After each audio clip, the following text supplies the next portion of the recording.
Welcome to another edition of Time Warp. We're wrapping up February fireworks, our final show of this February fireworks. This year was an A-class show, a lot better than last year, I'll tell you that. That's this year's record numbers, thanks to you on viewership. Beginning tomorrow, decades galore. But right now, we got you. A Time Warp honoring Bill Cullen and friends. So sit back and relax, and we'll be right back.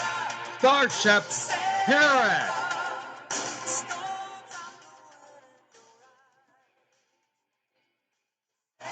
Hit it!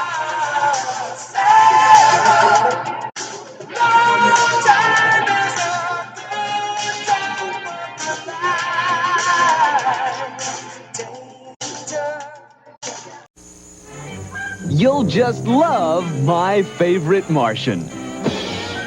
Would you believe he's from Mars? Weekday mornings at 10. Bing bong, knock knock, hey daddy do. Bing bong, tick tock, bebop boom. Flip flop, up up, be my boo. Boppity doppity, romper room. Hey diddle little diddle dum diddy do.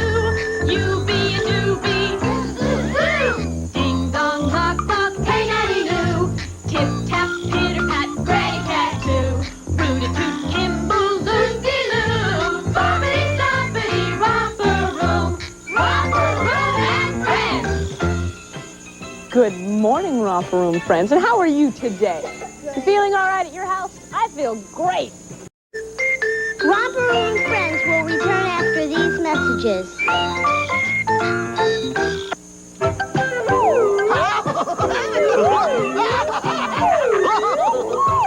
Something's funny here. McDonald's Happy Meal. Hamburger. Fries! Soft drink. All regular size. You guys are top drawer.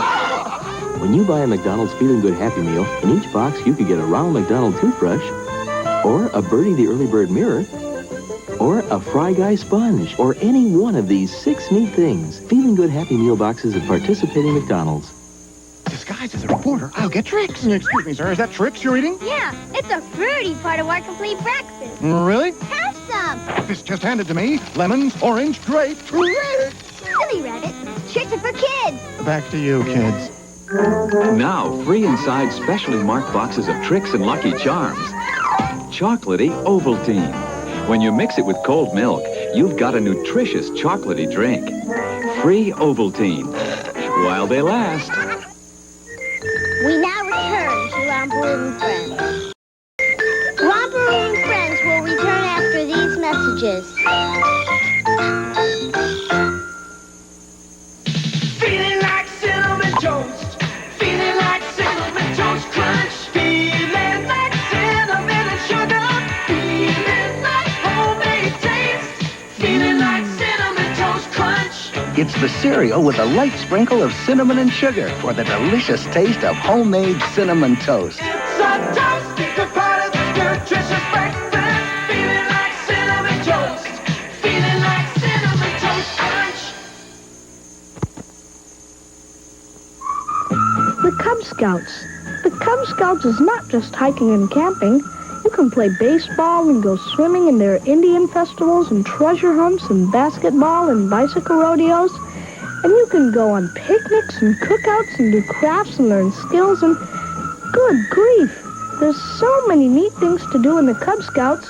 Nobody could possibly do them all. The Cub Scouts. It's a peck of fun. Pretend I'm a door to your apartment or your bedroom, and there's a fire on the other side. Feel me. Come on, don't be shy. Give me your hand. Feel me. Am I hot? If I am, don't open me. Get out a different way. Because if it's hot enough outside to make me feel hot, it'd knock you out before you took 2 steps. So in a fire, feel your door before opening it. If it's hot, don't.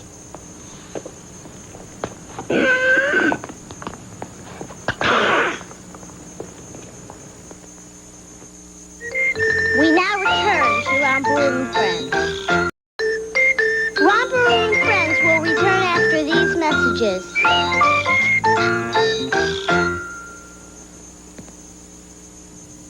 Thinkable? Unthinkable. unsinkable taste of Cheerios. Not a lot of sugar to weigh down those Cheerios. Look how they float, don't keep them down. So he can't, she can't, you can't sink the unsinkable taste of Cheerios. Not a lot of sugar to weigh down those Cheerios. The unsinkable taste of Cheerios. Here's Wood the Owl. Do you know a dirty bird? You see one every day. To him, pollution is a word he reads and throws away. The dirty bird is in the street and in the mountains too. He's in the forest on the beach. Could be he looks like you. So look around and pass the word to everyone you know. And never be a dirty bird no matter where you go. I'm going to take care of the rabbit. I wanted to, but I got here first. Teacher said we're both supposed to feed it. We can both do it. Let's go. You let go. What would you do? Listen, you feed, I water. Okay. When two people want to do the same thing, one idea is divide the job and each do part of it. But tomorrow, you feed and I'll water. Deal. And that's a good way to share. We now return to Romper and Friends. Romper and Friends will return after these messages.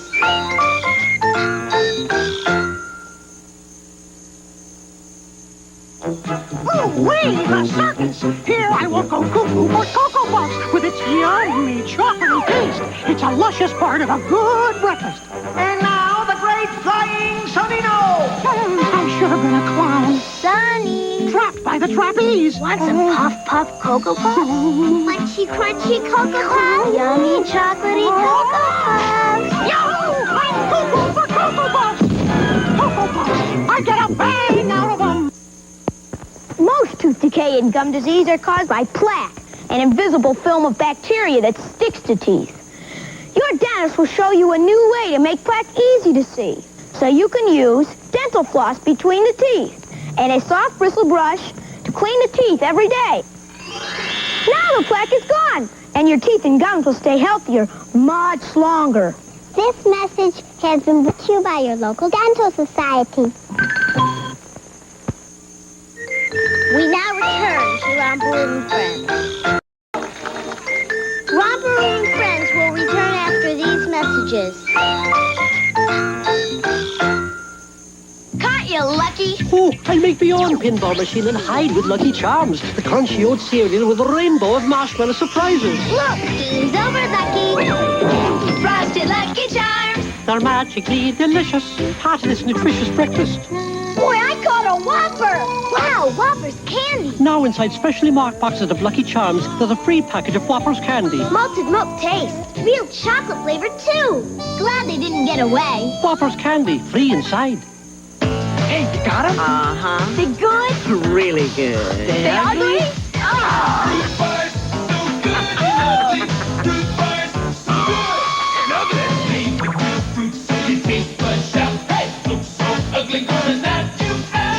Show him. That was fruit? Fruit corners, fruit bars. I think they're kind of cute. Fruit corners, fruit bars. So good. It's ugly. See this little snack tooth munching away on good snacks? I'll change that. A bottle of sweet pop. No, thanks. Some candy.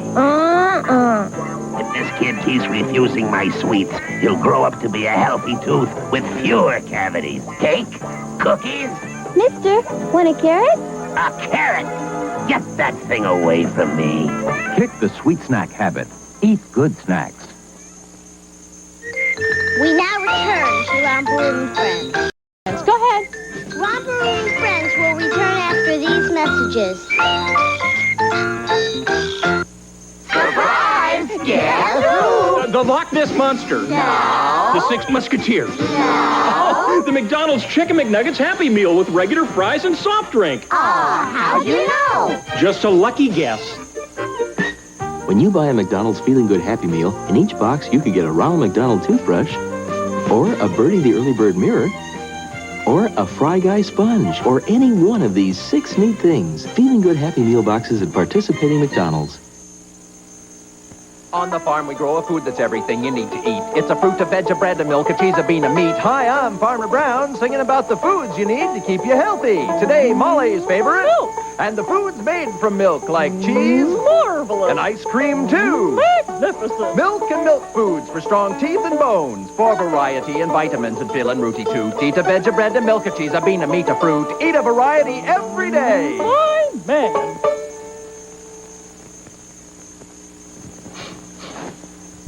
You know what happens when a house catches on fire? It fills with suffocating smoke. But luckily, every room in your house has a crawlway about knee-high where the air is good. So by crawling, not running, out of a smoke-filled room, you breathe the good air down here and not the bad smoke up there. So remember, if there's a fire, use that crawlway. It's the best way out of a hot situation.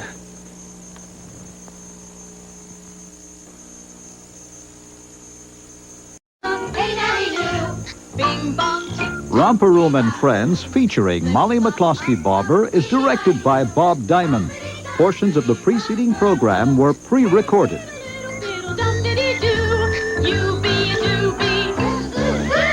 Ding dong, knock knock, hey nanny loo.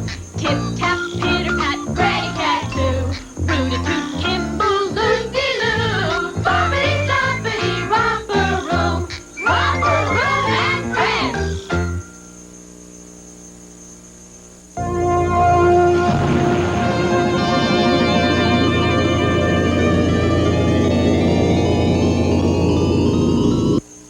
Now, the home gym that treats your body to a 9-station workout. Trim Track. Durable, no-nonsense construction. Yet Trim Track can be yours on this special TV offer for just $29.95. It's a rowing machine. Perfect exercise for flattening the tummy. And you'll love quality touches like the padded seat and smooth as silk track action. The padded footlock is perfect for sit-ups. Gives you a trim, tight waistline. Hop on your knees for arm curls. Does miracles for arms and neck and chin. Trim Track, it's the fast track to the slender, younger figure you've been dreaming of. Just $29.95. Have your credit card ready and call now. Here's how to order. Thousands sold at $39.95, now only $29.95. Call 1-800-453-5700 or send $29.95 plus $5 shipping and handling to Trim Track, Department 9, Canton, Ohio. The rush hour, that inhuman race to catch the evening news, is over. Because now you don't have to rush home to see a complete evening newscast. News 9 prime time at 8 p.m. All the news from world...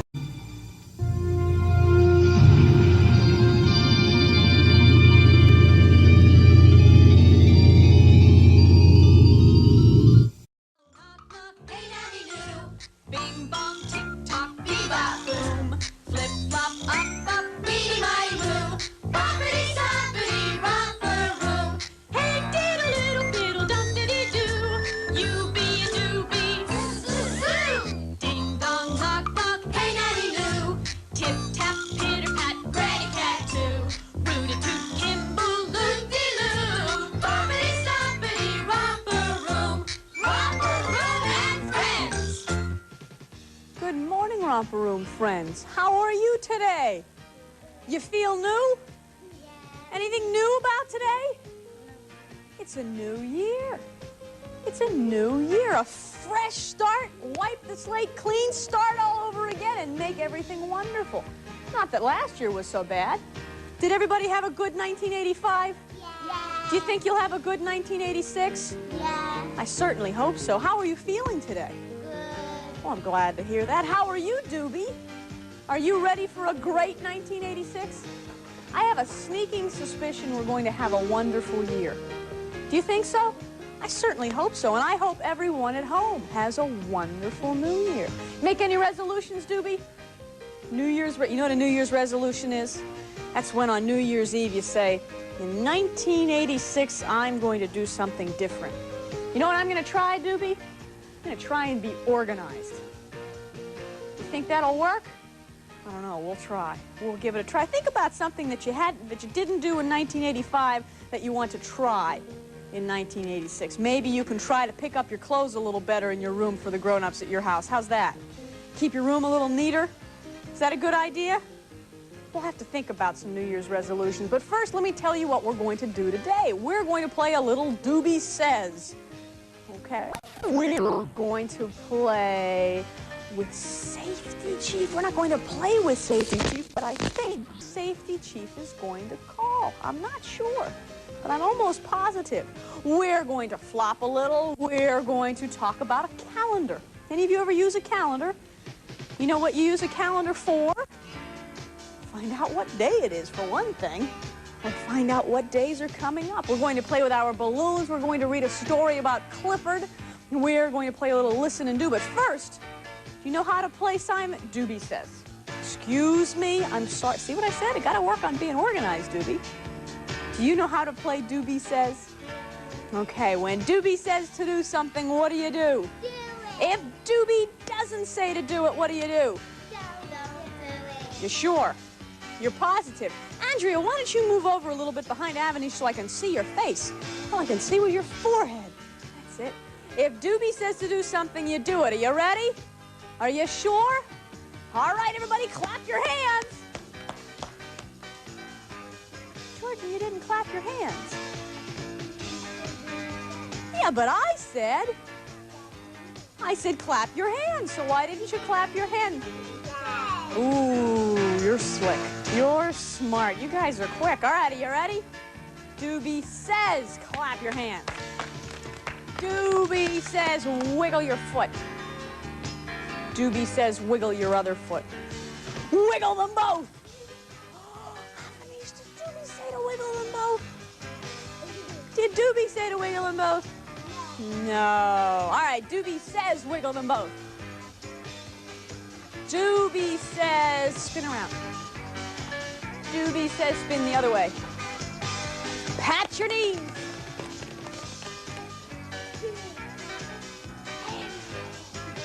Why are you still spinning around, Jordan? Oh, I said Miss Molly says pat your knees. Doesn't that count for anything? No, you didn't say Doobie Says. Yeah, but I said Miss Molly says. It's Doobie Says. It is. Are you sure? Yeah. Are you positive? Jordana, what do you think? Doobie says. Matthew, you'll be on my side. Is it Doobie says or Miss Molly says? Oh, Andrea. Doobie says. Avanish. Doobie says. Andrew. Doobie says. All right, Doobie says pat your knees. Doobie says pat your shoulders. Doobie says spin around. Doobie says stop. Doobie says, who would like to hold the flag today? Ooh, Andrea, your hand went up like a shot. You go get the flag. Everyone else come and stand in front of me, please. And turn around. Everyone come here. Andrea, stand right there.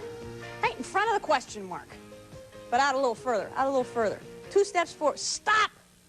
Perfect. Hold the flag out a little bit further and hold it in your left hand. You know which one's your left hand? Good for you. Everyone else, oh, stand where you are. That's good. Turn around, look at Andrea, and put your right hand over your heart. We see some right hands here. Right hand, right hand, right hand, right hand. Other hand, Matthew. That's it. Doobie, have your right hand. Good. At your house, place your right hand over your heart, look at the flag and say, I pledge allegiance to the flag of the United States of America and to the republic for which it stands, one nation, under God, indivisible, with liberty and justice for all. Very good. Can you put the flag back, please? You know, Granny and Up-Up are talking about music. Granny's got good rhythm. She can keep the beat very well. I wonder if Up-Up can. Let's find out. Granny, what's with a chopstick? Oh, this isn't a chopstick, Up-Up. It's a drumstick. I saved it from the very first rock concert I ever went to, and I've been rocking ever since. A drumstick? What good's a drumstick without a drum? Oh, Up-Up, music is everywhere. Where? I don't see any. You just have to make the music. Get with it. Now, follow my beat. 1, 2, 1, 2, 3. 1, 2, 1, 2, 3. Hey, that's kind of catchy. I can do that. 1, 2, 3. 1, 2, 1, 2, 3, 1, 2, 3, 1, 2, 3, 1, 2, 3, 1, 2, 1, 2, 3, 1, 2, 3, 1, 2, 3, 1, 2, 3, 1, 2, 1. Up. You're doing a different beat than me. I am? Yes, you have to follow my beat. Oh. Now, when I say 3, hit your xylophone. All right? Yes, sure. 1, 2, 1, 2, 3. 1, 2, 1, 2, 3. 1, 2, 1, 2. No. Well, better late than never. Oh. Up. Try one more time.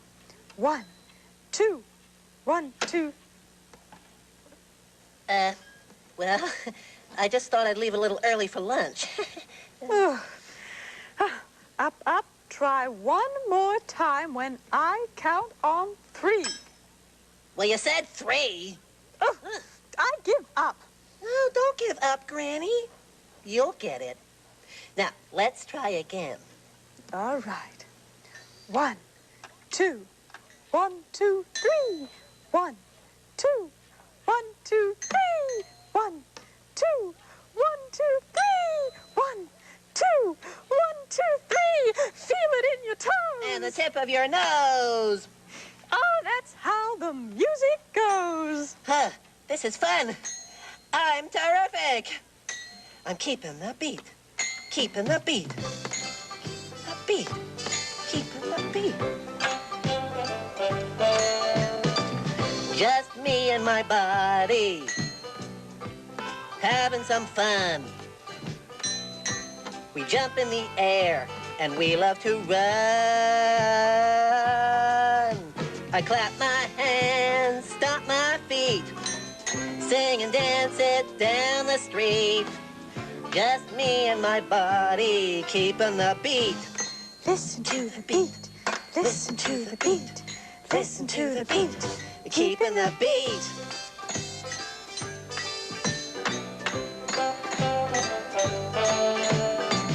Just me and my body, tapping in time.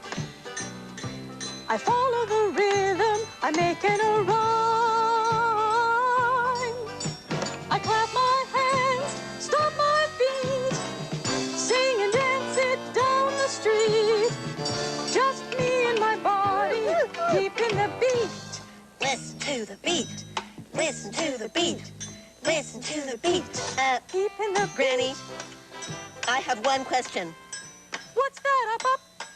How do I stop this beat thing? Oh, it's going crazy! Oh, beat, keeping the beat, beat, keeping the beat. We now return to Romper Room Friends.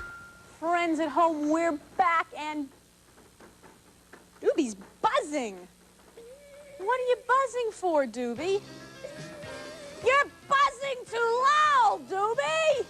Oh, it's so loud, Doobie! I gotta talk loud over you! My goodness, that hurts my ears when everybody talks so loudly!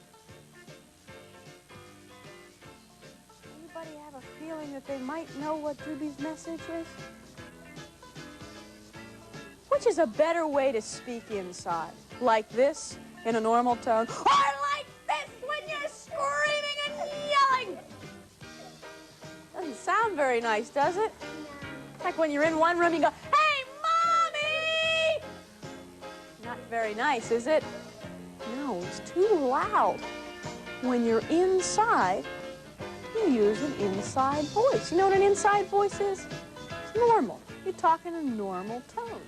If you're outside and Doobie's on the other side of the playground and it's time to go home for supper, I might yell, "Hey, Doobie, come on, it's time to go home and eat."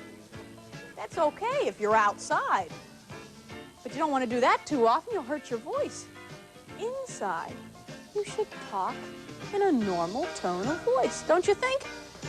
So Doobie's message is to be quiet talkers, not screamers. Don't you think that's a good idea? Couple things that would hurt if you didn't. For one thing, what would it hurt? Your ears. What about your voice? Your vocal cords in there are sensitive, and if you keep using them over and over and over, screaming and screaming and screaming, you'll hurt them in there. You'll hurt the vocal cords, and they get tissue on them and nodes and all kinds of problems. We don't have to get into all of that, though, Doobie, do we? No, I don't have any nodes in there. They're okay so far. No, that's my nose. I'll explain later, Doobie. Okay. So what are you going to do? You going to be quiet talkers? You promise? Promise me at your house? Great! Excuse me, couldn't help myself. I'm sorry. Would you like to dance? Yeah. I love to dance. Can you clap your hands? Stomp your feet. Spin around. If you know this song, sing it with me, please. You ready? He's Doobie. Dancing, he's strutting and a-prancing. You know, people thought there'd never be so much fun inside of me, 'cause he's Doobie. Dancing, he's strutting and a-prancing. He may not look the dancing type, but when he moves, he does it right. With disco, soft shoe, twist, a boogaloo, ballet starts his heart to beat. He loves to move his fuzzy feet. The music starts to play, and we begin to sway. Can you sway your arms? Can you snap your fingers? You may not be able to do that yet. It takes practice. Keep trying. Your tongue. So if you feel like dancing, don't worry what you're thinking. It doesn't matter who you are. Anyone can be a star. With disco, soft shoe, twist, a boogaloo, ballet starts his heart to beat. He loves to move his fuzzy feet. The music starts to play, and we begin to sway. Can you kick your feet? Kick your feet, clap your hands. Spin around with your hands in the air. Spin the other way. So if you feel like, be careful, dancing, don't worry what you're thinking. It doesn't matter who you are. Anyone can be a star like Doobie. Dancing, he's Doobie. And he's dancing, he's Doobie. Dancing, yeah! All right, Doobie, you were dancing with D's. Would you like to find a D? I like to find a D. Why don't you all sit down and look at the book, please? Turn yourselves around. Not too close, though. Move back so you have plenty of room to see. Sit down at your house. Move back a little bit. That's it, because look what I have. Our book. Where would I find a D? Let's see. Is there a D there? No. Is there a D there? Yes. Sure, there's a D. Let's see what kind of things we find begin with the letter D. Let me point to them and you tell me what they are, all right? Okay, what are those? We have floor, four. Flowers, does that begin with a D? No. No. What about daffodils? Yeah. Sit in your bottom, okay? Sit in your bottom. Dog. There's a dog there. There's daffodils. What are these? Daisies. Donut. There's a donut. What's this? A doll. A doll. What's that? A drum. What's this? Duck. It's a duck. A duck. A wheel. Do you know what this is? It's a dumbbell. The dumbbell. What's this? Door. A door. What's that? A doorbell. That's the doorbell. That's the door. Knob. The doorknob. Anyone know what month this is? What month is this? January. January begins with a J. J. What is the J sound? A J. Let's see what we can. Oh, what's this? You know what that is? Airplane. It's a special kind of airplane, though. It's a jet. That's right, a jet. You know what this fella's doing? What's he doing with all of those things? Jumping. He may be jumping, but he's also... What do you do when you take 3 balls or 4 balls and throw? He's juggling. He is juggling. You know what this fella's called? The men and the women who ride horses. What are they called? Jockeys. A jockey. Do you know what this is? What kind of animal is that? It's Haja. Has spots. It's a jaguar. A jaguar. You know what might be in that glass? Juice. Juice. And there's a thing of jam, a jumping rope, a jump rope. Let's, ooh, there's some jacks. Let's see, and he's wearing a jacket. A jacket. That's very good. What do we start with when we have the alphabet? We start with A. Do you know our song, Alphabetcha? Alphabetcha think it's easy. Alphabetcha think it's fun.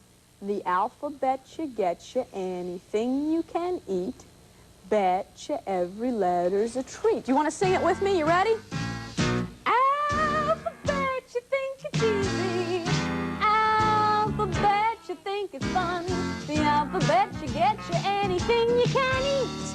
Betcha every letter's a treat. What do we start with? Albert ate an apple. Betty bit a bun. Karen chewed a carrot. Danny's donuts done. Eddie eats Easter eggs. Flo likes fish a lot. Tracy gobbles grapes. Harry's ham is hot. Alphabet, you think it's easy. Alphabet, you think it's fun. The alphabet, you get you anything you can eat. Betcha every letter's a treat. What's next? What's that? What's that? That's an I.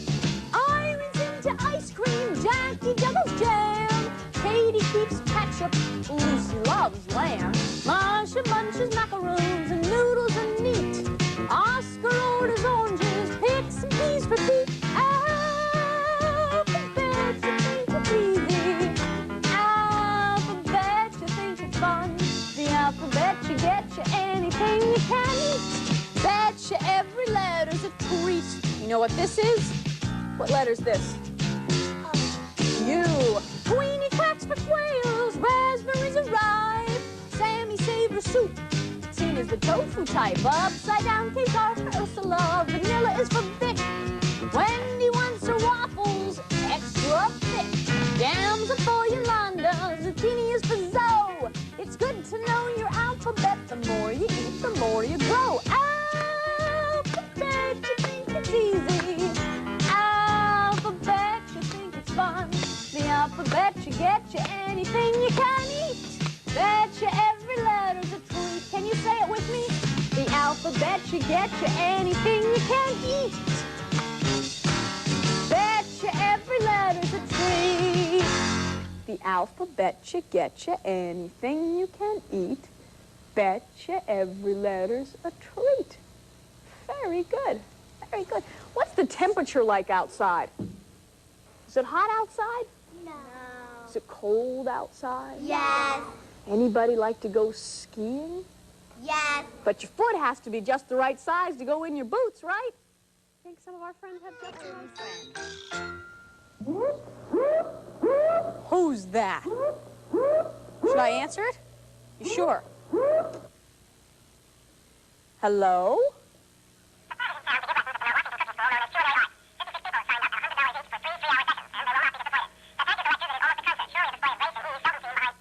Well, Happy New Year to you too, Safety Chief. I'm glad to hear that you've been watching Romper Room. What did you want to tell us today?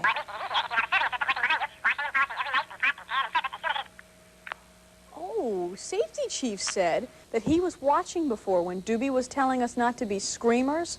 And I said that it's not good because it hurts your ears and it might hurt your voice.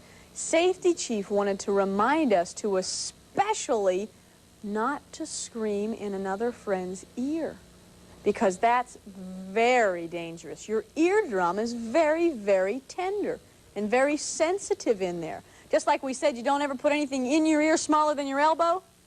You should never, ever scream into someone's ear because it could hurt their eardrum. That would be very dangerous, don't you think?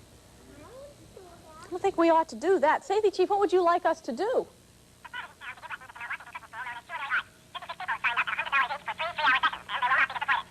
Okay. Safety chief would like us to get into our safety chief cars. What? Not yet. And tell the friends at home not to scream in anyone's ear. All right, can we do that? Everyone say goodbye to Safety Chief.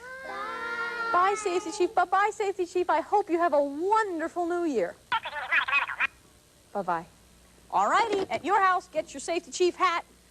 Now, the two of you can't go in the same car. Why don't you move back here, okay? That's it. Avanish, oh my goodness, we're all getting confused. Avanish, go over there, next to Jordana, right over there. That's it, now we're set. Put your Safety Chief hats on with the flap in the back. What's the first thing you do when you get into a car? The very first thing you do, buckle your safety belts, lock the doors, pick up your Safety Chief car, and let's go tell the friends at home. You ready? Let me hear those sirens. I don't hear any sirens.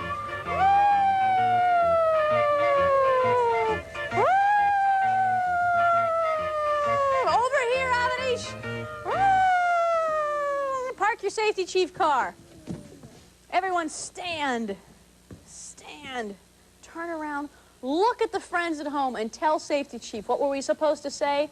Don't scream in your friend's ear. That's right. Don't scream in anyone's ear. Take a look over there again. Don't scream in anyone's, no one's, not anybody's ear, because it's very, very dangerous.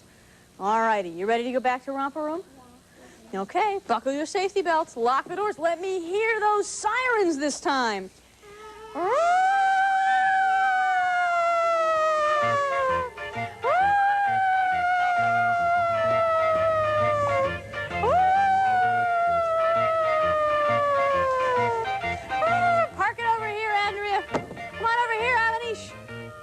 Jordana and Jordan and Matt, everybody ready? And Andrew, put your Safety Chief hat away. Put your Safety Chief hat away. At your house, someone's knocking on the door. Any idea who it might be? Why don't you all stand over here, please, so I can open the door and say, hello. Come on in, everyone.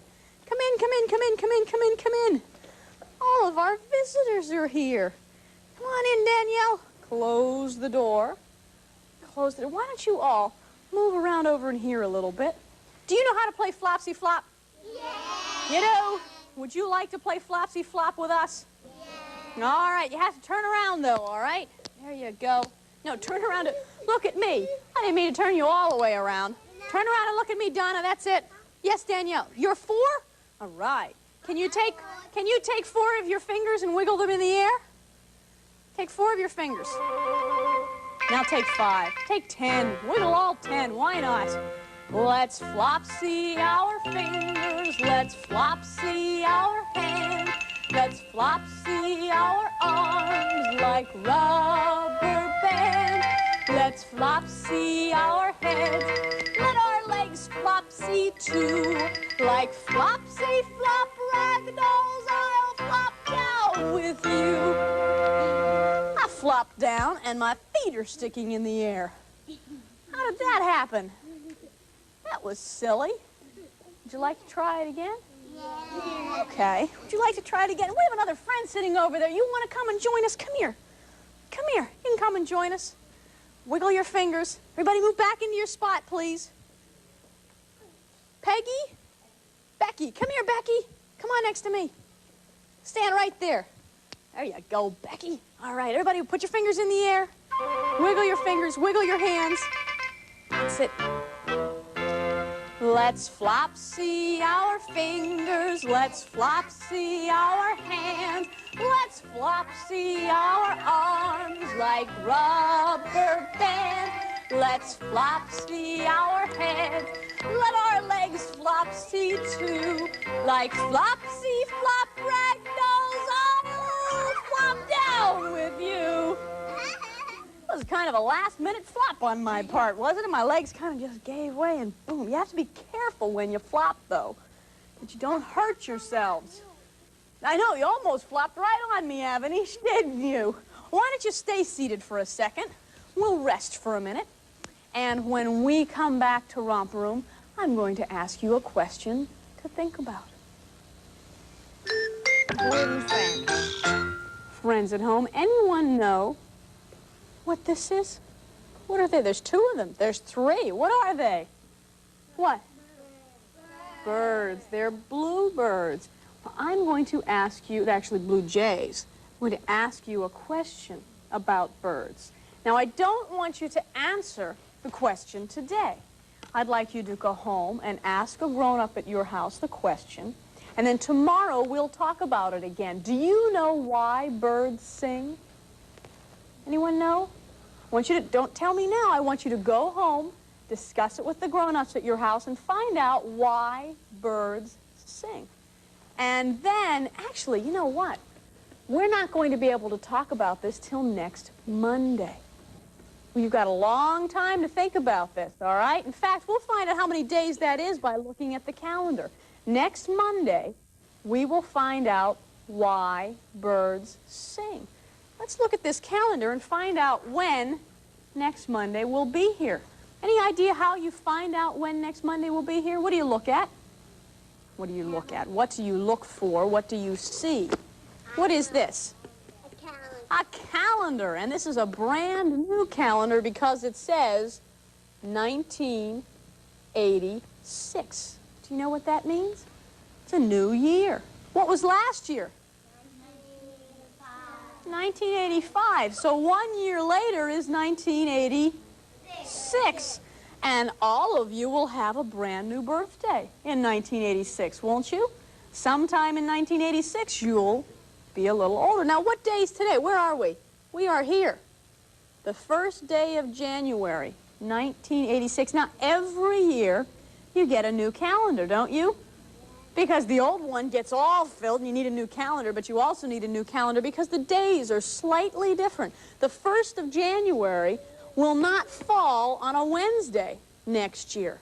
Next year, the 1st of January will be on a Thursday, not a Wednesday. So you need a new calendar. How many months are there in the year? Anybody know? Anybody know how many months are in a year? How many, Latasha? Oh, Tuesday's the second day. That's what was yesterday. But how many months are in a year? Anybody know? If we start with January. Yes, Andrea? 12. That's right. You had the same thing, didn't you, Jordana? You had your hand up, too. Good for you. 12. Anyone know their names? See if we can try this. January, February, March, April, May, June, July, August, September, October, November, December. That's very hard to read, isn't it? Because all of those little months are so small. But if you get a big calendar, you find out now. Mine is in July. Oh, your birthday's in July. Now, one thing you can do with a calendar, one second, please.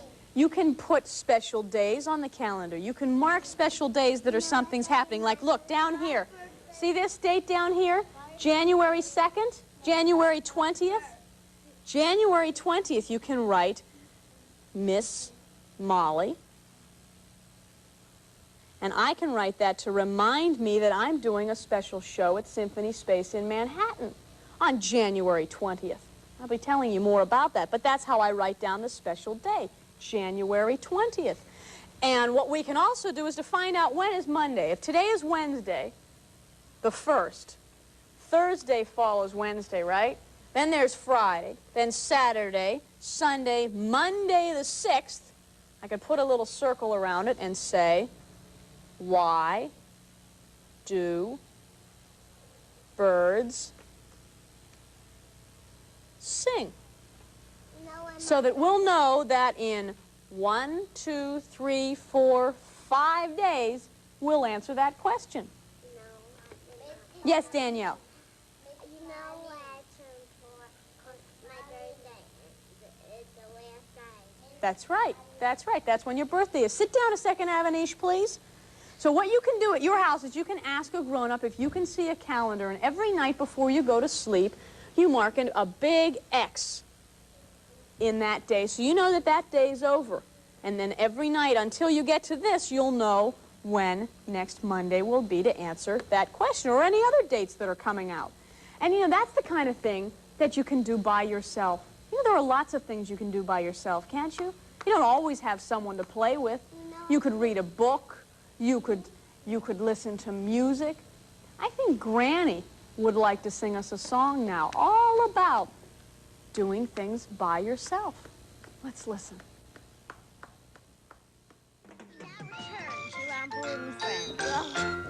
Friends at home, we have balloons. Can you ask a grown-up what you can use at your house? Perhaps you have a balloon. And you can say, who's behind me? Andrea! I'm sorry. I'm sorry. Matt, do me a favor and stay off of the hill, please, because I don't want you looking in the air at the balloon and not looking at the steps and falling flat on your face, okay? So be careful. That's where Up comes out, Avanish, but Up's not here today. Okay, he's taking a rest. He's resting today. Can you hit the balloon with your fingers? Yes, Andrew. It hurts where? Right there? Uh-oh. How's that? Does that feel a little better? Maybe you might have pulled a muscle a little bit. Just rub that a little bit. Oh, how's that feel? Better? Okay, just be careful. Can you hit it with another part of your body? What do you think, Jordana? What other part of your body could you use? Your head, okay. Use your head. Can you use your head? How about, uh-oh, it's on my back. Can you use your back? What do you say? There you go, Jordan, you spun it. You spin the balloon. Make it spin. You have to kind of put your hand around it and pull it sideways and make it spin. You could spin it that way. That's true, Andrew. Andrew said to spin it this way. You want to play blast off? All right, everybody hold on to the little end of the balloon. And we'll count backwards from 10, just like if we were going to blast off on a ship. You ready?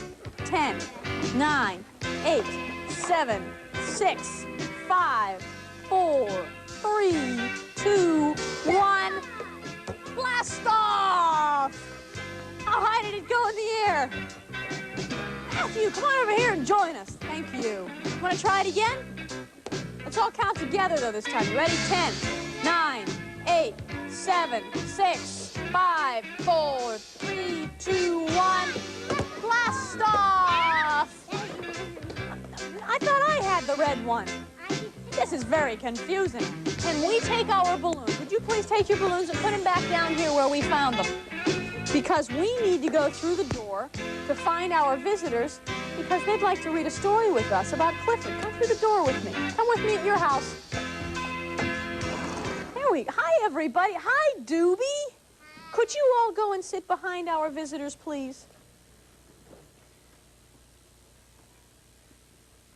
Come on. Andrew, thank you for closing the door. That was very nice of you. Hi, Doobie. Do you like our friend Clifford? I like Clifford. What is Clifford? What kind? Yes, but Clifford is not any ordinary dog now, is he? No. What's so special? Avanish, sit down. Relax. What's so special about Clifford? Yes. He's big, Randy. What else about him? What else is he? He's big. What color is he? He's red. How many big red dogs have you seen in your neighborhood? Not many. Not many. Let's find out what's going to happen to Clifford. This is Norman Bridwell's Clifford and the Grouchy Neighbors. Uh-oh. Do you like dogs? I'm Emily Elizabeth, and my dog is named Clifford. Most people like him. You all right? Poor Avanish, you can't see. Move over here. Move here. Put your bottom right there next to Erica. That's it. Everybody else, sit in your bottom, Andrew, so the friends behind you can see. That's it. Or we say, Avanish, you won't be able to see back there either. Move over here. Move over next to Donna. Donna's here in the red polka dot dress, right there. There you go. But there are some people who don't like him. One time, we had neighbors who hated Clifford. How could anyone not like Clifford? But Clifford wanted to make friends with them. Every day he went across the street to visit them, and the neighbors acted as if he wasn't there. Clifford isn't perfect, He scratches himself, as all dogs do, and sometimes his fur would blow into the neighbor's yard. Oh, that would be rather unpleasant, wouldn't it, to have a whole lot of big red fur in your yard? Think that made them happy? Ooh, they didn't like that. And sometimes Clifford snores at night. Doobie, I bet Clifford didn't listen to your message about being a quiet talker or a quiet sleeper. Clifford's so big, when he snores, what do you think happens? Even a little snoring bothered them. That doesn't seem like a little, that seems like a lot. But Clifford liked them. He liked to listen to the woman singing. Once he sang along, but he sang a little too loudly. What happened? He broke their window. Uh-oh. Clifford couldn't seem to do anything right. When he sat by the fence, the man complained that Clifford blocked the sun from his plants. One day, Clifford noticed that the tree blocked the sun, too. So he took care of the tree for the man. Think the man liked that? No, didn't make him very happy at all. But the people were not pleased. Clifford, yes, Avanish? Oh, well, we'll read a Paddington book another time, all right? Okay. But the people were not pleased. Clifford had to put the tree back. Well, it was good that Clifford was able to do that. After that, I told Clifford to stay away from the neighbors, and we saw them at the shopping mall, but we didn't go near them. See how Clifford stayed away? That makes good sense. Then Clifford saw their shopping cart roll away while they opened the car, and he tried to stop the cart. What a mess. Poor Clifford. Poor people. Clifford's not having much luck at all, is he? Poor Clifford. I told Clifford to never, never go near the neighbors again. Clifford stayed on his side of the street. He wouldn't sit and watch the man feed the birds. Clifford wished that the man liked him as much as he liked the birds. One day, Clifford saw some working at the neighbor's house, some people working, and they were putting in new water pipes. And Clifford went over to watch. Clifford could see into the neighbor's yard. Uh-oh, the birds were in trouble. Why are the birds in trouble? What's that? The cat's going to get them. Clifford knew he couldn't go into the neighbor's yard, so he picked up a water pipe and took a deep breath and whoop, no more cat. That vacuumed the cat right out of the yard, and it was also very surprising to the cat. The neighbors thanked Clifford for saving the birds. He's not such a bad dog after all, they said. Good old Clifford. Well, isn't it nice to see that Clifford did something right for a change? He always had good intentions, didn't he? You know what it means? You know what it means to have good intentions? You mean well, you want to do the right thing, but sometimes it doesn't always work out. Finally, it did for Clifford. That's good. Well, don't go anywhere at your house, and everybody stay right here, because when we come back to Romper Room, we're all going to have a lot more fun together. Romper Room Friends will return to Romper Room Friends. Friends at home, we have our blocks set up, but they're kind of silly, aren't they, Doobie? How do you think we should hop over these blocks? Have any ideas? You could do that, but what about the way you showed me just a minute ago? I like that. That's it. There you go. That looks good to me, Doobie.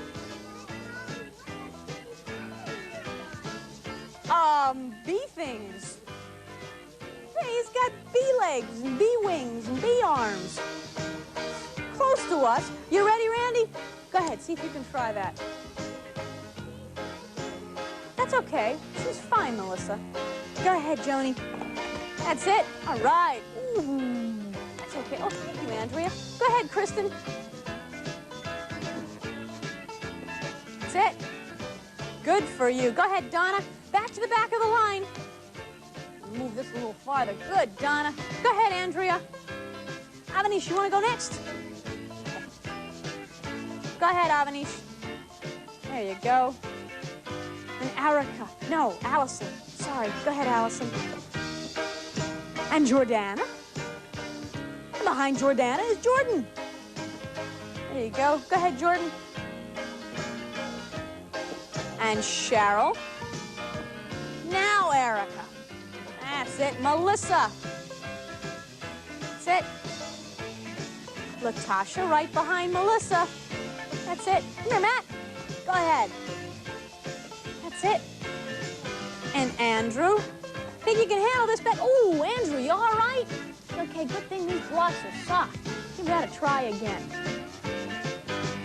There you go. That's it. Now you've got it. Becky, can you handle this? I think so. Go ahead. Want me to help? Here. Okay. Alley-oop. Alley-oop. Alley-oop. Alley-oop. Good for you. Go ahead, Lisa. Cheryl, how'd you get back in line all the way up here? You silly. Go ahead, Danielle. And we're back to the beginning. Do you know what time it is? It's time for me to see all of our friends in the magic mirror. And that's just what we'll do when we come back to Romper Room. See you in a bit, friends. Did everybody have a good day today? Yeah. I had a good day today. Happy New Year, everyone. And I want to remind you that January 20th, that's a school day for everyone. Everyone has off of school because it's Martin Luther King's birthday. I'm going to be doing 2 live shows at Symphony Space in Manhattan. And you can get tickets through the Symphony Space box office. I'll tell you more about that later. 2 shows, one at 1 and one at 3. But right now, I'd like to see you in my magic mirror. Romper, bomper, stomper, boo, tell me, do. Magic mirror, tell me today, did all my friends have fun at play? All my friends had fun today. I see Erin's having a special day, and so is Carrie. And Ann's having a special day, and so is Brian having a special day. And I see Christopher's having a special day, and so is Michelle. And I see Jonathan's having a special day, and so is Danny and Florence. And I see Betta's having a special day, and there's Molly, and I see Danielle. And there's Nick and Ronnie, and I see Candy and Freddie and Joey, and there's Zachary and Alexandra, and I see Robert and Vera, and of course, friends, you know I see you. And Granny, Kimball, Up, Paddington, and Doobie and I will all see you again very soon. Love you, friends. Have a good day. Bye-bye. Romper Room and Friends. Hey, diddle, diddle, dum, diddy, do. You be a doobie. Ding dong, knock, knock, hey, natty, loo. Tip, tap, pitter, pat, granny cat, too. Rooty, toot, Kimball, loopy, loo. Boppity, stompity, romper room and friends. Good morning, Romper Room friends. And how are you today? You feeling all right at your house today? I feel pretty good today. How's everybody here today? Everybody's doing all right? Y'all look great. We're going to have a fun day today in Romper Room, so what else is new? We're going to play a little freeze game. Granny's going to sing for us. We're going to play with our tunnel. Like playing with the tunnel? Yeah, that's fun. We're going to count. We're going to play with our high steppers. Who asked me about high steppers? You asked me about high steppers, didn't you? So we're going to play high steppers for you, all right? And we're going to jump over our blocks with our visitors and play with our balloons and play a little taste and tell. You know how to play taste and tell? I blindfold you and let you taste something and you tell me what it is without looking at it. Think you can do that? I think so. But first, you know how to play the freeze game? How do you play the freeze game?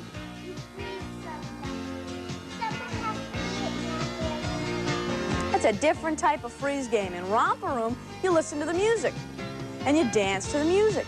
And when the music stops, you freeze. Whatever position you're in. So give it a try. See if you can kick your feet, spin around, listen for the music to stop, and when the music stops, you freeze.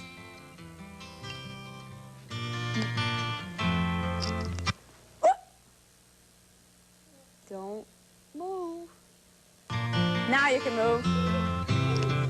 Wiggle your arms, wiggle your hands in the air, touch your nose. Don't move at all. Don't move a muscle. Now you can move. Wiggle your knees.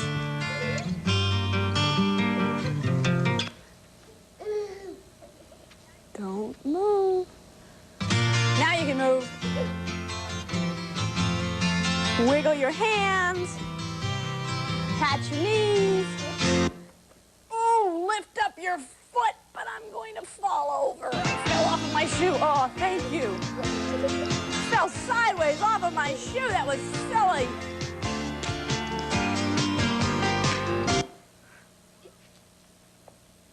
Don't move. Last time. Spin around. Wiggle your hands.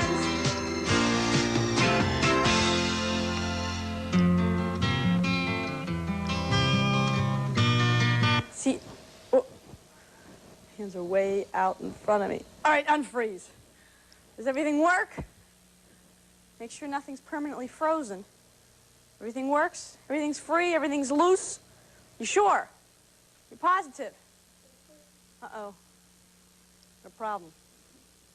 Won't bend. What should I do? Can you help it? Here, Avanish. Can you pull it down? Make it bend. No, other way. That's it. Oh, thanks. There, that's better. Fingers bend this way. Fingers don't bend this way. Fingers bend that way. Very good. You know, Paddington Bear is going to go to the kitchen. However, I think there's something nasty there. Should we find out what's going to happen to Paddington Bear? Let's find out together. Hello, Romper Room friends. I am Paddington Bear. I have a great story to tell you, and it's all about me.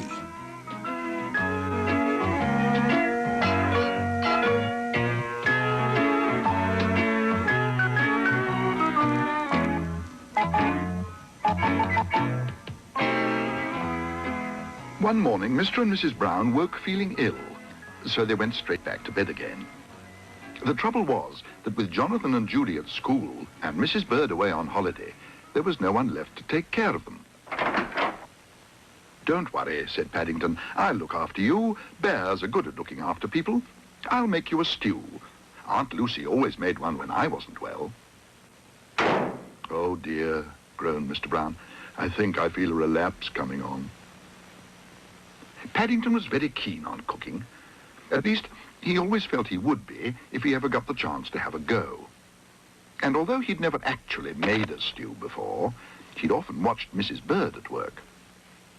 Mrs. Bird made very good stews. If he had any complaints at all, it was that her dumplings were a little on the small side. Paddington decided that his dumplings would be the biggest ever made.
How's everybody today? That good, huh? You having a good day today? Yes, I'm glad to hear it. I understand you've been talking about foods this week and nutrition. Do you eat the right foods for you? Yeah. Things that are good for your heart? What did Nutro tell you was good for your heart yesterday? Do you remember? Anyone remember the name protein? Foods with protein in it? What do they help you to do? If you eat, that's right, grow big and strong. But you know, some friends grow taller than other friends, and some friends grow shorter than other friends. Does that make a difference? No. No, it doesn't make any difference at all, because you're always just the right size for you, aren't you? Would you like to hear our song about being just the right size? All right, see if we can learn it together. I got just the right foot to fit into my shoe. I'm glad that I'm me. I'm glad it's just the right size for me. Just the right size for me. I'm just the right one for the people I love. I got just the right hand for my little glove. My mom and dad turned out to be just the right ones for me. I've got just the right foot to fit into my shoe. I'm glad that I'm me. I'm glad that you're you. It's the perfect time to be where? In just the right place at just the right time. I'm just the right size for me. Just the right size for me. I'm just the right one to live in my home. I got just the right hair for my little comb. I'm just the right size for all of my clothes. I'm just the right age, and everyone knows I got just the right foot to fit into my shoe. I'm glad that I'm me. I'm glad that you're you. It's the perfect time to be where? Just the right time. Yes. Just the right size. Yes, just the right size for me. Just the right size for me. I like my house, it suits me fine. I like my nose, I'm glad that it's mine. It's just the right nose for my face. And it's in just the right place. Let me hear you. I got just the right foot to fit into my shoe. I'm glad that I'm me. I'm glad that you're you. It's the perfect time to be where? Just the right place, just the right time, and just the right size for me. Just the right size for me. Friends will return after these messages. Return to Romper Room Friends. Spinning through the tunnel. That was pretty clever. I like that. We have our tunnel. At your house, why don't you ask a grown-up what you can use? You probably don't have a tunnel exactly like we do, but ask a grown-up what you're allowed to do. And here, give it a try, Andrea. Can you crawl through there? Make sure you say hello to everyone on the other side. Say cheese. Go ahead, Andrew.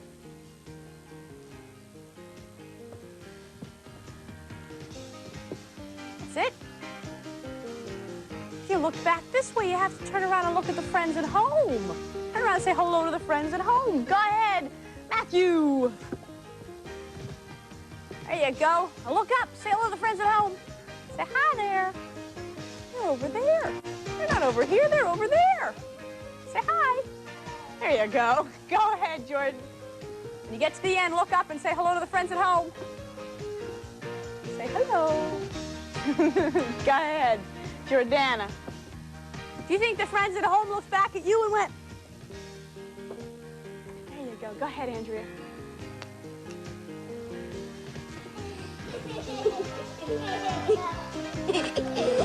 What happened? My goodness, you could almost step right out of that tunnel. You're eyeballing me. You're looking me right in the eye there, Andrea. Hi, how are you? What's the matter? What, you gonna stay in there all day? No? You're just gonna stay in there and giggle all day long? Right. Okay, friends, here we go. We're gonna wait, because Andrew's gonna stand here and giggle all day long. What do you want me to do? Pull up the tunnel. Pull it up? How about if I pushed it down? What's the magic word? Okay.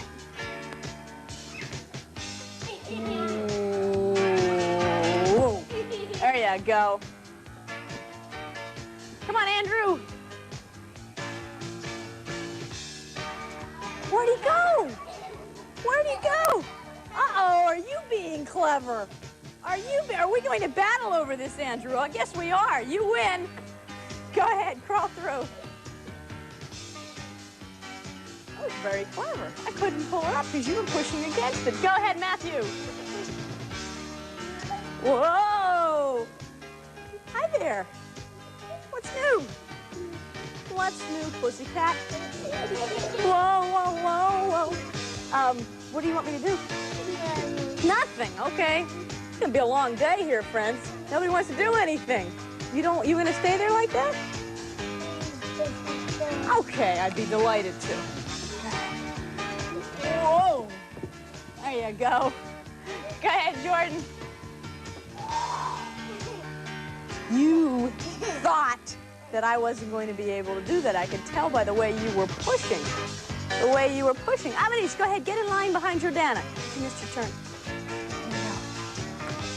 Ooh. There you go. Go ahead, Jordana.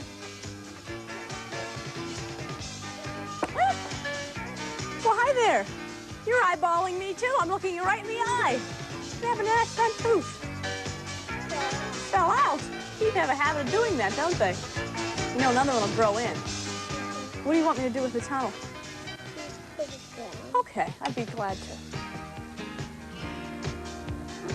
There you go. And Amanish.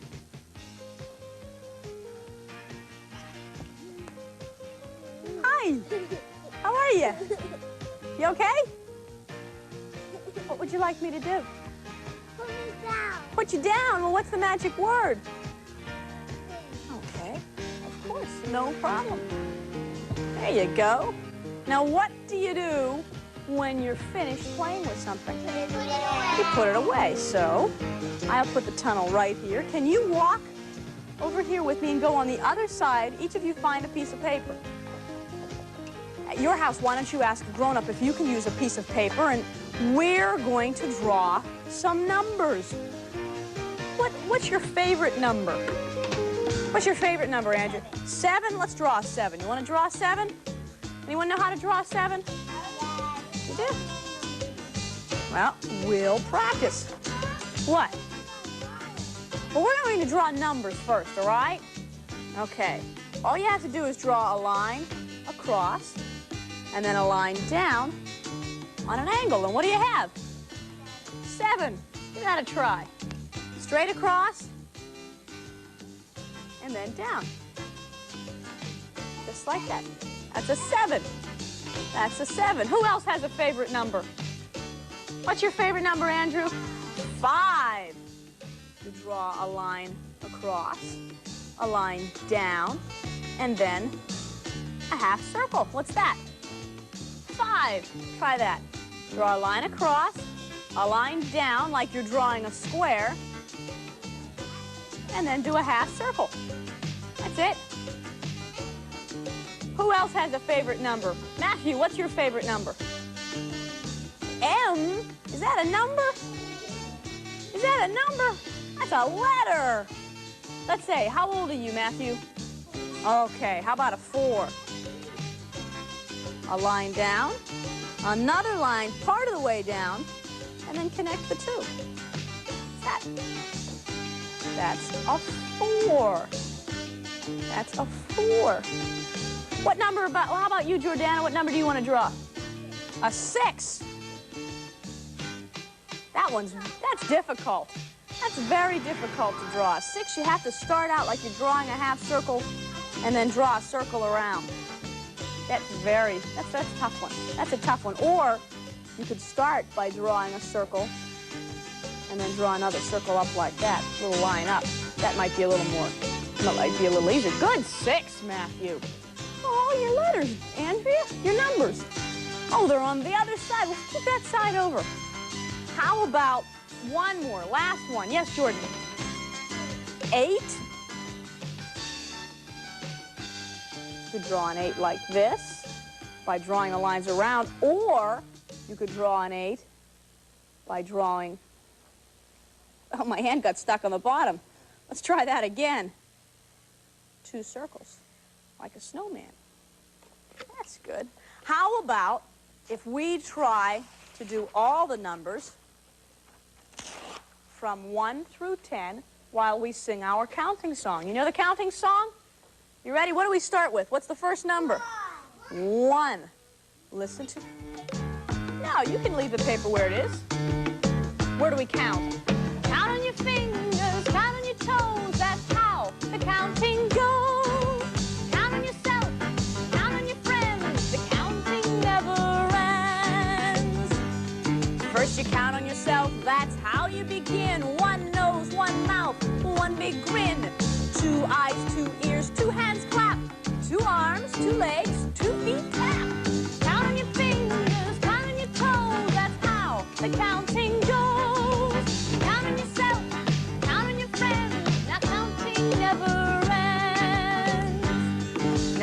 Find 2 friends and you'll be 3. Add 1 more and you've got 4. If another should arrive, you'll have 1, 2, 3, 4, 5. Count on your fingers, count on your toes. That's how the counting goes. Count on your friends, count on your friends. The counting never ends. Now, if 5 friends are in a fix, add 1 more and you've got 6.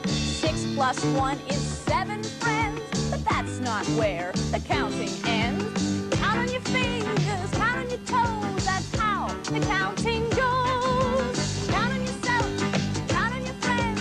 The counting never ends. Now 7 friends can sing out great. Add 1 more and dance with 8. 9 friends, look again. 1, 2, 3, 4, 5, 6, 7, 8, 9, 10. Count on your fingers, count on your toes. That's how the counting goes. Count on yourself, count on your friends. The counting never ends. Count on your fingers, count on your toes. That's how the counting goes. Count on yourself, count on your friends. The counting never ends. One more time. Count on your fingers, count on your toes. That's how the counting goes. Count on yourself, count on your friends. The counting never ends. Can you count with me? You ready? 1, 2, 3, 4, 5, 6, 7, 8, 9, 10. Romper Room Friends will return after the... We now return to Romper Room Friends. Friends at home, we have our high steppers just for Jordan. Right, Jordan? Well, just for everybody else, too, but Jordan asked. At your house, see what you can use. If you don't have high steppers just like we do, maybe you could stand on your tippy toes. Can you do that? And make sure you pull on the string so that when you walk, you don't lose the high stepper. What's the matter, Avanish? Just put your foot on there, pull on the string, and stand up. That's it. Step on the other one, pull on the strings. You're bending your knees and not pulling on the strings. Pull on the strings. Watch, look at me. Put 1 foot here, 1 foot here. Avanish, look. Avanish, look at me. Pull on the string, and then just pretend like you're walking normally, but you hold on to the strings, and that makes the high stepper stick to your foot. Stand up. That's it. You're bending your knees and not holding on to the string, and you can't walk. That's it. Now stand up. There you go. Here, come here, let me help. Turn around. Whoops. Okay, put your feet down. All right, feel how you're stand normally. Wait. Put your foot back down. Put your foot back down. See how you're standing? Knees aren't bent, right? Okay, now. Stand on the high stepper. Stand on the high stepper. Now stand up. I've got you. There you go. Pull on the string. Don't bend your knees. Don't bend your knees. Don't bend your knees because I lift you up. Just stand up normally, but don't try to walk yet. Just stand. Just stand. There you go. Now you've got it. Pull on the string. You're set. Just takes a little getting used to if you've never done this before.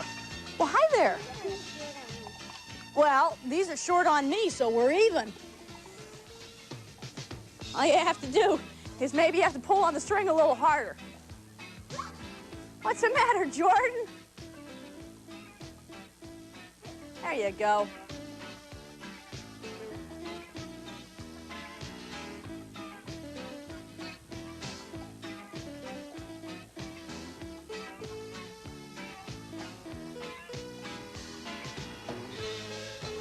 You could rock from side to side. You could rock from side to side. Or you could try the, ooh, be careful. You all right, Matthew? You all right? You all right? There you go.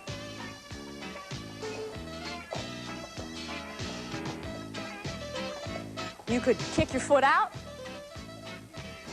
But that's very difficult. You have to be very careful. Oh, no, be careful. Don't hit yourself in the head. You could go sideways. You all right, Andrew? There you go. Kind of hard with the bumps on the bottom of your shoes there, isn't it? There you go. You got it now. What's the matter, Avanish? You're all tangled. That's octopus high steppers. Feel like you have 8 arms and 8 legs.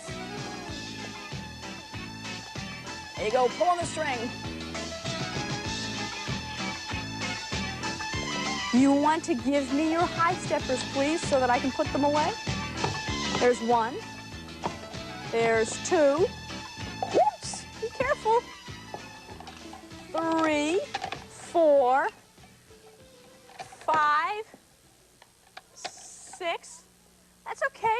Let Andrew do it. The problem is if you walk all the way over here, it's going to take a while. Well, you're doing great. You're doing great.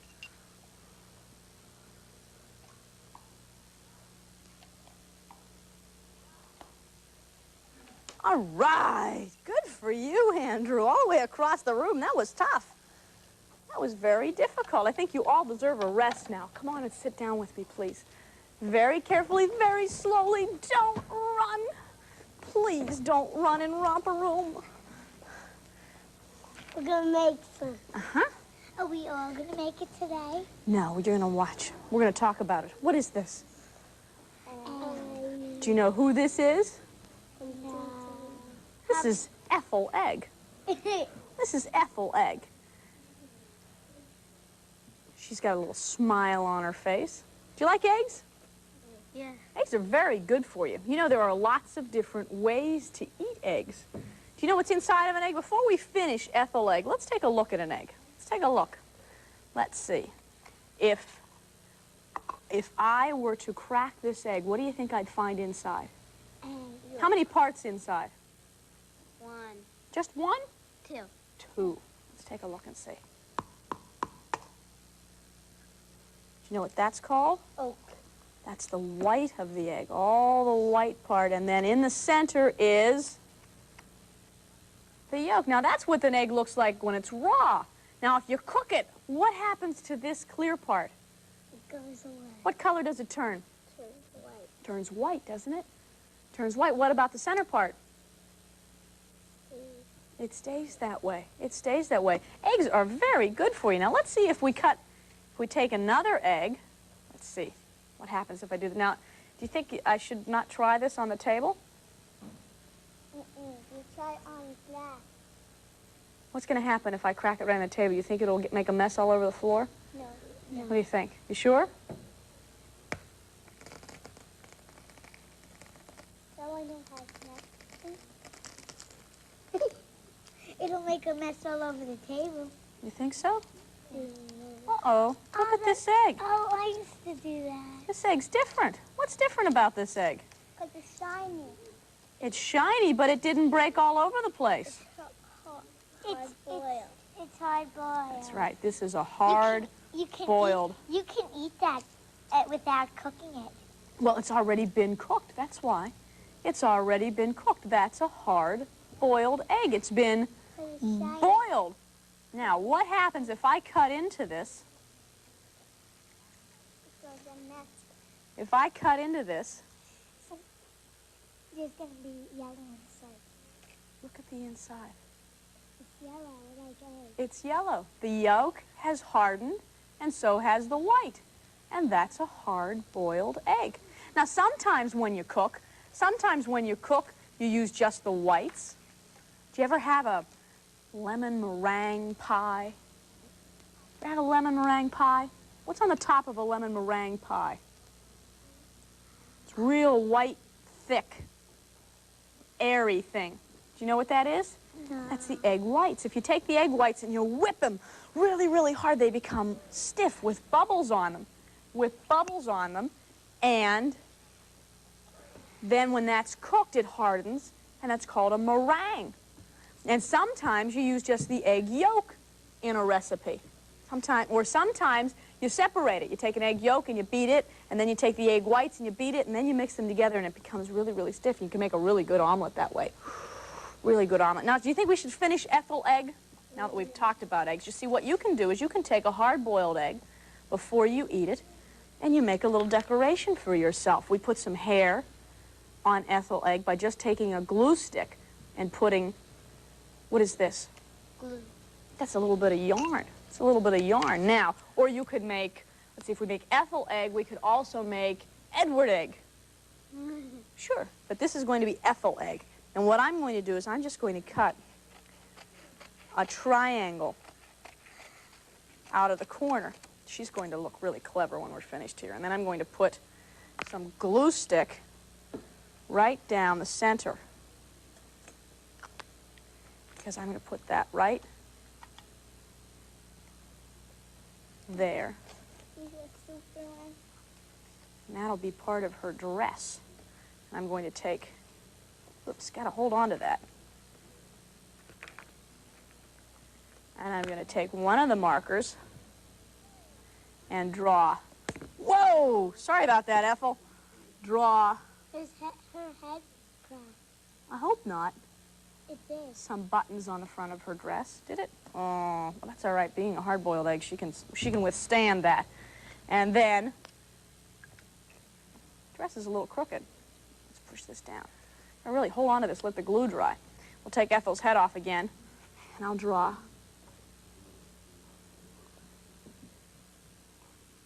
How about some funny feet?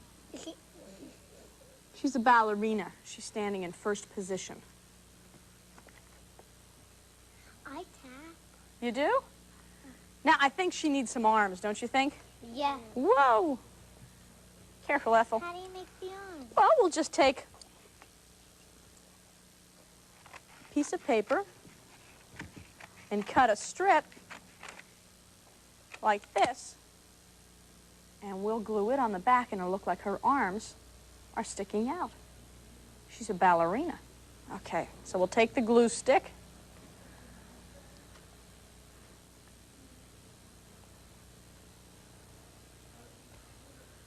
Like so. Actually, I didn't mean to put it all the way on there, but that'll make her arms a little shiny. Hold my fingers there till it dries. And there's Ethel Egg. Can I see it? Sure, look over there in the television set. You can see it. There you go. Well, I'm going to stand here and hold Ethel Egg's arms so that they dry. See it now? Hold Ethel Egg's arms so that they dry. And when we come back to Romper Room, all of our visitors would like to play. I'd like to play with the visitors, too. We're going to play block hop. Friends at home, we have our blocks. And come here, Kabir. Kabir is going to go first. Boy, I rehearsed and rehearsed and rehearsed and got it wrong anyway. There you go, Kabir. You know, if you can't jump over that orange one, walk around it. You did great, Kabir. Amir, can you follow your brother? Kabir, you go to the end of the line, and Amir's going to go, whoops. There you go. Walk around it. Walk around it. Whoa, we made it. Very good. It was very nice of you to coach your brother, Kabir. What? Up. That way. There you go. Jeanette, would you like to try it? Now, if you don't want to jump over that orange one, walk around it. That's it. Don't ever try anything that's too difficult. Here you go. Come here, Chris. Come here, Chris. Come here, Chris. Give it a try. Walk around that orange one. That's it. You walk around that end one, too. Good for you, Chris. There you go. Andrea will show you where to go. Go ahead, Erica. That's it. Good for you. Back to the end of the line. Come here, Maggie. No. Megan. Why did I say Maggie? When I said, as soon as I said it, I knew it was wrong. There you go, Megan. That's it. And Kim. Wait, let me fix this one, Kim. That's it. Good for you. Are you ready, Lonnie? Whoa, be careful. Good for you. Sean, go ahead. That's it. John, what are you waiting for? Come on over here, join us. You were waiting and waiting and waiting. I hope you didn't have to wait too long. Go ahead, give it a try. Somebody was squishing you. Well, that wasn't very nice. Would you like to jump on the blocks? Go ahead. That's it. Good for you. Come on, Matt. Avanish, come on, move the line forward. That's it. Andrew, come on, move the line forward. That's it. You got the right idea, Andrea. There you go, Andrew. That was good, Avanish. Ooh, all the way over that orange one. Good for you. There you go. Go ahead, Andrea. That's it.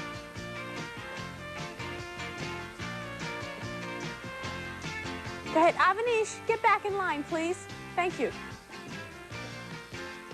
That's it. We back to the beginning. Did everybody get a turn? All right, sit down and relax because I'd like to find out what's going to happen to Paddington Bear, wouldn't you? Okay, let's all watch together and find out what's going to happen to Paddington Bear. What'd you do? Uh-oh. Making dumplings was much harder work than Paddington had expected. And what with that, and the heat of the kitchen, he soon started to nod off.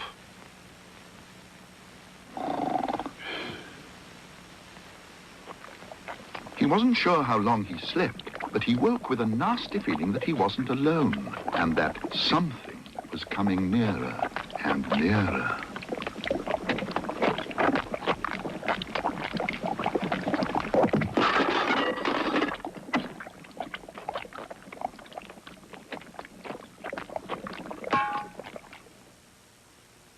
That's funny, said Mr. Brown. There's a great big white thing suddenly appeared in the rockery. It wasn't there just now. A white thing, Mr. Brown, said Paddington innocently. Perhaps it's a snowball.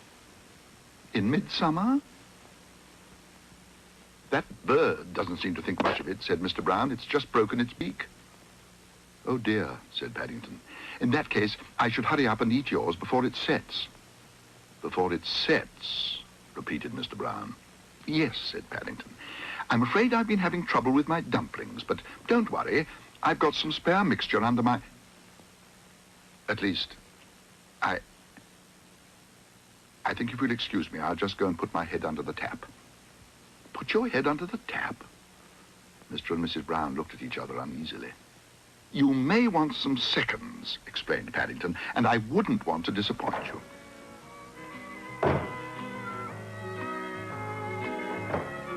There's nothing worse than being without dumplings, especially when you're ill.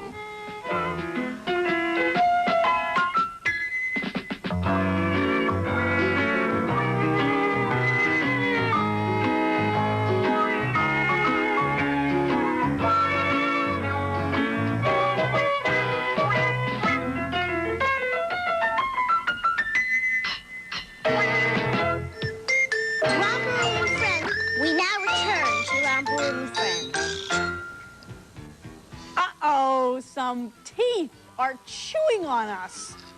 No, we're not supposed to taste us. We're supposed to taste the things in the basket. Play a little taste and tell. You could try this at your house, you know. What do you taste with? Your tongue. You know what else helps when you taste? Your nose, because sometimes you can smell what something is and that helps you taste it. Do you ever notice that when you have a cold and you can't smell anything, things don't taste as good? They kind of taste kind of bland. Well, do you use your eyes to taste? No, but sometimes by looking at something, you know how it tastes. So what I'm going to do, I'm going to give you a blindfold and give you each something to taste. And you tell me what it is. Can you do that?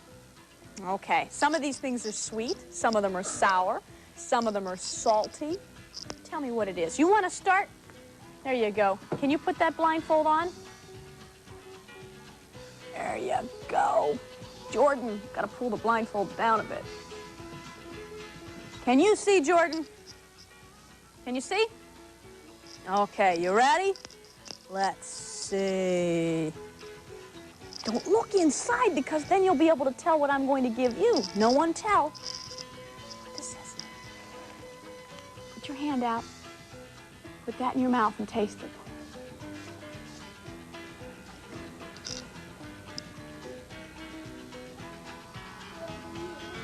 Any idea? Take another taste. I tasted it before, but I forgot what it was. Well, I'll give you a hint. It's orange. You might melt it on a sandwich. Cheese. There you go. Good for you. It's a little hard when you don't see it. See how when you look at it, oh, don't do that, Avanish. That's for, there you go. Jordana. Sure, you can eat the rest of it. Jordana. All right. Let's see.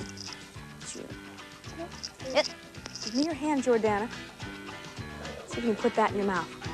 You can bite it.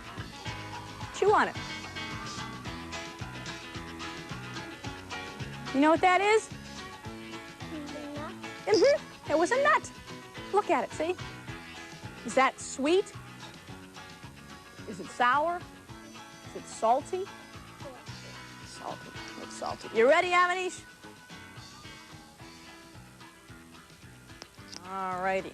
Don't peek. Avanish, this is on a spoon, all right?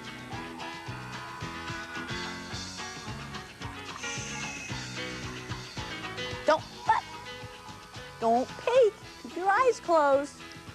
Open your mouth. You know what that is? What? Peanut butter. All right. Peanut butter. That's pretty easy. Peanut butter's pretty easy. You've had that before. Okay. What are you peeking? What are you peeking for? Here you go, Andrew. Uh-oh. I got peanut butter on the mask.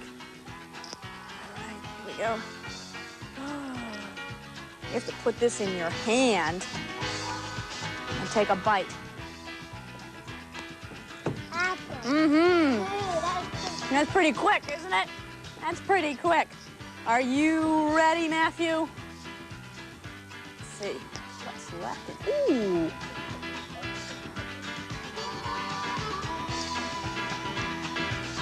Open your mouth. Take a bite. How do you know what it is? How do you know what it is? How do you know what it is? Wait a minute. Did you see what it was? You didn't see, you just didn't want to give it a try? How do you know that I wouldn't give you something that you'll like? You don't want to try? Okay, you don't have to. I'm not going to force you to do anything you don't want to try. Take your hands down. I'm not going to force you to do it. Okay? Here you go, Andrea. He will in a minute. All right, Andrea. Now, I don't want you to take a very big taste of this. Just a little. Take your... I want you to lick this with your tongue. Lemon? Mm-hmm. That's why I didn't want you to take a very big taste, because what's a lemon? A lemon's... Sour. What does it make your lips do when you taste the lemon? What's your lips go? Want to see what you missed, Matthew? You missed the egg. No, maybe it's just as well I didn't give you the egg. Sorry about that. Well, you all did very well. You did very well. You know, it's very good to eat things. All of these were nutritional. They were very good for you. The nuts had protein. It's good not to eat too many nuts, so you have to ask a grown-up if it's all right. You're still eating your apple, Andrew. I guess I picked a good choice giving you the apple, didn't I? We have some of the more of the stuff that you can all share in a bit, because our friend Nutro is here to talk to us about bones. Wait, don't use that spoon again. Let's watch Nutro. Hi there. Today we're going to turn to Romper Room Friends. Friends at home, we're going to play a little animal in the house, animal out of the house. You know how we play that? How do you play that? We pretend that we're different animals. And when I say animal in the house, you go in the house. And when I say animal out of the house, you go out of the house, just like Jack in the Box. What animal should we start with? Almost. Both of our shoes shine. What do you want to be, Lonnie? Give him a second. What's your favorite animal? What's your favorite animal? A tiger? All right, you ready to be tigers? But you have to growl. Yes, John? Well, all you have to do is pretend that you're a tiger, and when I say tiger's in the house, we go in the house and growl. Because tigers growl, so tiger's in the house. Tiger's in the house. Well, let's not bite each other. Let's just pretend by growling. No, don't hurt each other. John, be gentle with your sister. Rawr, tiger's out of the house. Rawr, don't touch each other, just kind of growl. How about a different animal? You just gave it. What about you, Erica? A giraffe. Let me see those long necks. Stretch that neck out. Long necks at your house. Giraffes go in the house. you don't go down very far because giraffes have a very long neck even when they sit down. I don't know whether giraffes ever do sit down. What do you think? That's an intronary question. Well, that's right, Amir. Giraffes do walk. They have very long legs. All right. What rhinoceroses can do? What can rhinoceroses do? I hope so. I certainly hope so.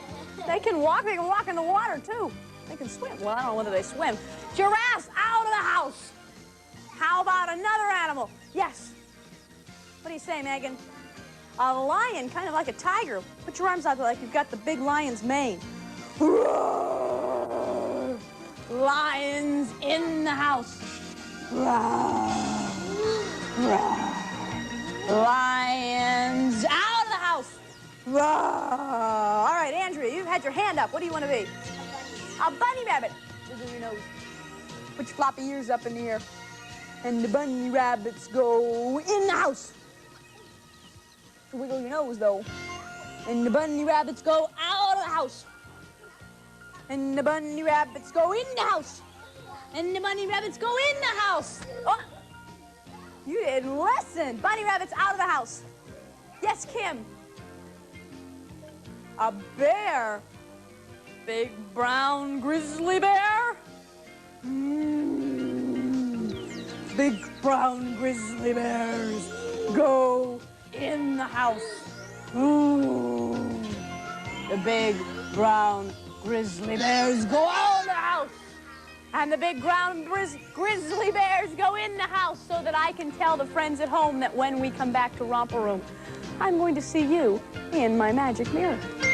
Romper Room friends, we now return to Romper Room friends.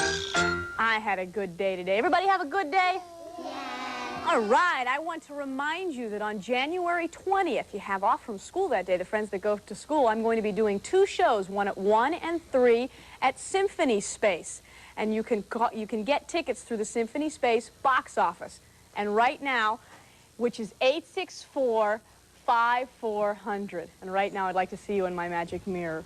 Romper, stomper, bumper, boo, tell me, do.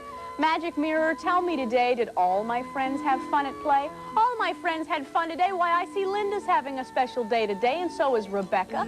And Nicholas is having a special day, and so is Kristen. And I see Myra's having a special day, and so is Manny and Robbie. And I see Dorothy and Kyla, and there's Tara.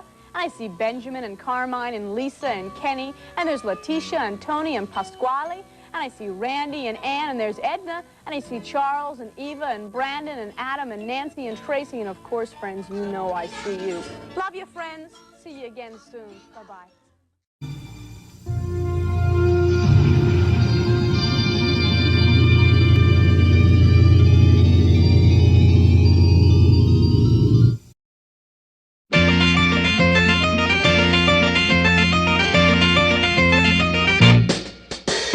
Hello world, hear the song that we're singing. Come on, get happy. A whole lot of loving is what we'll be bringing. We'll make you happy. We had a dream we'd go traveling together. We'd spread a little love and it will keep moving on. Something always happens whenever we're together. We get a happy feeling when we're singing a song. Traveling along, there's a song that we're singing. Come on, get happy. A whole lot of loving is what we'll be bringing. We'll make you happy. We'll make you happy. We'll make you happy.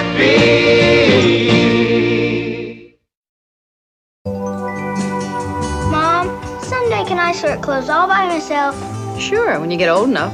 How will I know when I'm old enough? When you don't want to do it. Annie, all I need is $1. No way. You just squander it on cheap thrills. There's a beautiful new girl in the school, and she wants me to show her the town. Now, I need $1. Gonna show a girl the town on $1? It's not that big a town. I'll give you a nickel. Buy her a picture postcard. Danny Partridge. Yeah, Mom. This is a brand new shirt, and there are already 2 buttons missing off the front. Make him pay for a new one. It's not my fault. Gloria Hickey tore them off. Who? Gloria Hickey. She's a girl in school and she hates me. So she came up and ripped my buttons off. Danny, I know Gloria Hickey. You must have done something to her first. Nothing. Well, it was an accident. I was walking along and suddenly I discovered I had a ball of mud in my hand. And I thought to myself, boy, it sure is dumb for me to be holding this ball of mud. So I tossed it away. And he hit Gloria right in the back of the head with it. Boy, it was a great shot. Thanks a lot. Why did you hit her with a mud ball? Because I can't stand her and she's a creep. Danny! I'll get it. Danny! Gloria! Hi, Danny. Listen, I'm sorry about hitting you in the head with the mud ball. That's okay. It was a great shot. Did you come over to see me? No. Oh. I came over to see your mom. I'm selling cookies, and I thought she might want to buy a box. Well, you're talking to the right person. I handle all the finances. How much are they? $1 a box. Nothing to it. I'll just have to dip into petty cash.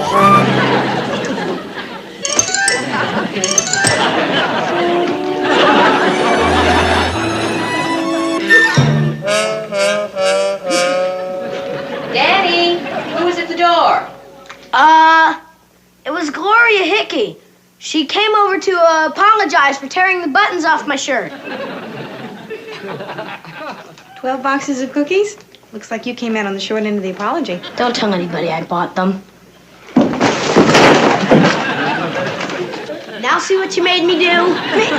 Danny, what'd you break now? Nothing. He dropped his cookies. Where did you get them? He bought them from Gloria Hickey. I didn't buy them. I mugged her.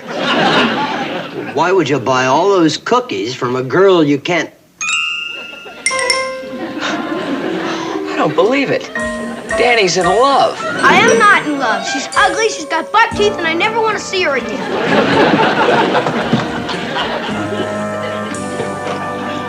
He's in love, all right.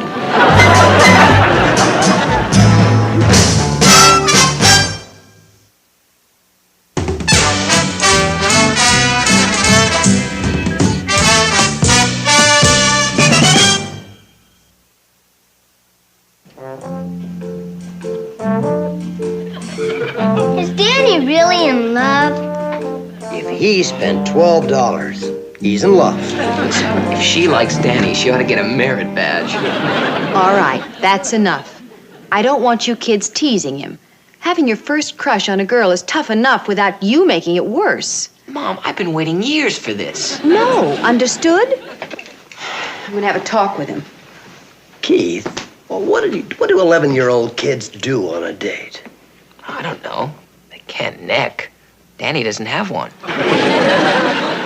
Wish I'd have said that. Glad I did.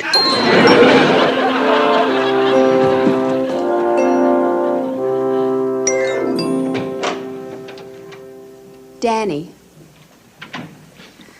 I want to talk to you. About what? About Gloria.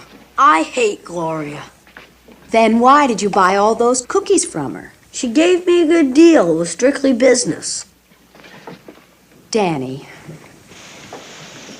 every boy starts to like girls sooner or later. It's nothing to be ashamed of. But it couldn't be love, Mom. Love is beautiful and nice. You know, you must have read about it. A little. Well, I don't feel any of that. When I see Gloria, I get this strange yearning inside. What, kind of yearning?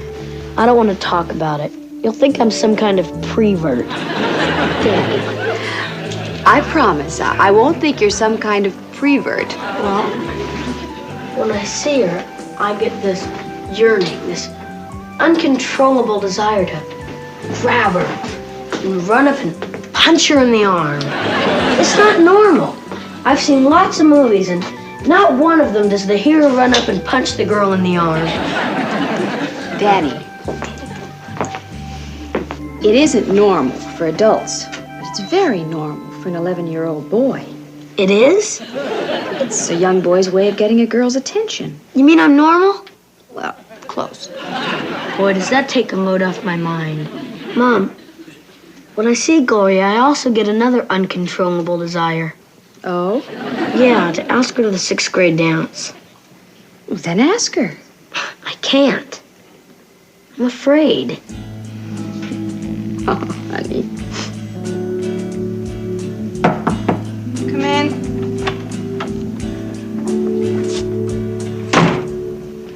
Lori, I know I've been rotten to you in the past. Constantly. And I hope you can forget all that because I'm about to bare my soul to you. Oh? I'm involved with a woman. A woman? Are you talking about Gloria Hickey? Now let's leave personalities out of it. I've been studying a lot of techniques to impress women. And since you're a woman, sort of, I thought I might try them out on you. Sure. It might be educational. Okay, method number 1. What are you doing? Ignoring you. You know, playing hard to get. Oh. If you ignore me, how are you going to ask me out? Maybe I ought to try method number 2. Why not? Method number 2. Ask me what's on my mind. Okay, what's on your mind? I can't tell you. Why? Because I'm being deep, dark, and mysterious. Women love it. Wrong. Wrong? Better try method number 3. I don't have a method number 3. Danny, if you're trying to get the girl's attention, you're going about it all wrong. Look, pretend I'm Gloria. Why? Well, talk to me like you talk to her, and I'll point out your mistakes, okay? Okay, but you're gonna have to turn your back. I always walk up on her from behind. Why do you do that? Because if she sees me coming, she runs. Okay.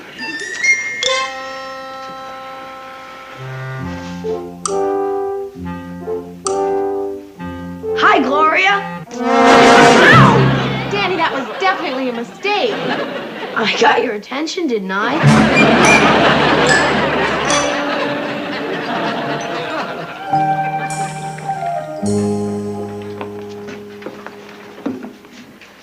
Well, Danny finally got up enough nerve to ask Gloria to the dance. I hope she's wearing shoulder pads. Look, when he comes down, I don't want you kids teasing him. He's scared to death, and if you tease him, he's sure to back out. You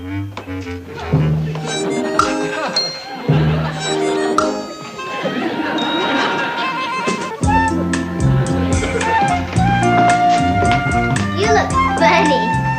That does it, I'm not going. Oh, now wait a minute, Danny, there's nothing to be afraid of. That's easy for you to say. You've never had to ask a girl out. Honey, there's nothing to it. Now, excuse us. It's time for man talk. Come. Danny, if there's anything you want to know about handling women, you want to get it from a real pro. You know who to ask. Yeah, but I already asked Keith. He was no help. I was talking about myself. Mr. McCade, I know you're trying to make me feel better by making me laugh. Bless you.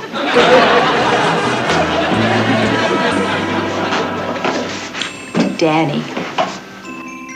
Look, Danny, it's easy to ask a girl out, especially for someone as brave as you.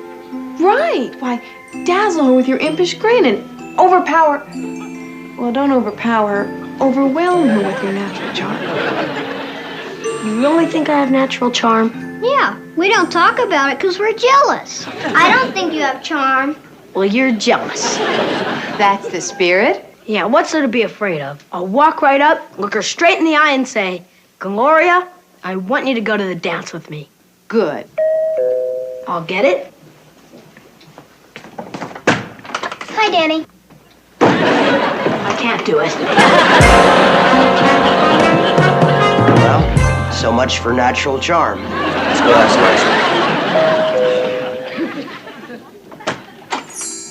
Hi, Mrs. Partridge. Hi, Gloria. I'm sorry if Danny acted rather strange. I didn't notice. Oh, come in.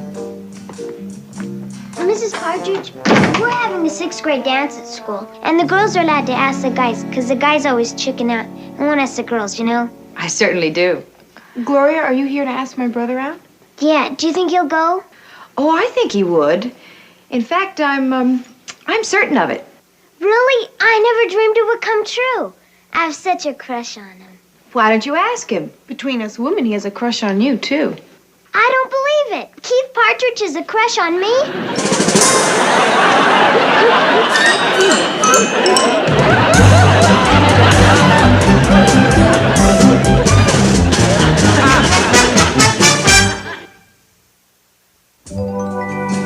Poor Danny. What are we gonna do? I really don't know. I've never been in a situation like this before. I was once. I was in love with Rose Barker.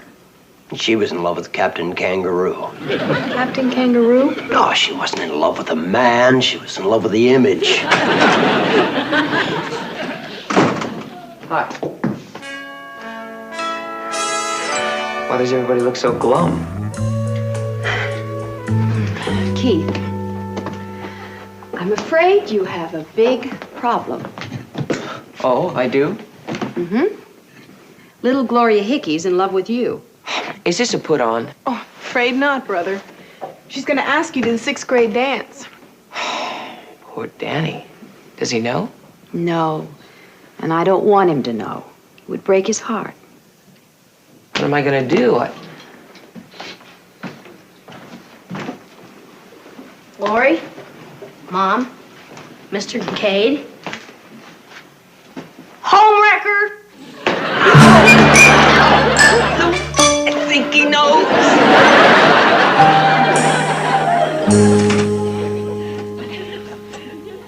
Did you talk to Danny? I tried to last night. He just didn't want to talk. I wish I could help him. Oh, he'll get over it. Kids his age forget those things pretty fast. I hope so. Boy, that does it. It's not fair. I mean, I can understand a guy wanting revenge, but why must the innocent always suffer?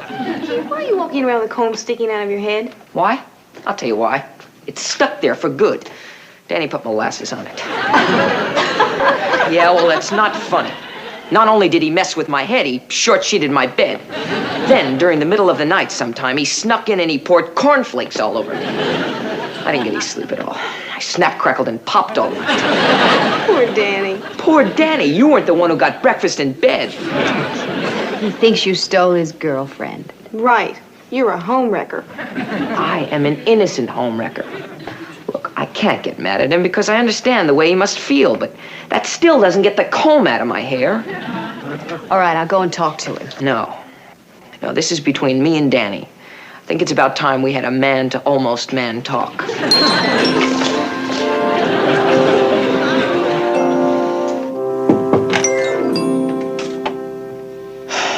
Danny, can I talk to you a minute? Sure, why not? You won. You have the right to gloat. I am not here to gloat. Why, I'd gloat if I were you. You have the most beautiful girl in the whole world in love with you. You're Mr. Lucky, and I'm Mr. Loser. Danny, I'm sorry this whole thing happened. I can't accept your apology. I'm not apologizing. I have nothing to apologize for. Sure. It's not your fault you stole my girlfriend from me. It's not your fault you broke up a beautiful relationship. It's not your fault I cry myself to sleep at night.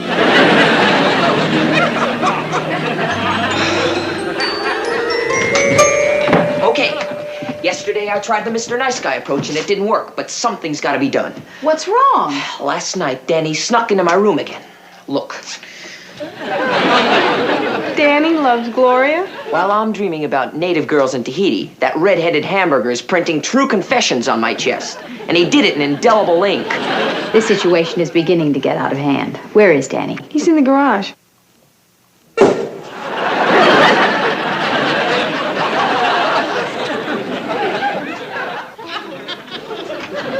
Danny, I want to talk to you. It won't do any good, Mom. I just have to reconcile myself to the fact that I'll be miserable forever, thanks to Keith. That isn't going to help at all. Honey, as you get older, you'll find out that most of the time, love doesn't work out the way you want it to. And it does hurt. It hurts like fury. I'm sorry. But Danny, you can't honestly blame Keith. I mean, you can't really believe he's interested in little Gloria. That makes it all the worse. To him, she's just another wild flame. Danny. She doesn't like me, Mom. I have to blame somebody.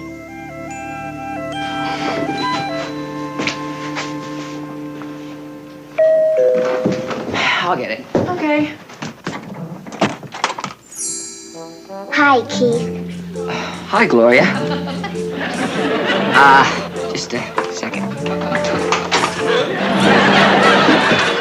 It's her. What do I do? What do you usually do with girls in love with you? Lori, you have a dirty mind. She's 11 years old. I suppose I could tell her you're not here. All right. There's only one thing to do. Break the truth to her gently and maybe build Danny up in the process. She might get the hint. Good idea.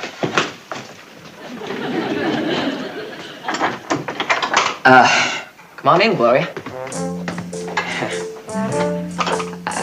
Gloria, don't you think Danny's really a great guy? He's icky. I love you, Keith, and I know you love me too. Laura and your mom told me. It did. Excuse me, Gloria. You told her I loved her? We thought she was talking about Danny. Thanks a lot. Now, what do I do? It's up to you. I make it a point never to interfere with other people's love lives. So, she thinks she likes Keith. Does that mean you're giving up? You don't call it giving up when the game's all over. Well, I never thought I'd raise a quitter. Who's a quitter? You are. Danny, most things in life that people want aren't just handed to them. If you really want something, you have to keep trying. You mean I should fight for Gloria? That's exactly what I mean. I think you're right. I'm gonna go over to Gloria's house right now and punch her in the arm.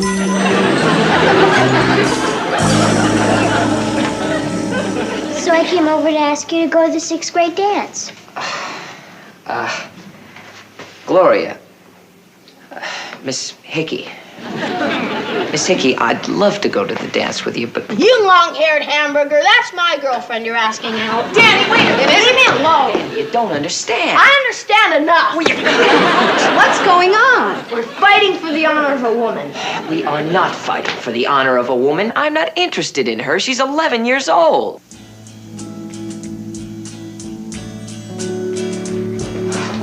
Gloria! Miss Hickey!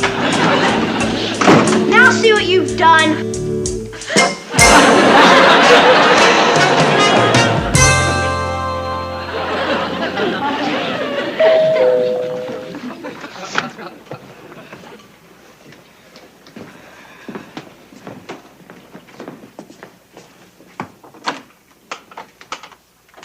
Gloria! Come on in. I guess you're here to see Keith. No, I'm here to see you. Danny, I have to talk to you. Alone. We are alone. Oh, yeah. Danny, I have a confession to make. I'm not in love with Keith anymore. You're not? No. Yesterday you were willing to fight for me. But he wouldn't. He couldn't love me. Well, I knew it all along. I just wanted to break it to you gently. You're so considerate. That's true. Danny. Yeah?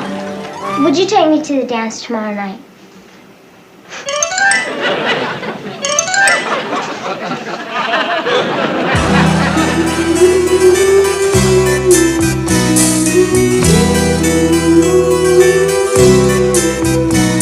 You know that I've been watching you for quite some time, trying to find a way of making you mine. Long before you started coming on strong with me, with the super charm that brought me down to sea. Hey, didn't you know that you've been acting like a movie star? And didn't you think I dig the person you are? No, you never really had to put on all that show. I decided when I met you a long, long time ago. Whoa, whoa, I would have loved you anyway. I would have thought you were fine. I would have taken you any day.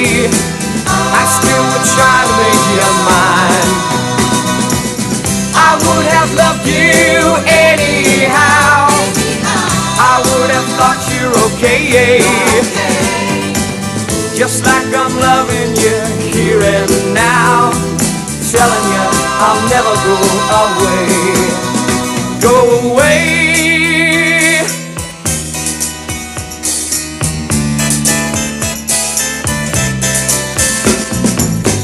So you never really had to put on all that show.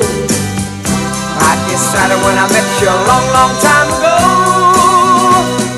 Whoa, whoa, I would have loved you anyway. I would have thought you were fine. I would have taken you any day. I still would try to make you mine. I would have loved you anyhow.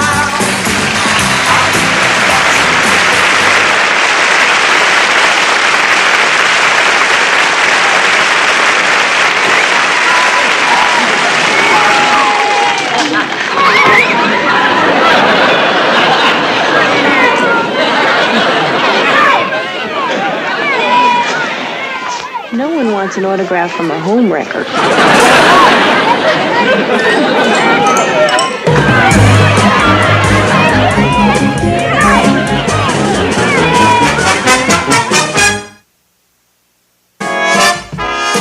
Danny, tell us what you and Gloria Hickey did on your date. No way. I told you, a gentleman doesn't discuss those things. Can't you tell us just a little? Laura, you're a woman. I thought you'd understand. Girls are also curious. I can't betray my confidence. Can I tell you why he can't betray his confidence? Because nothing happened. That's not true. A lot happened. Like what? Well, like when I was standing on one side of the gym with the guys, and Gloria was standing on the other side with the girls. Well, she finally came over and asked me to dance. Why didn't you ask her to dance? I was ignoring her. A woman loves it when a guy ignores her. Forget the dance. Get to the good stuff. After the dance.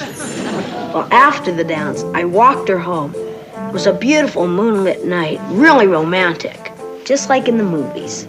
Don't tell me. You looked deep into her eyes. Yeah, I did that. Then you realized it was true love, and you reached for her, and then you punched her in the arm. Were you following me? Just a guess. Well, you left out the best part. She punched me back. I swear I'll never watch the shoulder again. Why not? Because I can't lift my arm.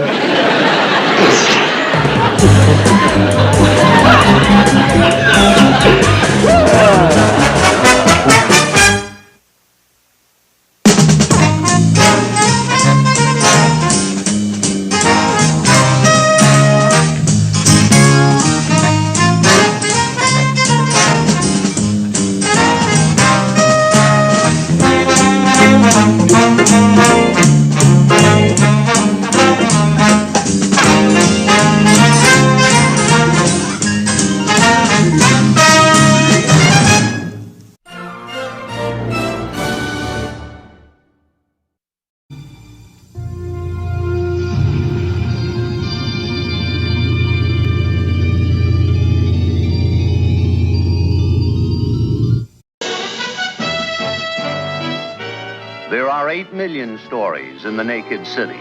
Some are violent, some happy, some sad. But one of them is just plain cuckoo. This is a modern fable about 2 young people who make a bargain, only to find out that they were going to get a lot more than they bargained for. We call our fable Occasional Wife. And it stars Michael Callan and Patricia Hardy. And it features, among other things, a fire escape.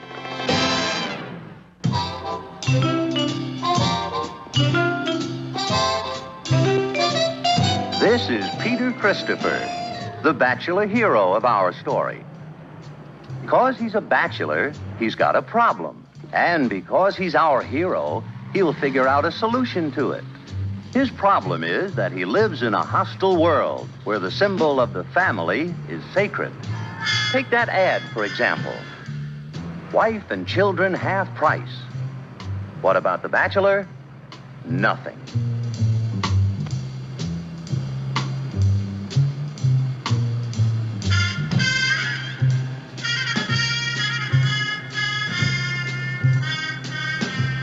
Of course, if the bachelor finds himself exploited or simply ignored by the world, he can always look forward to the solace of Friday night dinner at Mother's. Peter, I brought you some more white meat really, this I'm time. full. It was a Good you delicious ate it. dinner, but this is I the third know. helping. Dear, you need food. You know you do. You know one to take. Oh, gracious me. Peter, a man of your age should be married. Mother, I've told you, when I meet the right girl, I'll get married. I know, dear, I know, but it's just not normal. Peter, I really don't quite know how to say this, but are you eccentric? Am I what? Eccentric? Well, that does it, Mom! You really... I've never been so insulted before in my whole life. My own mother. Eccentric.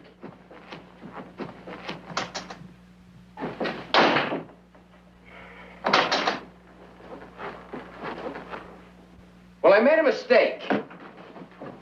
Yes, Peter was really up against it. All bachelors are. Of course, there's the lighter side. The bachelor isn't always exploited or hounded. Sometimes he's just accused. Peter, please. I don't want a superficial relationship. Why not? They're fun. Don't you understand? Well, Dr. Kessler says I must have a meaningful relationship. You and your analyst. At $25 a visit, I think he's got the meaningful relationship. You don't understand, do you? Well, I'm just going to have to show you how empty and shallow the whole thing is.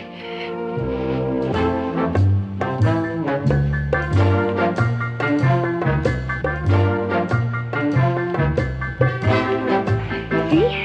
It's utterly meaningless. Oh, I've got to see Dr. Kessler. Pity. And it's not even his fault. He can't help it if he's a bachelor. He was born that way.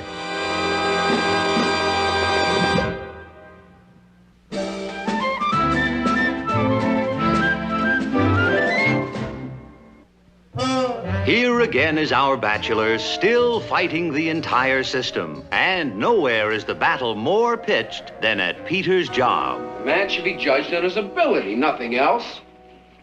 You're jumping to conclusions. The job's wide open. Oh, yeah? Well, how come everyone else is meeting with Brahms about it? You, Jack, Walt, Phil, everyone but me.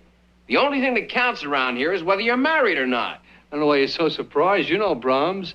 He's a nut about families and corporate images. You know that. Yeah.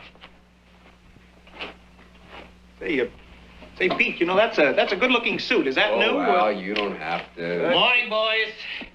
Morning. Oh, Peter, I've been wanting to get a hold of you for the last couple of days, but I've been swamped. Really? Yes. I'd like to see you about 3 if you can make it.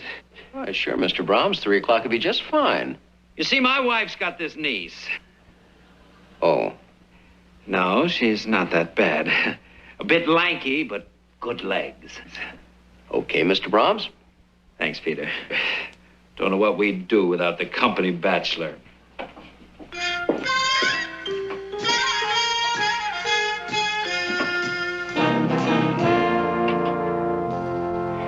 That did it.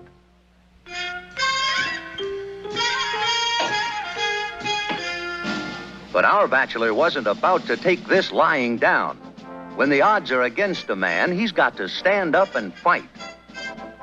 Or do what Peter did.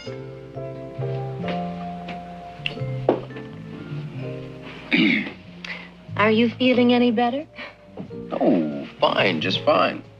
And all the time you've been coming in here, I've never seen you have 3 drinks before. What's so strange about 3 drinks? All different? Well, I'm trying to find the one that will affect me. I don't see what your problem is. If your boss won't promote you, why don't you quit? Are you kidding? It's the best company I've ever worked for. I get Stock options and pension plans. Well, it's only one thing to do. Get married. No, I'm not going to be getting married just to be getting married. No, not for my mother, not for Brahms, not for anyone. I suppose you're right. You think you have problems at your job? You should try working in this place sometime. We have unhappy husbands and loafers and drunkards, and they've all got lots of hands. Why do you stay? I like to eat. And also, I'm trying to save a few dollars so I can go to school one of these days. School? Art school. Hey, you draw? I draw. You know, clothes and fashions. And I figure if I can ever save up enough money to go to art school, I might become a dress designer. Well, how about that? No chance. All my money goes to a lousy 3-floor walk-up and peanut butter and jelly sandwiches. Problems, huh? Yeah, well, I guess we all got them. At least you got somebody you can talk to, though. Who? Your husband. What's his name, Sal? Peter, can you keep a secret? Yeah, I love secrets. I don't have a husband. No husband?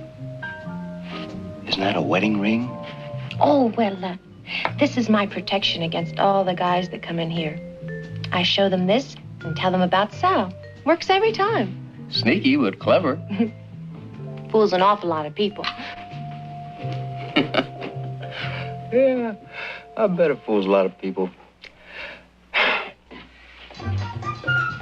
That's a wild idea. That's a wild idea. Come on, Peter. Tell us. Greta? Greta, I have got a proposition for you. How would you like to quit this job? How about if I get you an apartment, clothes, send you to school? Peter, I thought you were different. Listen, just because I work in a bar... No, Greta, this is strictly business. Don't you get it? You have given me the solution to my problem. A fake wife. That's my answer for Brahms. You must be out of your mind. No, Greta, I mean it. I want you to be my wife. Occasionally.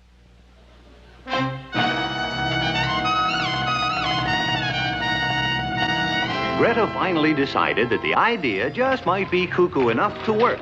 And so our two young people set off happily and hopefully on the course of their fake marital adventure. First stop, the jewelry store. Greta refused to start a new marriage with an old ring.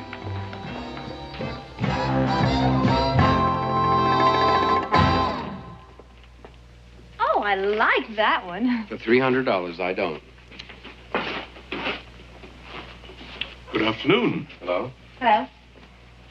Well, how about that one? It's only 110. Do you want those art lessons or don't you? I can't afford to spend any more money. I know, but I can't wear a cigar band. Hey, you know, Brahms smokes those pure Havanas. They got a beautiful Peter, cigar. Peter. I'm only kidding. Have you decided on anything yet? How much is that little thin one over there? Oh, you have very good taste. $680. Of course, the entire ring is handcrafted. No, thank you. What do you have? It's about 20. Carats? Dollars. Oh, I see. You want something simple and plain. Oh, what's that? Plastic. The display. Would you like it? No. Would you show us something else, please? I'll chip in. He's quite a spender. We're having our wedding breakfast at the Automat. Indeed. Say, how about this one? That ring is damaged, sir. Sounds good. How much? $15. 15? I'll pay the tax. That includes the tax. I'll take it. Now it's official. You're my wife. They should have had 2 witnesses, but the other clerks were busy with customers.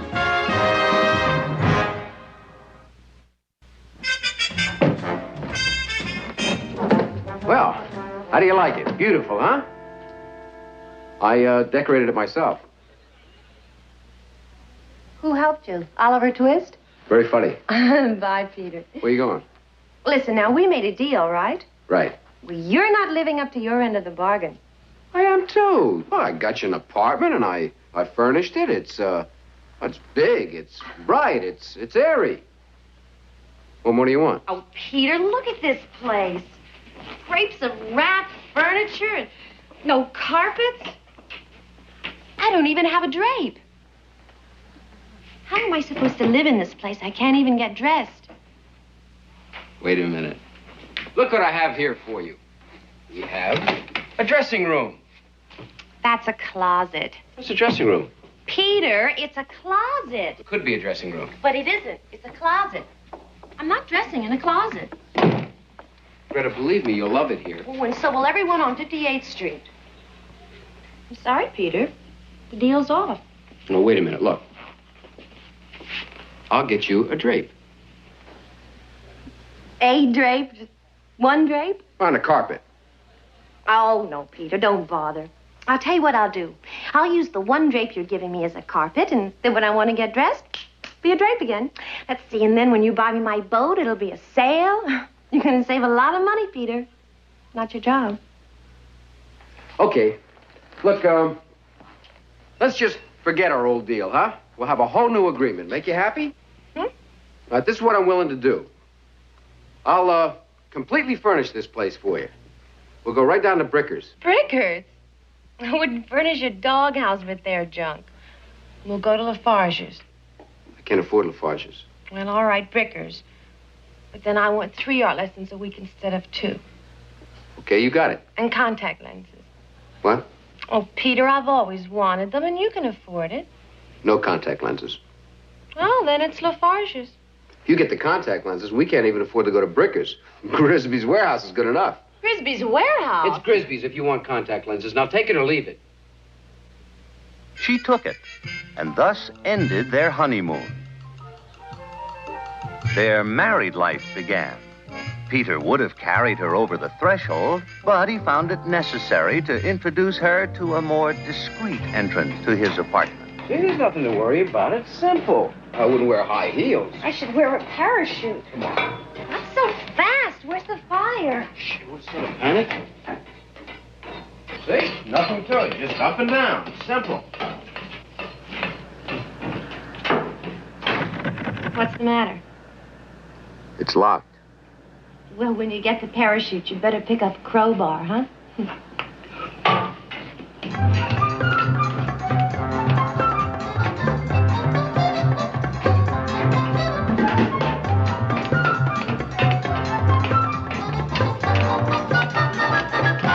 Better hurry. They'll be here soon. Brahms is always on time. Catering my own wedding reception. Oh, no. And what'd you do? It's not supposed to look like that. It's supposed to look like this. That picture is as phony as our marriage. It looks like you put it in the oven. Peter, you want to get fancy. You should have hired a caterer. Better throw it out. I'm sorry. I made a mistake. It's just the Brahms was so happy when I told him I got married. I don't want to blow it now. Where's the centerpiece? Over there. Over there. It's supposed to be over here. Who says so? The magazine says so. Look. Hey, they have a centerpiece. I know what, Peter. When everyone comes over, why don't we just sit down and flip through your magazine? Chop the eggs. Chop the eggs. Now, I'm only trying to do what's right. Oh, I've been thinking about something. How long is this going to go on? Just till you fill up the bowl. Not that. Our marriage. We haven't even talked about it. Don't worry. I got that figured out. You see, I'm aiming for a vice presidency one of these days. And as soon as I get it, you'll get it. Huh? Yeah, we'll have a tragic boating accident, and then you'll be lost, and I'll cry a lot, and I'll be a widower, and Brahms will love me. You mean I'm dead? Yeah. Well, that's very sad. But I like the part about you crying. Chop the eggs. Chop the eggs. Come on, let's go over it again now. Where do we meet? Huntington Yacht Club. How'd it happen? All right, Met. What was it? It was love at first sight. What were you before we got married? Very happy. Oh, come on, come on. I was a dancer. No, you weren't. You were a librarian. Don't you remember? We changed that. Peter, I'm sorry. Boy, I'm beginning to be sorry I started the whole thing. Well, it's a fine time to say that. I don't know what you're worried about. You know, it's my neck. Well, what about me? My future's riding on this, too. Wait a minute. We can say you had malaria. You know, your mind wanders, you forget things. No more lies. We have enough already. Any minute, my nose will start to grow. What do you mean, any minute? Uh-oh. Oh, boy, they're here. Now, look, don't get nervous, because it's only my job. Peter, pull yourself together. Stop yelling, they'll hear us. Well, so what? We're supposed to be married. Well, I'm gonna go get dressed. Now, just take it easy. okay, it'll work. It's gotta work. The time had come, and Peter was ready for anything. But this. Meryl! Peter, I saw Dr. Kessler. He says I'm ready for a superficial relationship. Now you're ready. Why now?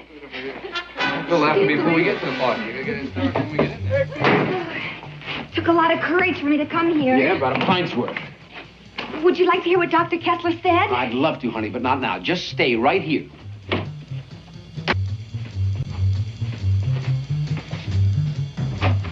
Hello, everybody. Hey, I guess we're a little early. Is Mr. Brahms here yet? No, not yet. Do you folks mind making yourself at home? I've got to go zip up the wife. I'll be back in a minute. What's going on? There's a little business meeting out there, but there's a party upstairs. Come on. Great!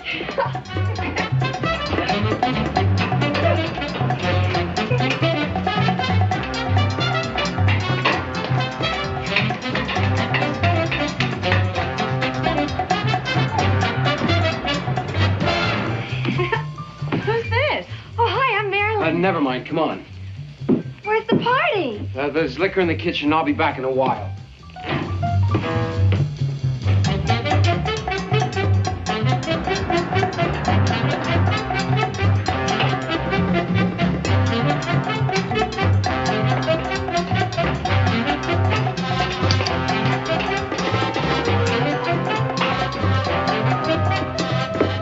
Wait, not in right. Rotten lenses. You set? I think so. You sure? Yes. Okay. Good luck. Wait a minute. Hello, everyone. I'd like you to meet my wife.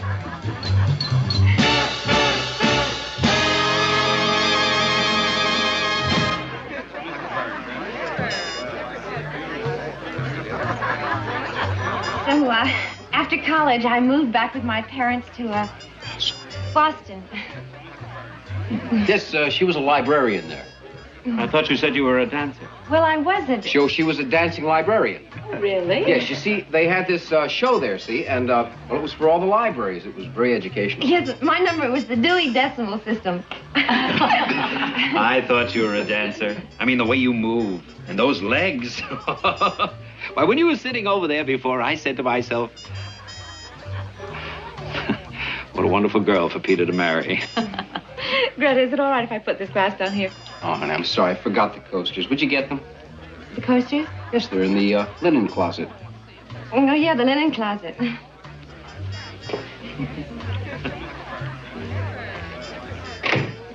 Oh, excuse me. We've changed things around. The rooms?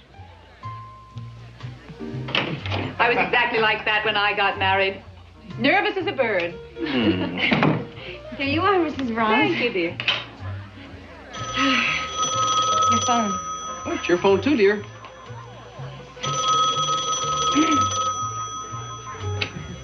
Hello? Oh, well, not right now. Thank you very much. Goodbye. Who was it, dear? Your sister, Marilyn. She wants to come over. He has a lovely sister. Beautiful girl. She's very happy for us, too. Well, not as happy as I am, Harold. Peter. Peter. It's her pet name for me. She used to have a dog named Harold. But it is evident that into the life of every married bachelor, a little rain must fall. In this case, 90 proof rain. You two plan on staying here long? Oh, I guess so. We like it here a lot. Well, actually, we probably won't be here too long. It's a little small for a family. Are you planning on a family already? No, we're not. I don't want one right away. Of course we do, dear. We're going to have a big family. Whole bunch of kids. Good, good. No, we're not. You don't want a family? Oh, Well, I didn't say that. I just think it's important for two people to know each other before they have children. I think that's very sensible. I think the whole purpose of two people getting married is to have children. Right. After they get to know each other. Young lady, I'm a bit older. That's right. Max, you just want them to have kids so that you can sell more baby food. You're absolutely right, dear. Two people should get to know each other before they have children. Two people should know each other before they get married. Right. You see, you never really get to know a person until after you've lived with them. How true. Well, Greta, I don't exactly agree with that. You know, she may have a point there. I never thought of it that way. Well, it's funny. I was thinking that, too. Well, anyway, I'm sure you'll do the right thing. Can't go wrong with a girl like Greta. Oh, you sure can. Peter, I couldn't wait any longer. Who's this? Wait, it's his sister. Hi, Marilyn. I love you. I love you. She took the marriage hard. I want to be with you. I want to be near you. Our family's very close. You should have seen my brother. Oh, I wish more families had bonds like that. Oh, it's beautiful. What devotion. Oh, I think it's very touching. Good legs. Marvelous, marvelous. Well, I think I'll make her comfortable. Well, this has certainly been a day I'll never forget. Me neither.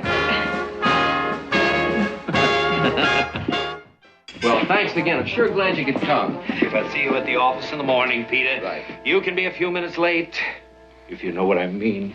I think he got it, Max. Oh, we want the two of you to come up to the lake next month and spend the weekend. The weekend? Yes, well, we'll sure try to make that, won't we, dear? Uh-huh. Good, Oh, we're so counting glad. on you. Thank you again for a lovely Wonderful. Bye. Nice meeting you. Well, it's over. Oh, I'm so glad. Peter, what are we going to do about that weekend? Oh, don't worry. We'll figure something out. You know, the important thing is it worked, and they loved you. And I'm finally on my way. Say, how about a drink? Celebrate. Oh, Peter, I don't have time. Have a date. Oh, well, I'll see you to the window. Okay.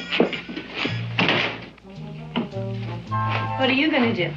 I'm supposed to take her to dinner if she ever wakes up. Oh, I hope she's feeling better. Have a nice time. You too.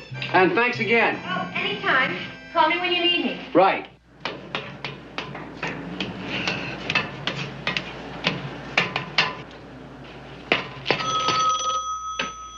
Hello? Peter, I just heard you're married. Is it true?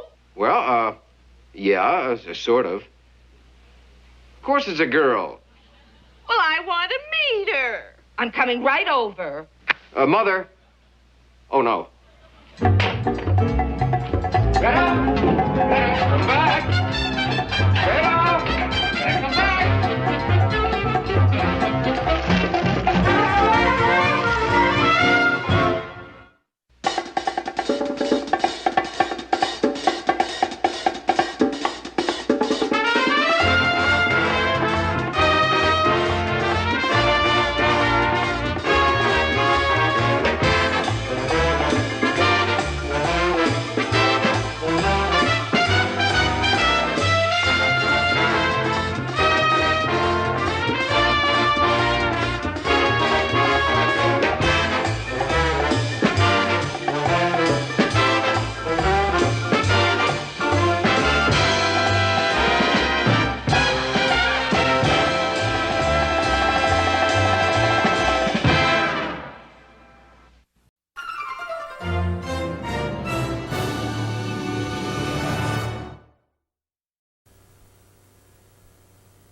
Hi there. Morning, Mr. Wilford. Morning, boy. Well, how's the United States postal business, Mr. Wolfett? Well, you know the mail business. Always something new going on. Well, I got a package for you. Hey, look at the size of that. What do you think? I went down at the post office yesterday, let me tell you. Yes, sir. Here's Spiffy. And prove it. What happened? He did some naughty pictures sent through the mail. What? What were the naughty pictures? 8x10s in color. No. What kind of naughty pictures? Big 8x10 colored pictures of naughty pine trees. You get it? Very funny. Hold on, young fella. Don't go away mad. I got a big package for you. Come all the way from Chicago. My new golf clubs, they changed! Just in time for the club tournament today. Oh, he's been waiting. See you tomorrow, boys. And don't forget, as they say down at the post office, write a letter to your mother today. She might be lonesome up there in that penitentiary. Sure is. Hey, what do you know? My sister Mary Frances had a little baby girl. Hey, really? Yeah, it says enclosed one of those new instant color snapshots of baby. Well, let's see it. Hey, come here. Come on, where's the color? Oh, P.S. Sorry, Stanley. The snapshot fell in the morning load in the washing machine. The pictures turned out pretty bad, but we have the only baby on the block wearing Technicolor diapers. Look here. Hey, yeah. Aren't they beauties? Yeah. Oh, brand spanking new, and I intend to keep them that way. Ooh, look at the feel of that shaft. Are they gorgeous? Oh, that's a thing of beauty, Must have cost a fortune. Never mind what they cost. Stop that, Pruitt. Stop touching it. Golf clubs, aren't they? I mean, they're going to touch the ground sooner or later. If I can help it. Look at that finely tempered shaft, Doc. Some other time, Wally. Yeah, I want to read my mail. Wait for me. Pruitt! Now, I command you to stand here and look at these pups. Gosh, I can't, sir. The other guys will accuse me of apple polishing with the boss. They're very nice, though, sir. I didn't want to show them to you anyway. Non-golfers. Beautiful, shiny, gorgeous.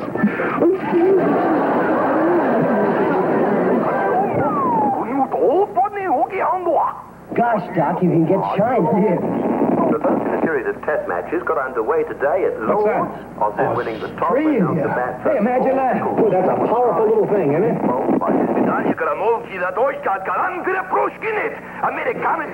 Doc, see if you get a local station, huh?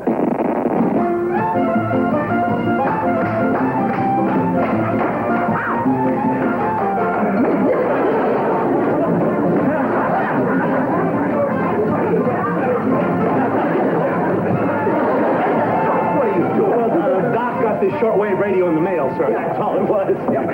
Great, sir. Yes, I can hear it. My Aunt Tippy sent it to me. She's the one with the bad breath and the dandruff. That's very nice. Would you turn it off, please, so that we can enjoy breakfast? Hey, you guys. Have I got a surprise for you this morning, huh? What's all this? Look at this. Look at this. It was my idea. I thought it would give the consular's table a little class to have menus. Hey, menus. Wow. Is he getting snappy, huh? Well, that's very charming, Malden. Let's see what's on the menu for breakfast. First course, canned tomato juice. Main course, bread with peanut butter, chunky stuff. And coffee or milk. Oh, well, you get quite a spread here, Mo. Good thing you had the menus printed up. We could never remember all that. Well, you see, you have a choice there. Where? There. You can either have the chunky style peanut butter or the smooth kind. Your order, sir? Yes, well, let's see. I think I'll start with the canned tomato juice. Yes, then I'll have the bread with the smooth style peanut butter. And coffee, please. He orders beautifully, doesn't he? Obviously a gourmet of the old school. Your order, fellas? What would you recommend? Oh, it's all good. It's all tasty. All right, I'll have some of that. Yeah, that's good. Yeah, what? What did you order? Well, whatever you want, just bring it out. It'll make any difference. All slop anyway. Slop? What do you mean, slop? I mean, well, listen, slop. we gotta have it. Just bring the peanut butter. What is it? I worked my fingers to the bone out there trying to keep this kitchen clean, and you call it slop. I've got nothing to do with it. Now, boys, stop that fighting. I just won't have it. Well, look who's here. Hi there, fellow campers. Hi there. Hi. Hello, big fella. Hi. Miss Strudecker. Hi, Stanley. Oh, boy. Thanks, Spiff. I needed that. Goodness, does he always shake like that? Not around fellas, I don't. Perhaps I can explain this rare medical phenomenon of Pruitt's. You see, my dear, obviously when he looks at you... Yes? Looks at you. Yes, Doc?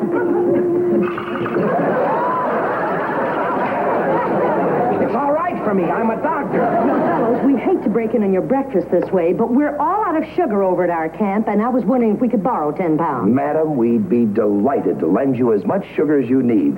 Anything to help our fellow campers across the lake. Well, usually we have plenty of everything. Our girls used up all our sugar. They're making definitive fudge. We don't have any sugar left at all. Oh. This morning we had to use cocoa on our cornflakes. We'll be happy to help you if you ever need our assistance. I have to say it, Commander.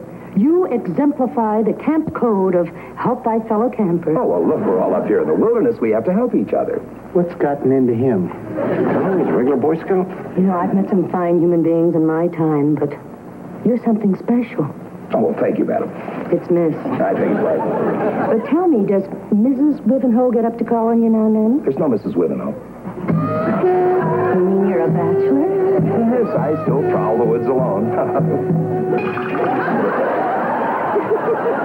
Thanks, Wally. I needed that. Why don't you help us carry that huge, heavy bag of sugar out to our Jeep?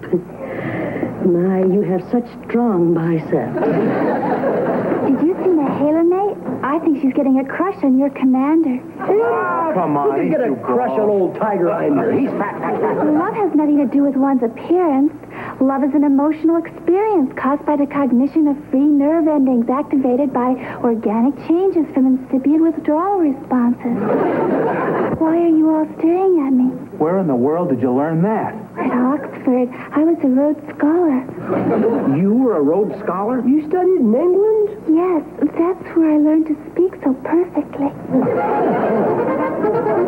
May I say once again, Commander, how deeply indebted we are to you. Oh, please feel free to call on us at any time. We'll look after each other's camps. It's the camaraderie of the woods.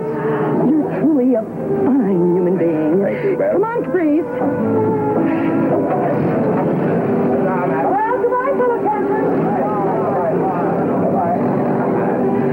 Oh, dear. What's come over you, sir? Are you sick or something, Wally? You always hated the idea of women campers. Well, I've been reading a lot of Spinoza and Stephen Spender and St. Thomas Aquinas lately, and I've decided to change my image.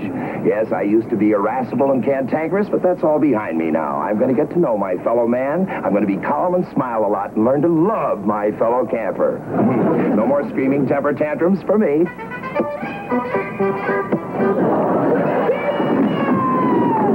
Where you gone, Clark?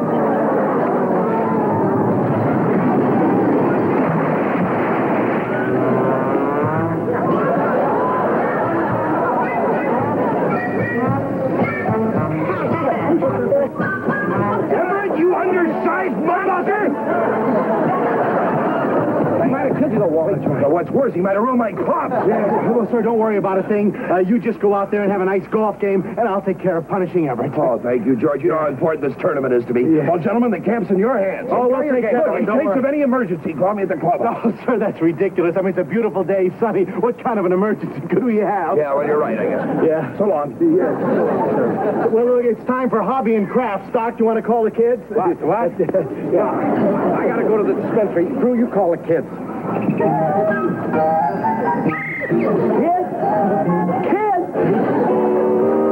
All right, now look, when you sew the sole to the top side, you've got to pull that leather thong very tight. You see, otherwise you'll get a sloppy-looking moccasin like Arthur here. Yeah, that's good. Everett, now what the heck is that?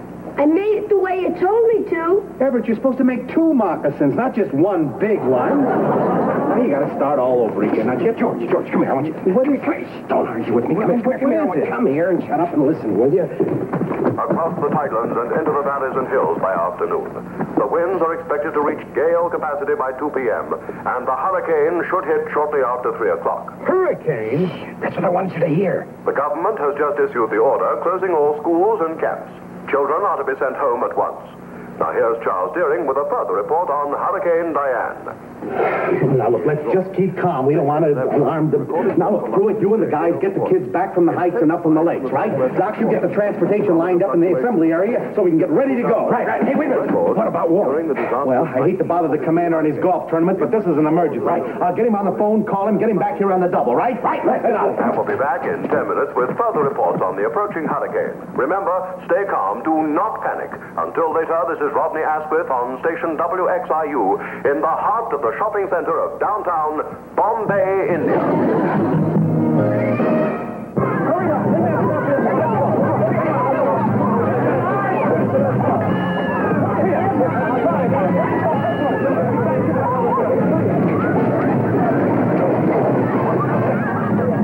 What is it? What's going on? Didn't they tell you, sir? Tell me what? I was just teeing off at the fourth when I got the message to rush back here. What the devil's going on? Didn't they know about the hurricane at the clubhouse? What hurricane? Oh, you better come with me, sir. As the entire area boards up windows and braces itself against the devastation soon to be unleashed. Latest reports put the hurricane about 40 miles to the east, traveling toward us swiftly. Lord Spiffy, you were right. It's awful, isn't it? Well, I'll see you guys later. I'm going to get in the truck. Just stay where you are. We need every able-bodied man we can get. From all outlying stations. Further government suggestions recommend the dismantling of surfaces which might offer resistance to the horrendous winds. Flat surfaces such as windows, billboards, or tent sidings should be removed at once. Tent sidings, that's us. Personnel in outlying areas should dig hurricane trenches where they can take shelter until the Holocaust has passed. All right, you heard the man. Let's get started. All right, now hear this. You four men can dig a shelter trench right here. Doc, get them all in. Strip those tents. Start over there. All right, kids, in the car. In the cars. Let's go, boys. Oh, Pruitt, bring shovels. Sir, we forgot something. We've got to go across the lake and warn the girls' camp. Oh, heck on him. In an emergency like this, it's every man for himself. Sir, what about the camaraderie of the woods? I'm looking after my camp. With Stephen Spender and Spinoza. I mean, the new youth. Oh, George, that's unfair to say to me at a time like this. What would St. Thomas Aquinas do, sir? Well, I wouldn't. All right, I'll telephone him. All right, sir. St. Wallace Wivenhoe.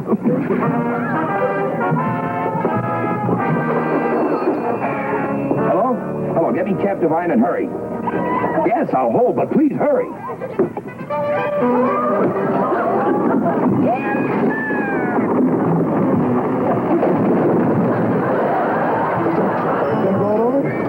Well, how the heck could a telephone pole just... Everett? I'll brain that maniacal little thing. We don't have time for that, sir. There's a hurricane coming, and we've got to warn the girls' camp. Well, I guess you're right, George. It's our duty to go tell them. That's right.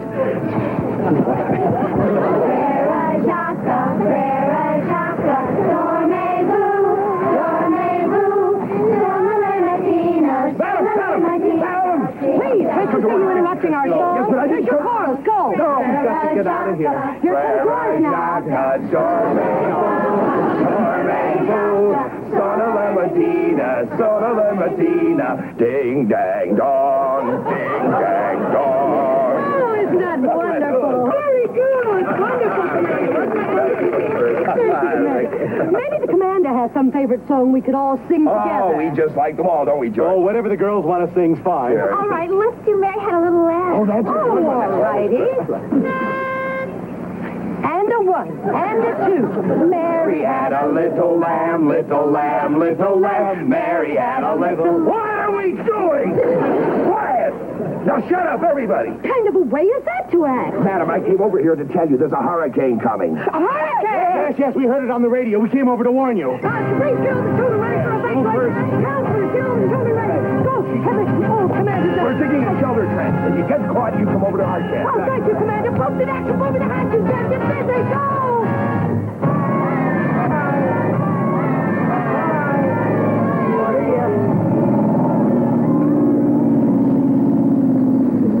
Well, that's the last of the boys, Wally. My beautiful camp. Stripped of her glory. Standing there all naked and bare. Well, that's enough of that. We did what we had to do. Any news about the hurricane, Doc? Well, he said they expect to arrive about 3 o'clock. 20 minutes.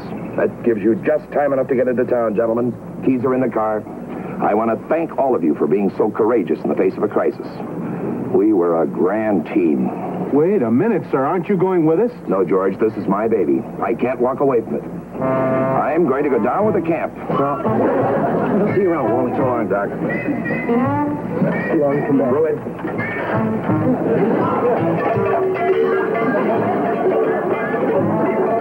George, you've been the finest executive officer I've ever had. Goodbye, sir, and good luck. Thank you.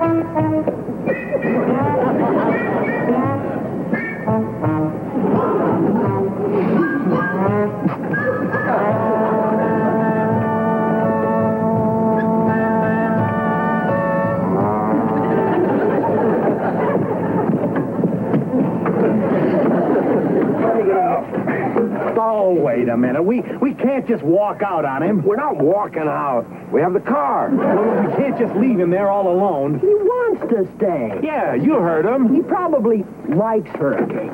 Come on, George, let's go. No, if you guys want to go, you go ahead. I'm going to stay. Oh, come on.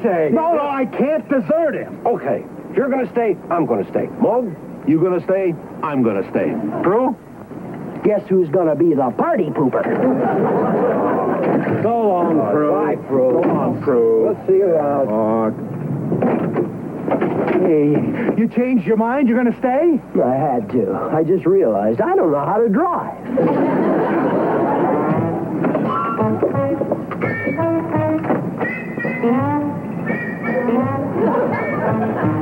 Sir, we decided to stay and see it through with you.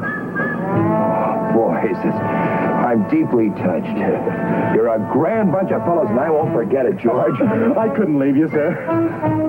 Doc, that's okay, Wally. What the heck? And Stanley. Don't thank me, sir. I couldn't drive.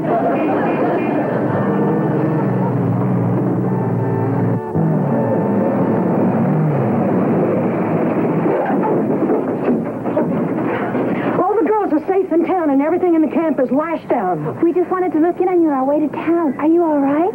Oh, we're fine. Yeah, we're staying. But that's dangerous, isn't it? Do you think that's why? Well, you can get killed. Listen. Were reported badly damaged, and the first casualties have been removed from the area. The cyclonic winds are now beginning to buffet our station. We advise all civilians to take cover. Do not stand in open areas. You girls will never make it into town now. Everybody into the trench. But they can get Get your things if you... All right, move all your gear forward so there's room for the goat.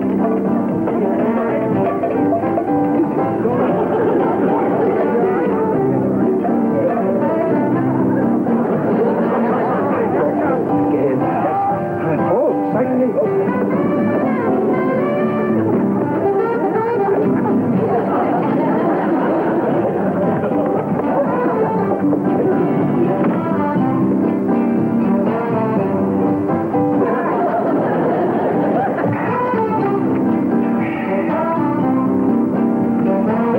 I'm glad I stayed. Oh, my gosh. I forgot something.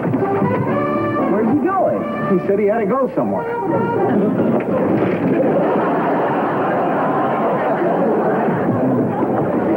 Oh, I almost forgot these. What I need to have to do.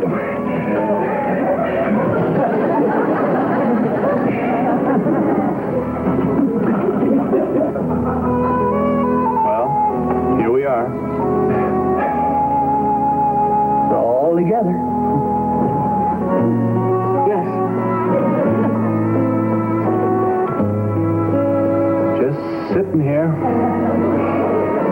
In a dirty old cold trench. Anybody care to look at tomorrow's menu? Listen, the latest reports are coming in. Local police and the Red Cross units have reported several casualties from hurriedly dug hurricane shelter trenches collapsing and burying civilians. Oh, no. We are repeating our previous instructions. Be certain to shore up your hurricane shelter trenches. You guys shore up this trench? He didn't tell us to till just now. Well, you always shore up a trench. Even a Doomcloth knows you shore up a trench this big. Listen. So those of you who have your trenches dug, be sure and drive iron stakes or steel rods into the earth to retain the walls. Steel rods are the safest material. That's pretty stupid out here in the middle of nowhere. Where would we get steel rods?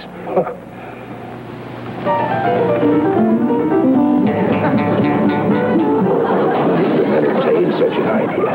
We have to be practical. Commander, how can you hesitate? Human lives are at stake. I only got to play with them once. What are holes?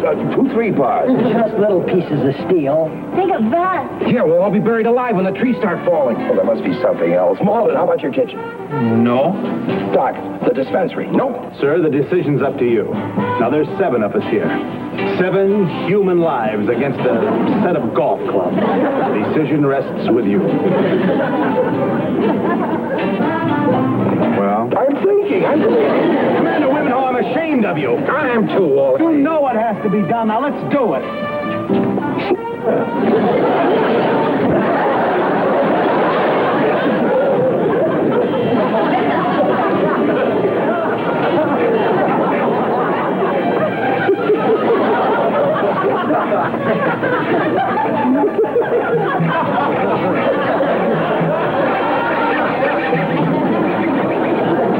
Oh, no.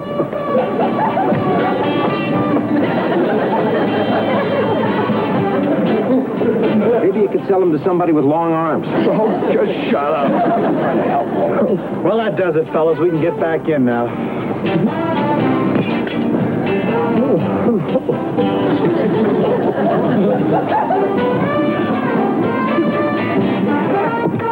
All right, now we're all safe. I think we owe Commander Wivenhoe a little tribute for sacrificing his new golf clubs to save our lives. Hip, hip. Hooray! Hip, hip. Oh, shut up. So what kind of an attitude is that when we all took our time to hip, hip, hooray? Well, I don't want any hip, hip hoorays. I want my golf clubs. Pete, they went for such a good cause. We're all going to live now. What good is living to a golfer if he has nothing to play golf with? I sprinted safe for 5 years to buy these clubs. And we've just received word that the water is rising, and there is every possibility that the banks of the Ganges River may overflow. Ganges River?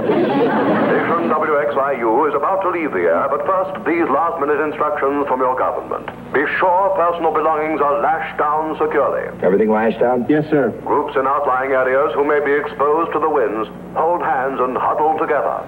All right, everybody, hold hands. Here we go. It's coming. And one last precaution, be sure your elephants are tethered. Right, and you heard him. Let's get out and tether our elephants. What's he talking about? We want to wish all of you the very best of luck. We're going off the air now until after the hurricane. Till later then, this is Roger Asquith signing off from station WXIU in the heart of a shopping center in downtown Bombay, India. Did he say downtown Bombay, India? The heart of the shopping center. Bombay, India. It's in India. Powerful little thing, isn't it? Sure is powerful, all right. Good reception, boy. Yep. Clear, huh? Clear. Yeah, clear as a bell. Yeah. Stripped all the tents. Stripped the bear. Except the little kids. All the kids. My clubs. My new golf clubs. Anybody else hungry? Yeah, I'm hungry. Why don't we just stroll over to the mess hall and see if there isn't something there we can make a sandwich? Hey, I could amble over there with you, I think. Yeah.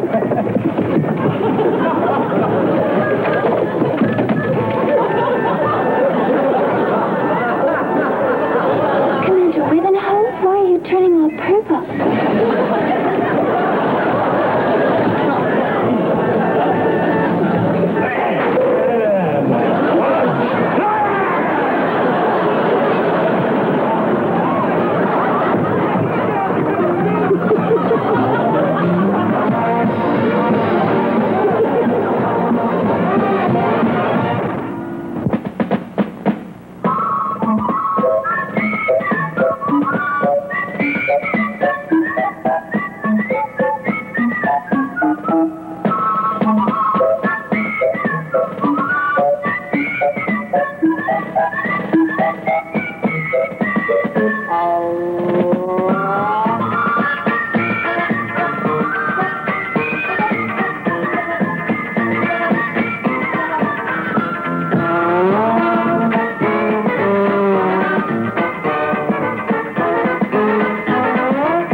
Living Well Ladies Aerobic program and fabulous exercise equipment will help you get in shape. It's great. I like it. I'm real happy with it. Call now, only $10.13 a month. Hurry, offer ends soon. Don't miss out. Wrap a bowl with Reynolds plastic wrap, and an unusual thing happens. It clings.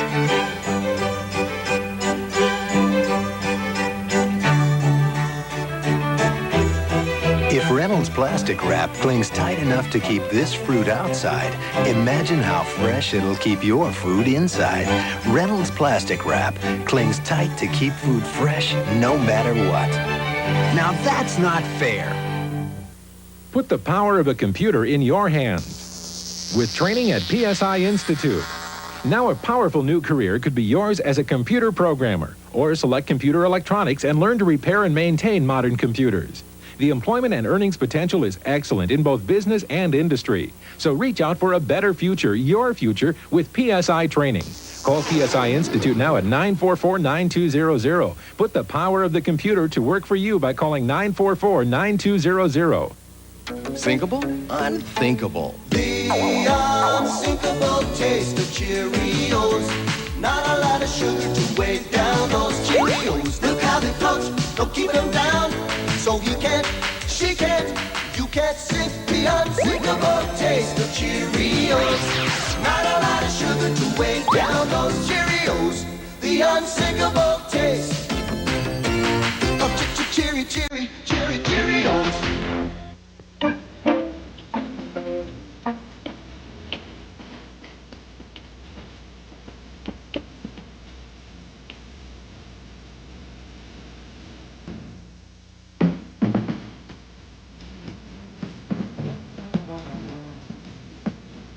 Next on News 9 at noon, is the Space Shuttle Columbia down for the count?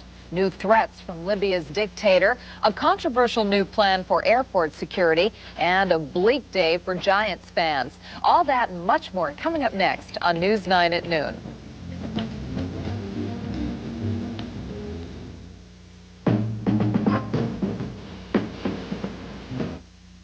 Mom, I made it! I'm a hairstylist! Robert Beyonce opens the door to a brighter day.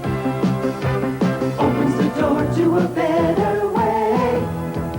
Opens the door, that's why we say Robert Beyonce helps open the door to success.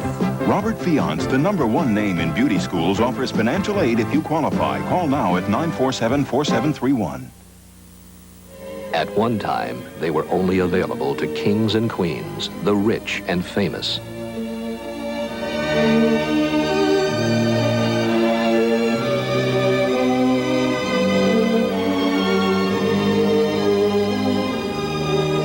Today, new modern above-ground mausoleums are available to almost every family, religion, and budget, all conveniently located in beautiful New York and New Jersey suburban areas. Family visits here are comforting and free from the problems of old-fashioned cemeteries. To receive your free colorful booklet and estate planning guide containing all the facts about mausoleums, call now without obligation. Dial toll-free 1-800-331-1001. Join the many others who are saving money and worry by planning ahead. For your booklet and guide, call 1-800-331-1001. Call us today. The Redmen of St. John's battle the Boston College Eagles. Tuesday night at 8:30. Channel 9 is coming on strong. Just watch. A day to say goodbye to a firefighter who lost his life and then gave life to another. Now, from WOR-TV, Tom Dunn, Sarah Lee Kessler. Weather with Lloyd Lindsay Young. This is News 9 at noon. Good afternoon, I'm Reg Wells in for Tom.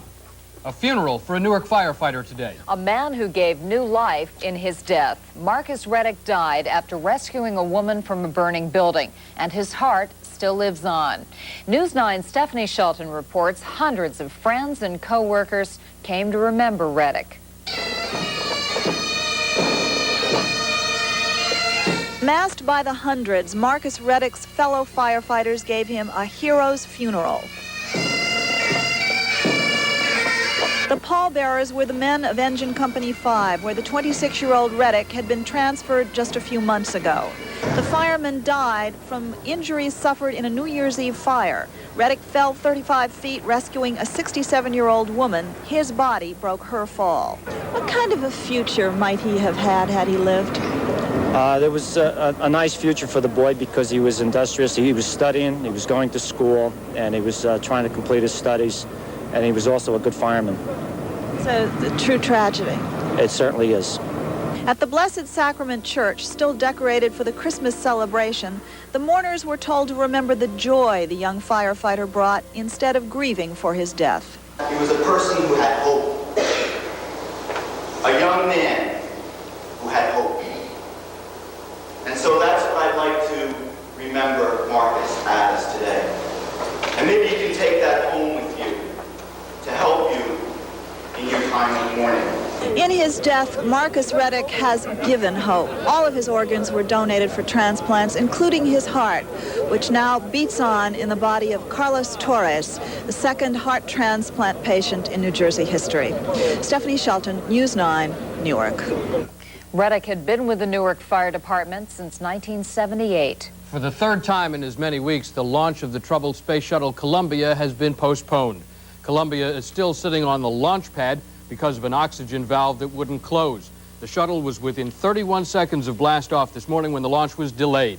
NASA waited more than an hour, then decided to put off the launch until tomorrow. The crew for this flight includes the first Hispanic American to fly in space. Also aboard, Congressman Bill Nelson of Florida. He chairs the subcommittee which oversees NASA's budget. Their big mission will be launching a $50 million RCA communications satellite. A prison uprising in Fort Madison, Iowa this morning appears to have ended almost as quickly as it began. The rioting inmates released 7 guards they took hostage about an hour after the siege began. 2 guards and 1 inmate received minor injuries in the outbreak. The maximum security prison was the scene of 2 riots back in 1981. Well, the morning rush hour was anything but smooth sailing on the New Jersey Turnpike today. Traffic was backed up for miles by an accident involving 3 cars and a truck at the Route 3 Lincoln Tunnel Toll Plaza. The truck apparently hit an abutment and came to a stop on top of 1 car, smashing it like a pancake. Hackensack Medical Center says the driver of that vehicle may not even need hospitalization. His injuries were so minor. 2 other cars also were involved in the accident. The truck driver and 2 toll collectors were treated for minor injuries. Nurses at the Irvington General Hospital are on the job today. Their threatened strike averted this morning by a last-minute agreement. The nurses voted yesterday to strike if their contract dispute was not settled. They'll vote on a new 2-year pact tomorrow, but no details of the settlement have been released yet. And in New Jersey, an investigation is underway today into workers at 3 state-run psychiatric hospitals. 24 workers have been fired after it was learned they had criminal records and had falsified employment applications. The crimes included assault, battery, robbery, and drug abuse. All 24 had direct contact with patients at Marlborough, Trenton, and Greystone psychiatric facilities. 36 other workers at the hospitals are also under investigation. Well, for Giants fans like my buddy Reg Wells, it's wait till next year again. The Giants football playoff fever received an ice-cold reception in Chicago yesterday. The boys in blue found the team from the Windy City unbearable, and they lost 21-0. But a handful of fans, including Governor Kane, still believed enough in the team to greet them at Newark Airport last night. News 9's Carl Churkin reports that although many fans are disappointed by the loss to the Bears, they are left with high hopes. The Giants! Yeah! Only serious fans come out in these conditions. Get a look at those get-ups. It's hard to believe unless you've been there. Well, here we are about 2 hours before game time at Soldier Field. A wind chill factor about -25. Hey, Giants fans, what'd you expect? A warm reception? I don't pretend to understand those people. I can appreciate the artistry of the sport, but I don't understand fans. And I'm not going to even make an attempt. Outnumbered something like 66-1 at sold-out Soldier Field, Giants fans weren't necessarily better or smarter. Then again, I'm still trying to understand what this bare-chested Bear fan was trying to tell us. No, this isn't cold. No. Down 7-0 at the half. The Giants came back on the field still feeling they can rally and win. And so did their supporters. It's a sad song right now, but we're coming back strong. Yes, Giants, yes! But the Giants' offense was off-key all day, Tommy Tunes. Bears fans, a bawdy but well-behaved bunch for the most part, get to sing their song again next Sunday, while the Giants head home. Now, a season that started with such great expectations back in September. A season of great performances that peaked in the playoffs ends abruptly here in Chicago. From Soldier Field, Carl Churkin, News 9 Sports. Well, with both the Jets and now the Giants eliminated, who is left on the road to the Super Bowl? Carl will return later in our broadcast with that and with the rest of the sports. And coming up next on News 9 at noon, the price tag is $18 million, but a huge art theft is foiled. We'll tell you about a controversial new proposal to improve airport security. Lloyd will have the latest on the cold weather, and are some commuter fares going up. This important announcement from A.H. Robbins concerns the use of the Dalcon Shield IUD, a birth control device. Whether or not you know of any injury resulting from this product, you must act now or you will lose your right to ever make a claim. To make a claim, mail a postcard or letter with your full name and complete address to the court at the address below. It must be received by April 30th, 1986. Have you ever wondered why some people become bartenders? This is News 9, prime time. Good evening, I'm Reg Wells in for Tom Dunn. A deadly combination may be to blame for 4 deaths. That combination, kerosene heaters and a lack of smoke detectors. 3 children and their teenaged uncle may have had little chance to escape a raging fire at their Blairstown home. News 9's Matthew Schwartz reports it's the second time in 3 days kerosene heaters have triggered devastating fires. Neighbors say kerosene heaters were all Patricia Tootie could afford to keep her Blairstown home warm.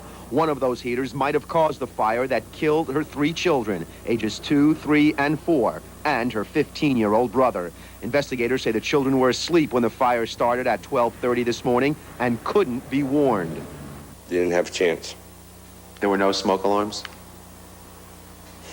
Don't quote me, but as far as I know, no. The 23-year-old mother and her boyfriend escaped by jumping out a second-floor window. After the children's mother and her boyfriend escaped, they ran across the street to that house for help, banging on the door of their neighbor, John Sidrock. They were in panic, very much so. They were bleeding, and they were charcoal from head to foot. The man was naked. She had a little bathrobe on, and all she kept hollering was about her kids, What did you see when you looked across the street at the house? An inferno. The house was all ablaze. I don't know how the hell the people ever got out of there. The fire is the second in 2 days, apparently caused by a kerosene heater. A fire in Patterson Saturday critically injured 2 boys, ages 2 and 3. But this western New Jersey village is home to only 3,100 people, most unfamiliar with such tragedy. It's just something that has never happened here before in a small town, and you just don't expect things like this. You expect them to happen in the city, or it's just a shock. They all felt bad because that's all they did all day was talk about it, you know. While investigators would not confirm the probable cause of the fire, some neighbors did say that the people who lived here kept 4 kerosene heaters going at the same time. Matthew Schwartz, News 9, Blairstown. Kerosene heaters are illegal in New York City. Many New Jersey towns have banned the use of these heaters, but even where they're permitted, fire departments urge extreme caution. In Newark tonight, a heroic young fireman has been laid to rest. Funeral services were held for 26-year-old Marcus Reddick. The pallbearers were his colleagues from Engine Company 5. At the Blessed Sacrament Church, mourners were told to remember the joy Reddick brought instead of grieving for his death. He was a person who had hope. A young man who had hope. And so that's what I'd like to remember Marcus as today. And maybe you can take that home with you to help you in your time of mourning. Reddick died of injuries suffered while rescuing an elderly woman from a fire New Year's Eve. His heart was later donated to a transplant patient at Beth Israel Hospital in Newark. Police on Long Island are looking for 4 suspects in the shocking murder of a young engaged couple tonight. The man and woman were stabbed to death in the man's apartment above a restaurant in Southampton. Police think they may have surprised a burglar. The victims were found in a bathtub with their coats on. Their names have not yet been released. In international news, tonight Libya's armed forces are on full alert. A blackout is in effect in most of the capital city of Tripoli. Libyan leader Muammar Gaddafi is preparing the North African nation for a U.S. military assault, which he says could come any time. Retribution for Libya's support of last month's terrorist attacks at 2 European airports. A top aide to Gaddafi says Libya is willing to sacrifice half the nation's population of 4 million to repel U.S. attacks. At a meeting of the National Security Council in Washington today, the Reagan administration decided against immediate military action against Libya. The administration says it will opt instead for economic sanctions. President Reagan is expected to address the Libyan crisis tomorrow night in a nationally televised news conference. In the wake of the terrorist attacks at Rome and Vienna airports, a proposal to tighten security at New York's Kennedy Airport. The airport's general manager is asking all airlines that use JFK to restrict check-in areas and departure lounges to ticketed passengers. When you have large numbers of people all congested together, it's a very dangerous situation. Rowe says 2 airlines, El Al and Air India, already have imposed such restrictions at Kennedy. Airport security is the subject of tonight's Opinion 9 question. We are asking, are you willing to face more inconvenience at airports to ensure tighter security? Now, if you say yes, you can call 1-900-210-1900. But if you say no, call 1-900-210-1909. There's a 50-cent charge for each phone call, and we will have preliminary results for you later on in this broadcast. A call for tighter security at local hospitals tonight. The demand follows last week's murder of a surgeon at Kings County Hospital in Brooklyn. The union representing 3,000 area doctors says hospitals have been the scene of many other crimes and often are very dangerous places. In the facility in which I work at nighttime, to get a laboratory test done, the doctors have to traverse a group of tunnels, abandoned, lighting is not the very best, and they live in fear. And I often wonder how many lab tests are not done because of that fear.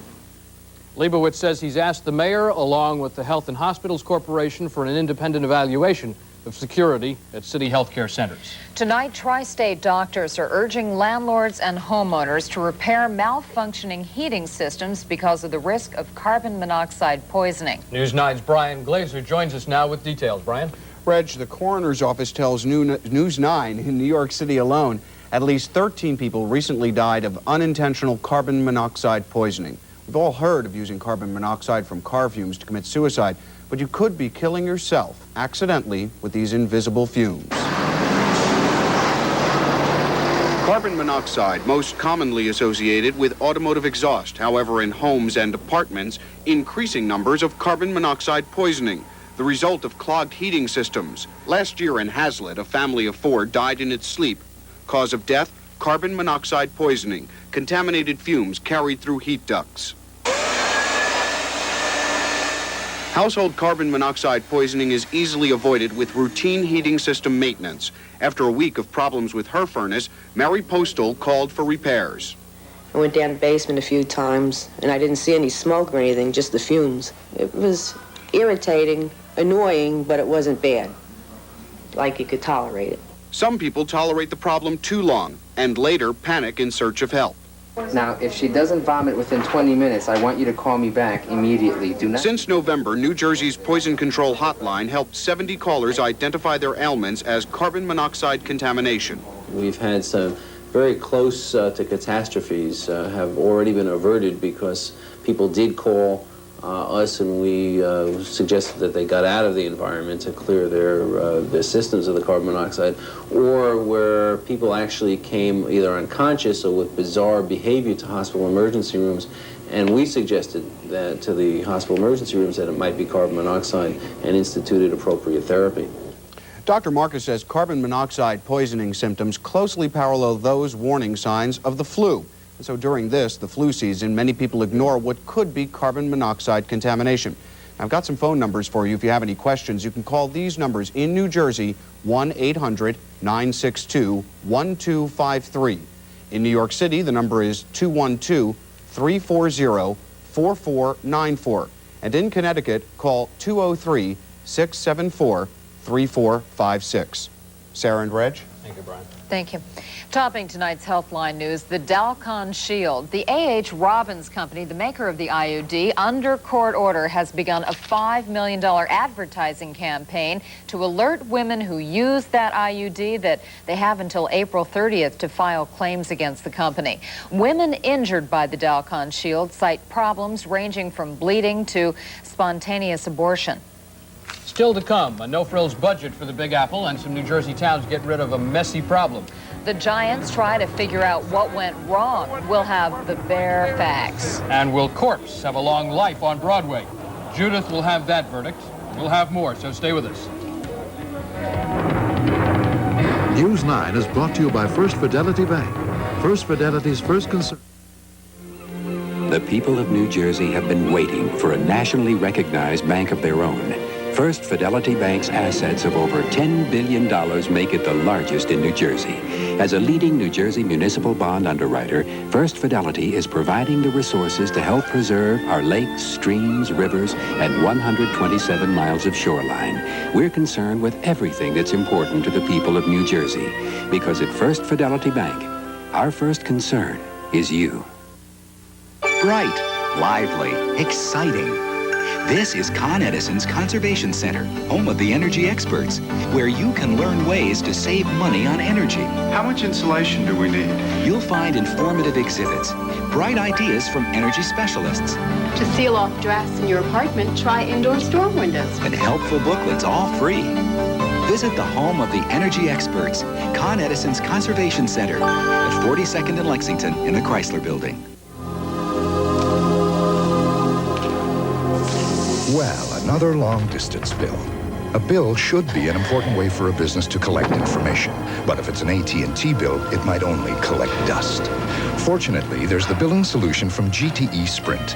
Now you can break down spending by client, location, department, or individual, so you can put that information to work, not into storage. When you've got Sprint, you've got the future on the line. Benny Hill, John Biner. Funny on their own, now even funnier together. What? The laughter's back to back, and Channel 9 will never be the same. It's a little sexual identity problem. That's a fun thought. That means my career is over. I'm wiped out. Mother! People can get hurt. Innocent people. And here they are. Benny Hill at 11 and Bizarre at 11:30 starting tonight on Channel. Mayor Koch's 1987 budget proposal is out tonight. The mayor says it's intended to combat the, quote, Rambo-nomics budget cuts in Washington. The plan calls for nearly $21.5 billion in spending. It includes a tax hike on large real estate deals, but there are no service improvements and no increase in the number of police officers or firefighters. It's expected the plan will go through a series of revisions before it is eventually approved. The 1987 budget takes effect July 1st. Topping tonight's Tri-State Report, in New York, former Labor Secretary Raymond Donovan now has a court date. A federal judge today set February 18th as the day Donovan and 9 others will go on trial for allegedly bilking the city out of millions of dollars in a subway tunnel project. And a federal judge has put off a decision on whether to end the racketeering trial of associates of the late Paul Castellano. Defense lawyers asked for a mistrial after Castellano was gunned down last month on the streets of Manhattan. In South Jersey, a garbage crisis is over tonight. Garbage began piling up in 10 Camden County towns after the New Year's Eve closing of the Kinsley landfill. The towns today agreed to send their trash to a garbage facility in Philadelphia. And Connecticut's highest elected black official says he will not seek a 4th term. State Treasurer Henry Parker says he's going into the private sector. In South Africa, 20,000 black platinum miners are out of work tonight. They were fired because they went on strike 5 days ago. In our area, black South African activist Bishop Desmond Tutu is in Manhattan tonight. At a news conference, he had praise for the American people, but not particularly for President Reagan. Why doesn't he imagine that South Africa is Nicaragua? And apply to South Africa the policy he applies to Nicaragua. Voila! And apartheid would be over in next to no time. Tutu is in the United States on a 3-week tour to raise funds for South African refugees. Up next, Lloyd with a bitterly cold forecast. Yeah, especially tomorrow night. I'll have the cold, bare facts. It might even be unbearable. And Carl Churkin, can anybody stop the Bears? Not as long as Rams have horns, Reg. You know, those Bears are about as nasty and talented as a bunch as I've seen lately. And that's just the defense.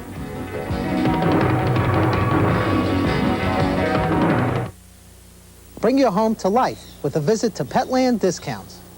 I'm Neil Padron, president of Petland Discounts. For 20 years, we've offered every product to help keep your pet healthy and happy at discount prices. And the staff always ready to answer your questions.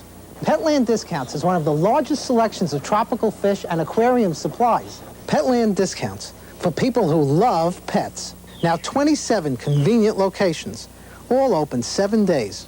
We asked people who don't like sugarless gum to try our gum. They didn't know it was new Trident. It's very soft. It has a very good flavor. This gum's great. Then we told them it was new Trident. I'm surprised this is a sugarless gum. Now Trident's softer, with even longer lasting flavor. I would chew this gum instead of a sugar gum because it tastes very, very good and it doesn't lose its flavor. The great new taste that'll win you over to sugarless gum. Taste new Trident. Thinkable? Unthinkable. The unsinkable taste of Cheerios. Not a lot of sugar to weigh down those Cheerios. Look how they float, don't keep them down. So he can't, she can't, you can't sink the unsinkable taste of Cheerios. Not a lot of sugar to weigh down those Cheerios. The unsinkable taste of Cheerios. Well, you said chili, Lloyd. Are we talking teens, single digits, or what? I'm talking goose eggs and goose pimples by tomorrow night. I'm talking 0, and that's nothing, Sarah. Let's check our current conditions right now and see how cold it is already. It isn't all that bad, but hey, the party's just beginning if you're a polar bear and you like Arctic air like I do. It's clear, 29. I was envious. Carl had a great assignment this weekend. I wish I could have been there. 29 degrees, 37% humidity. Wind, northwest 14, wind chill factor 8 above. And the old barometer is rising at 30.07. I ran into a guy named Hacksaw today. He said, Lloyd, you were a little down at noon. Wake up. Get pumped up. All right, I'm ready. Hello,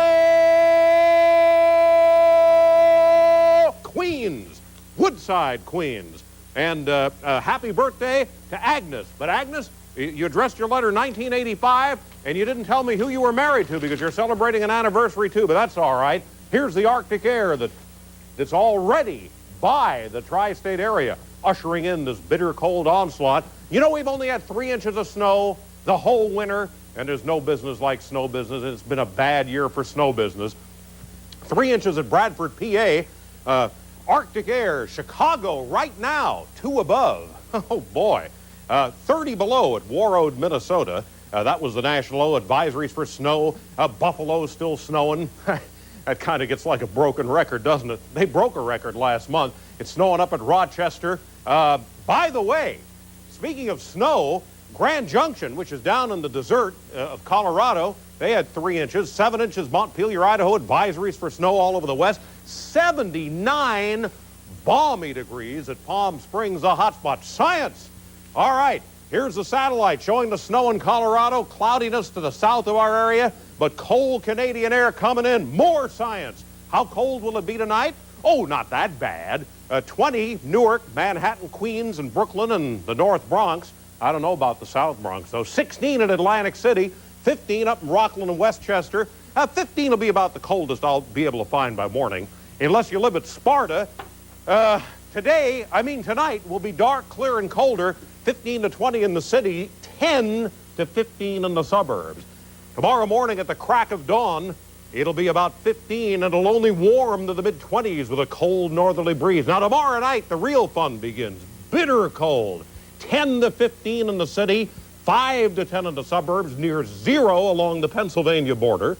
Wednesday's high is only in the low 20s. Snow showers likely Thursday, warming to freezing. Snow and warmer Thursday. You like that? Partly sunny Thursday and Friday and Saturday. Temperatures a little above normal. Oh, time to drag out the skivvies and the moon boots. Yes, I would agree with you. I'm ready for it. Bring it on. Okay, coming up next, the Giants bear their burden and look ahead to next season. And Judith reviews Corpse, the new comic thriller. Would you believe that? On Broadway. Stay with us.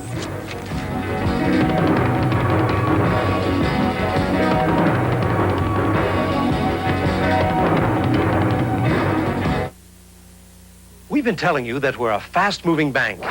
You told us you want proof. All right. How's this for fast? Excuse me. Yes? I lost track of a check. What's your account number? Our branches now have a new computer system. It cleared 3 days ago. Oh, well then maybe... It's there to give you quick answers. I'm not asking too many questions. The payment on your loan is $214.70. And your CD matures on the 1st. I'm beginning to believe you're advertising. United Jersey, the fast-moving bank. Tempt your tummy? Hey, we like our cornflakes. Oh, but your tummy needs tempting with honey and nuts. We're gonna tempt your tummy with a taste of nuts and honey. It's a honey avenue. It's Honey Nut Cheerios. This is really good. Crunchy, too. Honey Nut Bee, you've got one honey of your own. It's Honey Nut Cheerios. These physicians in private practice are just a few of the extensive and growing network of physicians who participate in Healthways, the high-quality healthcare plan. With Healthways, you're covered for virtually 100% doctor and hospital bills, including well care. There are no deductibles, no claim forms, no red tape. When Healthways is offered where you work, seriously consider joining. For you and your family, Healthways. A way to better health care. Split right, 688 right on one. Ready? Right. All right, old fellas, have a good one now. How's it feel when each season gets a little bit tougher? Used to hurt till Tuesday. Now I hurt till Friday. Hey, man, not today. Rookies. Take it easy on Mr. Large. Let's go easy on Mr. Large. Come on, back it up. Let's go. Be away. But I've been here before. And I'll be there on Sunday. Sports Illustrated. Get the feeling. Carl Churkin, it would seem that the revolving doors never stop in professional sports. Not as long as there's seasons and they end. Coaches keep coming and going. 1984, Bud Grant resigned as head coach of the Vikings. Said he wanted to spend more time with his family, time to go hunting with the grandkids. He came back for his 18th year. The team rebounded from a disastrous 3-13 season to go 7-9 this year. But today, for the second time in 3 years, Bud hung up the gone fishing sign. This time, Jerry Burns moves up from offensive coordinator to new head coach of the Minnesota Vikings. Giants head man Bill Parcells isn't going anywhere. That's good, too, because despite yesterday's 21-0 loss to the Bears, this club is only going to get better, folks. After the disappointment of elimination Sunday, Parcells said that the Giants need some more firepower on offense. For the most part, the defense matched the Bears shot for shot. But, oh, those missed opportunities on offense in the first quarter. Here comes number 95, Richard Dent, and there goes Phil Simms for a 12-yard loss. In the second quarter, ball on the Giants' 20. Simms double-teamed by Dent and Otis Wilson. Simms recovers his own fumble. Giants lose another 12 yards. Well, they've beaten the offensive line of the New York Giants yesterday. Although the Bears beat the Giants 21-0, defensive captain Harry Carson wasn't all that impressed with the modern-day monsters of the Midway. They're not the best team that I faced. You know, they go out and they try to intimidate, probably to make up for something that's missing in there. They've got an excellent defense that really pressures offenses, but a good offensive coordinator can beat them. I think we shut down their offense and gave them some easy passing yards, but, you know, they talked all week. And proof of the pudding is the scoreboard. I didn't see any points on that scoreboard, and I didn't see them really get close. We shut them down on the goal line near the end of the half, and they shanked a kick. So as far as I'm concerned, they can talk all they want. They got another year to talk. Well, next Sunday, the Bears will be talking to the Rams in the NFC Championship game. And you know the Rams are just going to love that weather at Soldier Field. I certainly enjoyed all that wind whipping off of Lake Michigan. It's a great game yesterday. Better weather. And you know that Pete Rozelle loves seeing Al Davis's Raiders eliminated from the AFC playoffs yesterday. Once again, defensive domination and turnovers create the opportunities. New England cashes in with a 27-20 win. In the second quarter, one of two interceptions of Raiders quarterback Mark Wilson by Patriot defensive back Robert Lipett. That leads to a Tony Franklin field goal to tie. Now watch as Franklin puts his bare foot to the kickoff. Sammy Seal can't keep the ball in his flippers. Picks it back up and gets pummeled by Mosi Tutupu. Cedric Jones scoops up the loose ball for the touchdown. The opportunistic Patriots eliminate the Raiders. Their reward, a spot in the AFC title game in the Orange Bowl against Miami. And the Pats haven't beaten the Dolphins down there in the last 18 tries, Reg. You got out of Chicago just in time. 2 degrees today. Lovely weather, lovely. For Bears. In a moment, Judith is going to join us with a review of the new play Corpse. And we'll have results from our Opinion 9 question. We'll be right back.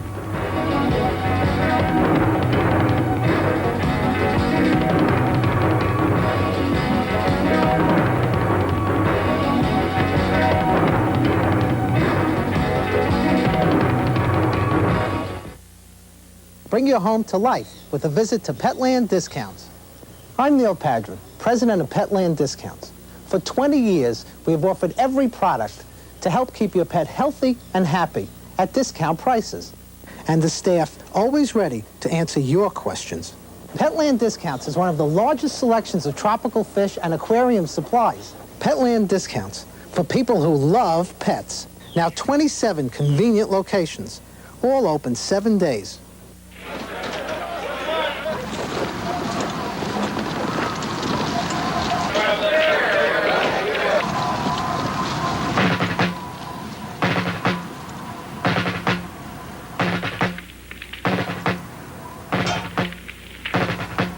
The Battle of Trenton was an American triumph.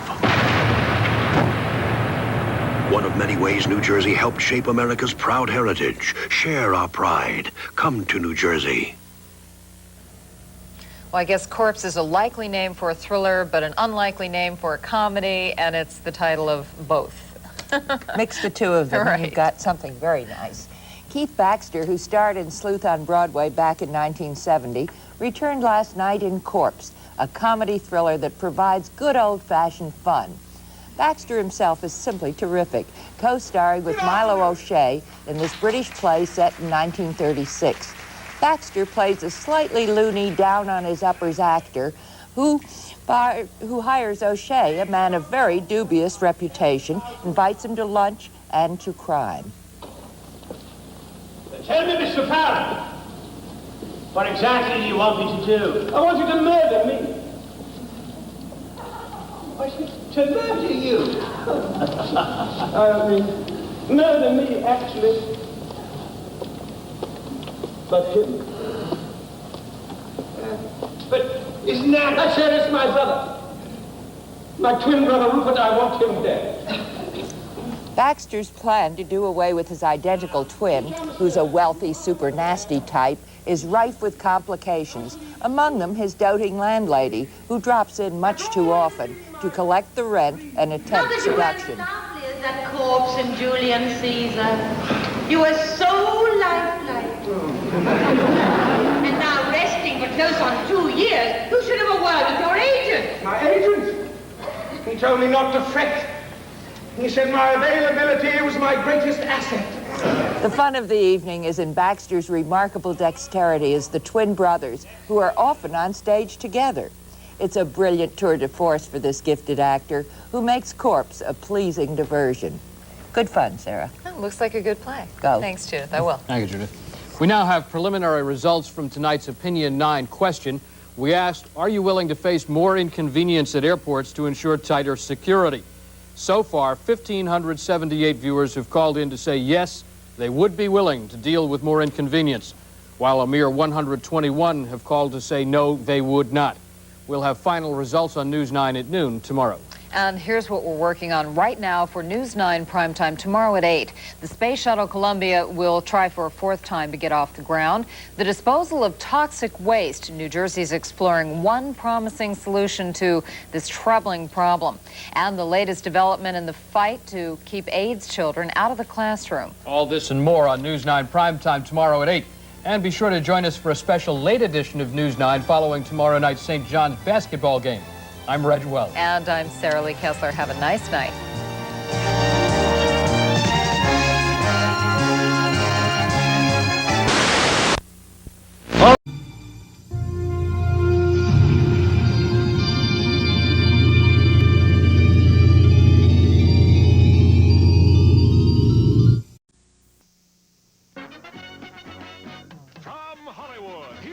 Knowledge is king and Lady Luck is queen.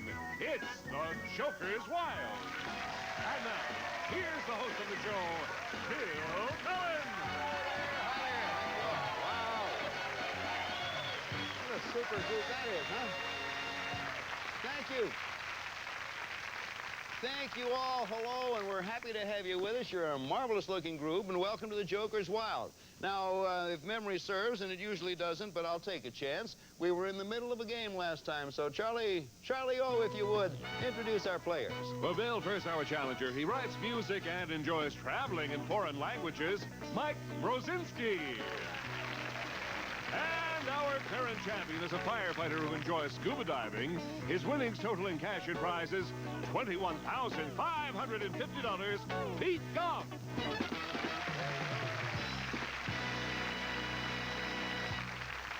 Well, there they are, Pete and Mike. That's that close to being Pat and Mike. That would be quite a combination. We'll talk first to our challenger, as we usually do. Mike, we met you on our last show, and you are a musician. Am I right there? That's correct, Bill, and a songwriter as well. And if I remember correctly also, you were trying to earn $20,000, I believe it was, in order to buy a synthesizer. Is that right? Yeah, a bunch of synthesizers, some computerizers equipment. But, you know, that's a big dream. It is. Well, actually, with today's music, the keyboards and the synthesizers are hard to buy and hard to say. It is quite an investment you have to make in order to have a band like that. Is that not true? That's exactly true. Well, maybe your dreams come true. And if you don't believe in your dreams coming true, take a look to your left, because here, ladies and gentlemen, is our champion. He has won 6 games. Total winnings, ready for this, $21,550. Boy. Congratulations, Pete. Thanks, Bill. What a job you've done with us. Now, Pete's a firefighter in Los Angeles. How are all the people down at the fire station, how are they taking to your winnings, Pete? Oh, I think it's great, Bill. We watch the show every day at the fire station. Uh-huh. Yeah, losers got to do the dishes, so... you watch Joker's Wild and the one who loses do the dishes? Yes, sir. Do you win a lot? I hate to do dishes, Bill. So you see, Mike, that's what made him so good. We're in a tight game right here with Mike and Pete, so let's see who washes the dishes. When we interrupted, here are the categories we were playing with. Give you both a chance to look at them again.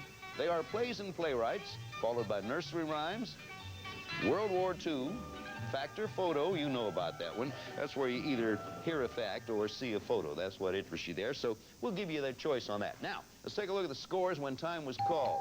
It was a pretty close game, as you see. Mike had 400, and Pete, our champion, had 450. Now, before we do anything else, Alan, am I correct here? According to the indicator, our champion Pete had a spin. Is that right? That's a little, no. Mike had the spin coming. I just want to straighten that out. Okay, now let me say before we give Mike his spin, our natural triple jackpot. If either of you get the same category across the board, without any further ado, we stop the game and give you everything that's in there. Hasn't been hit for a while. Natural triple is now worth $9,050. So, okay, gentlemen, we're ready to pick it up. Mike, you have $400. Pete has $450. Spin away, Mike, and good luck. Okay, Triple, let's see it. Mike Brozinski has World War II, plays, and a 3-way split for a $50 win, Mike. Okay, let's try World War II for 50. World War II for 50 bucks. Late in 1941, American oil embargoes began to damage the Japanese economy, and the Premier of Japan decided to wage war on the United States. For $50, name the Japanese premier. Tojo? That's right. Hideki Tojo. Well done, Mike. That's way back before your time. Did you know the answer to that one, Pete? Yes, I did, Bill. And if Mike hadn't gotten that, Pete would have had the shot and put the game away. Well, $450 apiece. Pete. Let's see some jokers. Spinning for a win.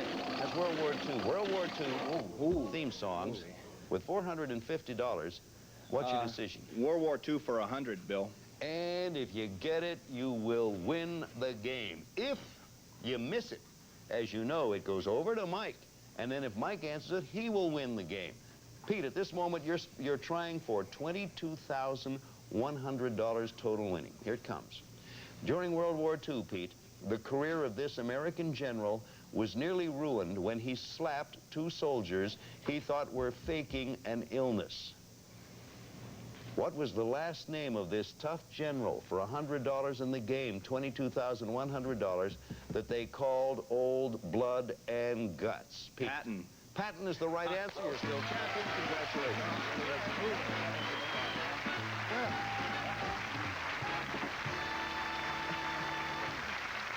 Our congratulations to our champion, Pete Goff, a firefighter here in Los Angeles. That is your 7th consecutive win, Pete. And I have to say to you, Mike, you certainly did you could not have done any better. You had no missing. You answered the questions you had to answer. You answered some tough ones. Mike, it's been a pleasure having you here. We have some nice consolation prizes. Been a pleasure to be here. All right, couldn't do it, Mike. Thank you. We'll be back here and give Pete a chance against the devil after these few words for you.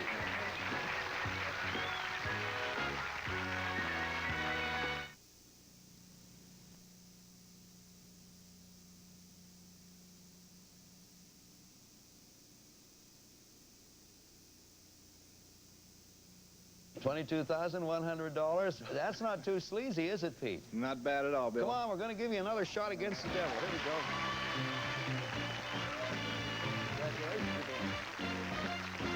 You're doing a good job. Not too bad. You are doing a remarkably good job, and the guys at the firehouse should be... You told me your fire station is in the Dodger Stadium area, is that right? Yeah, Bill, fire station 44. 44. All the guys 44 are watching? Oh, of course. Anyone here with you today? Yeah, my parents are here again. Oh, well, let's take a look. Kind of rooting me on. Pete and Kay Goff there. Pete and Kay, wait, there they are. Hi. They've been good luck for you. Oh, yeah. Well, you know what happens. You can stop at any time and take the money as long as you haven't seen the devil. Or if you go all the way through and get up to 1,000 without seeing the devil, you win the money and this, Pete. Well, Pete, here are 3 gifts that are sure to be just your cup of tea. First, Pete, you'll heat up water for your tea on this top-quality range. A beautiful electric range with self-cleaning oven and digital timing center. Exclusive speed broil broiling system broils foods on both sides at once to seal in natural juices from White Westinghouse. Then you'll enjoy your tea poured from a sparkling silver service. From Oneida Silversmiths, a beautiful assortment of gifts for all your entertaining and gift-giving needs, including your choice of luxurious stainless flatware and silver-plated hollowware from Oneida. And finally, Pete, on vacation, you'll have the opportunity to pick up your favorite brand of tea. And you'll find quite a selection in legendary London, England. Steep yourself in tradition when visiting fantastic museums and historical landmarks during your 7-day stay in the capital of England. You'll witness spectacular pageantry, marvel at the stately castles and homes of British royalty, and enjoy some of the best theater in the world from travel programmers. And pack your bags and board your Jumbo 747 jet as you fly to London and enjoy the comfort and services of Northwest Orient Airlines. While in London, you will enjoy the traditional turn-of-the-century grace and charm of an Edwardian hotel, ideally located for shopping, theaters, and the British museums. This Your Cup of Tea package is worth in cash and prizes over $4,650. That'd bring you... Yeah, that'd bring your total winnings up to almost 27. Have you ever been to London, Pete? No, Bill. It is a lovely city, a lovely, sort of sophisticated, civilized city. I've heard a lot about it. Wish you luck. You may stop whenever you want, as you know. Okay. Okay, Pete's first spin. He spins away, and he has $75, $100, $150. Choice. Keep going. He goes on, $150, $200, $300, $450. I'm going to keep going. No hesitation, whatever. $450, $500, devil. Get me again. He keeps popping up there. Now, let me see. You didn't... How many times in your 7 games have you beaten the devil up here? Do you Only recall? 3, Bill. Only 3. That's pretty good for one fella. Your total winnings right now, $22,100, and you're still playing the game. Yeah. And we'll be back here. Give Pete another chance right after a few words for you.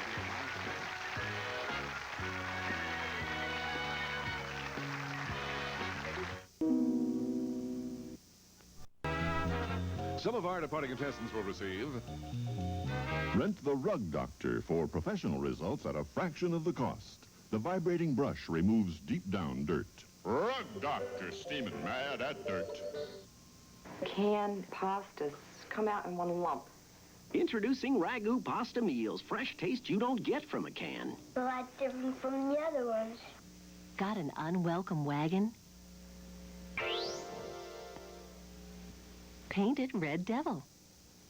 Back to you, Bill. All right, thank you, Charlie. Don't go too far because we're going to be shooting it back to you because we're going to... Hi, Pete.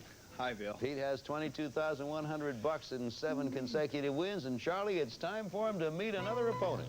Okay, Bill recently moved from Hawaii. She's a sales representative who enjoys skiing and gourmet cooking. Nancy Neubauer.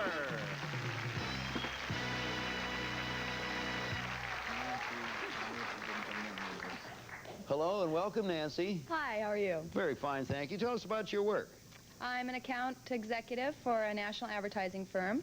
And you're also a gourmet cook, I am told? Yes, that's why I'm here. Why's that? Well, I'm hoping to win enough money and prizes to open up my own catering business and maybe a small restaurant. Hey, that's pretty interesting. How much would it take, Nancy, to get you started in a restaurant or catering service? How much would you need? Well, I could follow along with what Pete's doing over here. Oh, yes. You could do 22. Yeah, 20,000 seems to be like the norm. Yeah, it's a nice round figure. Pete has 22,000. Mike needed 20,000 to buy some musical equipment, and you need 20,000. Well, maybe I can just take both of them and make it 40,000. Hey, that's what you take 2 partners or something like that. The 3 of you'd make a grand trio. You know how everything works, do you not, Nancy? Yes, I do. We're happy to have you with us. We wish you the very best of luck. Thank you. And we have new categories now. I'll move aside and give both of you a chance to see there. The biggest and best, all about words, the Grammy Awards, Mr. or Mrs., and finally Fast Forward Science, which is a good category if either of you needs to do any catching up, especially good for the champion. So, natural triple jackpot right now, $9,050. Nancy, good luck to you. Spin away. Come on, natural triple. Our challenger, triple. Nancy Neubauer, has a joker, biggest and... That's a good spin. Very good spin. Well, I'll take biggest and the best for 200. I already have the card out. I'm not surprised. The largest desert in the world, Nancy, is located in Africa and covers 3.5 million square miles, making it approximately the same size as the United States. For $200 and a good start, name this big desert. Would it be the Sahara Desert? It would indeed, and you have 200 up there. It's interesting. I knew it was the biggest, and I knew it was gigantic, but I didn't know it was approximately the same size as the United States. Well, learn something not every day, but Pete, you ready to spin? Yes, sir. There he goes. Jokers. He has Mr. and Mrs., all about words, and another Mr. and Mrs. Mr. and Mrs. for 100, please. All right, Pete, this popular 1983 film comedy starred actor Michael Keaton as an unemployed parent who must stay home and mind the kids while his wife brings home the bacon. For $100, Pete, complete the film's title, Mr. Who? Mom. Correct. You have 100 in the score. It's 200 for Nancy and 100 for Pete. All right, Nancy. Okay, I'm still looking for that natural Nancy triple. has a good lead. She has joker, joker. Ooh. I'll take Grammy Awards for 200. You haven't hit the 3 jokers, but Nancy, I'm not complaining.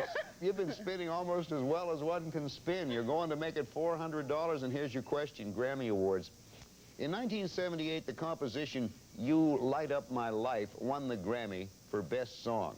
And the vocalist who recorded it won the Grammy for Best New Artist of the Year for $200, and she's smiling over there. What's that Grammy winner's last name? Boone. Boone is right, Debbie Boone. Well, obviously, you're both pretty good on this subject. It's $400 against you, Pete. You're sort of spinning to stay in the game. I need some jokers. Our champion has Grammy Awards, Mr. or Mrs. That's not a good spin for Pete. Oh, I'll take Mr. or Mrs. for 50, please. All right, a TV comedy from the 1950s starred actor Wally Cox in the role of a mild-mannered science professor at Jefferson Junior High School. For $50, Pete, that professor's name was Mr. Who?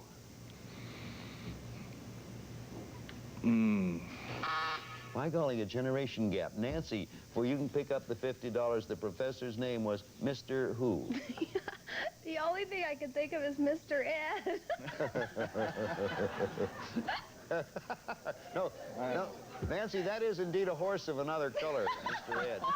It was, Wally Cox played the part of Mr. Peepers, Professor Peepers. So anyway, nothing happened to you, Peter. It's all right. We're still at 400 to 100. We'll be back right after this for you.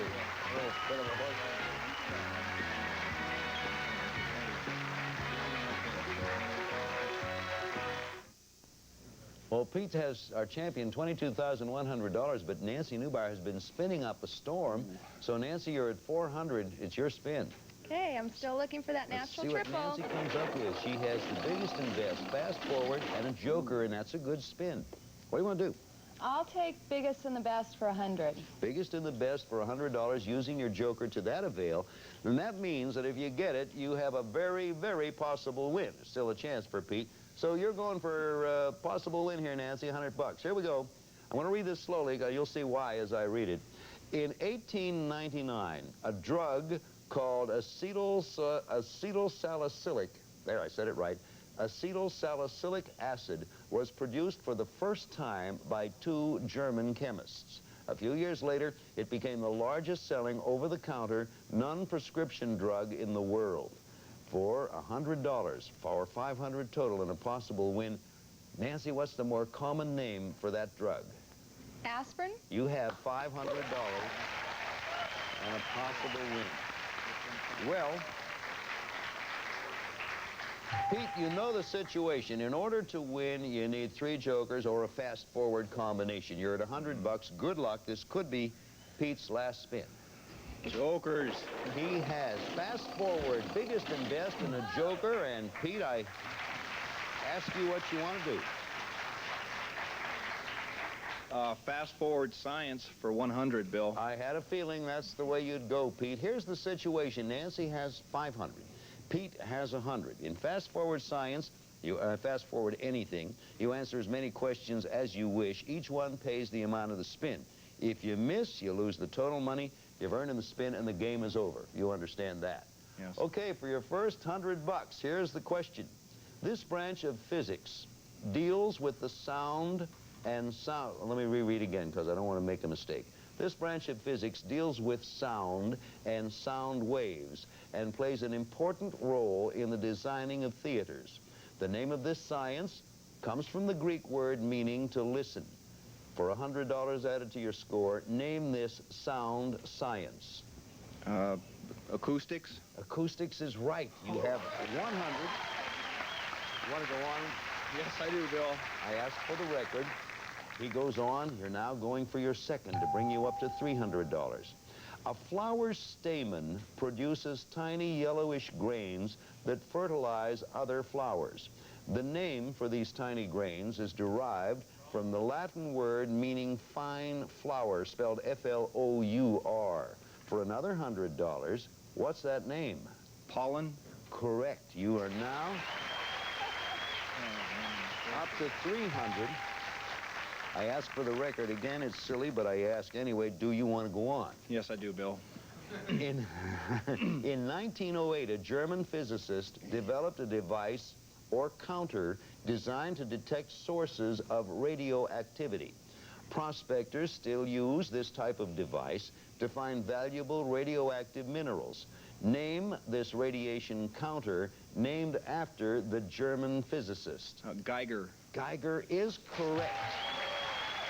You are now... do you want to go on? Yes, I do, Bill. Again, it's a dumb question, but I must ask it. You are now at 400. This, if you answer correctly, will give us a tie game, Pete. Here's the question. Please, whatever you do, don't help. It's important here. Fish extract oxygen from water by taking it in through their mouths and passing it over a specialized organ. For another $100, name the organ a fish uses to breathe. Their gills? Correct. We have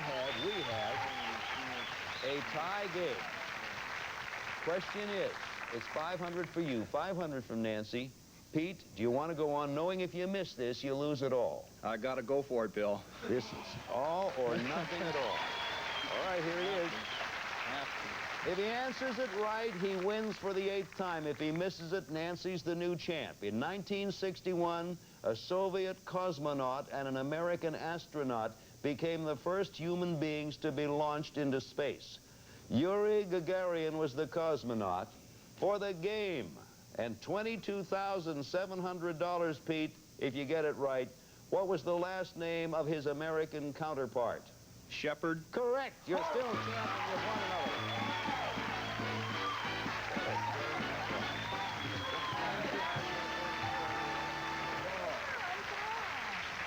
There it is, $600 win, $22,700. Nancy, you had it won.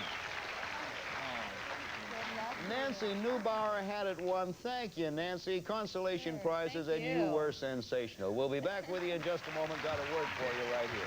Sure.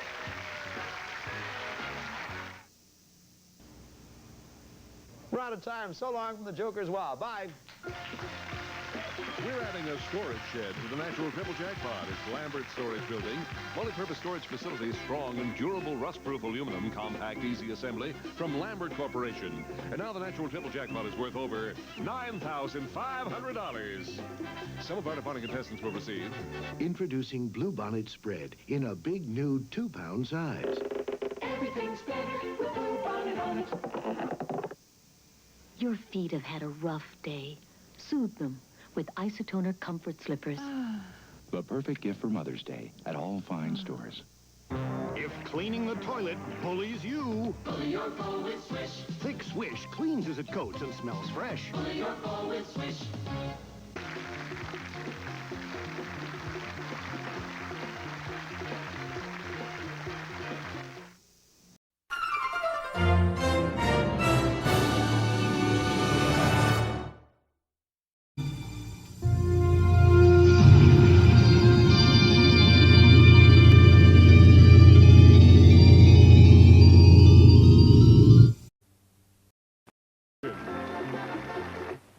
Do you want to make more money? Of course, we all do. So find out how easy it is to train at home for a better career. Pick up the phone and call this free number. There's no obligation and no salesman will visit you. Here at International Correspondence Schools, more than 9 million men and women have trained for job promotions and new careers without setting foot inside a classroom. And now at home in your spare time, you can get your diploma or get your degree. Choose any one of these courses: computer programming, high school, auto mechanics, hotel restaurant management, fitness and nutrition, child daycare, bookkeeping, firearms repair, medical dental office, electrician. Or get your degree, major in business management, accounting, electrical engineering, or electronics technology. Call for free information on any one of these courses. Then decide if you want to train at home for a better career, to make more money, or advance in your present job. Call 1-800-637-2000. Operators are on duty to send you free information by return mail. Call now, 1-800-637-2000. Come on, baby, let's got tissue roll. 1,000 feet down will thrill your soul. Come on, baby, let that paper roll.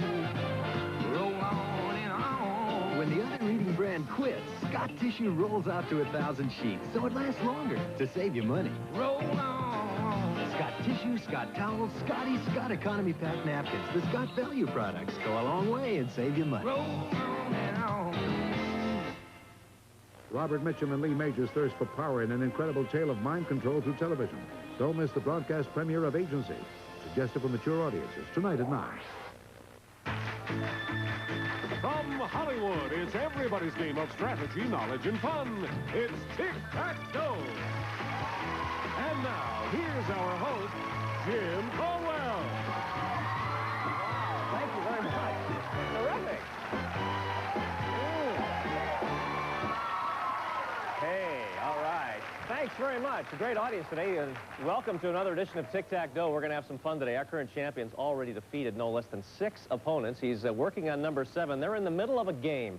Let's bring them both out right now. Charlie? Well, Jim, our current champion is from Philadelphia, Pennsylvania. He's a detective whose interests include writing and the theater. His winnings total in cash and prizes, $35,250, meet Don Ben. And his opponent is a teacher whose interests include reading and softball, meet Craig Teeter. Hi, Craig. Good to see you. We like you. We got got another great audience out here. It's going to help you both get through the day, I am sure. I hope so. Well, Craig, look, you're a teacher, right? That's correct. In all the years you've been teaching, have you ever figured out how many students you've probably taught? I would guess several hundred. Several hundred? That's correct. Maybe approaching 1,000? Well, probably close to 1,000, yeah. And your whole family's involved. You know, I was talking to one of your students recently, and she said that you're a pretty good teacher. And in fact, she said that everything that you everything she'd learned, Teeter taught her. I got it out. His name is Craig Teeter. Everybody get that one? Good luck, Craig. Thank you. Thanks for being here today. Welcome back, champ. Thank you. Good to see you. You have done a number of things in your life, haven't you? I certainly have. Kind of recap for us, if you will. Well, let's see. I started out as a private eye. Now I'm an investigator with the court system in Philadelphia. And you've done some other things, too, though. Refresh us. Well, I write.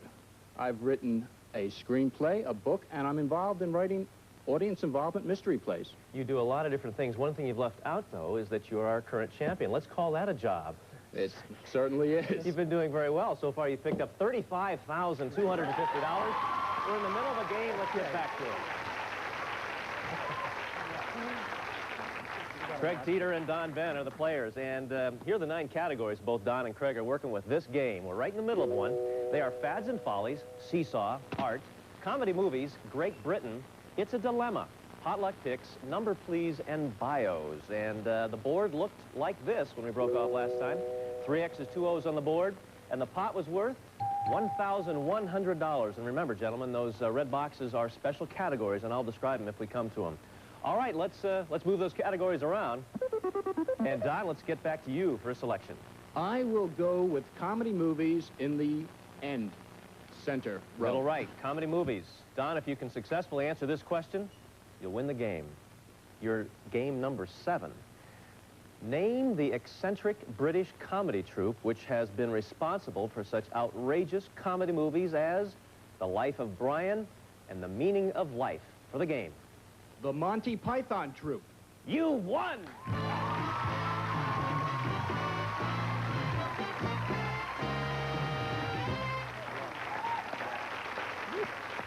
Don, congratulations. Thank you. Number 7, a horizontal tic-tac-toe. Let's recap here. $1,300 for that game. Added to your previous winnings, cash and prizes for you, Don, total $36,550. Way to go. Thank you. Once again, you'll be facing the dragon momentarily, but first, Craig Teeter, that kind of went fast. One question out of the box, and we finished the game, but you were a good player. Thank you. Thanks for joining us. Hope you had fun. We have some nice parting gifts for you, Craig. Thank you. All right, we'll be back in a second to watch Don take on the dragon after this.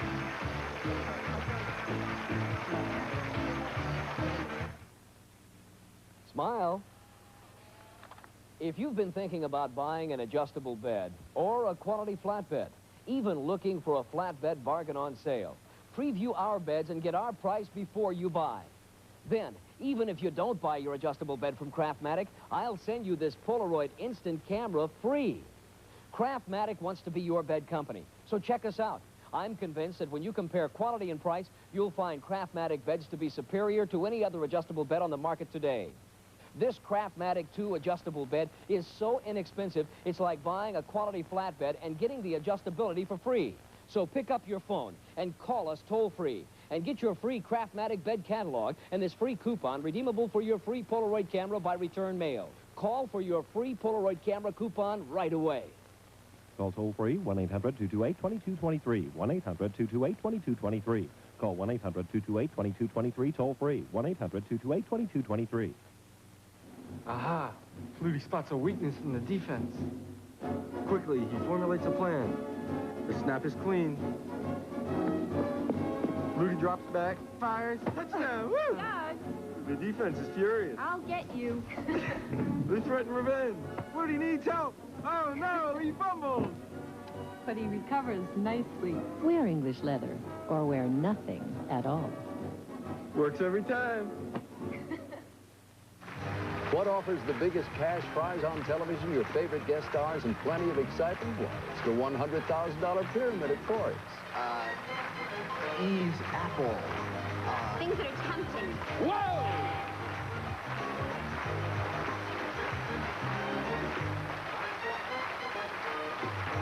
I'm Dick Clark, coming on strong with the $100,000 pyramid. Tonight at 7 o'clock. Just watch. Welcome back. Our current champion, Don Ben, just defeated his 7th opponent. Don, you ready to take on the Dragon? I sure am. Come on over. Let's do it. You've done this before. Oh, yeah. You've become an old pro, almost become friends with the Dragon. I certainly have, although I haven't met him yet. Well, maybe this time it'll happen. Let's hope not. You got to beat the Dragon. Behind these numbers are various amounts of money. There's a tick, a tack, and that Dragon. You want to get $1,000 or more, or the tick and the tack, and here's what you'll win. Charlie, tell him. Well, Don, these gifts offer you two very different ways to enjoy a night at the opera. First, Don, you'll have the classic Marx Brothers comedy A Night at the Opera to play on this great video recorder. Selected with a service merchandise gift certificate, famous brand name items selected from our 500-page catalog, or redeem at one of our showrooms furnished by Service Merchandise.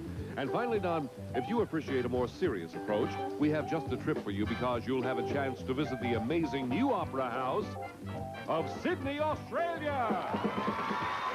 Enjoy 7 wonderful days down under and take in the sights of Sydney Harbor on a special cruise. The land of the koalas and kangaroos await you with unparalleled scenery and world-famous Aussie hospitality from travel programmers. Your round-trip flight to Australia will be on Continental's Pacific with service daily to Sydney and to Melbourne.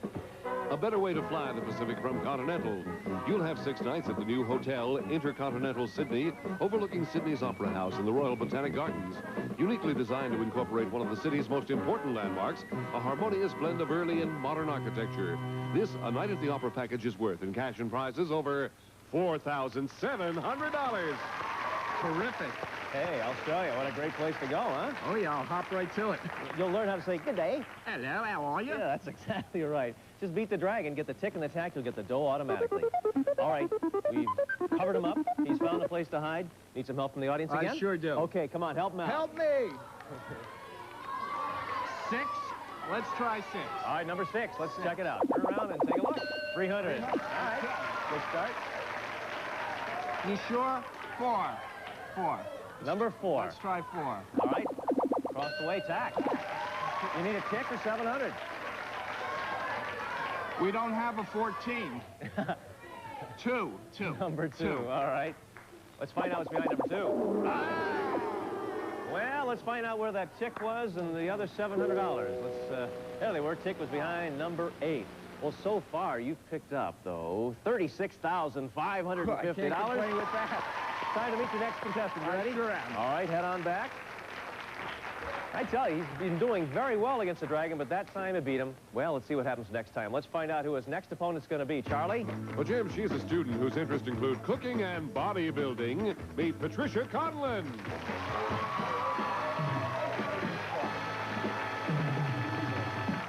Patricia, how are you? Fine, thank you. How are you? Tell us about your studies. Well, I'm a student majoring in health science, and I'm a junior. And I hope to go on to graduate school and become a counselor in family planning. Aha. And you're also into bodybuilding, right? Yes, I am. I Describe work that out about 2 hours a day, pumping some iron. And I also enjoy cooking as well. What kind of cooking? How do those work together? Cooking and weightlifting, don't they conflict? Well, I do it out of self-defense. I have to work off those calories that I cook. And I enjoy cooking French food, especially chicken cordon bleu. Really? Oh, yes. One of my favorites. You know, I've been known to exercise quite a bit, but there's one thing I like doing. Skipping is a great way to lose weight. You know, skipping lunch, skipping dinner, things like that. It really works when you do it in the right way. Patty, welcome to the show. Thank Don, you. take a look at these 9 categories for this game. They are Scary Things, Auction, General Science, Cooking, Sports Stars, Showdown, Famous Sights, Opponent's Choice, and Nursery Rhymes. Those are the 9 categories for this game. Don, as the champion, start us off. I will go with Scary Things. Scary Things, huh? All right, here's the question. This 1976 horror movie starred Sissy Spacek as a shy young outcast who is tormented by her schoolmates. She gets even, however, by using her strange mental powers to throw things through the air and burn down the school. Name the movie. Carrie. Right. All right, Scary Things gets the next $200 pot. Let's go ahead and shuffle. Over to you, Patty. First shot at the board. I'll take Nursery Rhymes in the center, please. All right, it's a center box question. You'll have some extra time for this, Patty. One popular nursery rhyme poses the question, Mary, Mary, quite contrary, how does your garden grow? Now, in reply, Mary mentions three things which can be found in her garden. Name two of them. Here's your extra time. Think it over.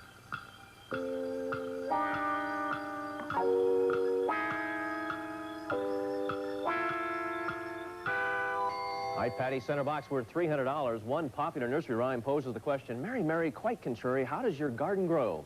In reply, Mary mentions three things which can be found in her garden. Name two of them. Cocker shells and marybells. Ooh, close. Cockle shells is one, silver bells is another, and pretty maids all in a row would be the third. You didn't say silver bells, you said something else. Can't give you the box. Let's go ahead and shuffle. In fact, let's not. Let's take a break first, come back and continue after this. Here's an offer from the Contour Chair Company that's better than free. Right now, during this special TV offer, we'll mail anyone who calls a check worth $200, good toward the purchase of any Contour chair. And there's more for free, including a free phone call for this free catalog to find out all about Contour chairs.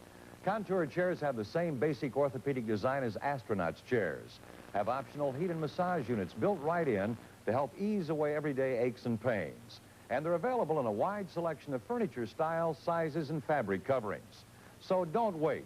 Call right now to get your free catalog about the Contour chair by mail and this free $200 rebate check. Call now for your free catalog and check. Everything's free by mail, and there's absolutely no obligation. Call toll-free 1-800-228-2223, 1-800-228-2223. Call 1-800-228-2223 toll-free, 1-800-228-2223. Some of our 20 contestants will receive same old food setting the mood. Try Mary Kitchen roast beef or corned beef hash, the delicious change of pace meal from Hormel. And now for triple action sinus relief, get specially formulated Sinarest. It relieves headache pain, sinus pressure, and nasal congestion. Three-way relief from non-aspirin Sinarest. Which swab has 50% more cotton right at the tip? Q-Tips brand cotton swabs, because a swab by any other name is not the same. Jim, back to you. Thanks, Charlie. Well, Don and Patricia are right in the middle of a game. We have a $200 pot. Let's go ahead and shuffle. And Don, you can jump out ahead with this turn. With scary things in the center. Over the center box. All right. Two-part question, Don.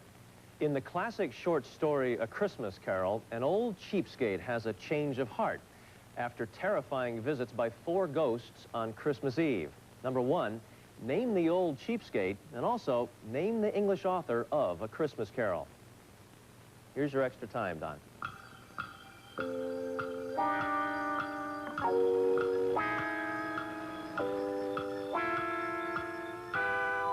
Don, in the classic short story, A Christmas Carol, an old cheapskate has a change of heart after terrifying visits by 4 ghosts on a Christmas Eve. Name the old cheapskate. Ebenezer Scrooge. Right. Number 2, name the English author of A Christmas Carol. Charles Dickens. You have the center box. All right, scary things get to next. 500 in the pot now. Let's shuffle. Move around. All right, Patty. I'd like Showdown for the box, please. All right, going for a block. It's a special category, though, Patty, and so you both play. Don, if you get this box, you'll win your 8th game of tic-tac-toe. Now, I'll ask questions with 2-part answers. The first of you to buzz in with a correct answer wins the box, unless your opponent can come up with the other half. And we'll keep playing until one of you fails to come up with an answer. And remember, when you jump in, I only need 1 answer. All right, hands on the buzzers now. During the 1940s, these 2 actors made 13 films playing the roles of Sherlock Holmes and Dr. Don? Basil Rathbone. That's correct. We're looking for the name of both actors. Patty?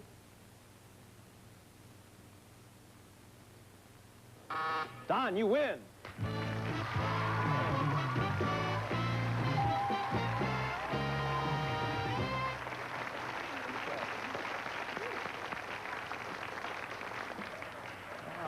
Nigel Bruce was the other one, Patty, that we needed to hear there. Basil Rathbone and Nigel Bruce. Okay, Sherlock Holmes and Dr. Watson.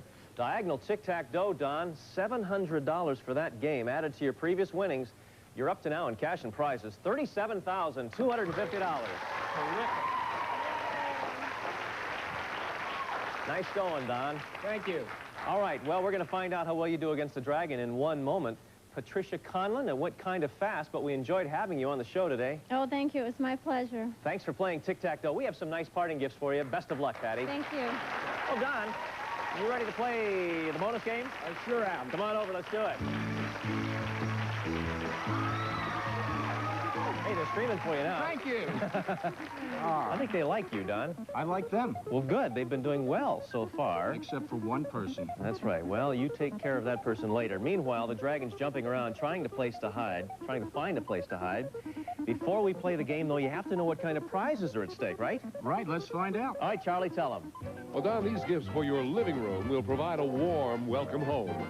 First, Don, you'll step into a room warmed by a cheery fire in this sturdy wood stove. Sierra's Cricket in the Hearth, an insert tested in major zero-clearance fireplaces or installed freestanding closer to combustibles than many wood stoves from Sierra. Then, the room will be illuminated by this fine lamp. Clover Lamp's multi-directional table lamp, functional and exciting, casts beams of light where you desire. Brass finished and bake lacquered, furnished by Clover Lamp Company. Next, you'll tune in your favorite shows on this superb stereo TV. For outstanding visual and listening entertainment, this Panasonic television receiver monitor features built-in stereo sound, wireless remote and sleep timer from Panasonic. And finally, Don, you'll feel truly at home as you settle into the welcome comfort of this prize worth more than $1,100, this stylish living room set.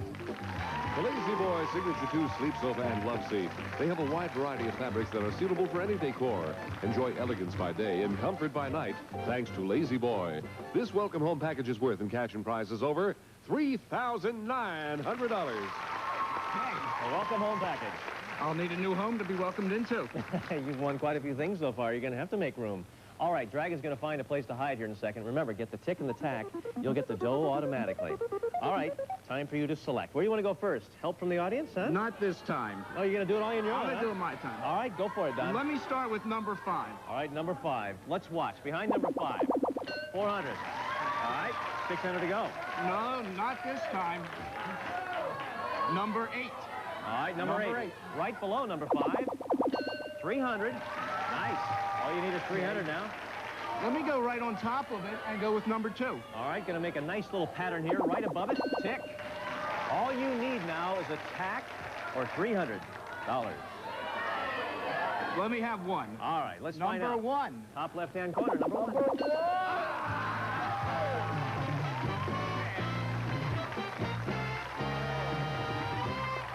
Good for you. Let's find out where the Dragon was. Okay, we're lucky.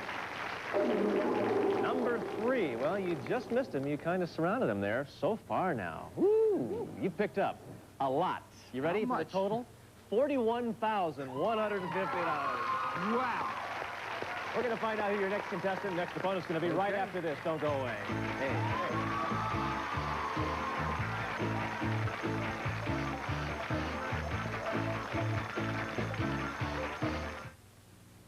This is New York. Summer and winter, around the clock, an army of technicians, thousands of them trained by us here at Apex Tech, are at work keeping air conditioners and refrigeration systems operating. Failure would literally cripple the city. That's why we've concentrated for over 20 years on making our training program as good as it is. If you'd like to join the next Apex training program, give us a call. We'll invite you to come in, look over our shops, see how you learn by working alongside professionals, and try these tools on for size. This set is yours to keep when you finish your training. When you come in, we can see what financial assistance towards your training you're entitled to from the government, and you can look over our job placement record. If you want to earn a certificate everyone respects, give us a call now. Remember, I can't phone you. You have to take the first step. 645-3300. Our switchboard is open now. 645-3300.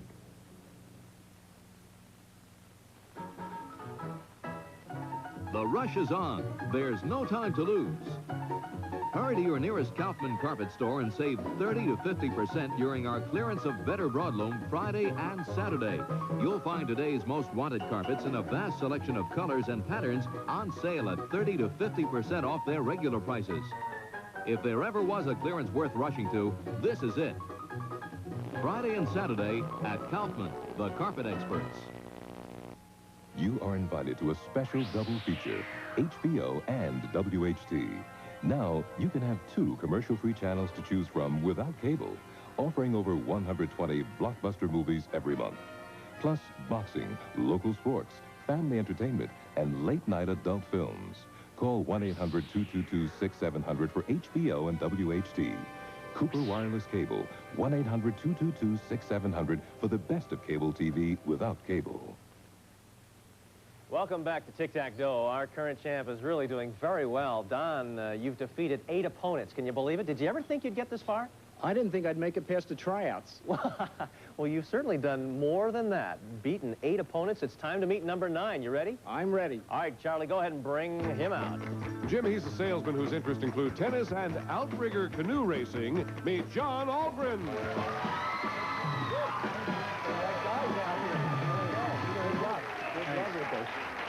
Hi, John. Hi. You race canoes. Who usually wins, you or the canoe? Well, our canoe usually wins. Your canoe usually wins. How long have you been doing it? Oh, about 4 years now. Yeah? Yeah. Tell us about it a little bit.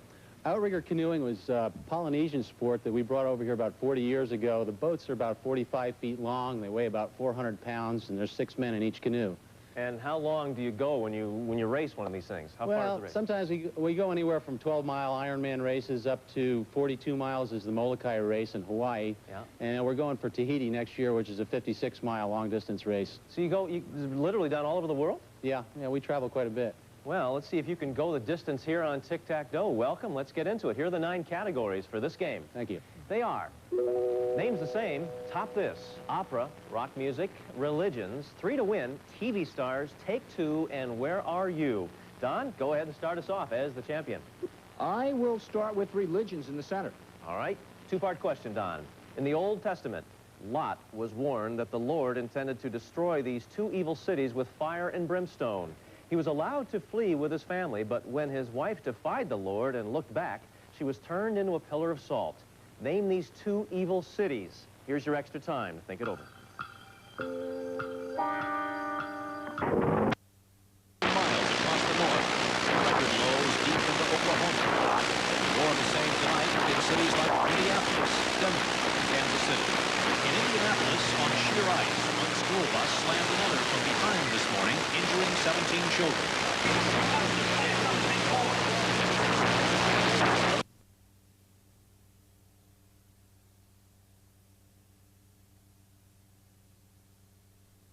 Softness plus whiter and brighter clothes. Come on, baby, let's got tissue roll. 1,000 feet that'll thrill your soul. Come on, baby, let that paper roll.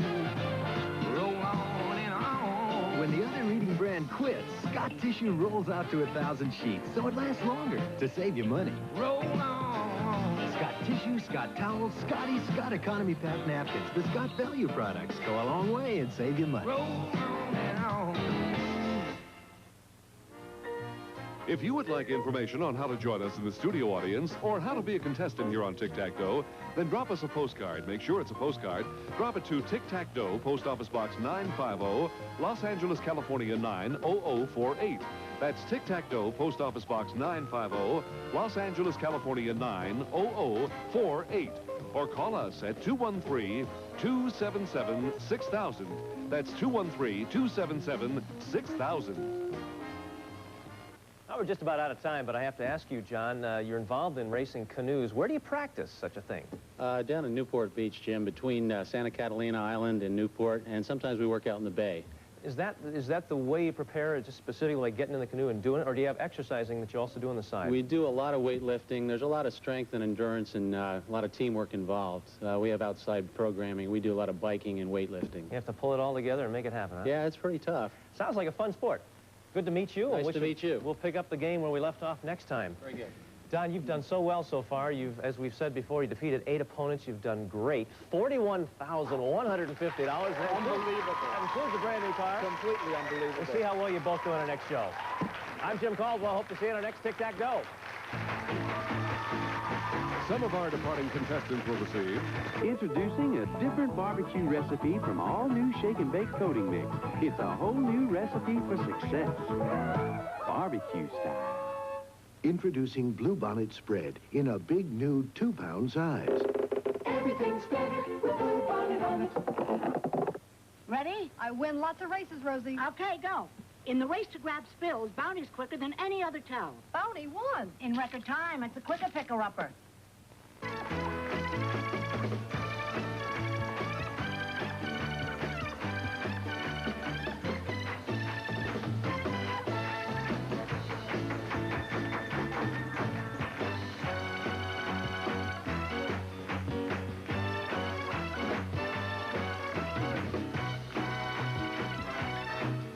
Tic-Tac-Toe is a Jack Barry and Dan Enright production.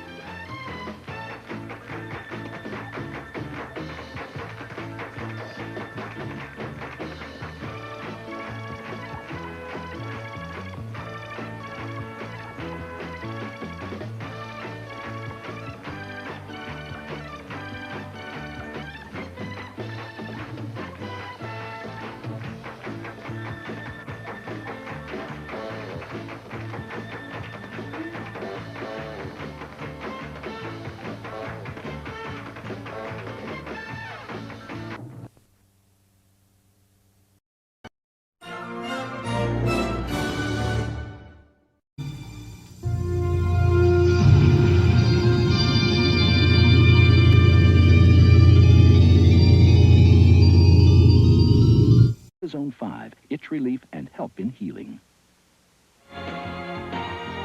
You're watching USA, America's all-entertainment network.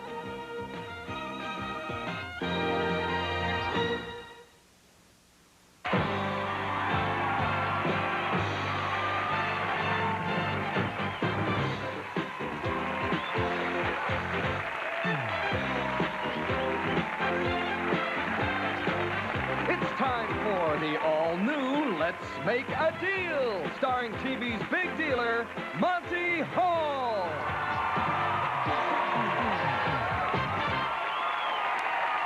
Hello, hello.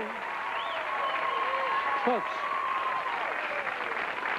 I have here a check for $10,000 that I'm not going to give to anybody. I'm going to put it back in my pocket. Why? Why should I give it to you? I mean, well, I might give it to you. But you'll have to earn it. You'll have to earn it. Don Erickson and Stacy Erickson. Where are you from? Idaho. No, I've seen you, but not from Idaho. Yeah, San Francisco. That makes sense, right? All right, if you want to earn the $10,000, and I'm sure you do, follow me. A little moon music, please. Here's what happens. Stand right over here. I'll take the sign, put it down. We've come a long way to make a deal, right from the moon. Now, here's what happens. We're going to ask you to price some items for us within reasonable limits, and every time you do, I'm going to multiply the amount of money that you have by 10. For example, I'm going to start you off with a $10, right? Okay. You start off with 10, you get the first one right, I multiply by 10, it becomes 100. Then you risk the 100 if you want to go ahead, and if you get the second one right, we multiply that by 10, then you have 1,000, right? 10, 100, 1,000. If you want to risk 1,000, we go one more time for $10,000. It's all up to you. Are you good at pricing items? We'll see. All right, always think of the manufacturer's suggested retail selling price on the West Coast. Which one of you will give me the answer, Stacy or Donna? All right, Donna, change places with Stacy. You come a little closer to me, and here we go with item number 1 for $10. Enjoy the delicious, long-lasting flavor of Trident Sugarless Gum. It's so fresh and soft. Taste the one that'll win you over to Sugarless Gum. Price this for me within 30 cents, and we'll start you off with your first $10. 30 cents. The price actually is 30 cents. So you guessed that one, and now you have $10, right? You have $10. Now you're trying to go for 10 times 10 or 100. Dean? Here's a roll of Clorette's Mints. Helps your mouth's own freshening power eliminate bad breath. Costs a little more, but it's worth it. Clorette's, the breath deodorant. Price this for me within 30 cents, and we'll give you $100. 45. 45, she says. The price actually is 50. Close enough. 10 times 10 is $100. You now have 100. You risk 100, go for 1,000, right? Right. And here we go. It's hot cocoa, Alba High Calcium. Great taste, right down to the bone. The only hot cocoa with more calcium than an 8-ounce glass of milk. Alba High Calcium.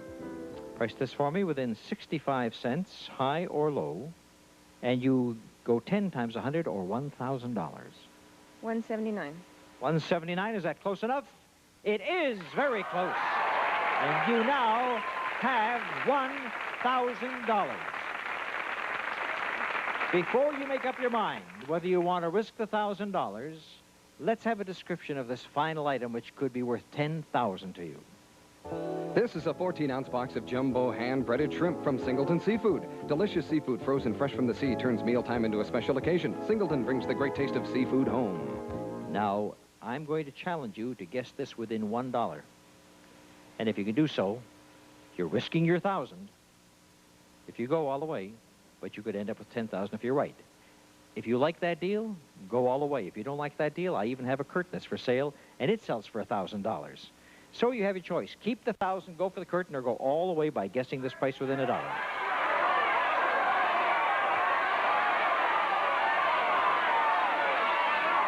That's what $1,000 looks like. Well, you own the $1,000. All right. You decided, what would you have said just for fun? $290, no, $350. $350 wouldn't have done it for you at all because the price was $729, so you would have lost your $1,000. Now, before we see what's back, you would spend $1,000 for an unknown behind a curtain. Isn't that exciting? Well, before, if you don't like it, why don't I up that to $2,000? Don't take the curtain. Oh, now I got them in a bind, right? Now they don't know what to do. $2,500 not to go for the curtain. $3,000 not to go for the curtain. Let's go. Curtain. Now listen, these kids have taken a chance. I offered them $3,000 not to go for the curtain. They still want the curtain. You got a lot of courage where you come from. Here's what you end up with. It is a brand new car.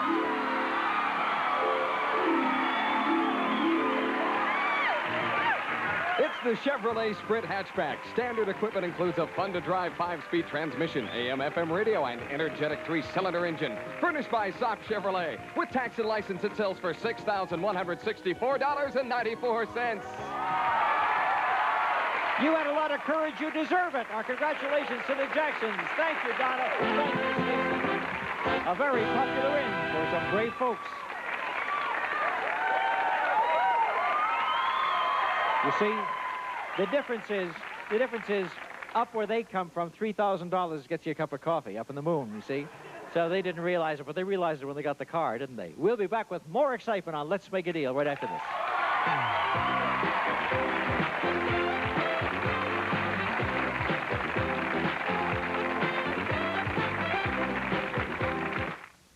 My baby really changed my life, so I don't have time for a headache. I don't take aspirin or Tylenol. Today it's Advil. Advil gets rid of my headaches, and like Tylenol, Advil doesn't give me minor stomach upset. Advil, advanced medicine for pain. If your bowl gets nasty, this Sanaflash granular. It's so effective it even removes rust, and it destroys household germs. Sanaflash granular. It takes the beast out of your bowl. Casio presents an unfair competition. This Casio MT520 versus a full set of drums. Snare, rim shot, bass, cymbals, bongos. Casio has it all. So now the unfair part. It's 8-note polyphonic with a recording memory and a dozen presets.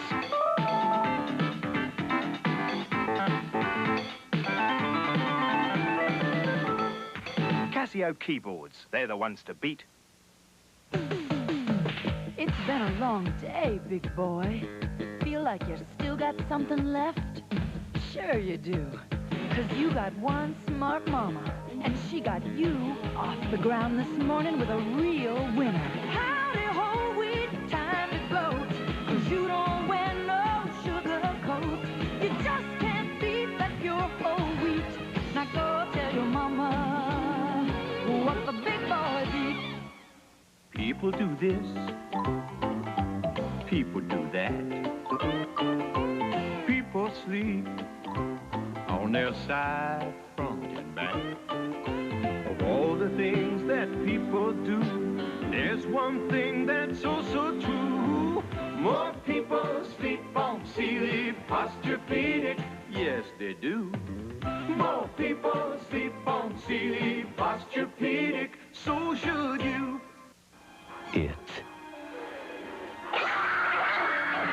was of unknown origin. Friday on the USA Sci-Fi Movie.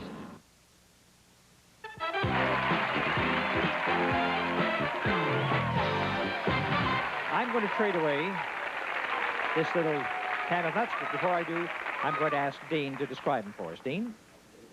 They're beer nuts with a crunchy, nutty, sweet and salty, one and only natural taste. Beer nuts.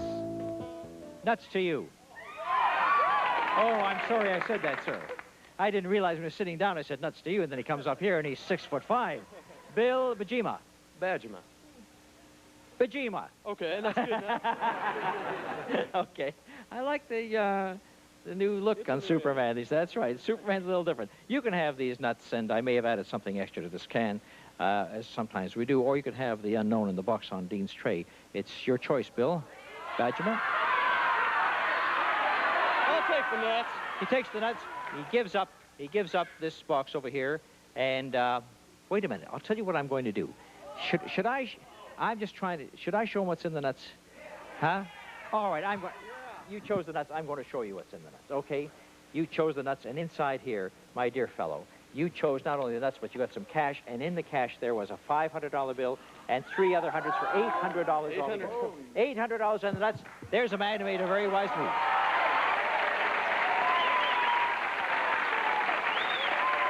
All right, that leaves us with a box left over here, which I'm going to give to this little lady here. Have a heart, make a deal, Rebecca Zuliger. Good, very good. All right, now, Rebecca, here's what I have for you. The big little box over here was left by our friend, Bill, and I have this one or a large box on the display floor where Karen stands. You can have your choice of either one.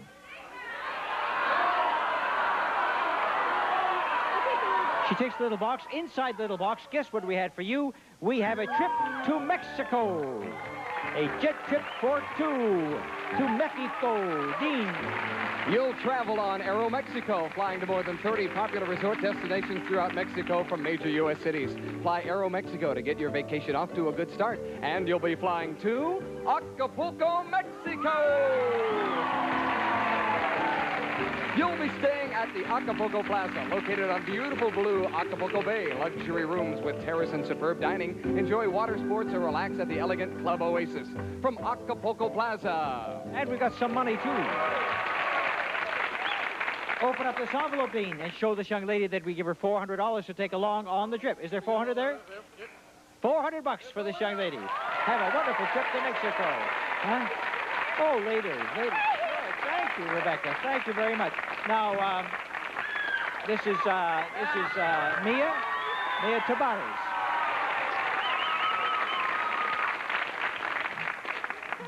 Cute little nose. And when you take off that nose, what do I see underneath there? A cute little nose. Oh, yeah, let's take it off and let's see what you really look like. You're very cute. Now, this is Mia, and Mia Tabares. We have the big box left over there. So if you want it, it's yours. If you don't want, you can have what's behind curtain number 3. She hasn't heard a word that I've said. What did I say?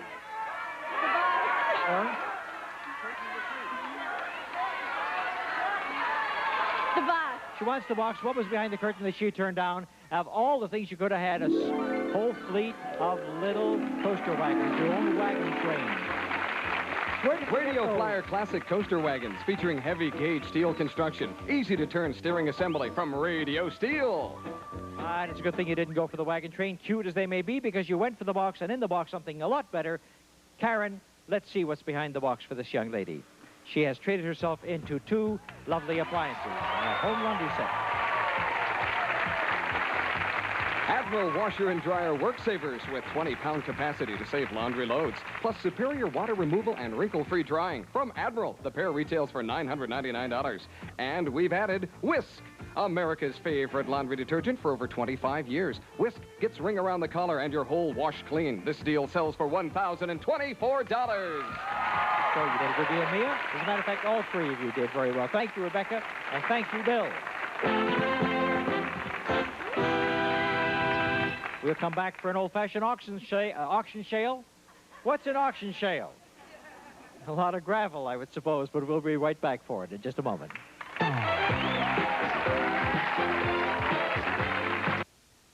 Fruit Wheats, the end cereal. Fruit Wheats, whoa. An incredible taste in each bite.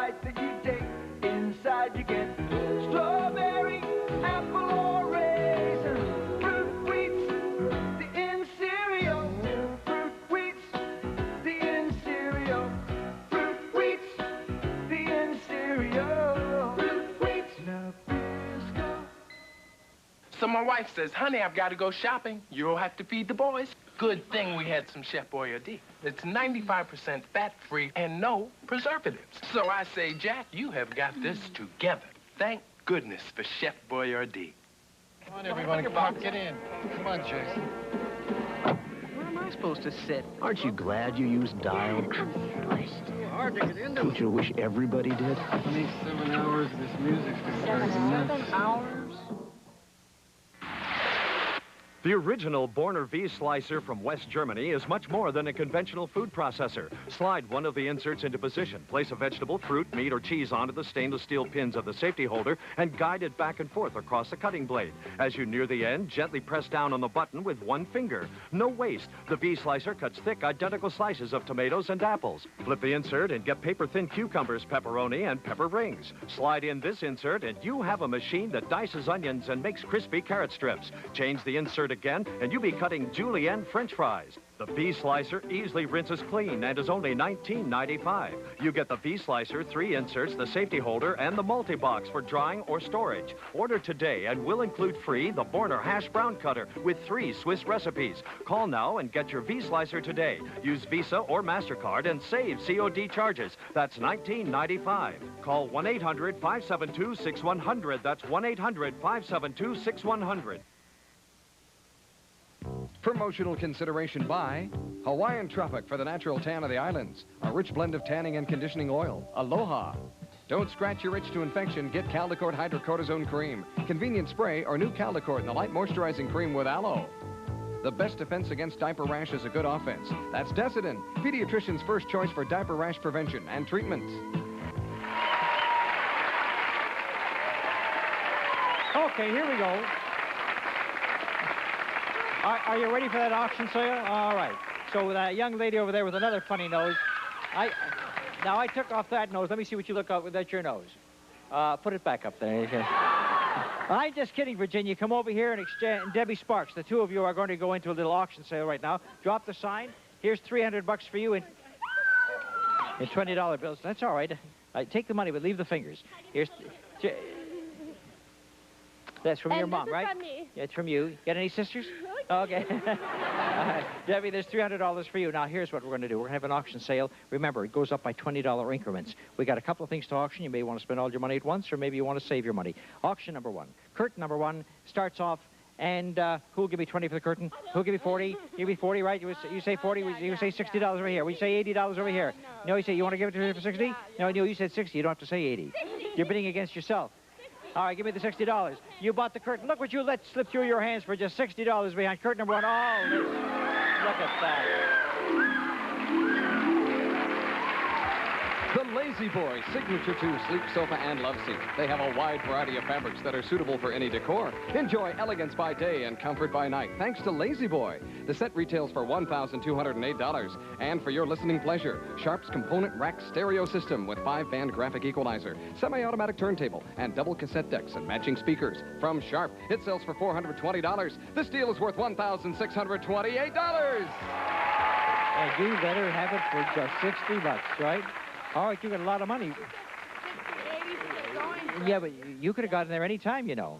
This is not a unilateral thing. You're into this. The big box on the display floor, we'll start the bidding at $80. Anybody want to say $80? Anybody want to say $80? $80. You got $80. We say 100. You say 100. We say 120. Well, we say 140. What, yeah, yes or no? Right, good. What do you say? No, you keep that. You keep that, yes. She said 140. We say 160. Good. We say 180. 180. Well, you say $200. You still have 220. No. No, $200. You got it for $200. Hand over the $200. You won't run to this bidding, will you? Have you got the money? 140 left over? Yes. Okay. What did you buy this time? For her $200 behind that box, did she get a deal? She got herself 2 fantastic appliances. Did she get a deal?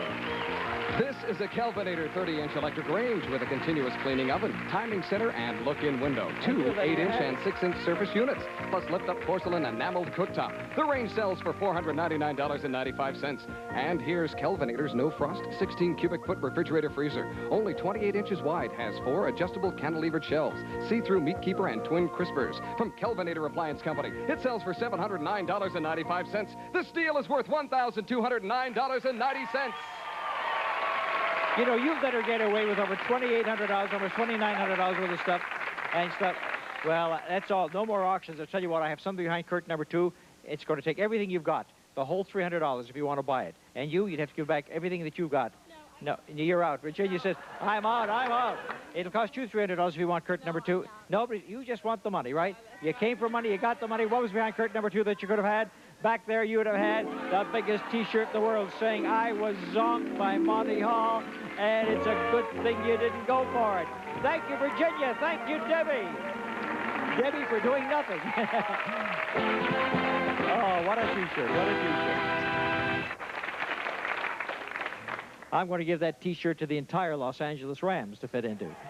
Well, it's time for the big deal, and what is it worth today, Dino? The big deal today is worth $9,698.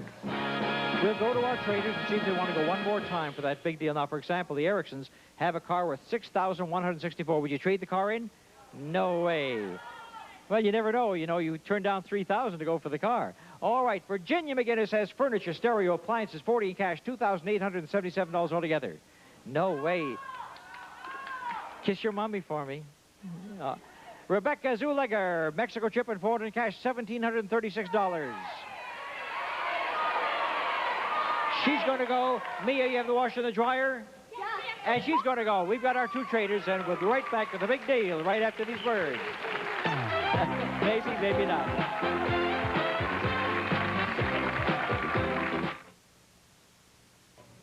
If every time you look around it seems like your rug is dirty, try Woolite Spot and Stain Rug Cleaner. Because it contains the ingredient Fiberpel, it keeps your heavy traffic areas cleaner longer than the other liquid spray. Trust new Woolite Spot and Stain Rug Cleaner.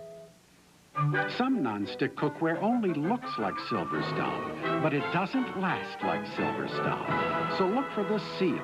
It's your guarantee that it's Silverstone. Don't get stuck. Get Silverstone.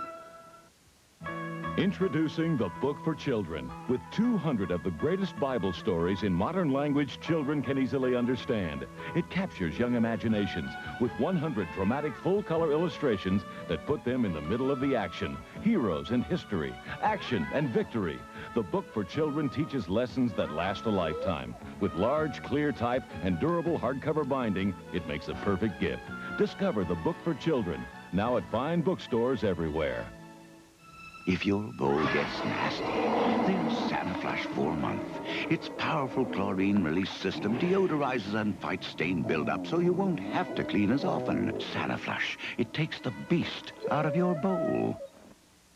Once there were no 12-hour cold medicines with a pain reliever for aches and sinusitis, but now there are plenty to choose from.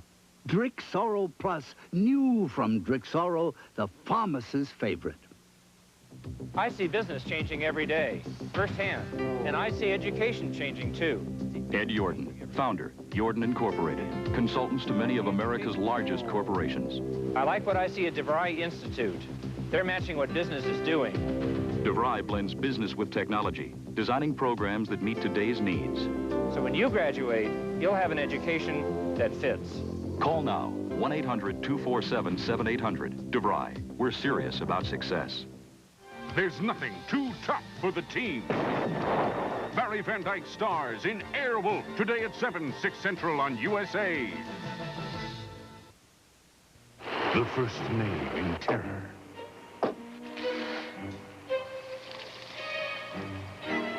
The last word in suspense.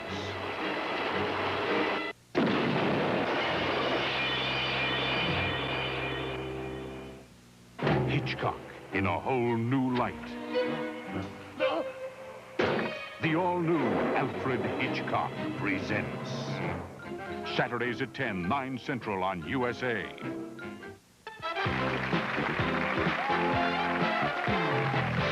Today's big deal is worth $9,698. It could be behind door number 1, or door number 2, or door number 3. And Rebecca Zulegger, you traded away a wonderful vacation, didn't you? Number 3. The door number 3. She took 3. Which one do you want for your washer and dryer? Number 1. Number 1. All right, we're going to show you what's behind door number 1. You traded in about $1,000 for it, and we open up door number 1, and you're going to get cash. How much cash in the cookie jar? I don't think it's very big today. It's $478. $4.78 more than you came with, not as much as a washer and dryer. Thank you very much, my dear. As the young lady goes back to her seat, leaving Rebecca with door number 3, which we will show her now. Door number 3 for Rebecca. And it looks like you traded a trip to Mexico for a trip to the Bahamas. You and a friend will jet to Florida, where you'll spend a glorious week at the Diplomat Resort and Country Club in Hollywood, Florida. Enjoy every sport facility, fabulous gourmet cuisine, and tropical evenings with star-studded entertainment at Diplomat Resorts. Then it's on to the Bahamas for another wonderful week at the Bahamas Princess Resort and Casino on exciting Grand Bahama Island, offering tennis, swimming, casinos, gourmet cuisine, and international entertainment from Bahamas Princess Resort and Casino. You know, that's twice as far as the trip you gave up. You were going to go to Mexico, now you're going to go to the Bahamas. We gave you $400 that you gave us back, so we'll double that to $800 now that you can go to the Bahamas with. So you doubled your deal all the way. Your deal's worth $4,758. And wait a minute, take a look at door number 2. That was the big deal of the day. Mia, take a look at this. That was the big deal. It started off with carpeting. Watch it. It's Fifth Avenue from Galaxy's Markless Beauty Collection. Luxurious, durable carpeting of Anso 4 nylon. Reduces footprints and vacuum marks from Galaxy. 60 square yards retail for $1,079.40. Then that carpeting will show off this beautiful modern furniture. Benchcraft's Devotion to Motion 5-piece modular group offers unexcelled comfort and features hidden lounger for reading, watching TV, or relaxing. From Benchcraft, the group sells for $1,799. Then add a little light to your life with authentic pure crystal lamps imported from Europe by Crystal Clear Industries. Each piece is hand-cut and individually signed. Suddenly, everything is crystal clear. They retail for $600. And to watch Monty deal with America, take a look at this. A new color TV.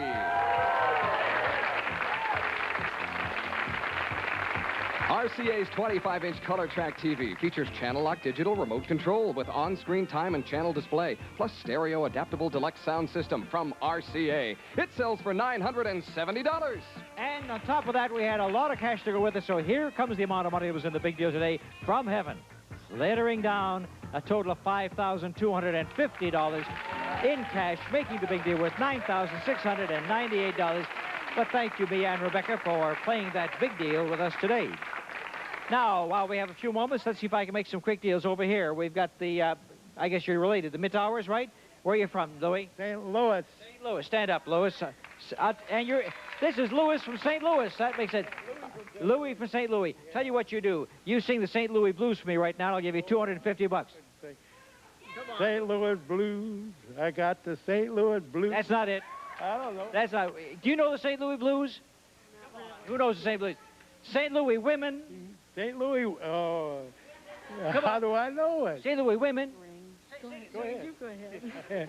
St. Louis women with the diamond ring. That's the one. That's good enough. That's good enough for me. Shall I give him the money? Give him the money. $250. $250 for a rotten song. Right. I mean, a good song and a rotten singer. Good song from a good city, That's right. but we're coming to California, which is a better... Are you moving out here? Yes. Well, you better learn how to sing all our popular songs, like... Go back to St. Louis for one day. For one day? Yeah, when they hear the way you sang. My brother get the World Series tickets for me, yeah, so we can see Los Angeles Dodgers and St. Louis play their game. Good luck to you, Louis. Good luck to you. All right. That fellow over there, you got some small change with you? Some small change. No small change. How about the fellow beside you? Got some small change?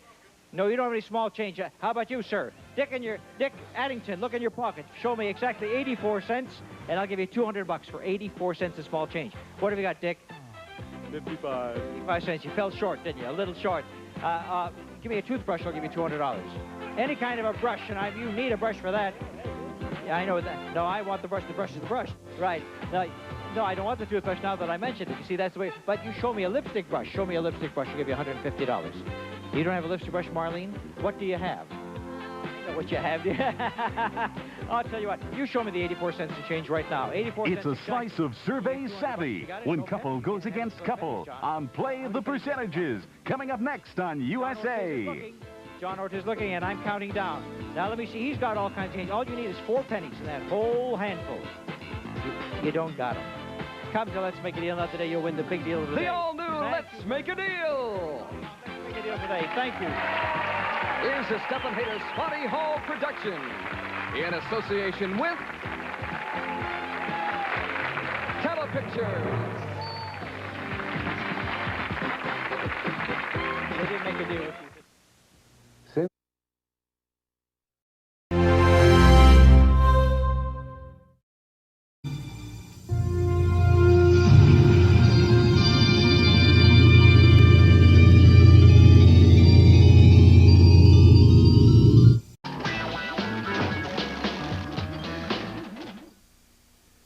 His working address used to be 77 Sunset Strip.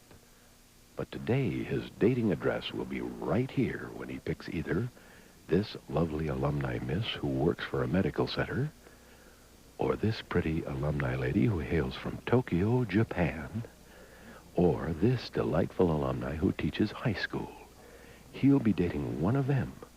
That's the happy prospect in store for actor Ed Burns today when... From Hollywood, the dating capital of the world, it's The Dating Game. And here's the star of our show and your host, Jim Wine.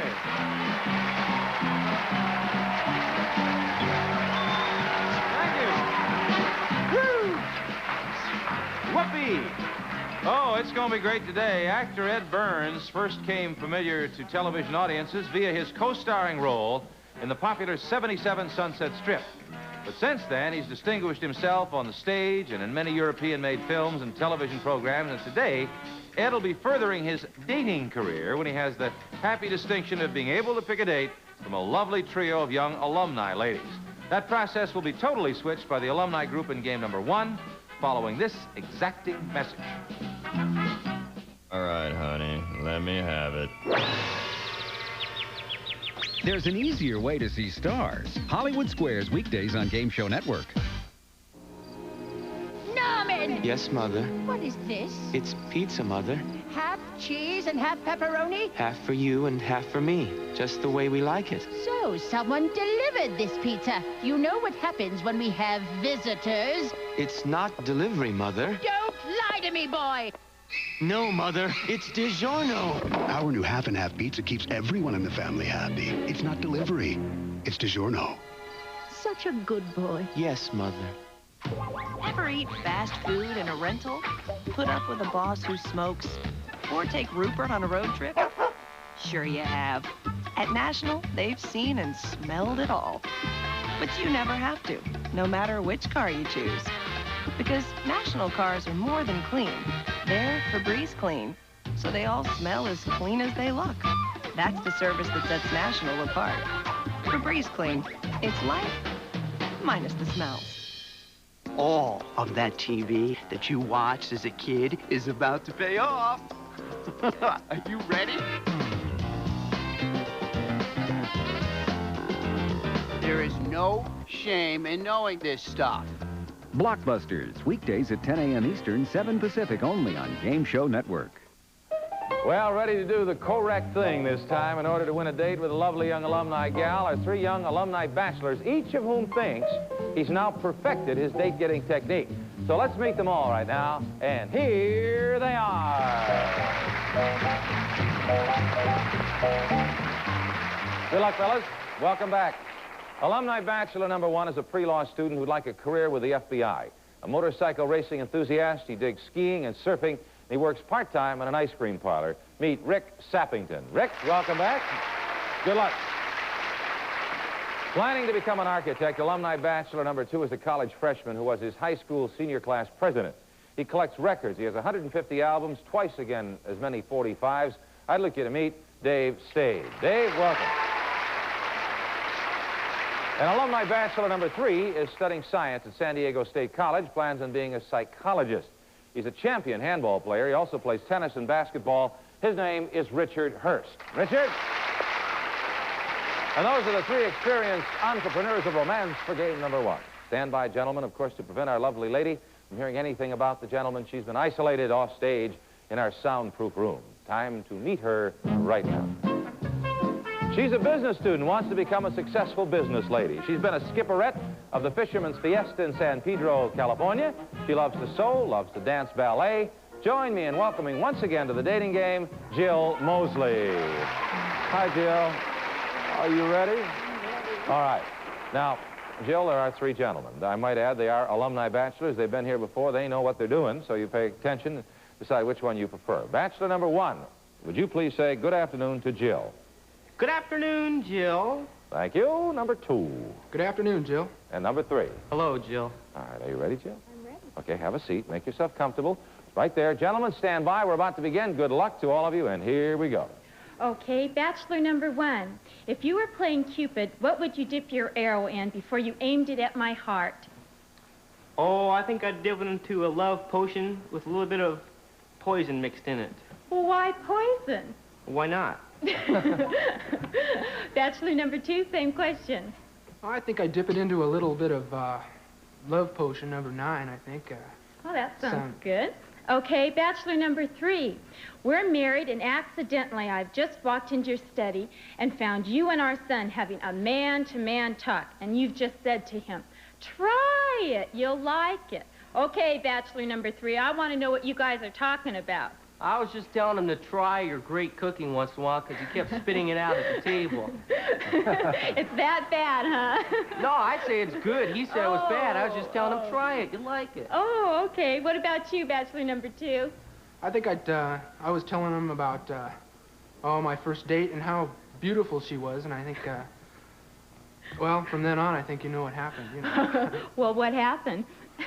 Well, what you could probably think of was about everything you could possibly think of. Okay, bachelor number one. I'm a ballet teacher, and I've just scolded you for looking funny in your tights. Explain yourself. Well, in the first place, that wouldn't be unusual at all for me to look funny looking at my tux. I look funny looking at everything. No, in your tights, your ballet tights. In my tights, well, sure. In my tights, I would look so ridiculous that okay. I think... You think I what? don't think. I don't even think at all. Well, why don't you think? Because it'll be wrong if I think, so I'll just forget the whole thing. Okay. Bachelor number two. Or was that number two? That was number one. Oh, number one. Excuse me. Bachelor number two. Okay, complete this modern-day nursery rhyme. Jack and Jill went up the hill to fetch a pail of romance. Jill came down and told her mom, okay, bachelor number two, finish it. Oh, boy, was Jack something else. Well, was it too much competition for you? Pardon me? Too much competition or what? Oh, I don't think so. Okay. Bachelor number three? Yeah. Oh, What do you want to say? Sure, I was going to tell you about Jill, that when she got up there and when she got back, told her mom, she said there just wasn't a pail of water up there at the top of the hill. Oh. Okay. How about this one? If the signs of the zodiac were replaced by fruits and vegetables, what fruit or vegetable do I sound like I was born under? Oh, probably banana. A banana? Do I look like Jimmy Durante? No. Oh, no, I meant a small banana. One of the green kind before they get ripe, you know? Green? But not green. You think I'm green, not then? bruised. Oh, I see. That was number three, by the way, answering all the Thank you. questions. Okay. Thank you, bachelor number three. Bachelor number one, how about the same question? Can you think of a more glamorous type of fruit? Glamorous? A pineapple. Yeah. Pineapple's pretty glamorous. How about an orange? No, I like oranges. Oh, okay. All right. I can't believe it, but that's the end of the game. Now, Jill, stay right there, relax, and try and figure out which one you prefer. And while Jill is deciding which of our three bachelors is going to be the lucky guy to get a date, we'll take time out for these words. Watch.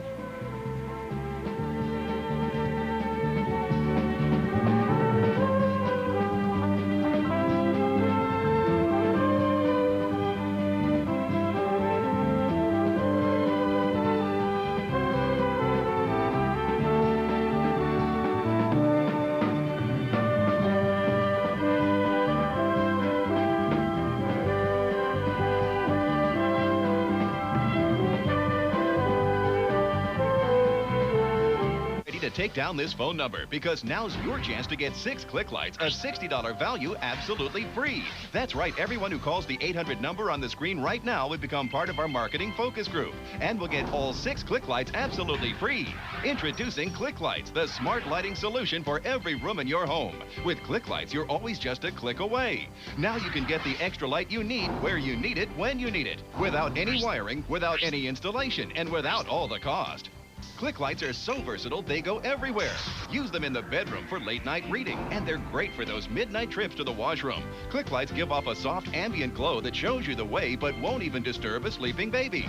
In the kitchen, they're great for those dark cabinets and perfect for inside closets. Click lights are great upstairs and down. The high-tech design matches any decor, and with an easy click, you've got all the light you need. Forget about those dangerous candles when the power goes out. Just click your way to safety. And you can use Click lights inside and out. All you have to do is call the 800 number on your screen for your 6 free Click lights today. They make accenting the pool safe and simple. Perfect for that broken trunk light. And look what we've done with this patio. Adults love them. Seniors love them. And look, Click lights are great for kids, too. Watch out! That's a parent's nightmare. But with Click lights, everyone can be safe. Click lights provide natural-looking light with just one touch. You've seen similar products selling for as much as $10 each. But if you respond to this notice right now, you'll get the 6-piece Click light system. That's a full $60 value, absolutely free. As a special bonus, everyone who calls today will also receive a 30-day free trial membership in America's Advantage, guaranteeing you the lowest prices in the country on more than 250,000 products and services. To get your 6 Click lights, have your credit card ready. All you'll pay is $6.95 shipping and handling, and call the number on your screen. You'll get your free Click lights, plus your 30-day free trial membership in the America's Advantage Discount Buying Club. Sorry, no CODs or personal checks. Don't delay. Call and get your Click lights today. Experience the madness and mayhem of the WOF. Wheel of Fortune, weekdays 9 a.m. Eastern, 6 a.m. Pacific, only on Game Show Network. Welcome back to the dating game. And Jill, of course, it is now time for you to make that decision. A great date for you, but you need an escort. Now, who will be the guy? Will it be bachelor number 1, bachelor number 2, or bachelor number 3? Which do you choose? I think bachelor number 3. Number 3, all right. Congratulations to number 3. Is there any reason, Jill, why he won out? I like the way you answered the Zodiac question. All right. Well, you mean a little banana. You like that, all right? Now, before you meet him, I want you to meet the other guys. Bachelor number 1 is a pre-law student. He'd like a career with the FBI. He's a motorcycle racing enthusiast, loves to ski and surf, a real outdoor guy, Rick Sappington. Rick, come on and say hello to Jill, if you would, please. Sorry, Rick, once again, Once again. You also didn't choose number 2. He is in college studying to be an architect. He's an avid record collector. He has a lot of LPs and 45s, and his name is Dave Stade. Dave, come on and say hello to Jill, please. Well, gentlemen, you weren't selected. However, you came back once, you can come back again. And we have some gifts for you to tell you more about those. Johnny Jacobs a little later. Right now, thank you for playing the greeting. Thanks, Rick. Good luck. All right, your date is standing by, Jill, and I'd like to tell you just a little bit about number 3. He is studying science at San Diego State College. He plans on being a psychologist, believe it or not. His sport's handball. He's a champion handball player. Also plays tennis and basketball. Richard Hurst. Richard, come and say hello to Jill, if you would. Congratulations, Richard. Well, Jill, they say that there are all kinds of good things to be found at the end of a rainbow. But the dating rainbow we've planned for you will end when you land in the Golden Islands of Hawaii. Yes, that's right. You'll be flying off to beautiful Hawaii, where you and your dating game chaperone will find yourselves in the lap of luxury at the exotic Ala Moana Hotel at the entrance to Waikiki. The Ala Moana is a Hawaiian eye-opener, the island's tallest, with 9 exotic restaurants and lounges with discotheques, Polynesian entertainments, and a refreshing swimming pool. All the fine facilities that make the Ala Moana a fine place to stay. It's a flagship hotel. And you'll have plenty of chances to sightsee and laze on the famous Hawaiian beaches, all on your date to Honolulu in Hawaii. Jill, thank you. Aloha. Good job. Well, from Ed Burns, actor, the billing has become Ed Burns, director, producer, nightclub entertainer, and star of stage, screen, and television. And we'll be adding to that list today, selector of dates, when Ed picks his dating companion from a trio of lovely alumni ladies in game number 2. Coming right up after Johnny Jacobs tells us about the special gifts that he has for all of our very, very special guests. Okay, Jim, for the dating ladies, we have Presto's Mist Hair Curler that prevents dryness, split ends. Gives a fast, long-lasting set, 24 curlers in 3 sizes from Presto. And here are Ship and Shore blouses and knits in way-ahead colors and styles. And the newest carefree fabrics, fashion and fun from Ship and Shore.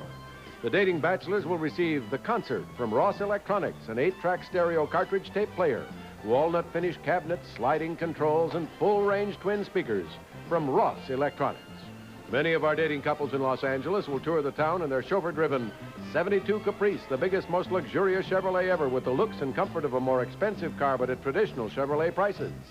For the girls and guys not chosen today, we have West Clock's His and Hers wristwatches, man's calendar watch, and high-fashion Roman sport ladies watch. Timely gifts from West Clock. Now back for game 2 of the dating game, and your host, Jim Lang. Thank you very much, Johnny. Well, hoping to do the right thing that will get them chosen for a date by a handsome young actor are 3 most attractive young ladies. So let's meet them right now, and here they are. Welcome, gals. Welcome, welcome. Our first beautiful alumni gal works in a hospital as an inhalation therapist.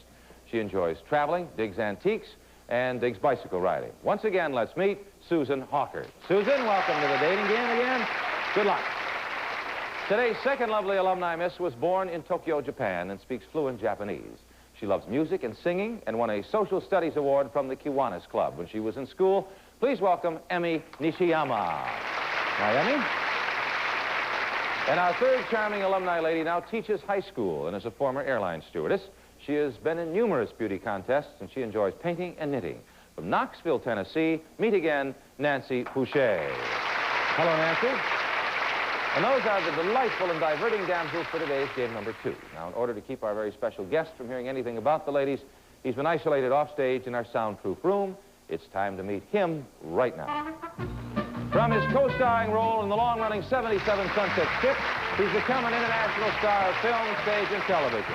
He's been seen recently on Mannix and Love American Style. He's directed a documentary film and is a gourmet cook.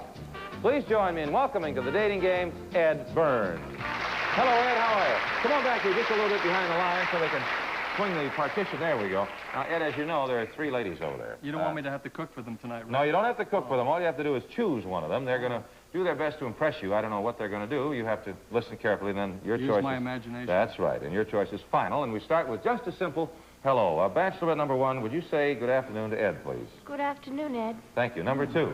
Hi, Ed. And number 3. Good afternoon, Ed. They're there. Now, Ed, have a seat. No, have a seat right there. Take a little time, ask some questions, see what you can find out. Girls, good luck to all of you, and here we go. Ed, you're on your own. All right, number 2. Where would you say you were the most attractive? Above or below the waist? Below. Because that equals with the above size, 36. Oh. All right, if you want to give everything away right now. Number 2, what about you? Now, that was number 2. Oh. Ed. Number 3. Oh, well, I would say above the waist because, you know, after all, I'm not that athletic, and I think I'm a much more brainy person and more intellectual, and so that's above the waist. Oh. Thank you very much. Oh. Number 1, I've just become interested in yoga, and I find that it relaxes me very much. Could you find a better way of relaxing me than if I did yoga? Well, yes, I think we'd start with a nice, relaxing back rub. And then we'd have a little talk. And after the talk, we'd have some more back rub. Some leg rub, some ankle rub. Ankle rub? I see. Okay. Ankle and back girl, huh? Okay. Number 1, what about you? What would you do? Ed, that was number 1. Oh. Would you like some more? You want some more? She got more. Oh. Number 2, how would you make me relax? Well, first of all, I'll let you sit down in front of me, and you will look at 3 angles, below, middle, and, above, middle, and below, and you would be hypnotized just like that. I don't have to say anything. Who's arguing? Number 1, I'm a firm believer in Gestalt therapy. Now, if I were your therapist, tell me some of the problems you've been having lately with men, romantic problems, that is. You have to get personal in public. I thought we were alone. Oh, we are. Well, I don't have very many problems with men, as a matter of fact. Yes? That's yes? it. Yes? She just doesn't have You don't any have problem. any problems with men? You better not go out with me because you're going to have a lot of problems. I doubt it. Okay, who should I pick now, Jim? Let's I don't see. care. That was number 1, Ed. So Yeah, why don't let's you- go for number 3 this time. What about you, number 3? You want to know what problems I have with men? Yes. Well, gee. Thank you, I don't think I have any either.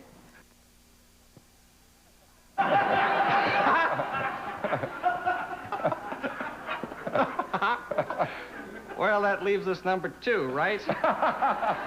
Okay, number 2. We got a good one for you here. What does it take to make you really, really happy?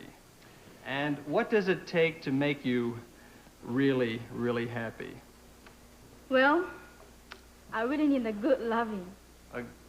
Loving from you. And that's what I crave, I guess. That's it. You want to be loved, right? Yes. I see. We all do. All right. Number 1, what does it take to make you really, really happy? A smile. Just a smile and that's it. Ed, stay right there. Now, relax. Game's over. Stay there and make up your mind. Now, it's your decision. And while Ed is deciding which of our lovely ladies he's going to select as his very special date, we'll take a little time out for these words. Watch.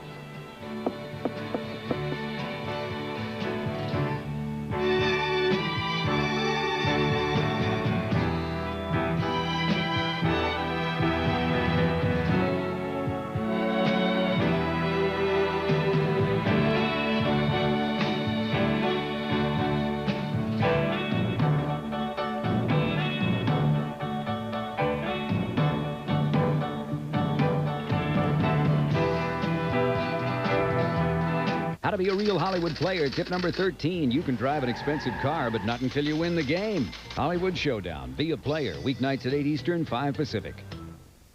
Your skin's natural defense against wrinkles, coenzyme Q10, diminishes as you get older.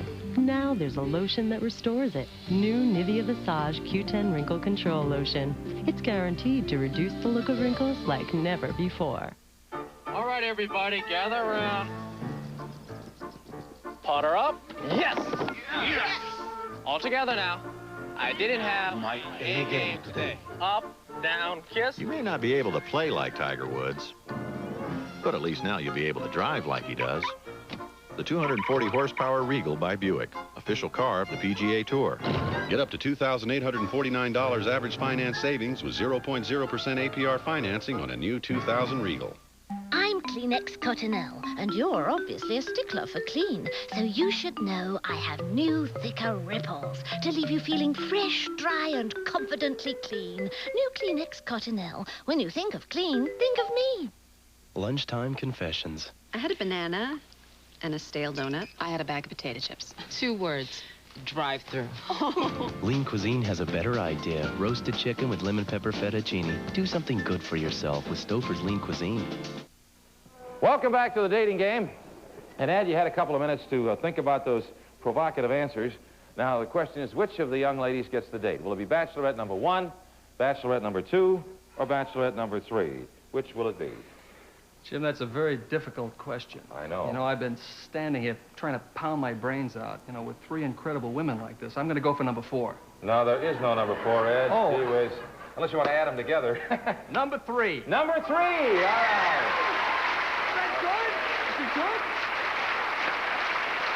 All right. All right. I know you were really analyzing, so I'm not going to ask you why. We'll just let it go at that, and we'll meet the other gals first. Number 1, first of all, works in a hospital as an inhalation therapist and a back and ankle rubber. She enjoys traveling. She collects antiques and digs bicycle riding. Her name is Susan Hawker. Susan, say hello to Ed, if you would, please. All right, Ed. No, you didn't choose Susan, Ed. All right. You also didn't choose bachelorette number 2. She loves music and singing. She's won a social award, a social studies award from the Kiwanis Club.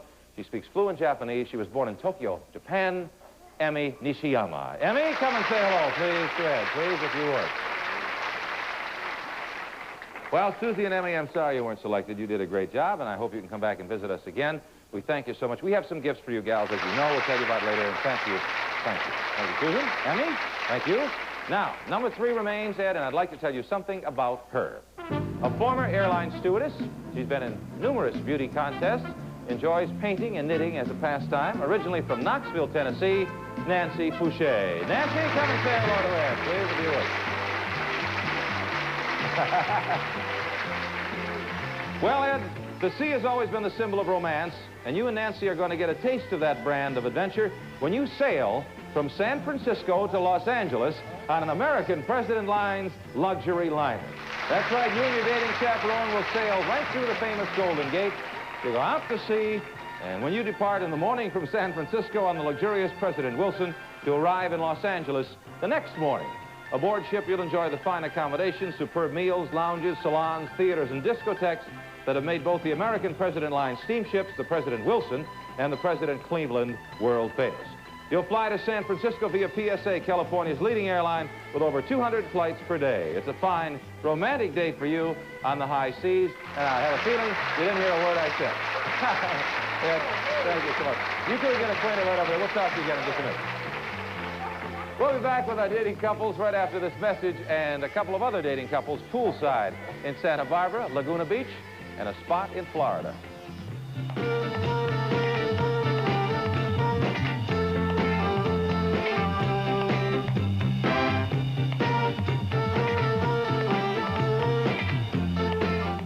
All new Three's a Crowd. Alan, I pick my nose all the time. Jigging for the Truth, weeknights only on Game Show Network. Are you or someone you care for increasingly forgetful, repeating questions, or having trouble finding words? When these problems increase gradually and interfere with daily life, it may not be normal aging. It could be Alzheimer's disease. There is no cure, but today there's help, including Aricept, a once-a-day prescription medicine. Aricept is clinically proven to treat symptoms of mild to moderate Alzheimer's. Aricept is generally well tolerated, but may not be for everyone. People at risk for ulcers should tell their doctors because their condition may get worse. Some people may experience fainting. Common side effects are nausea, diarrhea, and vomiting. Others include insomnia, muscle cramps, fatigue, and loss of appetite. In studies, these were usually mild and temporary. So if you think memory problems could be Alzheimer's, see a doctor. Ask about the #1 prescribed medicine for Alzheimer's, Aricept. Medicine to remember. To give your main course some real zest, put your finger on Lemon Pam. All the convenience of cooking with Pam, combined with the flavor of fresh lemon. Lemon Pam really cooks. A typical car insurance agent is on the job during regular business hours. On the other hand, Geico insurance professionals are on the job 24 hours a day.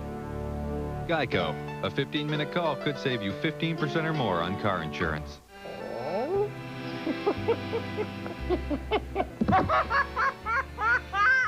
Still paying too much for car insurance? Geico, a 15-minute call could save you 15% or more. Ignorance is A, bliss, B, rewarded, C, none of the above. Inquisition, weeknights at 7 Eastern, 4 Pacific, only on Game Show Network.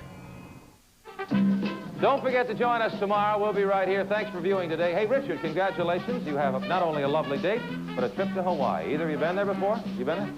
Well, he'll show you all the great spots. You're at the Ala Moana, beautiful hotel. Ed, thank you for joining us. You have a lovely gal. Enjoy your trip on the ship, the boat. What's it? I don't know the right term. On the luxury liner. That's it. Jim Lang saying thank you. Bye-bye. I hope you always get the date you really want. Ready, throw a kiss? Ready? Come on. Let's get it. Experience the madness. Witness the mayhem. It's the WOF.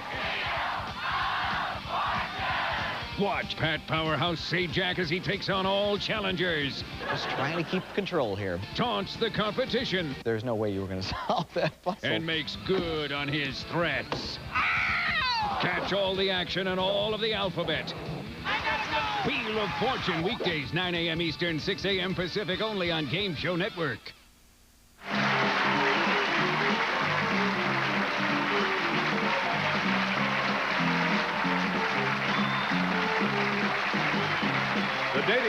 a Chuck Barris production in association with the American Broadcasting Company.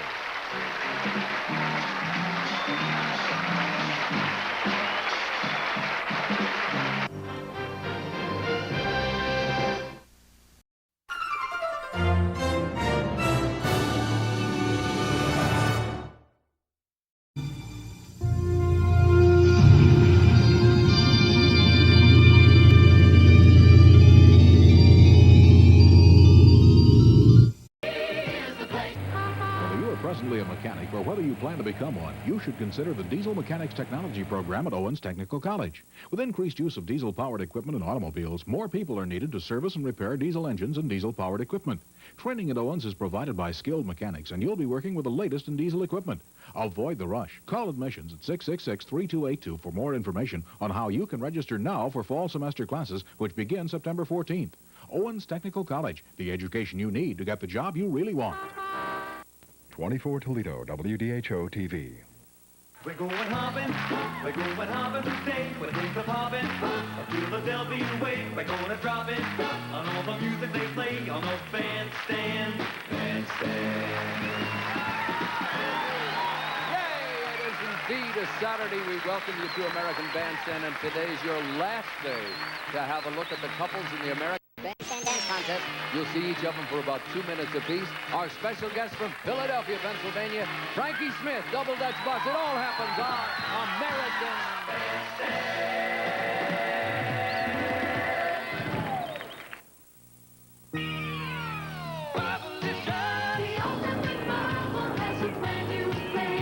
Way out, watermelon.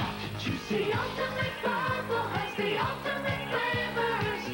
Bubblicious. Wild strawberry, bold banana, juicy orange, and now way out, watermelon. The ultimate bubble has the ultimate flavors. Tastes so unreal, they'll blow you away.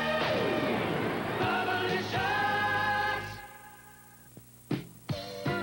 It's Marathon Mascara from CoverGirl. Marathon looks just put on. Till you take it off. Stays fresh.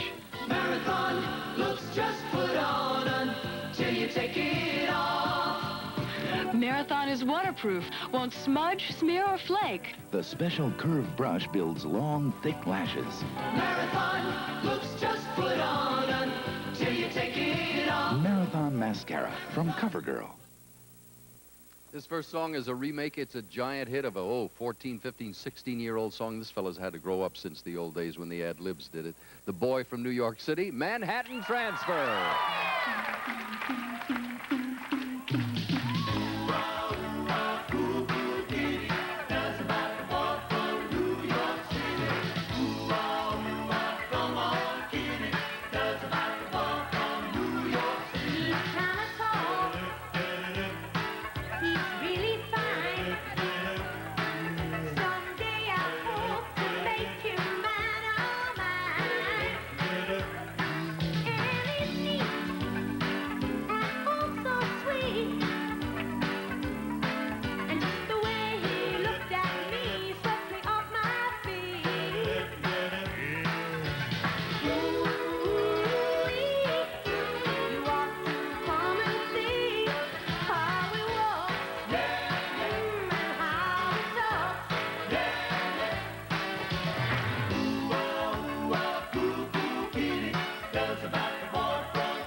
Such giant talents. Manhattan Transfer. Speaking of talent, this lady has it going in so many fields. This only's been out a couple of days.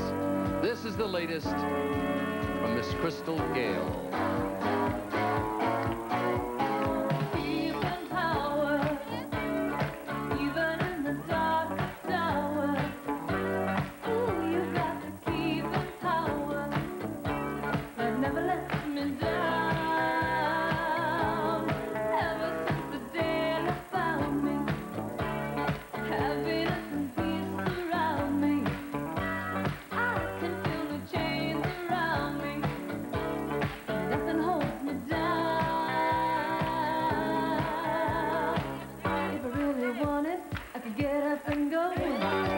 Make a fool of myself, and you wouldn't say no. It's no good, my trying. Love so strong, there's no denying. Keeping high, even in the darkest hour. Oh, you've got to keep it power. That never lets me down.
Good sound, Miss Crystal Gale. Coming up, some pig Latin and a jump roping song is a big hit from Philadelphia, and the man who performs it is next.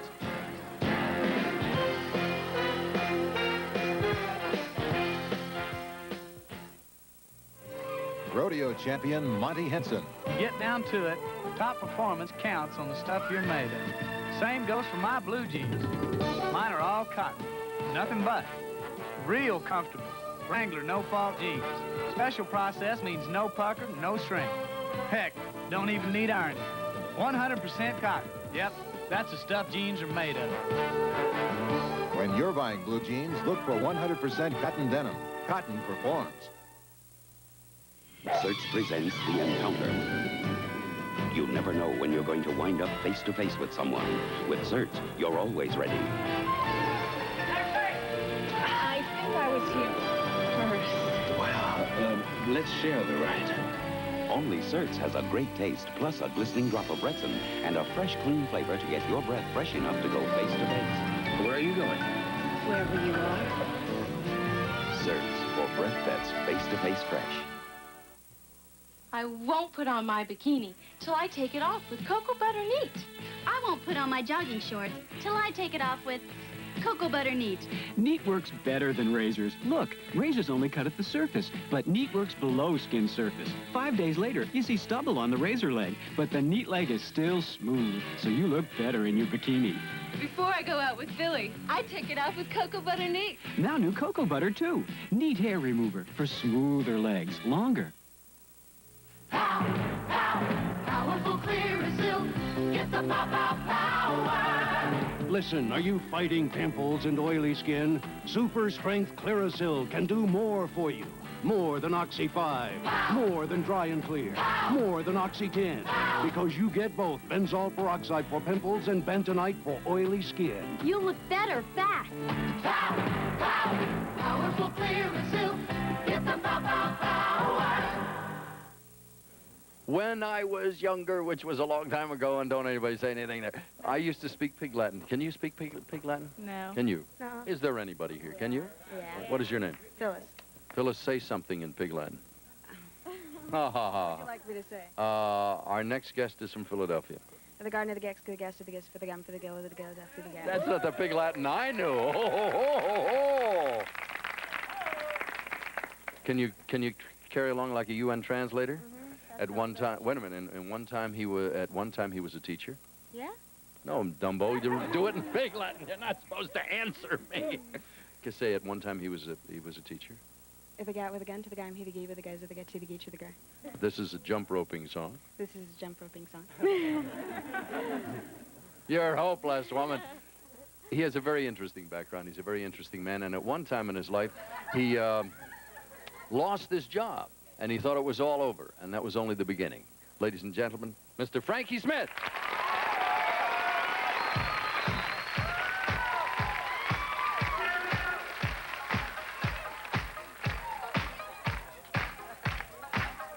Give me a hoe if you got your funky bus fare. Double Dutch bus coming down the street. Moving dirty back, so kinda shuffle your feet. Get on the bus, pay your fare, then tell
waiting for you. I tell you, we've been waiting.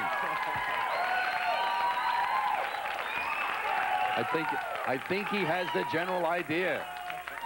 Control the animals out there. Wait a minute, you're from Philadelphia. What's the furthest west you've ever been? Oh, right here. Most people know by now because the story's been told on radio 100 times. What inspired that song? For anybody who doesn't know, very quickly, the background. Well, Double Dutch is a tribute to all the girls in the world, especially the girls on my block. You mean you stole this from those little children? I've been watching them for 25 years. Now, what does they do? Is that the one with the double rope? Right. They use their mother's clotheslines, Dick, in order to play a jump rope game. But it's an art. And you heard this stuff coming through the window? Oh, and it's a tribute to them because they're really good at it. Are you a native Philadelphian? Yes, sir. You spent some time at Philadelphia International Records before you moved to your label now, which is, we should mention them, give them equal time. Oh, WMOT. Thanks to them, I'm here now. But you lost your job with Gamble and Huff. Now, that's one of the most successful record companies in the world. What ran through your mind? At the time, it was the end of my life. I put everything in it, and I really... What were you doing? I was a writer. They started me off as a writer, and they gave me a lot of experience and opportunity to learn what to do and how to put a record together, and then eventually they made me a producer. So Why did they fire you? Weren't you good? Well, actually, I don't even believe that I was waiting for a reaction. I don't believe I was fired. I think it was a layoff temporarily, and they said, you could come back, but it's a business, and they had to cut back on staff and what have you, and I appreciated everything they had done for me, but my life just fell apart. But you got the pink slip one day. Oh, I got the pink slip. How do you pick up and go on? Did you think it would be this good? I just believe in Double Dutch. I believe in children. Are you a kid fan? Oh, I love them. Why didn't you go into the teaching thing? You studied for it. Music was in my bones, and every time I try to say 1 and 1 is 2, something said, no, play the piano. You have picked the right spot. Now, this whole album, now that was a 12-inch single record that led to the album. What other things are in the album? Well, we're actually breaking down what Pig Latin is all about, and Children of Tomorrow is, I'm talking about children's children, and children having children that are growing up in a world like today. To leave something positive with them, means more to me than all the success in the world. Give me a little 10-second background on the next thing. This is another part of the world. Uh-oh. No, I'm going to take everybody back to the Western days. All right. With silver, gold, and plenty hay. All right, ladies and gentlemen, once again, Frankie Smith.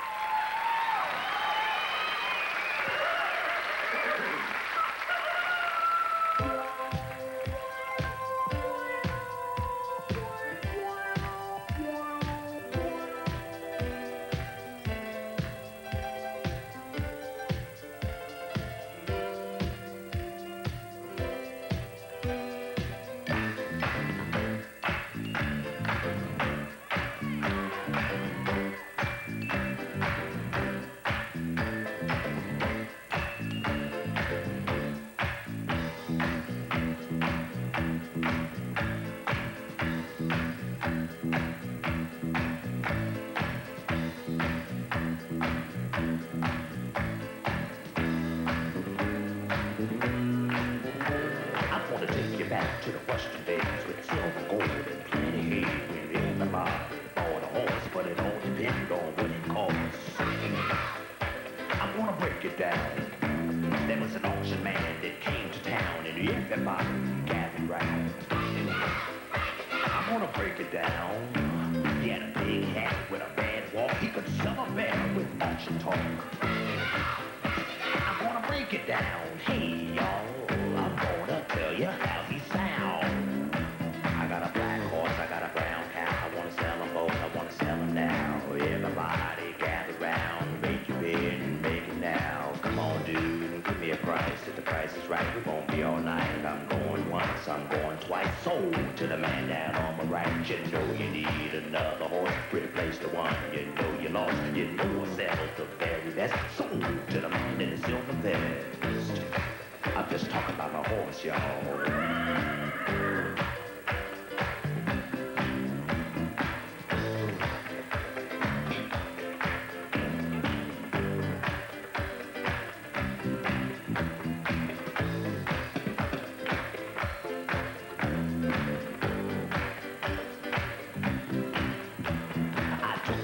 To the Western days with silver, gold, and plenty hay. Now young girls, old girls, all the boys with jerry curls, Cadillacs, don't buy a horse, you got everything. So listen up to the auction man. If you listen good, you can understand. If you ride her once, you can ride her twice. If you ride her nice, she'll ride all night. I'm just talking about my horse, y'all.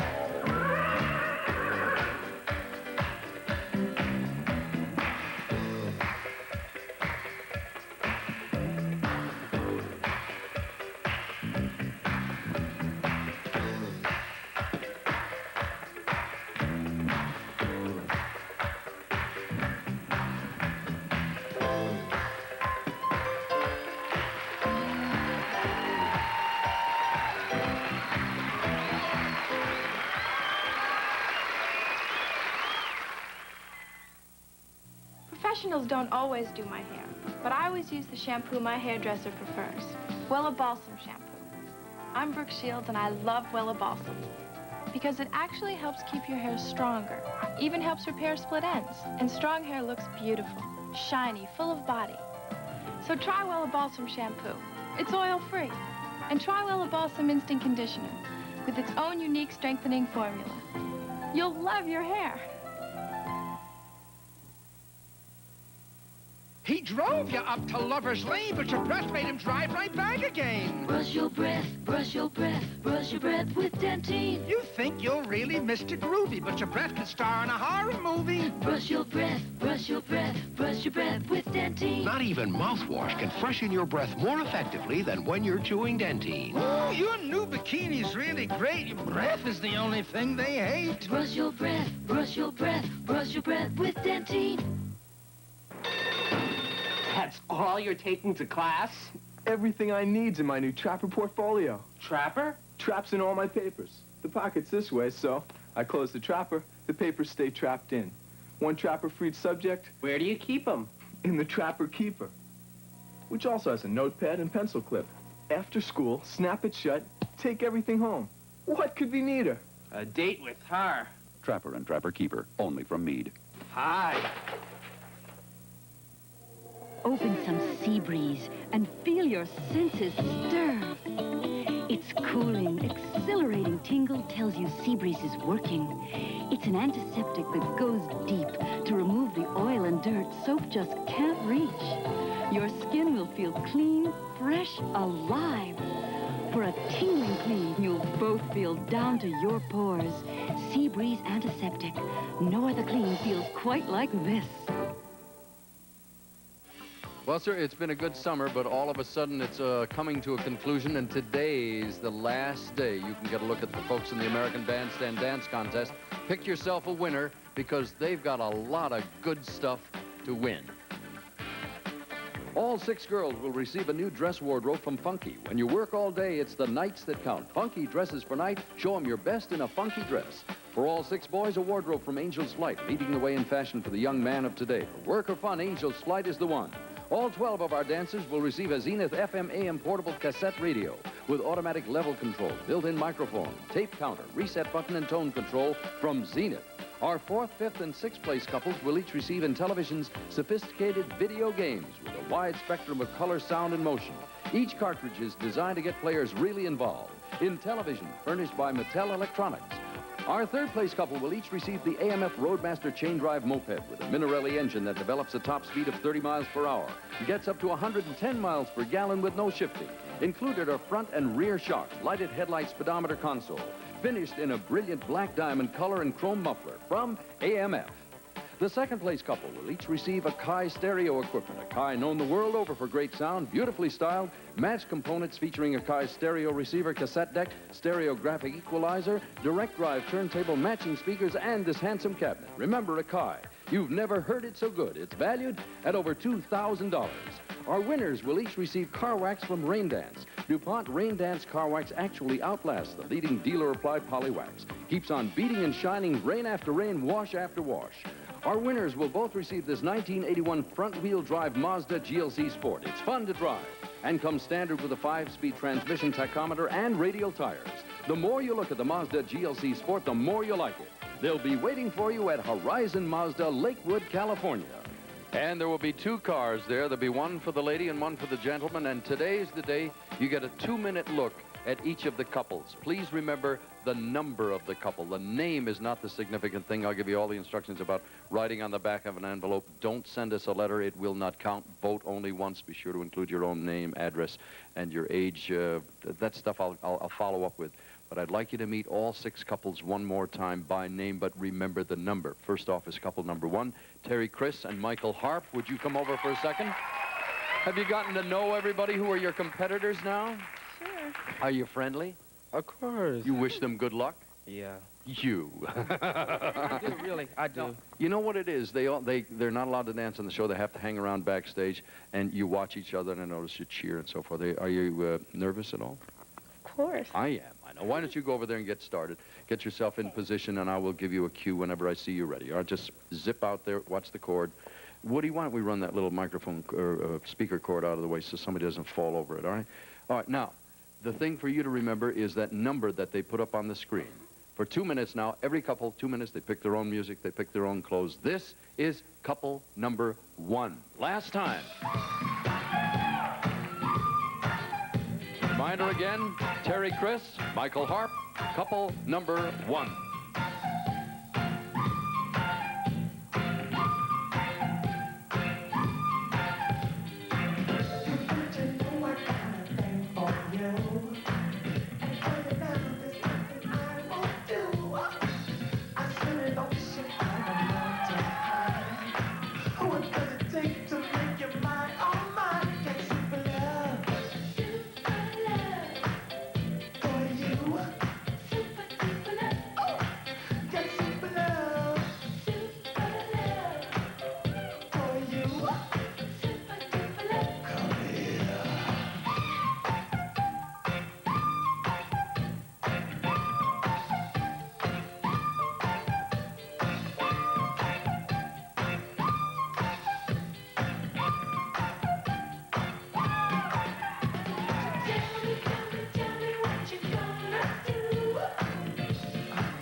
Ladies and gentlemen, that's couple number 1. Terry Chris and Michael Hart, couple number 1. That was your last look. This is couple number 2. I don't want to get anybody's name wrong. Julie Flynn and Dan Serber. How did you meet? We were dancing on the show, and he saw me and found out where I was going that night and went. You were with somebody else at the time. Uh-huh. Who's developed all of these things that you do? Is it mutual? No. We both work on it. She comes up with the ideas, and I He just makes work them on better. them. How long have you been dancing together? About a year and a half, almost. Why don't you scoot over there, get yourselves in position. As soon as I see you're ready, we'll give you a cue. Remember, do not worry about the names. Please remember the number of the couple. 2 minutes. This is couple number 2.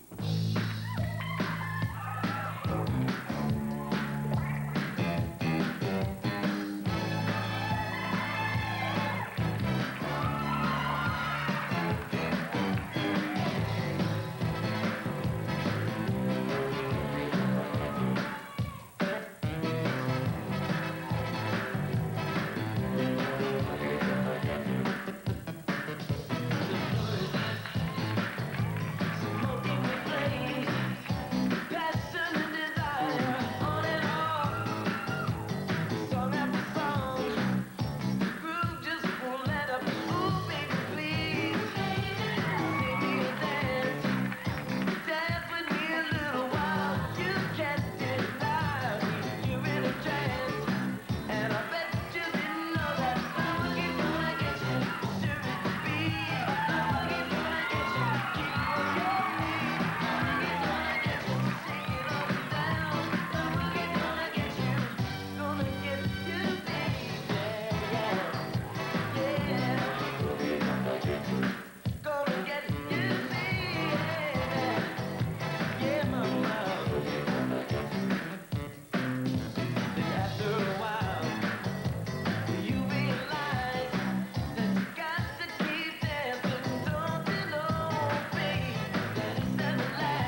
number 2, Julie Flynn and Dan Serber. Couple number 2. This is couple number 3, Rosie Landeros and Kirk Rivera. I'll ask you the same question. Have you been dancing together a long time? Yeah, for about 3 years. The last time she answered this, she screwed it up. We've been dancing for 3 years. 3 years. Now, you rehearsed that answer. Are you going to dance as a profession? It's a dream, maybe. You would like to? Yeah. I tell you what, get over there and you can warm up to it all. Again, I will remind you, pick yourself the number of the couple you like the best. On the back of an envelope or a postcard, I'll give you the address where you vote at the end of the show. This is couple number 3. 3, 2, 1, 0, ignition.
After this.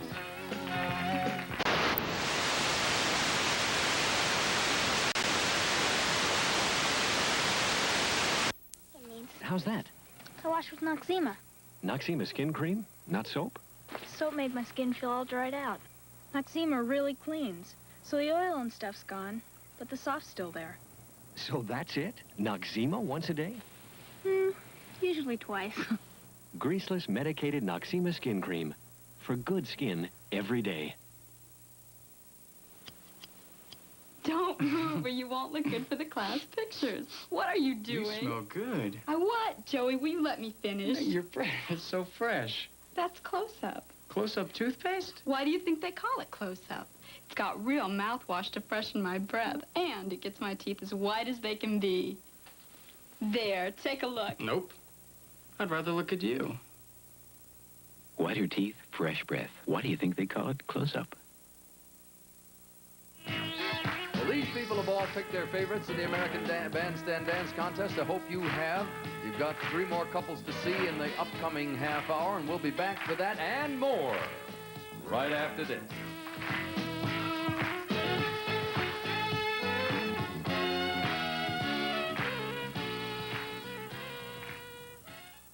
Monday, meet a self-made millionaire who's 11 years old when that's incredible return.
Teresa, you gave it an 87. That's really good. It was great. That was You'd spend money on it. Oh, definitely. Fair enough. Interesting scoring, sort of a mixed bag here today. That one being the winner, which was, we should turn it around, take another look. Foghat, Live Now, Pay Later. For each of you, we have gifts, and first of all, you'll both receive the following prizes. TDK audio cassettes for rich, clean sound. TDK video cassettes for bright colors and sharp images.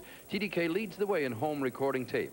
Art-carved class rings. Choose from a wide selection of art-carved gold or palladium class rings available only at your jewelry store. A gift certificate from Burger King. Burger King for those juicy flame-broiled burgers, crispy fries, ice-cold shakes. Make it special, make it Burger King. And school tools and more school tools. Every tool you need for school in convenient spiral binding. School tools and more school tools from Thumb Ease. American Bandstand will continue. Don't forget, you'll look at couples number 4, 5, and 6 in the dance contest coming up in this half hour, and we'll be right back.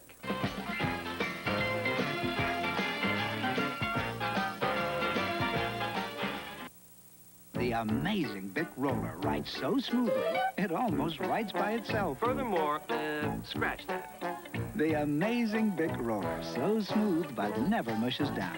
So smooth, yet even rides through carbons. And don't forget the sales tax. Dear Mary, dear Jane, dear Peggy Sue, you are the only girl for me. Stop riding and let the Bic roller do the work. The amazing Bic roller, so smooth, it almost rides by itself. What's up at the amusement park? Fave up the freshen up, fave up the fresh. Up the fresh, up the fresh. Talk about up. Talk about flavor waves for big refreshing flavor through the gum. Thumbs up. Liquid center, too. It's really refreshing. Fave up the freshen up, fave up the fresh. Up the fresh, up the fresh. Freshen up with flavor waves. They've up the fresh. We drink Dr. Pepper, don't you know? It's the original taste that we love so. And the taste is making peppers. Everywhere we go, I'm a pepper, he's a pepper, we're a pepper. What's a pepper? Would you like to be a pepper too? The more you drink, the more you'll sing. I'm a pepper. Would you like to be a pepper too? Be a pepper, drink Dr. Pepper. Be a pepper, drink.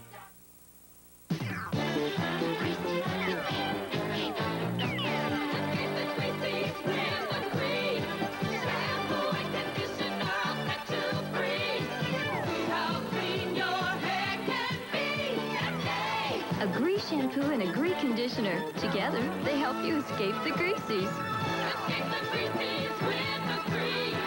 Yes, so clean your beard and free. Escape.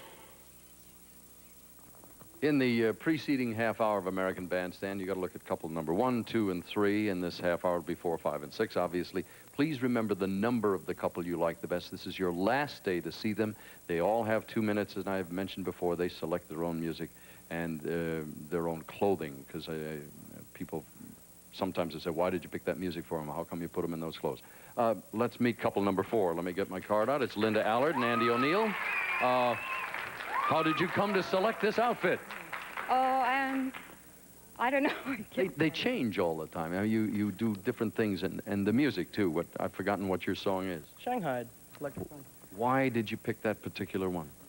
Well, we liked it because it had a kind of a disco style, which we know some people like, and a new wave style, which other people like. So we thought that kind of a combination of both. I'll ask you a favor. They're putting a folding chair out there. Is that yours? Will you take it with you when you finish, okay? Okay, scoot out there, and I'll remind you again, remember the couple number, not the names. Back of an envelope or the back of a postcard. Do not send a letter because we cannot count it. Vote only once. Don't forget your own name, address, and your age. I'll give you the address of the box number and all of that right at the end of this. This is couple number 4.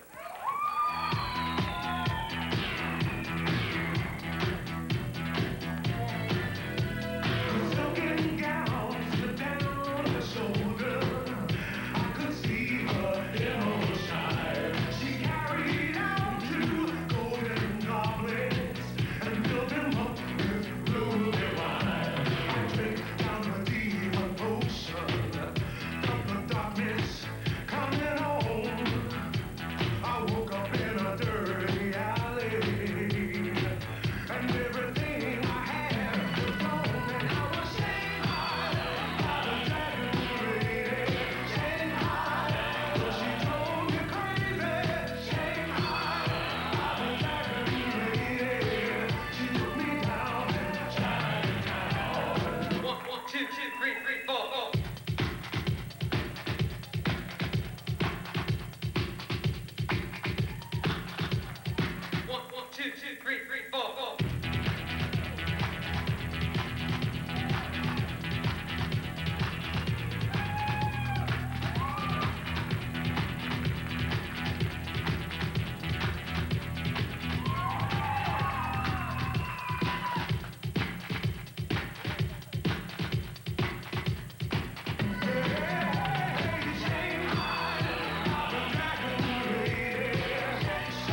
and gentlemen, that's your last look at couple number 4, Linda Allard and Andy O'Neill.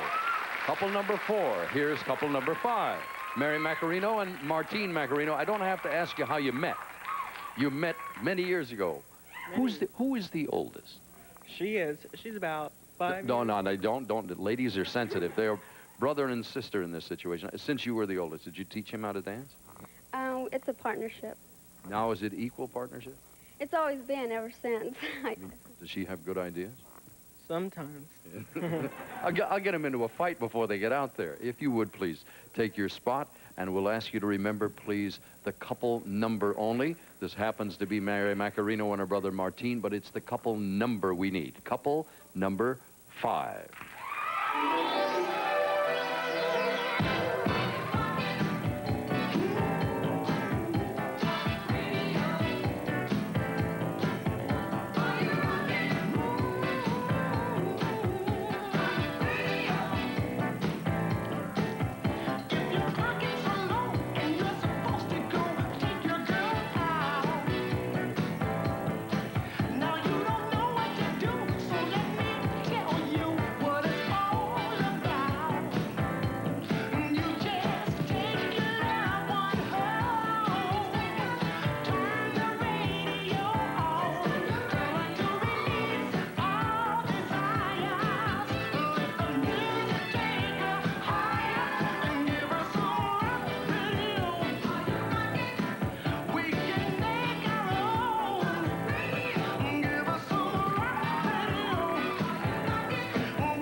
That's your last look at couple number 5, Mary Macarino and Martine Macarino, couple number 5. Lastly, couple number 6, applauding for good sportsmanship.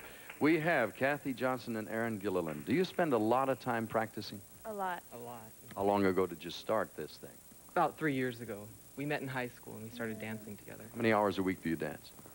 Well, we both take class, so we together we dance about 2 hours a day. Does that mean you want to make this a profession someday? We'd love to. Much good luck.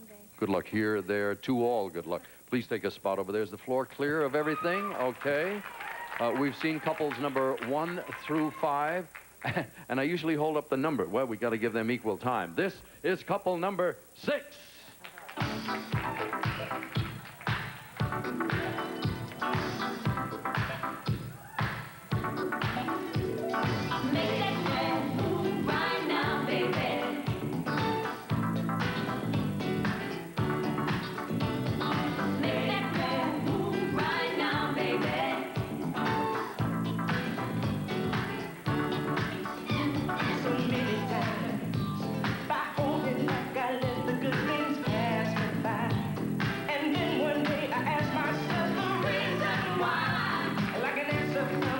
You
Ladies and gentlemen, that's couple number 6, Kathy Johnston and Aaron Gilliland. You will now have seen all 6 couples.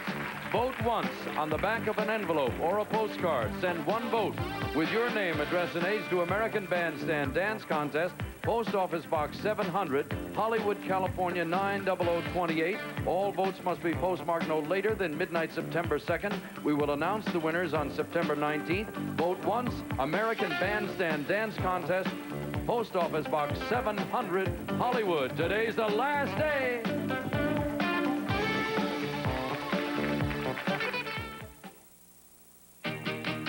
Drop the blade, babe. Put the nair there. Forget the stubble trouble. Your legs stay smoother for days. Nair with baby oil gets rid of hair in minutes, and Nair leaves legs smoother for days longer than shaving. Drop the blade, babe. Put the nair there. Forget the stubble trouble. Your legs stay smoother for days. Drop the blade, babe. Legs stay smoother longer with Nair. It's a great feeling. That's what I've always said about Pearl Drops. But now I've got another reason for saying it. Pearl Drop Cinnamon. It gives me 2 special whiteners to polish my teeth and help keep them their whitest. And a breath-freshening cinnamon taste that leaves my whole mouth feeling as good as my teeth. It's a great feeling. Pearl Drops Original, Spearmint, or Cinnamon. You got the look, I want to know better. You got the look that's all together. Living, playing, day or night. Jordache has the look that's right. The Jordache look. The Jordache look. Starburst fruit chews, a burst of refreshing fruit flavor for you. Tastes like mouth-watering orange, strawberry too, luscious lemon, and tangy cherry. You get a burst the moment that you bite into a Starburst. It's true, a burst of refreshing fruit flavor for you. Naturally and artificially flavored. You've had your last look at the dance contest. Ran a little long. We have just enough time to play a part of this one by the Greg Kinn Band.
Inside this beautiful blue bottle, there's a new life for your oily skin.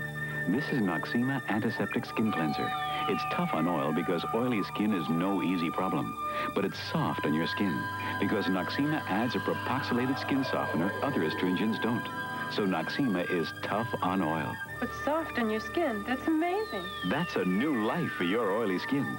Try Noxema Antiseptic Skin Cleanser, the tough astringent. With a soft touch. Like millions of people across the nation, Kathy switched from Scope to Listermint because Listermint is better. She told her brother Larry. Of course I switched to Listermint because clinical tests prove no leading mint mouthwash works better or keeps breath fresher longer. Larry told his friend John. You bet I switched. Because Listermint tastes as good as it works. Now just watch how I can tell. Switch to Listermint or try Listermint Cinnamon. They taste as good as they work. Give your lips a kick. Lip flickers. Don't give me no lip. Lip flickers. Lip flickers. Very tasteful. Give your lips a kick. Lip flickers. Lip flickers. Give your lips a kick. Lip flickers. Tut tut. Lip flickers. Lip Lickers, luscious flavored lip balm to make your lips look and taste kicky. Lip flickers. Lip flickers. Any thumb can make a mistake. Oops. That's why Scripto makes erasable ballpoint pens. Scripto erasables erase the ink, not the paper. Thanks, friend. And they write a smooth, clean line without skipping because the ink is pressurized to flow evenly. Scripto erasable ballpoint pens from 98 cents. Give one to your thumb because behind every happy thumb, there's a Scripto. This is your last go-around to vote in the American Bandstand Dance Contest. I hope you picked a favorite. Vote by couple number only to Post Office Box 700, Hollywood 90028. Okay, we'll see you next week with Tom Johnston and the Sugar Hill Gang 7 days from now. Till then, and for now, Dick Clark. So long. We're going hopping today, with the things of hopping. Up Philadelphia way, we're gonna drop it on all the music they play on the bandstand. We're going swinging, we're gonna swing in the crowd, and we'll be clinging and floating high as a cloud. The phones are ringing, my mom and dad are so proud. I'm on bandstand, and I'll jump and hey, I may even throw my handstand because I'm on the American Bandstand. Come on. When we dance real slow and show all the guys in the grandstand what a swinger I am on American Bandstand. We're going hopping. Tomorrow at 7, 6 Central and Mountain, those Bears are back in the movie that made them bad news. Walter Matthau, Tatum O'Neal, and the team that can't do anything right in the Bad News Bears. Wednesday, a supercharged car is out to stop Ralph from saving the life of a beautiful woman on The Greatest American Hero. Wednesday on ABC.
Be in my office at 10:30. Pearl? Pearl!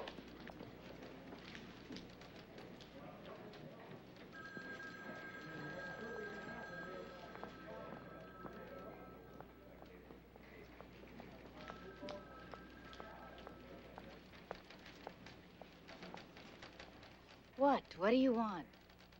He wants to see you. What'd you do this time? He wants me to take over your job. Not funny. Who laughed?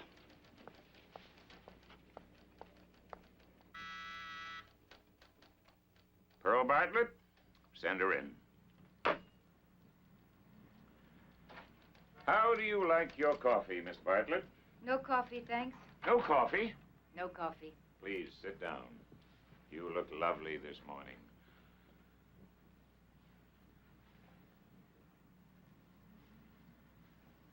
Miss Bartlett, very few people know this, but I was the world's first Cub Scout. The world's first Cub Scout.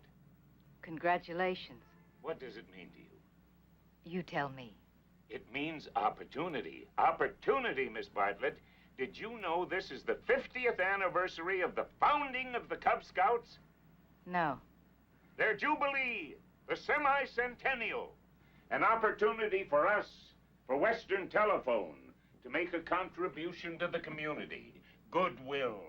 God knows we need it since we raised our rates again. Huh.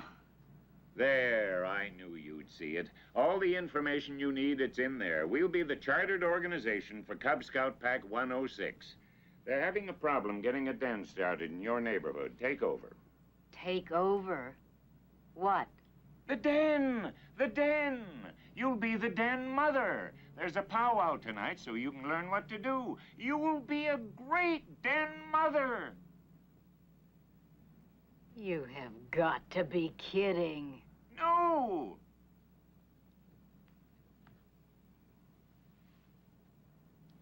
Mr. Briggs, this is my semi-centennial, too, and that is hard enough. I have never been married because I don't want to be married, and I have never had children because I loathe children. I am not a den mother, and my home is not a den. It's a 19th century Victorian jewel built by my great-grandfather Bartlett. Mr. Briggs, my life is simple. It's orderly. It's just the way Uncle Toby and I want it. No surprises, no loud noises. There is no place in my life for loud, smelly little boys, even if they are Cub Scouts. I am flattered, but no thanks. How about a raise? No. How about an expense account? No. How about your own named parking space? I have my own named parking space. How about a job in our Tijuana office?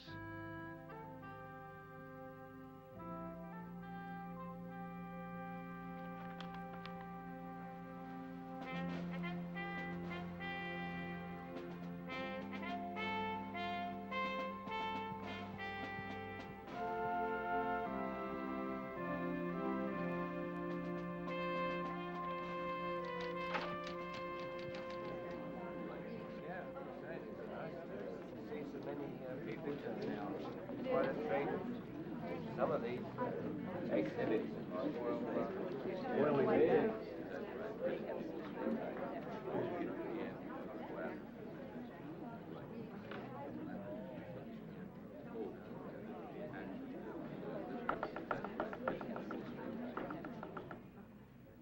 Pow! Wow! Pow! Wow!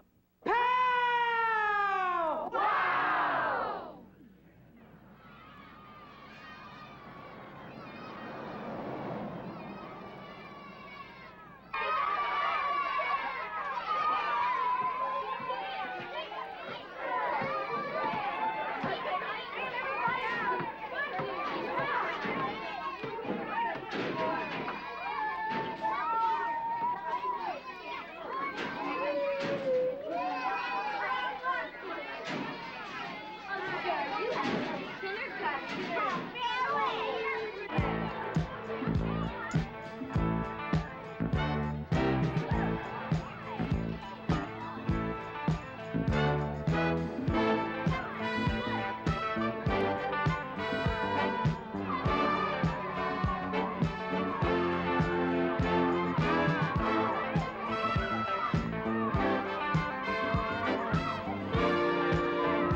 Watch where you're going.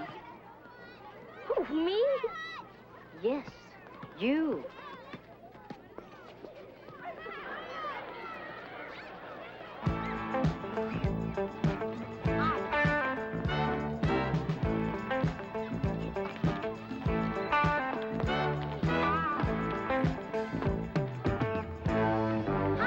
I'm Joey Seymour. Can I play? Who's the new kid, Ace? Yeah, who's the new kid, Ace? Well, can I? Go away, kid. Catch you later.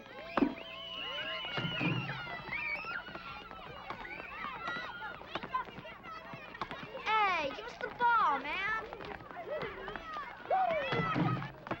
Hey, wanna play a little one-on-one? With the new kid? Are you crazy or something? We don't play as new kids, man. Oh, I'm awfully good. See you later.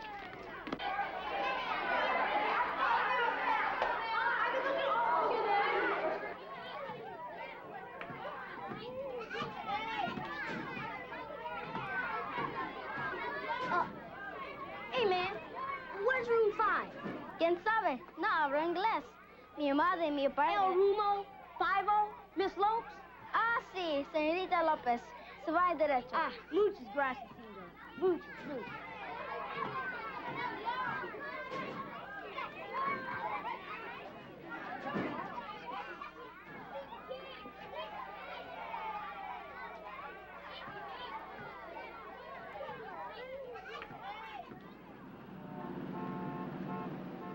I'll help you, ma'am. You. Look, what do you want from me? I gave to the NAACP. I'm here to help you, ma'am. Help me what? Go away. It's a Cub Scout promise to help other people. Well, that's very nice, but I'm fine. Especially old people. Go away. Now, come on, I'm going to help you cross the street. Let go of me. No, I'm not going to let go. No. Would you let go? Now, look at that. Hey, lady, the signal's changed.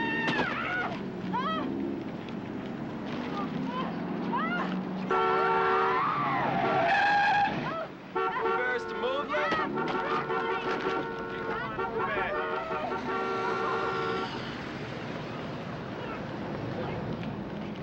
Listen, kid. Next time, help somebody else.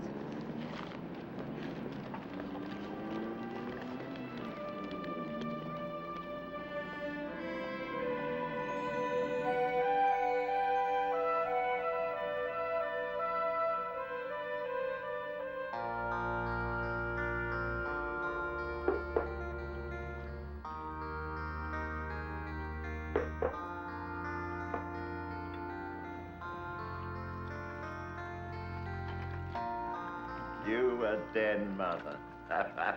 I wouldn't miss this for the world. What was that? That, my dear, was the doorbell, your little boys. Little boys won't hurt you, not if you treat them nicely. And firmly. You don't know that.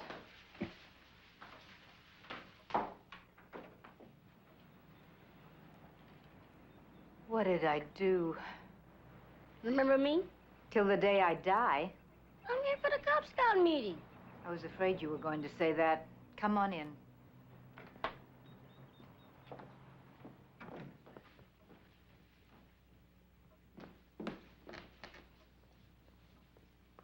This is a very nice place you got here. We like it. Not unlike my own.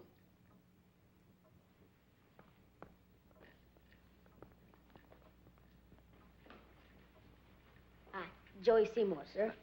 Toby Bartlett, you can call me Nuncle.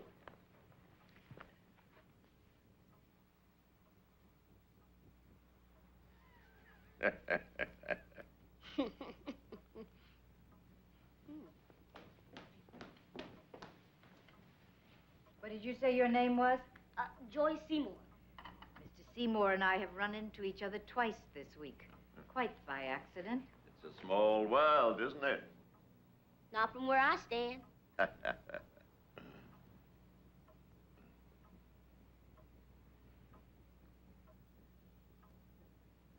Sure is quiet in here.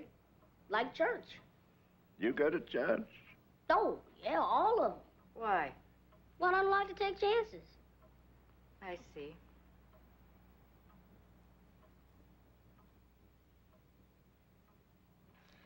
What do you want to be when you grow up? Who, me? Yeah. No, well, not me. I mean, I've grown up. I'm on the way back. I think I'd like to be a locomotive engineer. I love trains. Ask Mr. Caboose down at the hobby store. I go there all the time. I also want to be a Cub Scout. For the rest of your life? Well, see, the whole family, for generations, have all been Cub Scouts. All the Seymours. From boys to girls to men and women.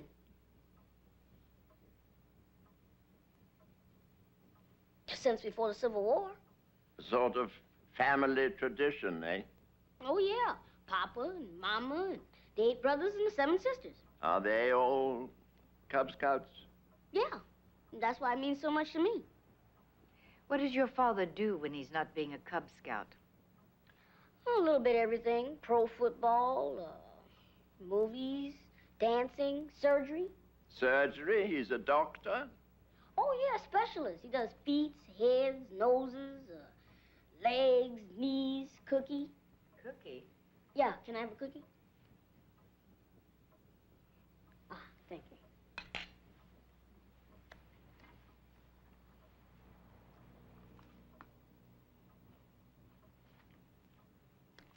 Where are the other Cub Scouts? I put a notice up at the school on the bulletin board, and you're here. Yeah, I don't understand it. Says right here on this notice, Cub Scout meeting, Thursday, 4 p.m., 103 West 9th Street, Bartlett, all welcome. How can they be here if the bulletin is in your pocket? Well, I guess this meeting is over. It certainly looks that way. I guess I'll be seeing you. Nice meeting you. Likewise, Jerry.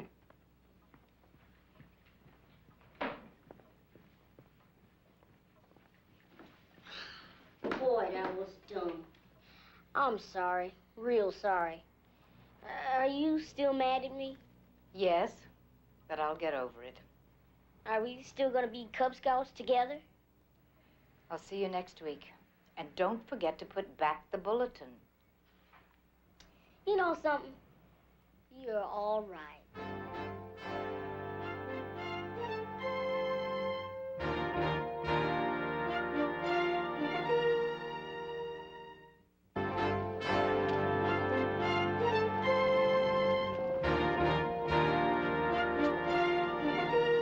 Where is she? Don't know, sir. It's your job to know these things. She's late. Why is she always late? Is it a disease? Who does she think she is? How? Wow!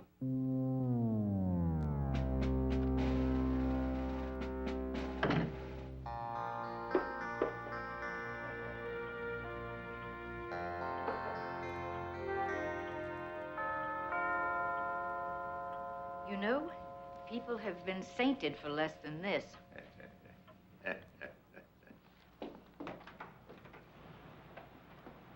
Grogan. Bartlett, come in. And sit down. Hey, watch it. Yeah, watch it. I'm Miss Bartlett, your den mother.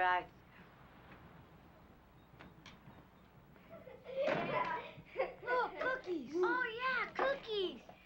Chocolate chip. My favorite.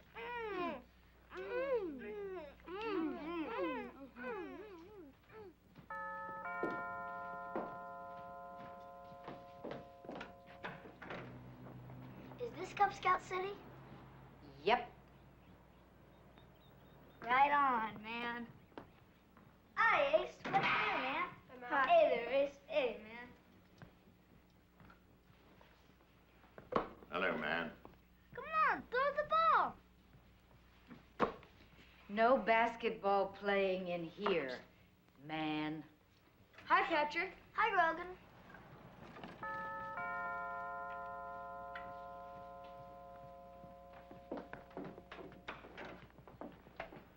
Cub Scout Joy Seymour reporting for duty, ma'am. I thought you'd never make it.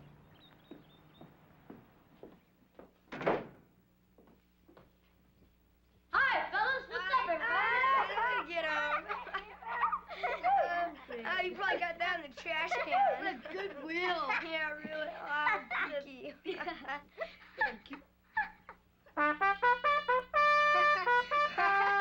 Hey, can I try that?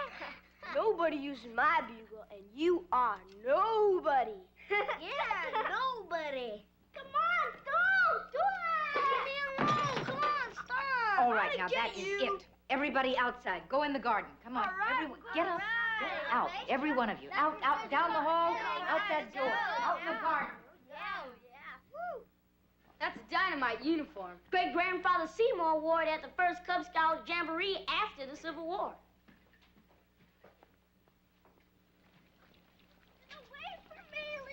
Sit down. Did you hear me?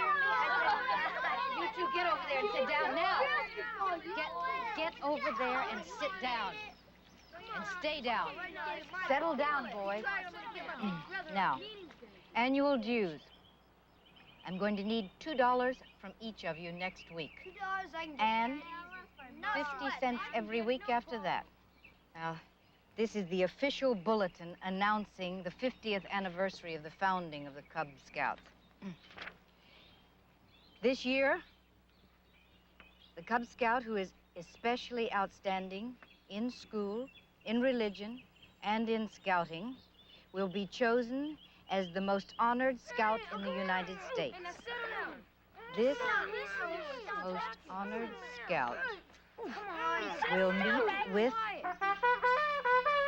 What a neat bugle. Can I? Get away. Settle down. Come on. Stop it.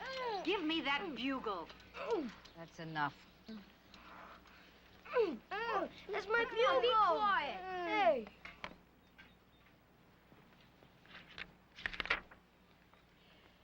This most honored scout will meet with the President of the United States of America. You mean to tell me a little guy is gonna meet the big guy? Heavy. Good. Now, Look into the water. stop it! Stop it! My garden, my flowers, my goldfish.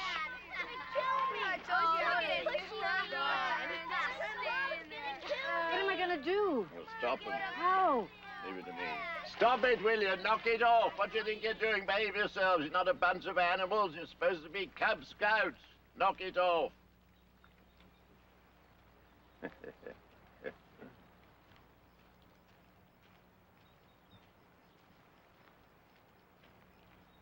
All right. Now we're going to work over here. Come on.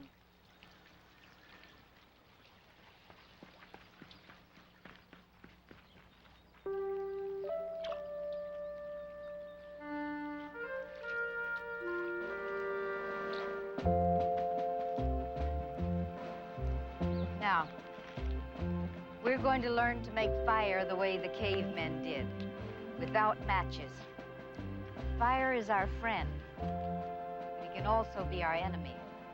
Therefore, we must be very careful. Now, watch.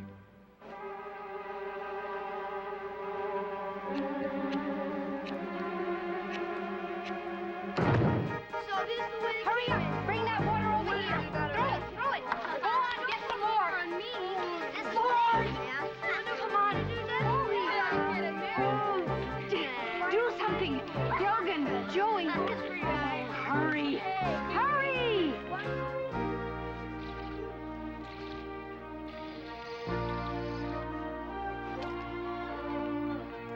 What was she so mad about? Oh, I don't know.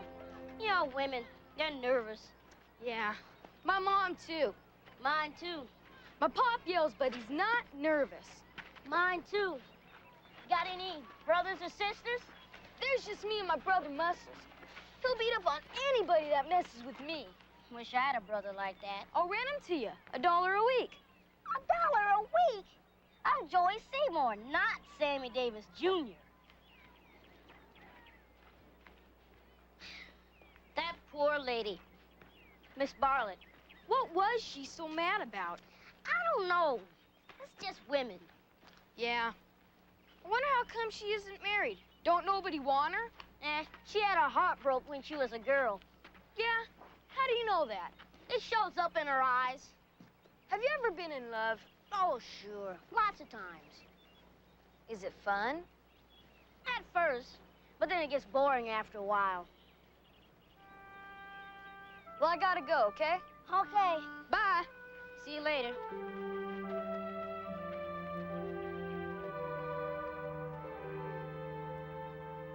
Pearl Bartlett, Assistant Public Relations Director for Western Telephone Company, Vice President for the National Association of Women Executives, past President of the League of Women Voters, and I cannot even control 5 little boys. Boy, oh, Pearlie, what a loser. I thought you did rather well with those 5 little boys. We're still alive. They're back. Now take it easy.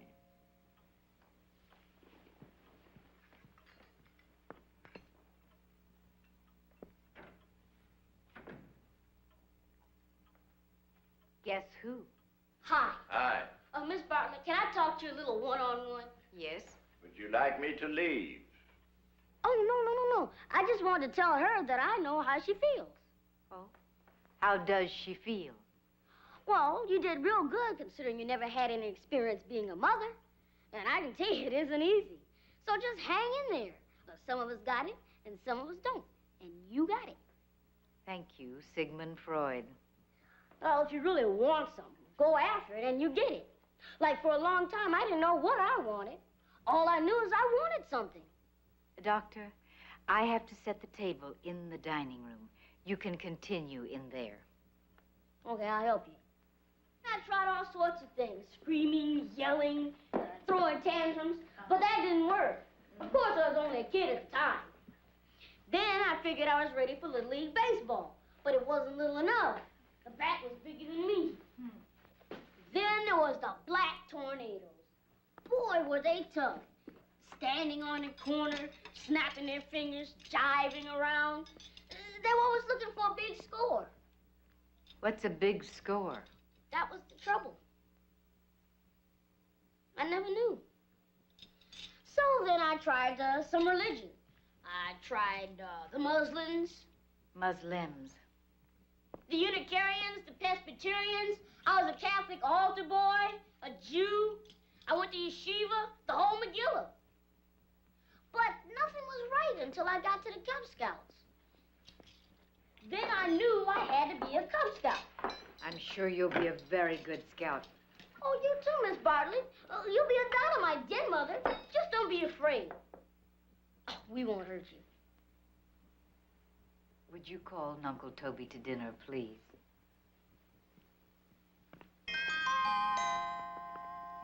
Uncle Toby! Chow time! There.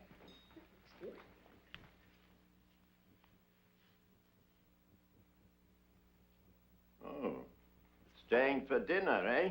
Oh, thank you. Very interesting about this family of yours. Oh, well, there's 18 of us. I'm the oldest.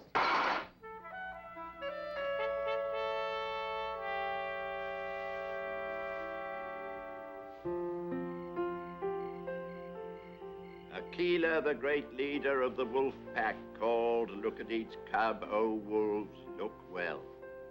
At last it was Mowgli's turn, and Mother Wolf pushed him into the circle.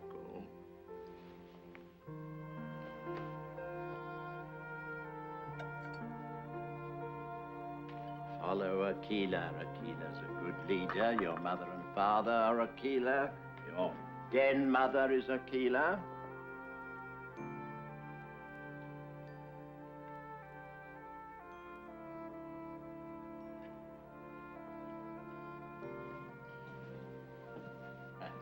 Most unusual little boy.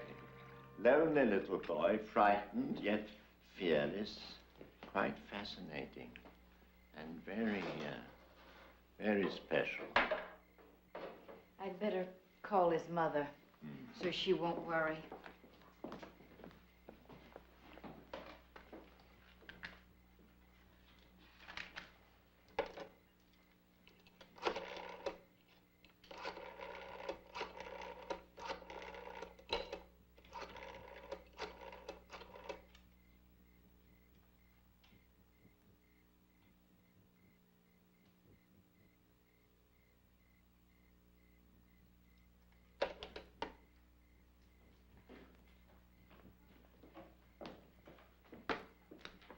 That number you put on the application? There is no such number. Somehow that doesn't surprise me. Why? He's gone.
With this bugle. Hey, where's your bird? Yeah, where's your bird? Come on, everybody, settle down. Get over here and sit down, will you? We're going to learn some first aid as soon as Joey gets here. Hey, there he is now.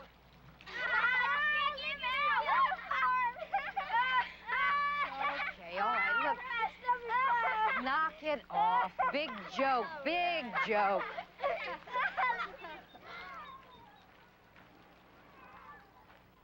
What happened to you the other night?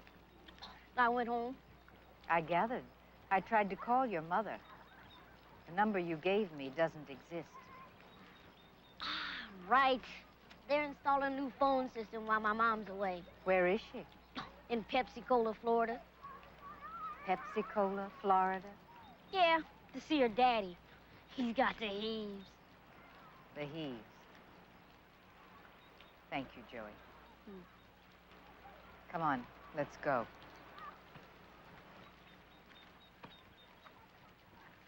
Hey, throw it. Okay, okay, come on. Settle down.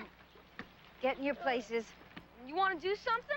No, Akila's waiting for us. Come on, let's go. Now. Come on, sit down. You're late. All right.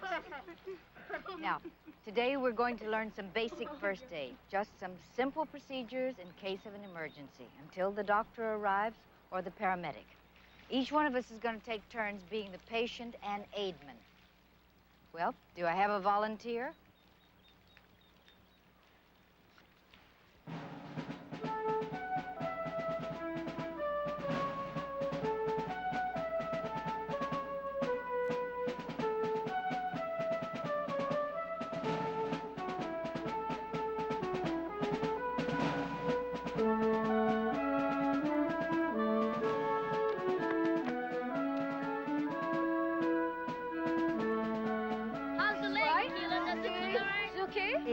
Yeah, it's fine. It's great. Now, does everybody have their dues? Thank you. Thank you. Thank you. Thank you.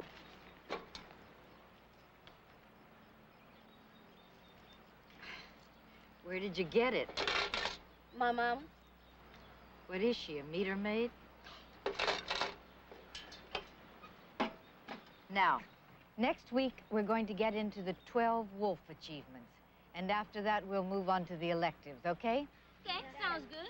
All right, time's up. Meeting's over. Goodbye. Okay, let's go play. Just a minute, boys. Just a minute. Listen to me.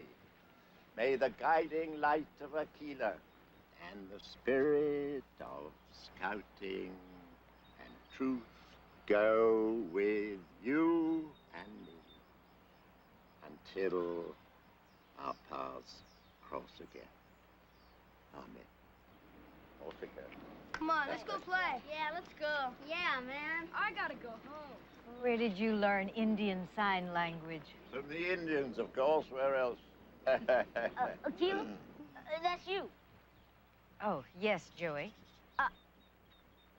A Cub Scout must always obey the law of the pack, right? That's right. He must always do his best, right? Right? And he must always tell the truth, right? Right. My mom didn't go to Pepsi-Cola, Florida. My mom is dead.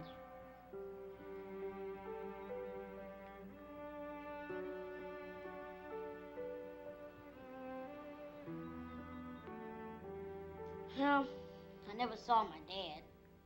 And my mom died 3 years ago. And I don't have any relatives. So they made me a ward to the court. Not wart, dear. Ward of the court. That means I live in different foster homes. You know, different places. So I never get to know anybody. Never get to belong nowhere. Now, I don't want you to go feeling sorry for me. I just wanted you to know my problem and why I had to join the Cub Scouts. Just want to belong. See? Yes, dear. We understand. Okay. I was kind of ashamed to tell you. I thought maybe you'd laugh. I wouldn't laugh at you. I guess I knew. You are my friend.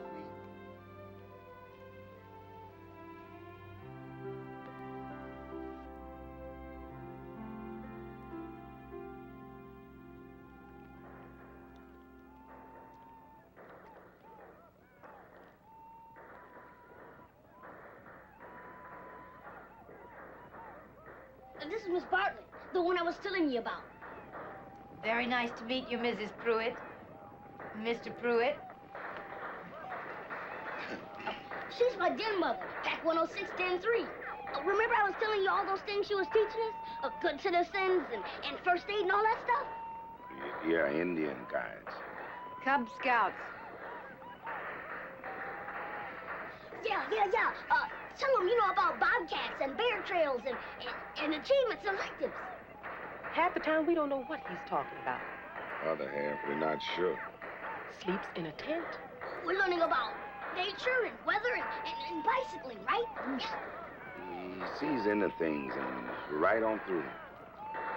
Well, I know exactly what you mean. You want to see my room? Can Miss Bartlett see my room? I don't know what time it is. Why don't you show Miss Parker your room?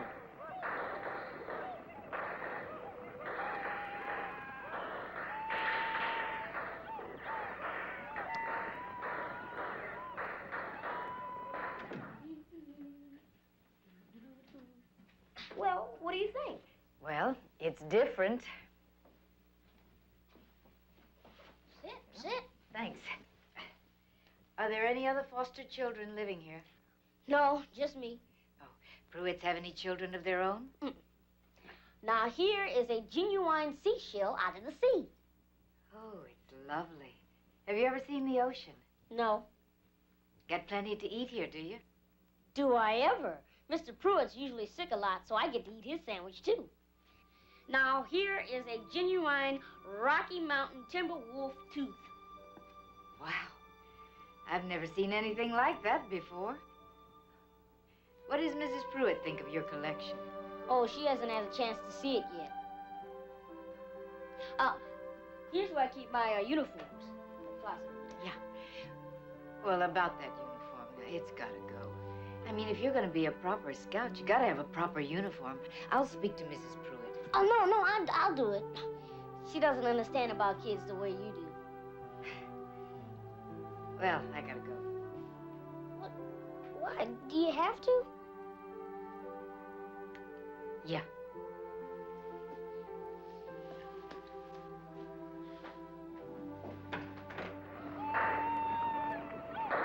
Thank you.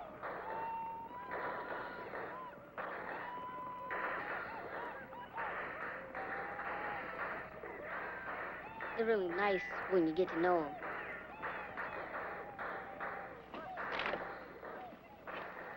I'll see you on Thursday.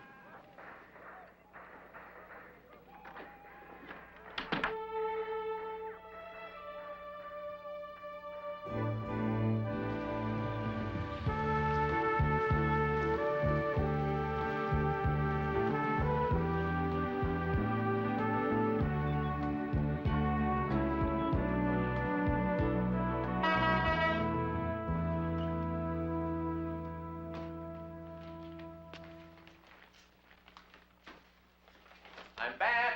Anyone at home? Good, there you are. Joey didn't attend the den meeting this afternoon, and nobody answered the phone at the Pruitts. Oh. Perhaps better go and find him. Not my child. Sounds as if he's nobody's child. Where would Joey go? If you were that lonely little boy, where would you go?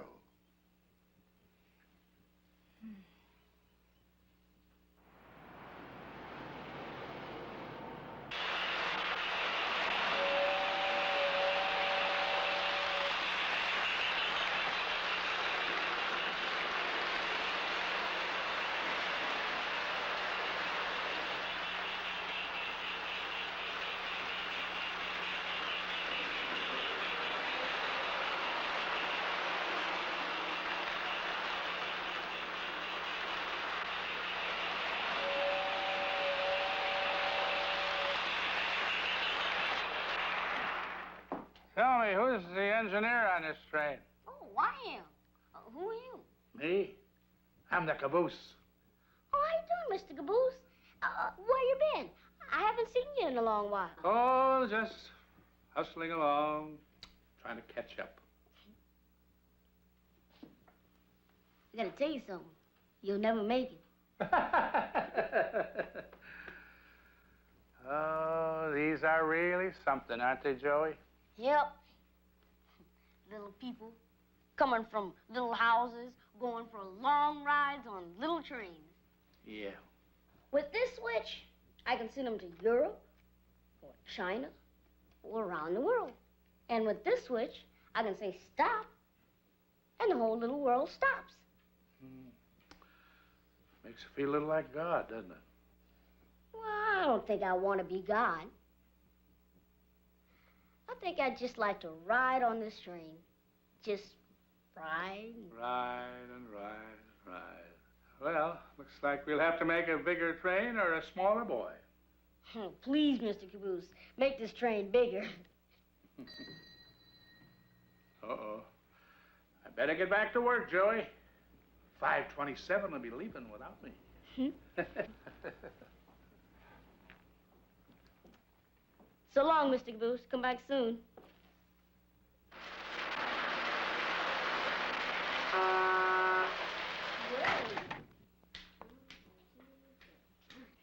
When does the next train leave for Pepsi-Cola, Florida? In 5 minutes, madame, on track 49. All aboard! Where have you been? What's the matter? Is it the uniform? The guys laugh at me like I'm a weirdo or something. Like I'm not a real Cub Scout. I can't buy a real uniform. Did you ask Mrs. Pruitt? He said no. I guess I won't be a real Cub Scout. Oh, yes, you will. How? Well, I'll loan you the money. What? You're a killer. Cubs don't borrow money from the leader of the pack. Who said that? I did. Well, Aquila says that's nonsense. How much do you need? Well, I don't know. Let's see. $27.43. Roughly? I'll get a job after school, and I'll pay you $1 a week. What about the interest? 8% on the unpaid balance. 12. 9. 11. 10.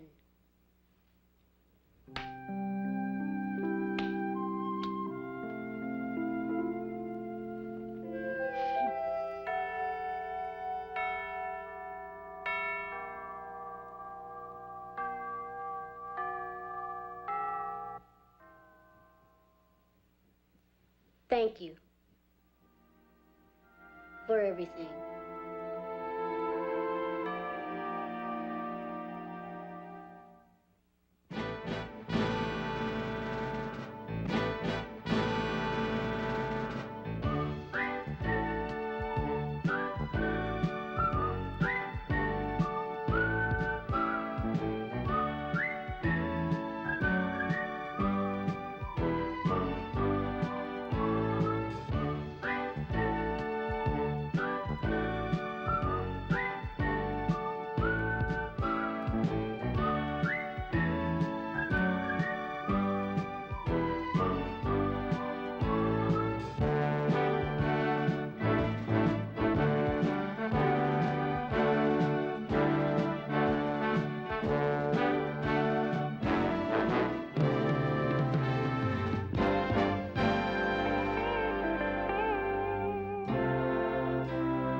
Joey got a real uniform. Big deal. Yeah, big deal.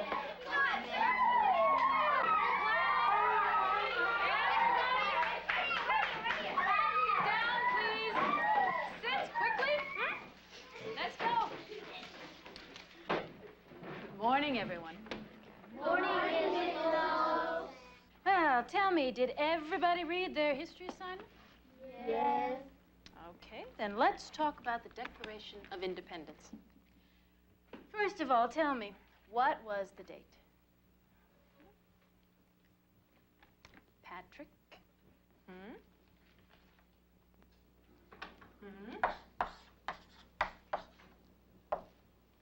Come on, Patrick. It's a national holiday. Thanksgiving?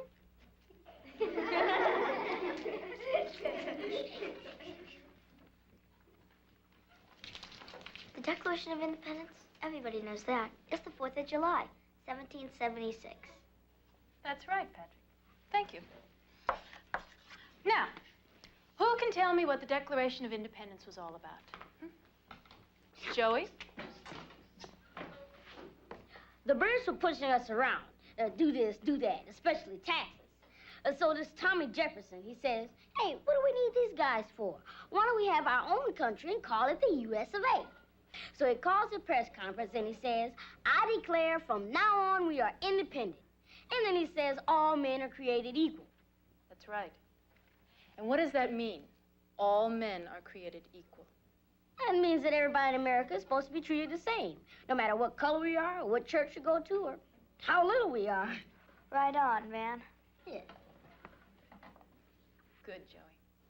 All right, now. Hey, man. Yeah? You want to play a little one-on-one after class? Me? Sure, man. It'll be a gas. Go on, you can take him. He's a sucker for a left-hand fade. Quiet, please.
Why do I put up with her? She's always late. Why don't I fire her? You already have, sir. 3 times. It must have something to do with women's rights. Pow! Whoa! Oh, Lord. How goes it, Aquila? Well, we've gone through the Bobcat Trail. You know, feats of skill, flag, keeping healthy, home, community, tools, collections. That's really interesting, Aquila. Pearl. But we've got next year's advertising and PR budget and schedule to resolve today. Was there something else? You know, Joey, the one I was telling you about, he is really an amazing kid. Pearl. Sir? Do you know that he has gone through Wolf Trail already? Can you imagine that? Frankly, no. Where will I find the fiscal projections? Wildlife, conservation, woodworking, yes, and outdoor games, whittling, using the rope, slip knots, hitches, half hitches, sheet bends, bowling. Miss That's Bartlett. not a bowling, for heaven's sake. Isn't Cub Scouts great? Hasn't it changed your life? Oh, yes, sir, it has. Before, my life was serene. Now, it is a nightmare. That's all. A nightmare. Taking them overnight camping yet? They're too young. So let's move on, please. Look, I have a small cabin up in the mountains. Why don't you and your Cub Scouts take it next weekend? Camp in the mountains, tents, bedrolls, cookout, trees, streams, the whole enchilada. How would they like that? Pow! Wow! Come on, Alexander, let's get with the advertising schedule. Hmm? The advertising schedule. Yes, sir.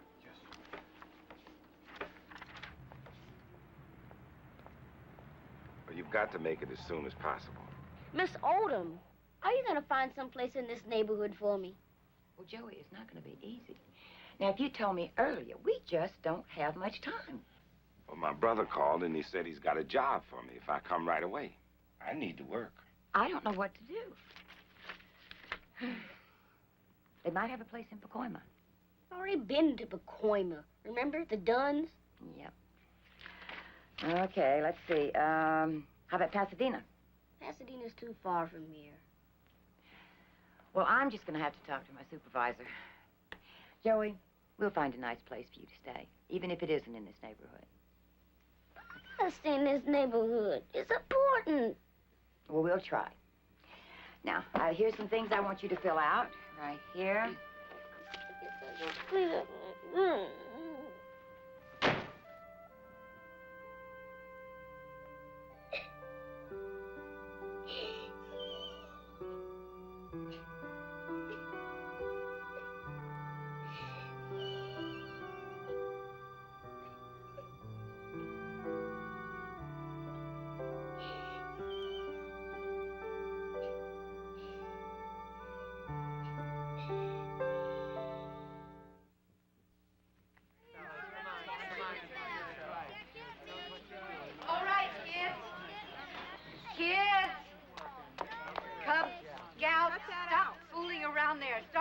off that car. Miss Bartlett, how long will my Grogan be gone? We'll be back on Sunday. That soon? Excuse me, could you please make sure that Alfredo doesn't get his feet wet? Who's Alfredo? That's the one with the bugle. Oh, that's Alfredo. Yes, of course. I'll keep my eye on his feet. You know, the Cubs have done wonders for Alfredo. He really seems to be coming out of his shell.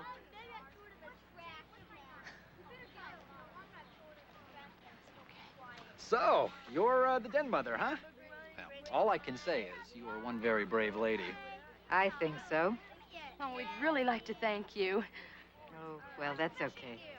We're off to Las Vegas, so bye. Sure are, bye. Yeah, well, have a good time. Okay, boys, we're moving out. Load up, wagons west. Aquila! Okay, parents, say goodbye to your babies. Kiss your mother goodbye now. Go on, son. Take care. Bye. Bye, honey. Take care, son. Have a good time. Bye.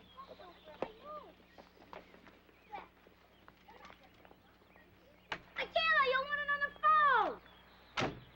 It's a Mr. Briggs. He says it's important. Mr. Briggs. Okay. Who's Mr. Briggs? Mr. Briggs, the great white father in the sky. No offense meant. None taken. Okay, scoot over. Come on, get out. Stop kicking. Let the feet in. Come on. Stop kicking. Just put that back here. You know, oh, people got get the legs in. Hey, man. Come on. What's the matter? That flake. Boys, hold it. Hold it. We're all packed, Tequila. Unpack. What? Unpack? What are you talking about? We're not going. I'm sorry. There's nothing I can do. No camping trip, no cooking out. What's happened? Briggs has house guests at the cabin, and they decided to stay over. But I thought he'd promised you. Oh, what a mess. Oh, rats. All right. Get out of the car.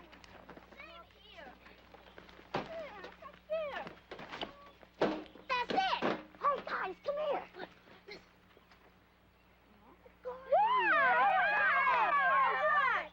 What's he doing? Running for president? We might do worse. Hey, Kilo, we have an idea. I'll bet. You promised us an overnight camping trip. What is it? Why don't we camp out in your garden? In my garden? We won't be in any trouble, I promise, right? Yeah, right. Sure. Okay. Well, Oh, come on, Aquila. We'll be good. Come on. Please. We won't be in Well- trouble. All right.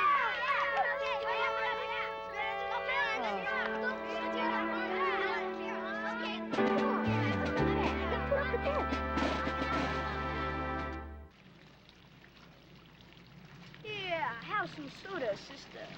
Yeah. Yeah, have some soda, sister.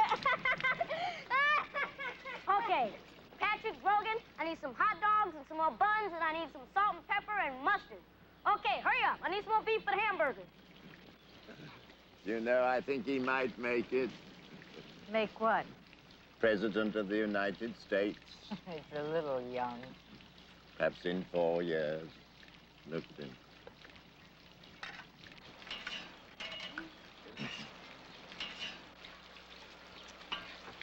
Marshmallows and chili. Don't knock it till you've tried it, man. There. That's for Nuncle. Okay? That's for Aquila. Whoa! I'll put it out.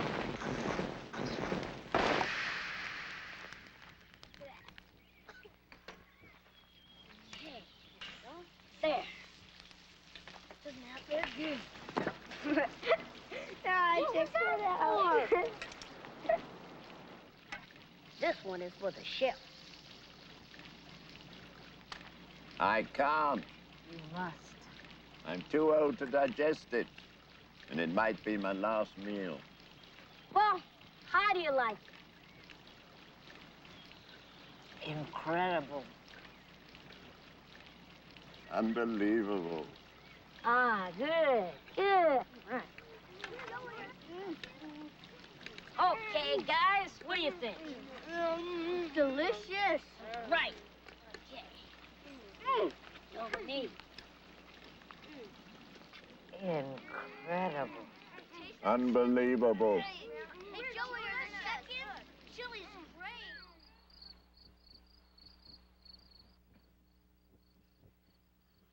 What's going on out there? Quiet. I didn't know they ever slept.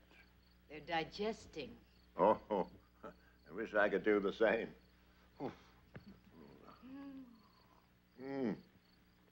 Oh, that's better.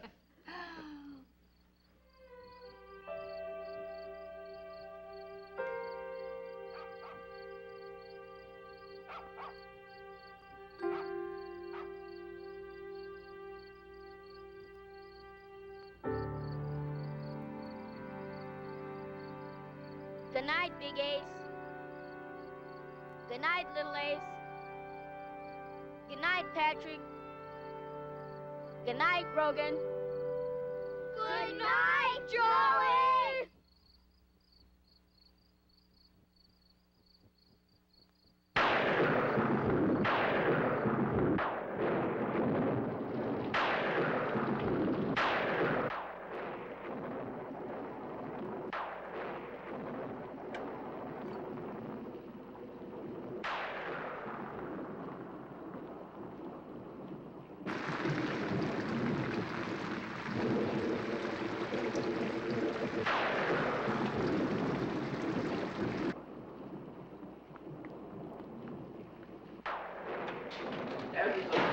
I knew something like this would happen.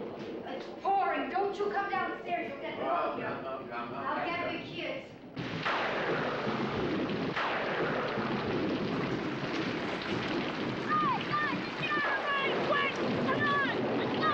Hurry up. Come on, get in the house. Forget the bugle. Hurry, get in the house. And don't forget to wipe your feet.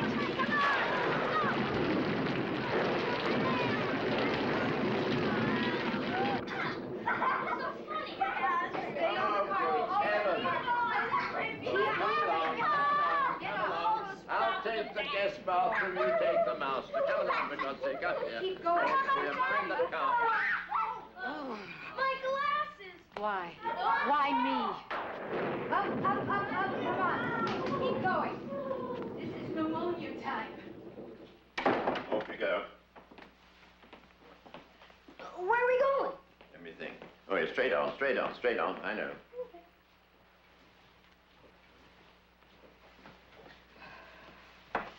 You two, in here. I want to be with Ace. Over my dead body. In.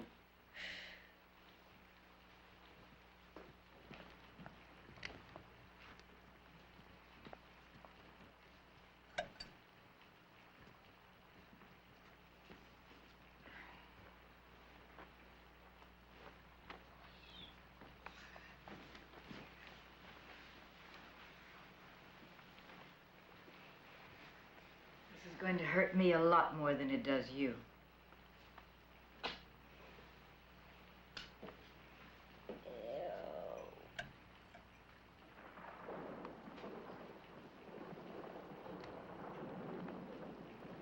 Can we watch TV? No.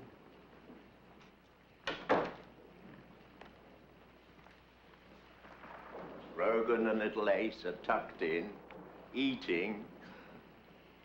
What are we going to do with this one?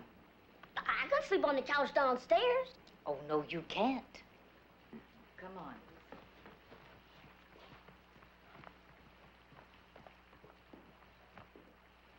They're gone. Come on. Let me listen. Shh. Well, let me listen. Just wait your turn.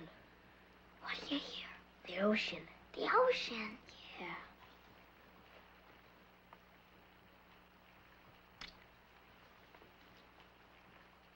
Now I've seen it all. I don't want to hear a word about it. Keela, can I tell you something? No, I never met people like you. That's very sweet, Joey. Now go. Please. What I'm trying to say is, well, here, I feel like I'm home.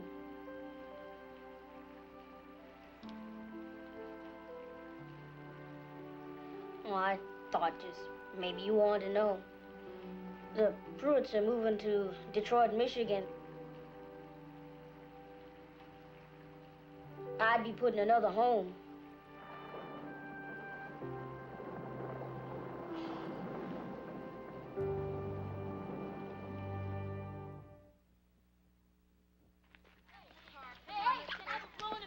Stop horsing around with the bugle. We'll be in the park. I still think you're out of your mind. Well, I'm living dangerously, and it's about time. I won't argue with that. But it's 30 years since you last rode a bicycle. You really know how to hurt a girl, don't you? Off you go. Where we going, man? To rent our bikes. Do you have any bicycles for rent? Well, this isn't a roller rink, lady. They're $2.50 an hour and $10 deposit. Well, I'll take one for me and 5 little ones for the boys. We want big ones. Yeah, big one. I want a blue one with racing stripes. I want a red one, man. Joey, how about you? Say, Keela, let's get a bicycle built for 2. Yeah, well, I'm all out of those. No, don't do that in here, son. Just make mine fast. Yeah, I want a 25, please. Yeah, 2 ways. Hey, quiet! Let your mother talk. You don't happen to have a slow one with training wheels, hmm? Any color would do.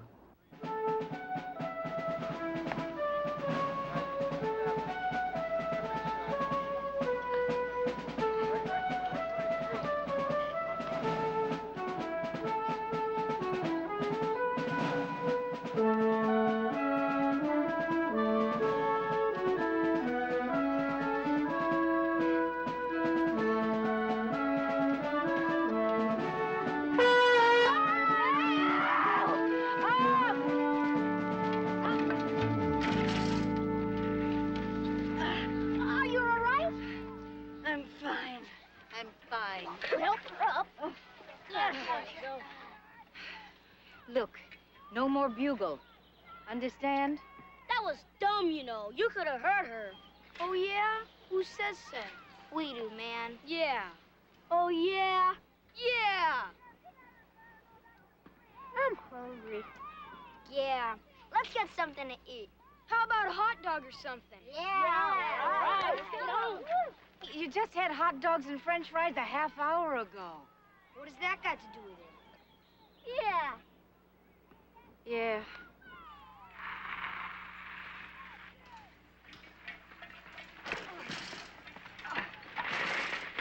You okay, Miss Bartlett? I'm dying, that's all. That's okay. 5 hot dogs with everything on them. Right on, man. Wow. 5 French fries, 5 orange drinks. And can we get you some tequila? A priest.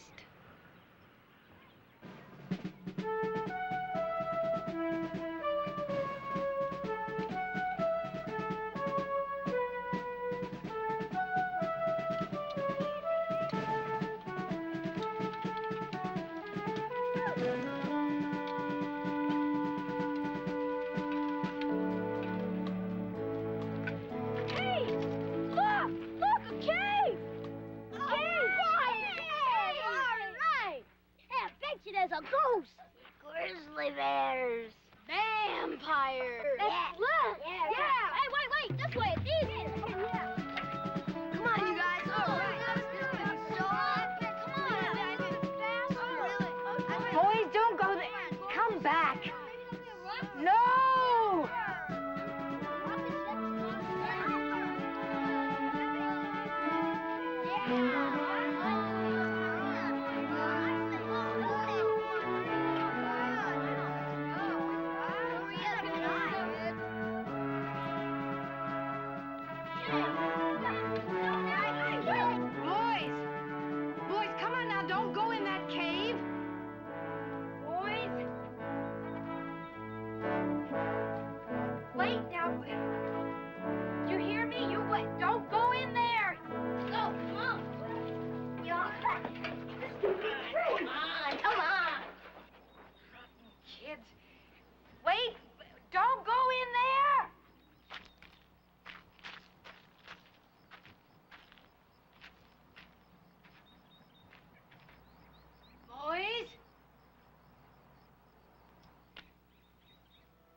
come on, boys. Everybody, out we go. Come on, we've got to get out of here.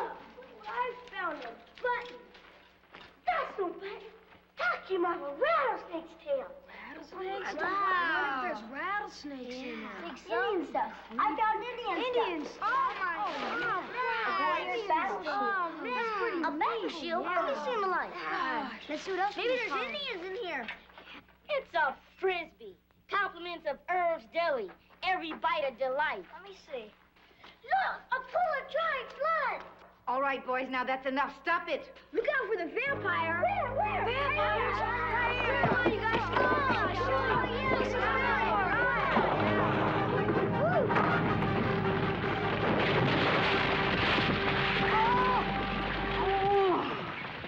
All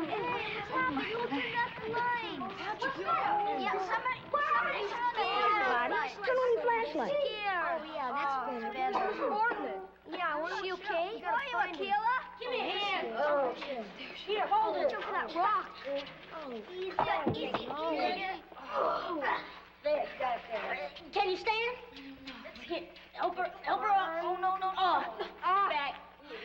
Patrick, run down the road and get some help. Hurry up. Yeah. Here. Have a drink.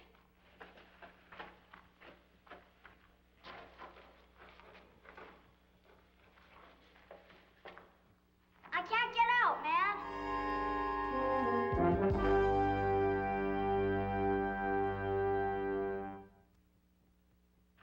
What? You can't get out now. We can't get out.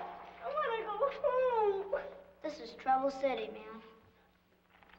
Now listen here, partner. Why worry your head over a couple little rocks? Now we've been through some tough scrapes over the years, ain't we? Now, Joy can't ever let you down. Now, take it easy, Ace. I'll get out okay. Yeah, how? I don't know. We'll just figure something out. Let's take care of Keela first. Yeah, let's go.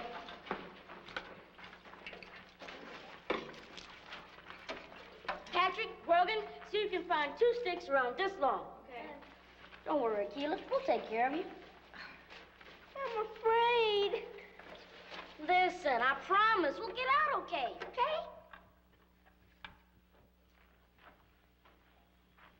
We got some sticks. I got one, too.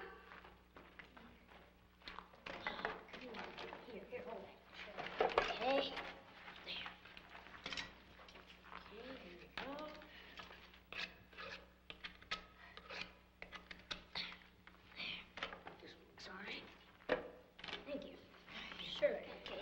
Hold that. Yeah. Oh, easy. Problem must be right. Yeah. Here, stick there. I'll hold those. Okay. Wrap the gauze tight.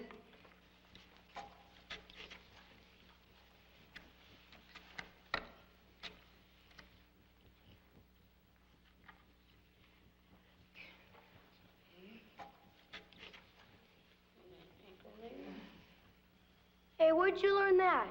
Hey, Keela taught us. Where were you? Oh, yeah.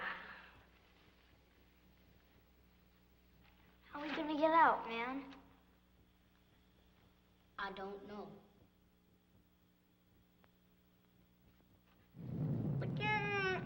Cover your hands. Here it goes again.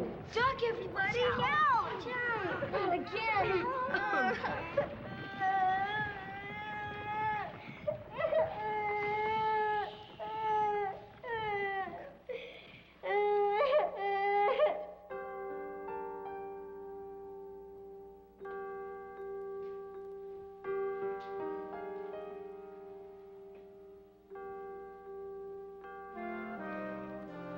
What are we gonna do?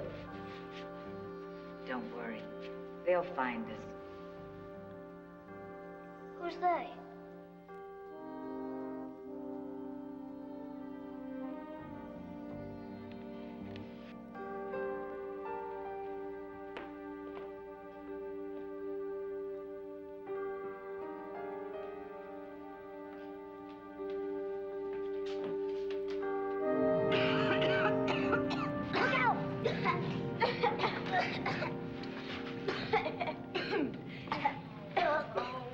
We can't just sit here. You're right. We'll starve to death. You ate an hour ago. Oh, yeah. Sorry, I forgot.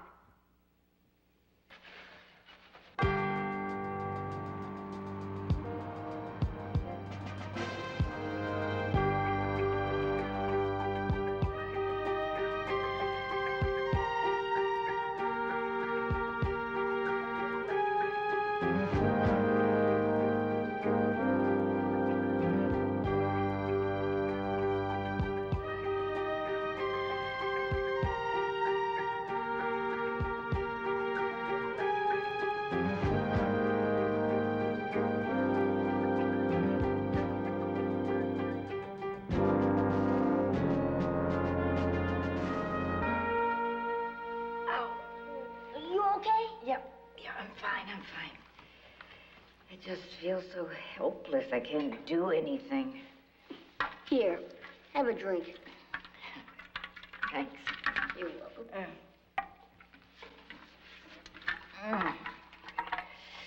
Really hurts, don't it? Yes, it really does.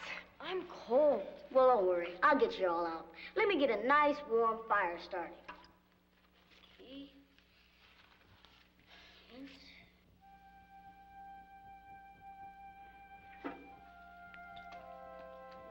Joey,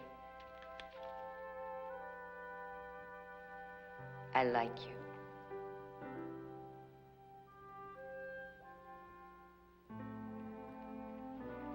Well, what are you guys standing around for? Let's get some twigs and stuff. Let's go. Hustle.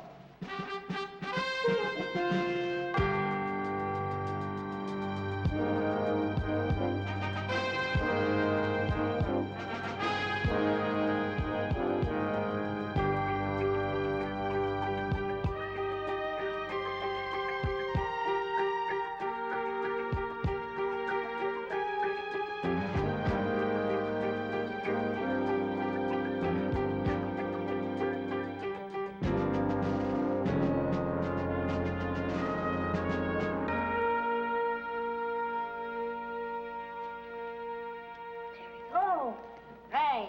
Right.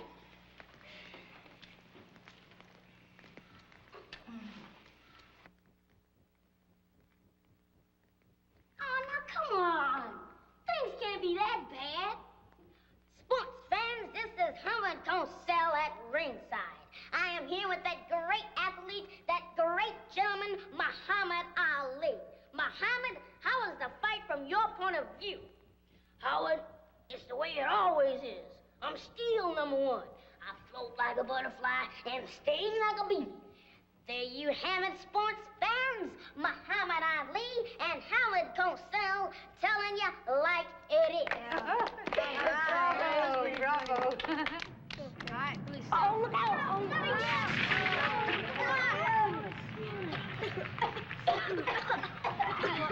Of course, these are their bikes. This is Pearl's purse. Where the dickens do you think they've got to? Maybe they went for a hike. Hike? My niece, not on your life. Do you mind, Oh, sorry. not sitting on my new car? Thank you. What happened? We picked up a police call. Yes, a niece of mine and 5 Cub Scouts. They're missing, for heaven's sake. Missing? How could they be missing? Oh, I'll tell you how they can be missing. You see, within a mile radius from where we're standing, an abandoned gravel quarry, and over there, an open pit. Now, there are rock slides, some old caves, Mark, would you get the equipment ravine, a stream bed. Charlie, set up this sound. There's a tunnel that hasn't been used in You years. need hundreds of men. Oh, not going to be easy. Well, these hills are covered with heavy brush. You could lose an army. Mind not sitting on my car? Oh, beg your pardon, sir. Thank you very much. Can we get started? What are we waiting for? Well, we've just radioed for some more men. Good. Well, let's get going. Just get my coat. Now, don't worry, mister. We'll find them. Kind of hard to lose a grown lady and 5 kids. What did you say your name was? I didn't. Ladies and gentlemen, this is your city-side reporter, Jane Borman, live at the site of what may be one of the major disasters of the year, with exclusive, on-the-spot, in-depth coverage. What we know so far is sketchy. One dedicated scout leader, her 5 innocent charges missing, last seen here in the park some hours ago. What happened to them since then? Only time will tell us the answers.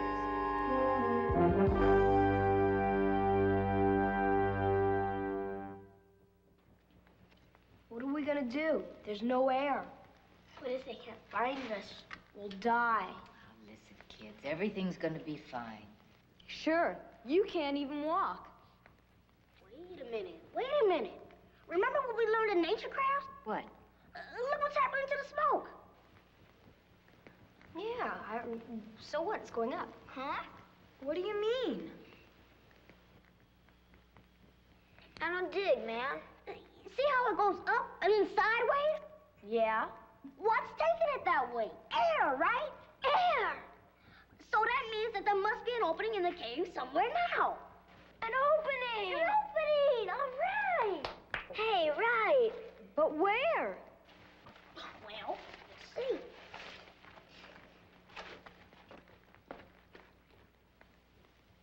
What do you see? 220 degrees toward the fire. So that must mean that the opening is on the other side of the compass. 30 degrees. 40 degrees. 40 degrees. Joey, be careful. Somebody go with him. You want to come, Ace? Oh, I don't feel so good. Joey, can I come? Yeah, come on. I'll be right back. All right, boys, now watch your step. Watch where you're going. Be careful. Yeah, be careful. Yeah, watch yourself, you guys. Joey, do you think we'll find a way out? Oh, sure. Just follow me.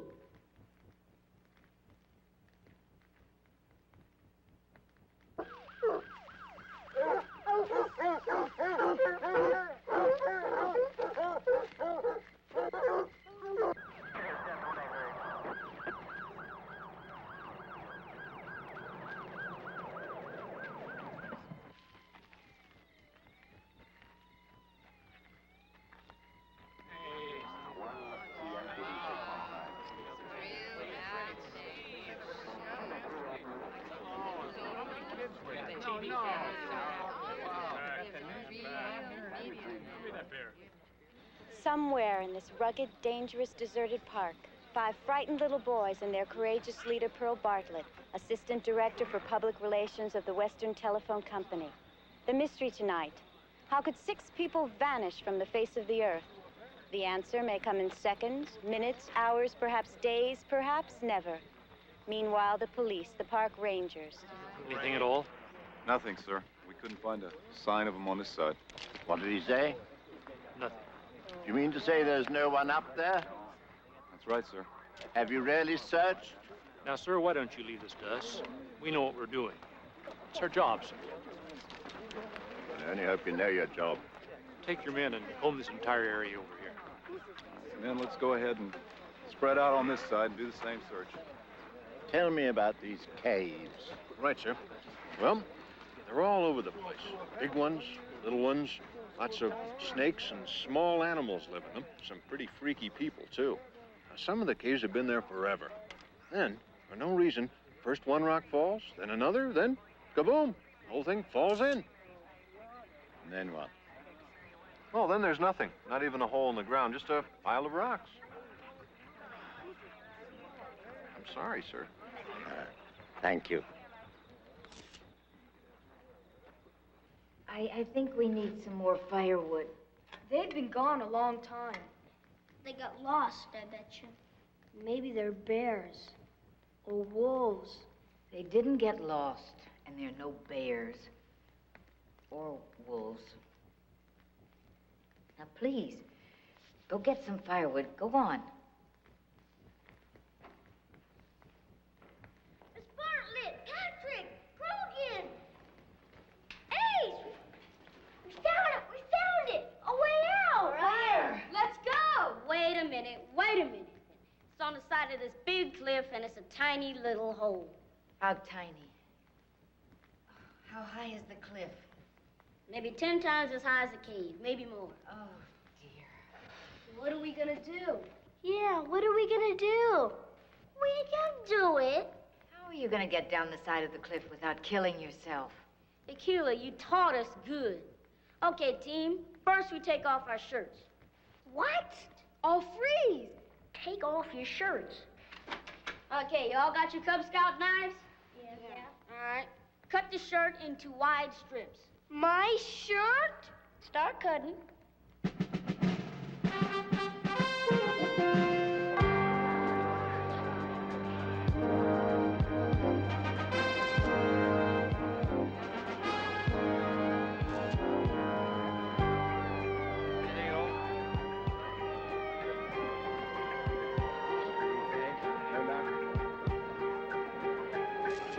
I've just found out that the parents of the Cub Scouts have been notified and are on their way to the site of the disappearance.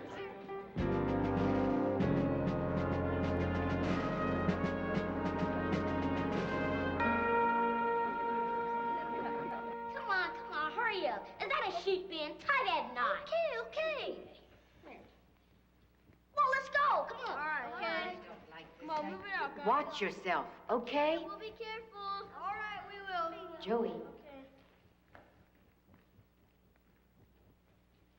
I'll catch up with you later. Okay, I'll show them the way. I know where it is. Now listen. Don't be crazy, hmm? And don't be a hero, okay? Okay. I want to tell you something. Nuncle and I have been talking. About what?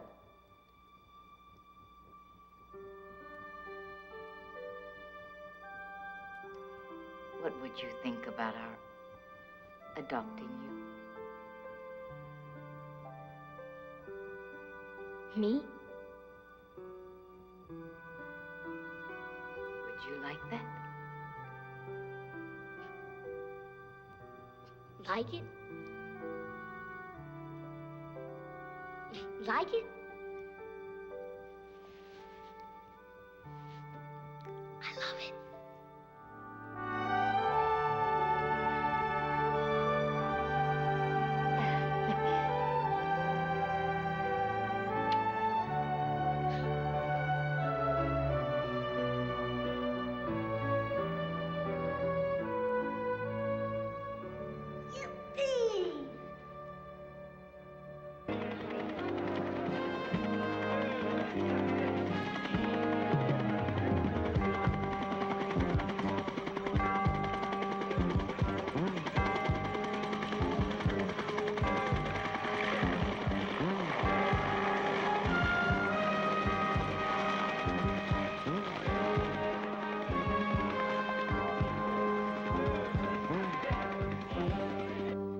Okay, you guys ready?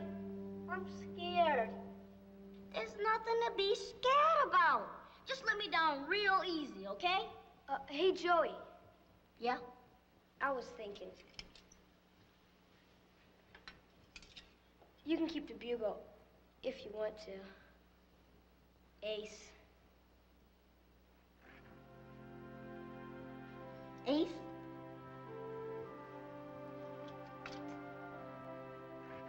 Okay.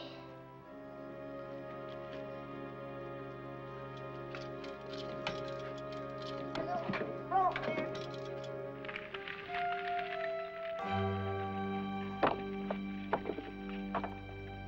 And don't let go. Let him down easy, guys. Come on.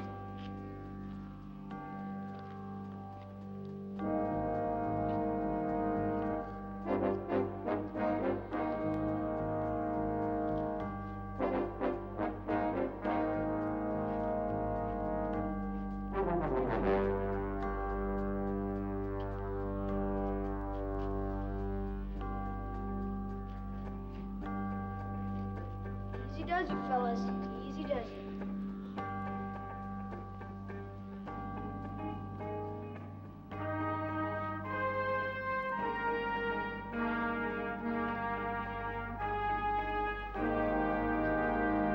Take it easy.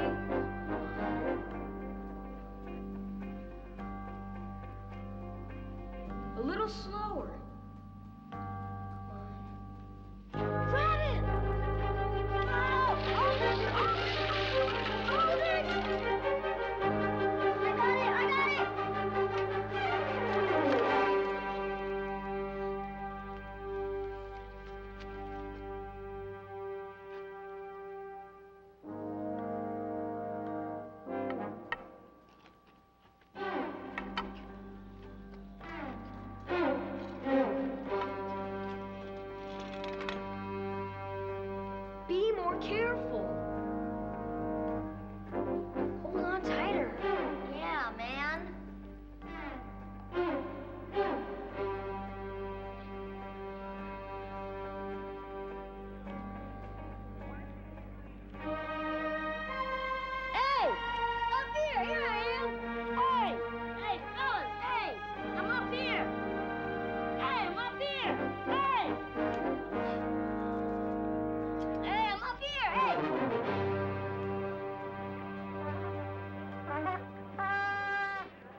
Ladies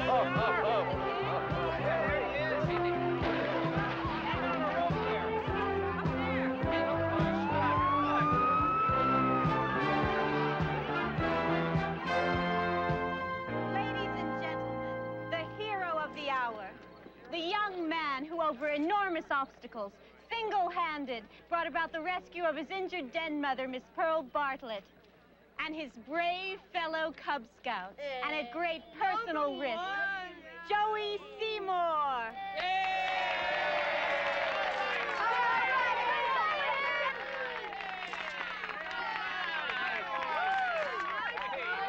Pow! Wow! Pow! Wow!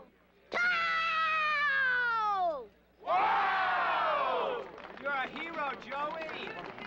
Way to go, kid. You're a hero.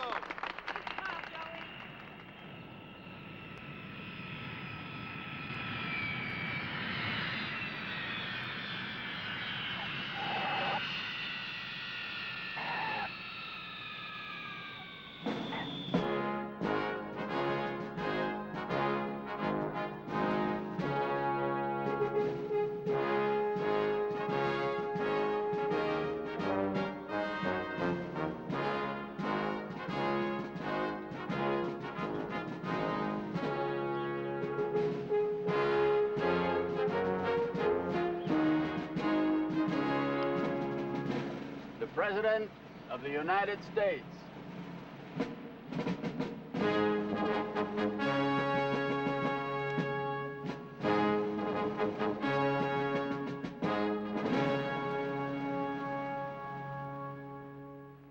Ladies and gentlemen, because I was once a Cub Master myself, it gives me very special pleasure to make this award.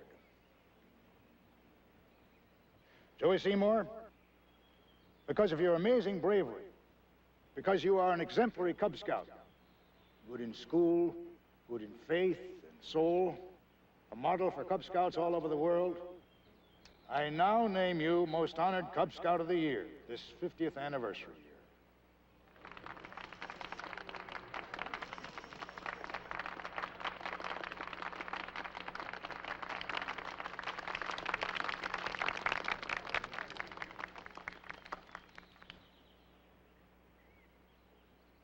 We are friends.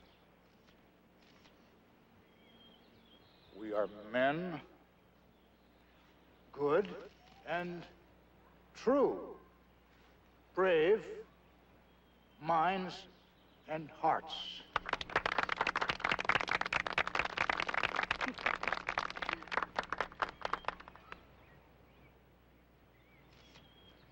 Listen, isn't there something that you want to say yourself? Oh, yeah, sure.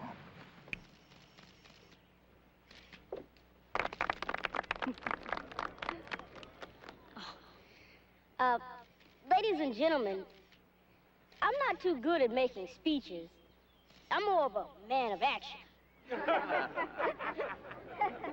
Thomas Jefferson said, all men are created equal.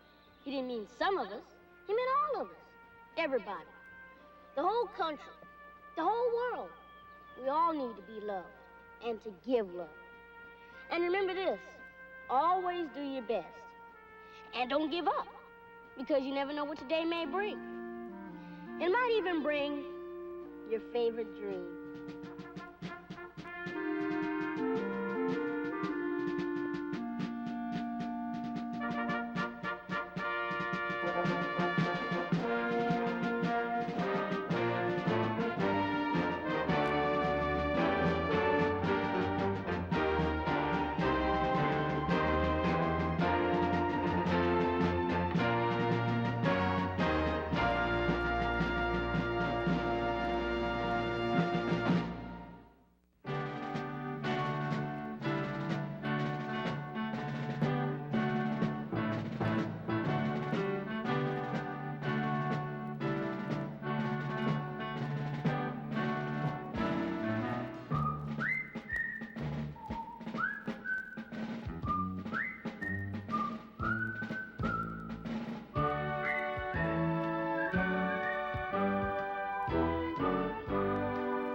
This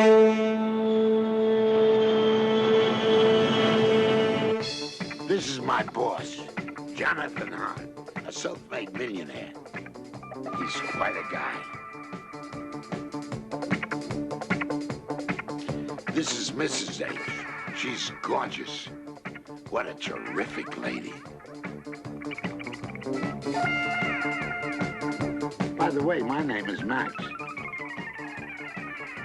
I take care of them, which ain't easy, because their hobby is murder.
Thank you. Thank you. One of these days.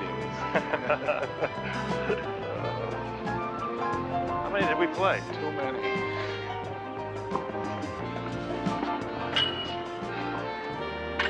How about a drink? Sure. I got a feeling you've been practicing your backhand behind my back. No, I just got lucky with a couple of shots, that's all. Hi, Tony. Hey, Jonathan, Daryl. How's it going? Tony, don't ask. Don't ask. Not too good? He's tough. I know he's tough. Give me a break. You'll be better tomorrow. See ya. How about a drink?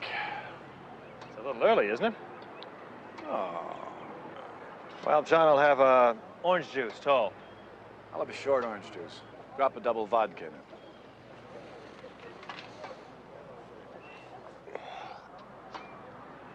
We still on for the night? Yeah, sure. Whatever Blair said. How is she? You know. I wouldn't have asked if I knew.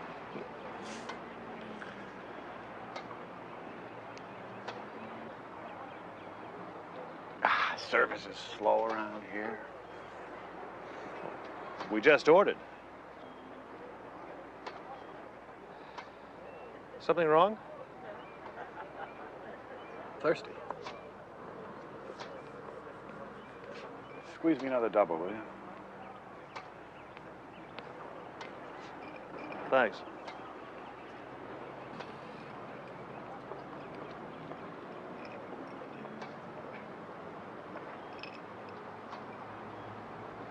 You might as well know, Jonathan. It's Blair and me. I don't know. When we get married, it was like a fairy tale. She was so beautiful. I know. She's still beautiful. But she's changed. In what way? You know how my family responded when they found out I was marrying this actress nobody, as they called her. They practically cut me out of the will. Said all she wanted was my money. Did you believe that? No, I didn't. Then. Now that some of the stardust is out of my eyes, I'm beginning to wonder. No, leave it.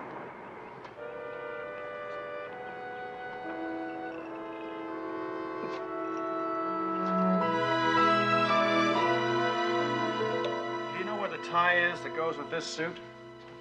Oh, please, darling. I bet I'm the only woman in America who waits for her husband to get dressed. Well, I've always told you you're 1 in 100 million. Oh. Darling. Is the tie you're looking for blue with little white polka dots? Yeah. Guess what?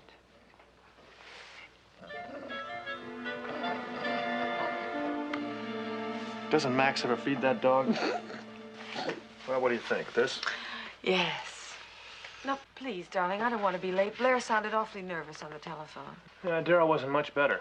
The way he was talking sounded like that he and Blair weren't going to make it much longer.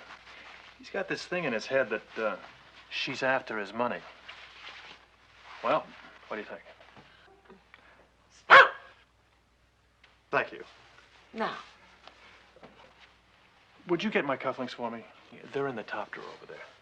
Oh, Jonathan. I said I wanted to be... What's this? That must be your anniversary present. That's not for 3 weeks yet. Well, then put it back in the drawer. Ha ha ha ha ha.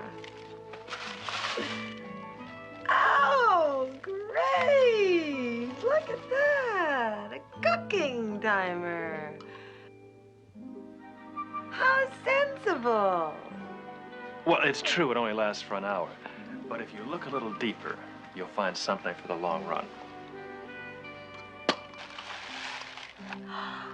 Oh, Jonathan. You like it? Oh, that's gorgeous.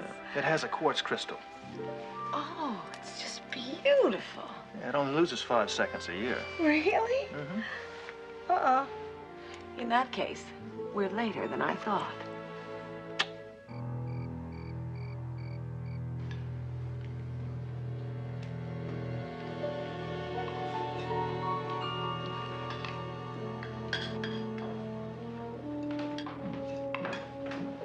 Shall I keep Mr. Craddock's dinner warm, ma'am? Yes, that would be nice. Thank you.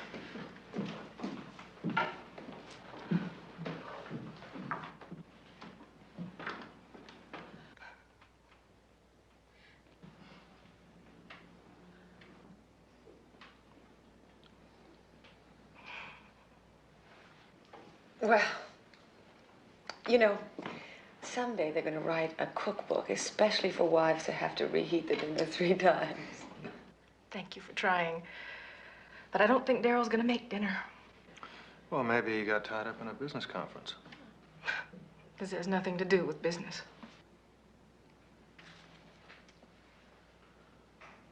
You don't mean there's another woman? I only wish there were. No, my rival is anything that's 100 proof. I'm sorry.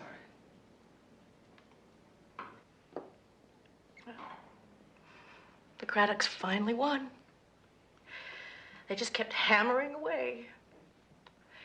Every time I even spoke to another man or smiled at him, Daryl accused me of having an affair.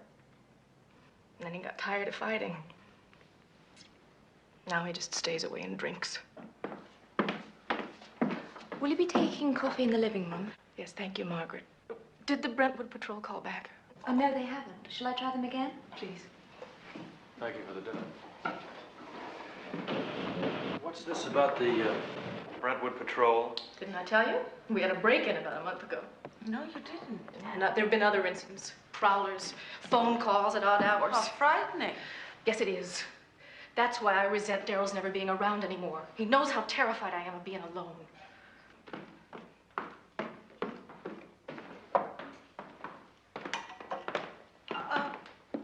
Blair, why don't you spend the night at our house?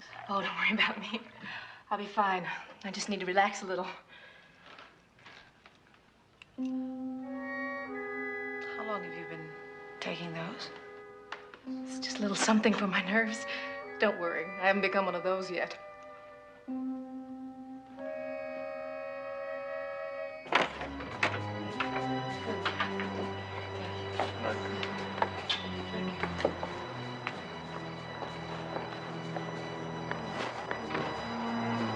Boy, do I feel sorry for her.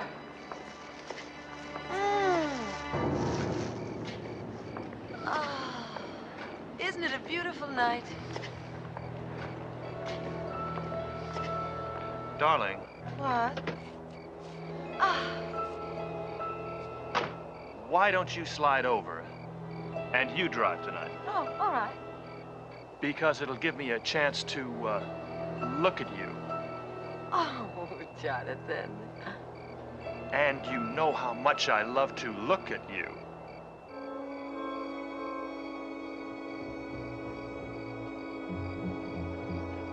Then I can kiss you,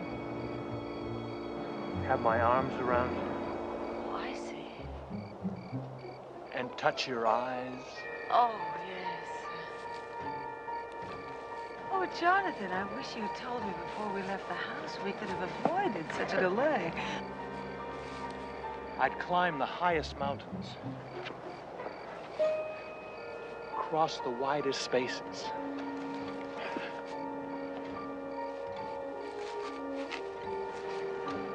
just to hold you in my arms.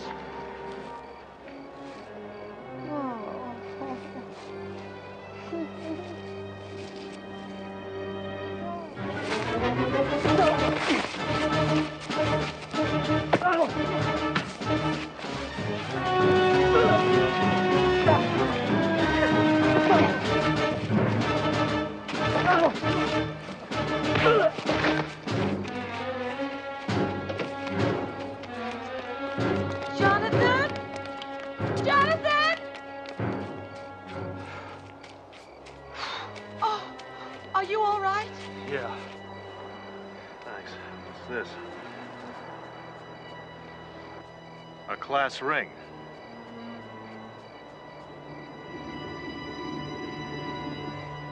A burglar from Yale?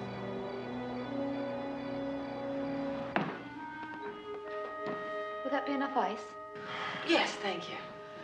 Jonathan, I am so sorry. Oh, that's all right. It's just a lucky thing we were here. I just don't know what people are supposed to do anymore. Don't you have an alarm system? Yes, when it works. They send a repairman out, he leaves, and it goes dead.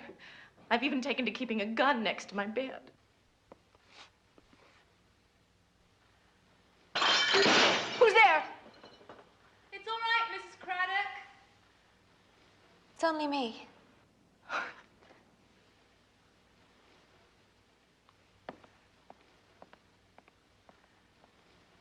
Take it easy, Blair. That does it. You're coming home and spending the night with us. Oh, now, Jonathan, it isn't me. Yes, it is. I'll go upstairs with you and help you pack. You're coming home. I'm gonna go out and take a look around, darling. I'll meet you at the car. Don't be too long. We will. I just feel so stupid. Don't be silly. We're your friends. No. Margaret, I think you should stay at your place tonight. I'm going to spend the night at the Harts.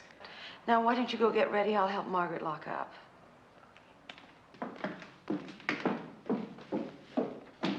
Shall we?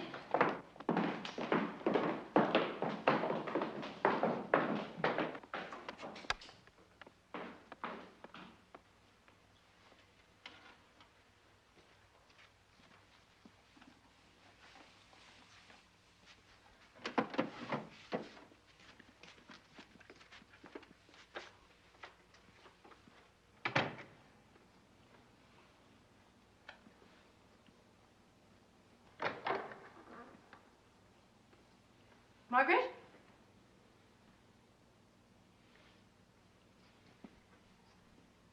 Jennifer?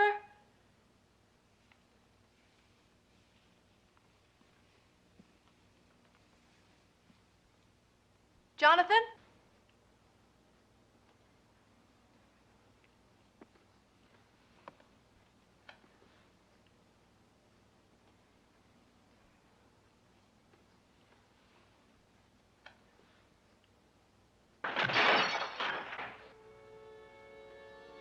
Hello?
Stop. Whoever you are, stop. Stop, or I'll shoot. Stop or I'll shoot! Mrs. Craddock, no! It's Daryl! No!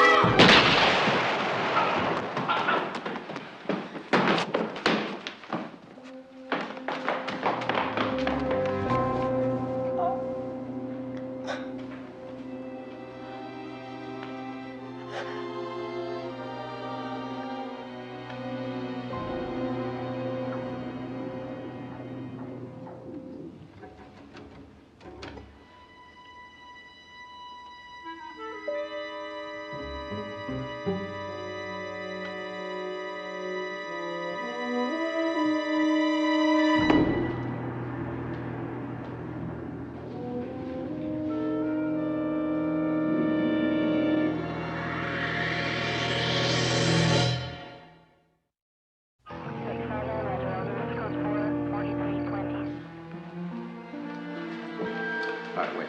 Let's take this one step at a time. Now, you and Mrs. Hart were locking up. And we heard Mrs. Craddock calling out. Go on. Well, we came out into the hall. I turned on the light, and we saw Mr. Craddock standing there on the stairs. Saw him? You mean you recognized him?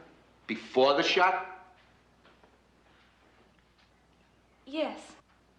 Lieutenant. Believe me, it was very dark. We only got a glimpse of him for a split second. Well, how about you, Mrs. Craddock? I don't know. I was so frightened. Give the lady a break, Lieutenant. She's not going anywhere. Blair, are you all right? David. And who are you? David Craddock, the victim's brother. Jonathan, Jennifer, thanks for calling. Considering the circumstances, I don't think you should say anything until you've been properly advised. It's all right. I have nothing to hide. Lieutenant, would you excuse us, please? Sure. Let's go upstairs. Margaret, would you bring up a cup of tea? Certainly, Miss Hart. Margaret. It's been a long night for everybody, Lieutenant. Why don't we end it? It's okay by me. I'm not going anywhere either. You mind if I take a look at him? Not if he doesn't.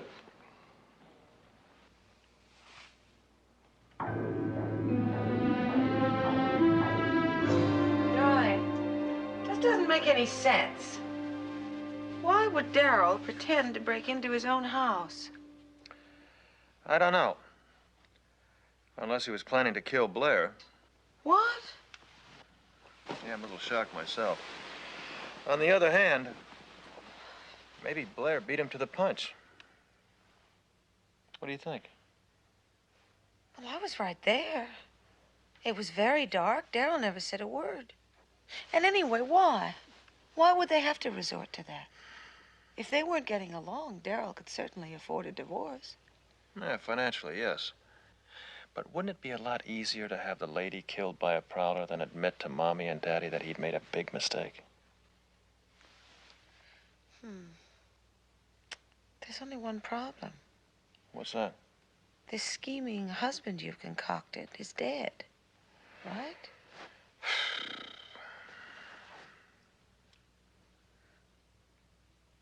Darling. If you were going to kill me, how would you do it? Don't worry, darling. You'd never feel a thing. I wouldn't? I'd do it when you were asleep.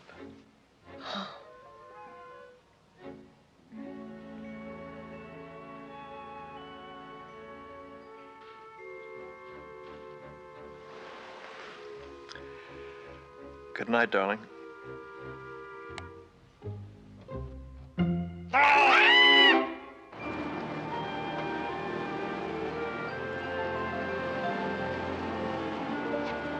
Ah, thank you. Ah, isn't it a beautiful day? Yes, it is. Thank you so very much for getting me out of the house. It's good for you. Claire, how are you? Hi, Diane. Well, we haven't seen you Since I killed Daryl.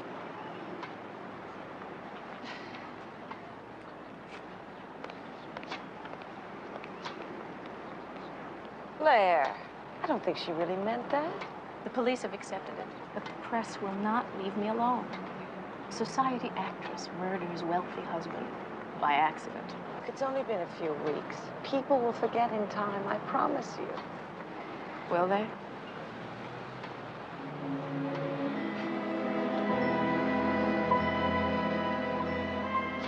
I'm sorry. I know how terrible it is for you. Well, there has been one silver lining. You and Jonathan have been so dear. Oh. And then David. David. David Craddock? Well, don't look so shocked. Nothing's happened. He's just been very supportive. And believe me, up against that family, I need an ally. Cheers. Hey, Tony. How are you? Hi there, Jonathan. Hello, David. Excuse me a second. Say, you wouldn't be able to squeeze me in this afternoon, would you? Book solid. Well, how about Thursday? Doesn't look too promising. Well, I'll just check back next week, huh? How'd you do that? Say, Jonathan, what do you say we get together for a couple of sets sometime? Why not? I'll give you a call. Okay. Take it easy.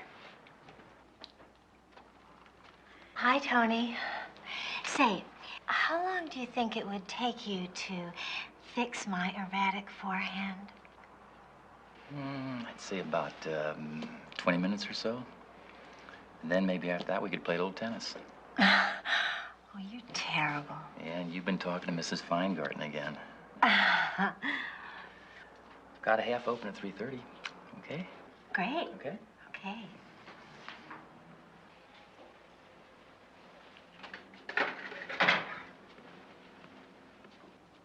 Tony. How come you didn't want to give Craddock a lesson? Well, it's not important. It's important to me. Okay, Jonathan. Guy stiffed me a few times. You're kidding. And I'm not the only one. Other members with cards. A lot of people are holding his IOUs. As a matter of fact, the club threatened to throw him out for back dues. Yeah, but the Craddocks are very wealthy people. But when you've got the talent he's got for blowing dough, rich is never rich enough. Ah, there you are. Well, hi. Jennifer, how are you? Fine, David. You know, we ought to be going if we're going to meet the Harveys. Will you excuse us, Jennifer? Absolutely. Thank you. Have a nice time. And I'll call you later. Thank you.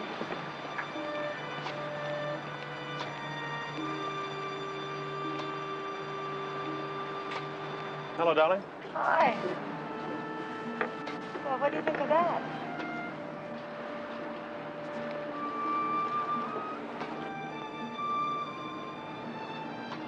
No comment.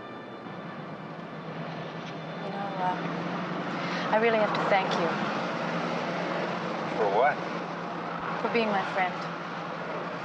Well, it hasn't exactly been difficult. You know I've always liked you. In spite of the family. No, I mean really liked you. No, I didn't know. Well, I did. And I do.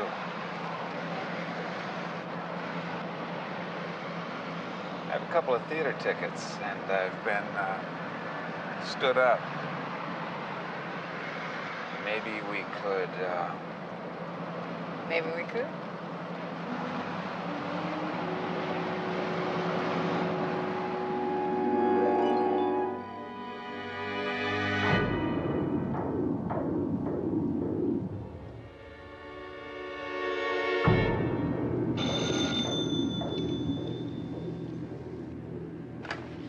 Hello? Oh, hi.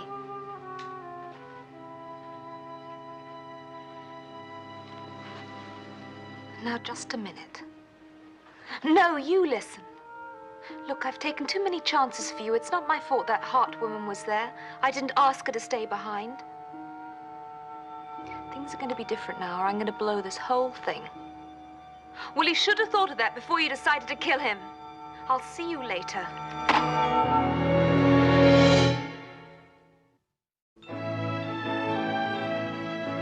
Scala? Antonio, come stai? Va bene. I'm just calling to check on my reservation for tonight. Good. You got that 63 on ice? Wonderful. Hey, maybe I could have Guido on my table, huh? Oh, you're a doll. Wonderful. Love you. Ciao. Relax. Don't I always bring you the people bag? I have a feeling that we should be eating with Max tonight. What a terrible thing to say. You should see what I've got in the oven. By the way, Mr. H, I feel like a little after-dinner disco, so don't wait up for me. Ciao. Ciao. Ciao. Dinner will be ready in just a few minutes. Well, that'll give time for the wine to breathe. Good. You know, I've been thinking about David Craddock's finances. I thought David was a millionaire. Not yet. Old man Craddock has them on a limited income, if you can call $200,000 a year limited. I don't get your train of thought. Blair killed Darryl. What does David have to do with it? Maybe they engineered it together. I saw the whole thing. I'm positive it was an accident. I didn't tell you, but yesterday I saw David Craddock at the pro shop. Oh. He also went to Yale. Oh. He was wearing the same kind of class ring that Darryl wore. Oh. Oh! My rose! Oh! Oh! Oh, it's ruined! Oh! Oh! Oh, it's ruined! Oh, it's that timer of yours. Did you set it? Well, of course I said it. Oh, I forgot. Oh. Isn't it a bit well done?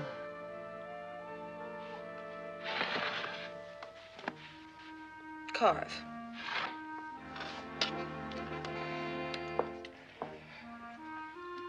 Do you like the end cut? Yes.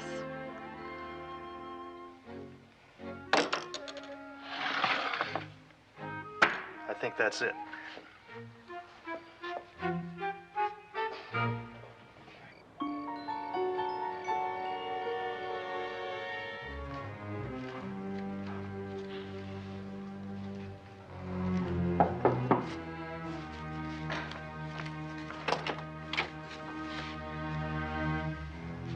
Good evening.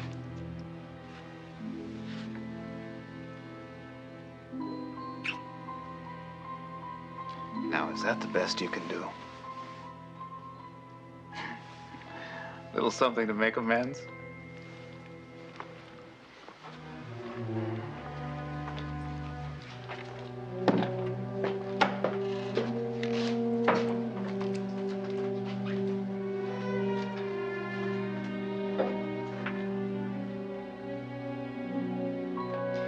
You know, I really don't like your supposed familial interest in Mrs. Craddock. You made that very clear on the phone. I hope you haven't come up with any new plans that don't include me. My dear. Nothing's changed. Just relax, huh?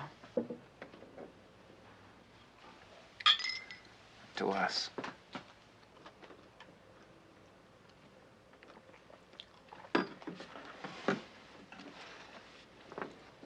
What are you going to do about her?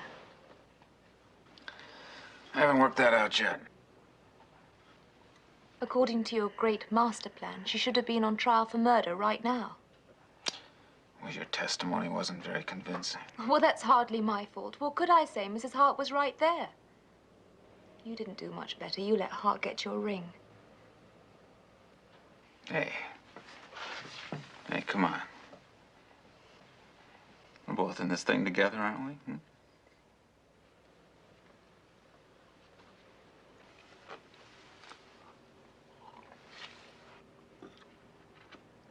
What about suicide? Suicide? Why not? Mrs. Craddock, the distraught widow, anguished over the accidental killing of her husband, commits suicide. Suicide, huh? That's interesting.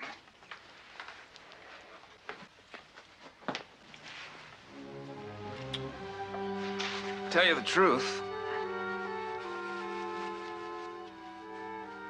that very idea occurred to me, too.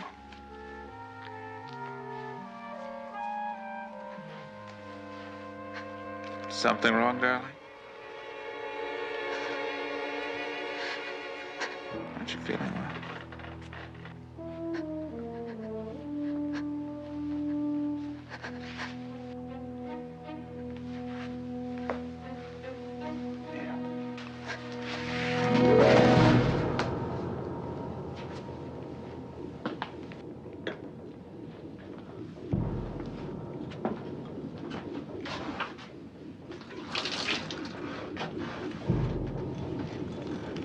Suicide, huh? It's an interesting notion. I like it.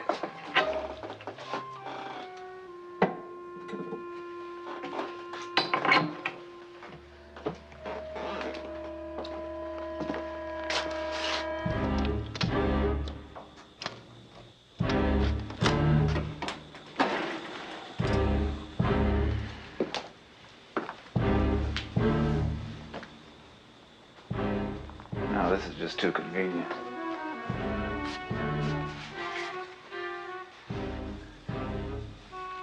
An appropriate note.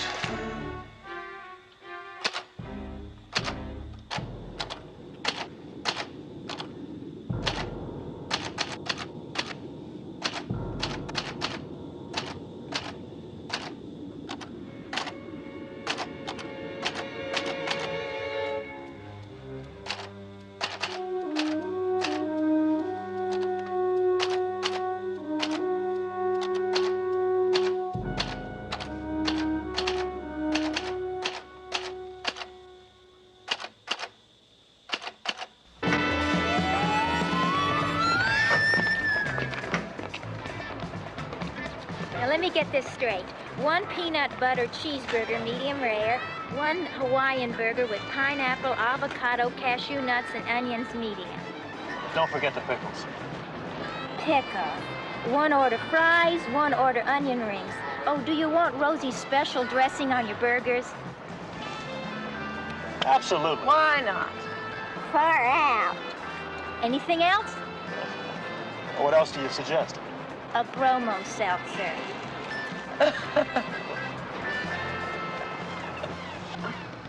Now look, I really don't want you to feel sad, because Freeway seemed to love the roast. Oh. Not only that, but I've had a lot of wonderful, wonderful meals prepared by your loving hands. No, well, thank you very much. You're welcome. Cheers. Cheers to you.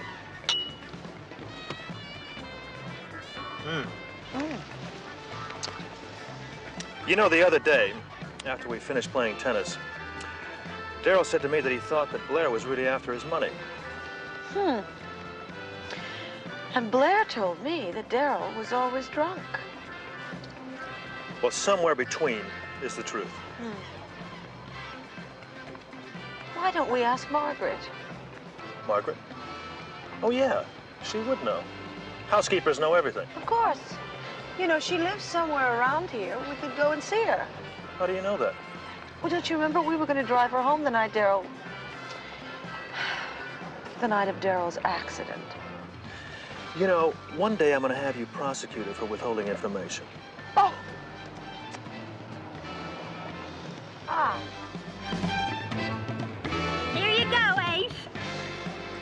Now, that's what I call fast food.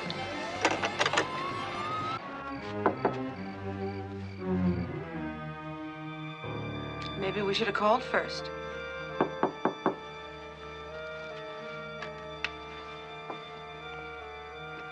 You smell something? Yes. It's gas.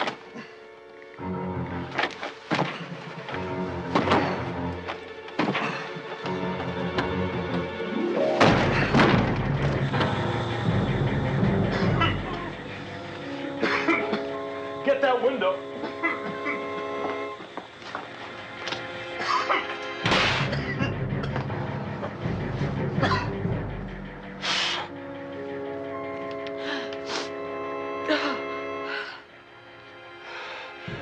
She's dead. Let's take a look around.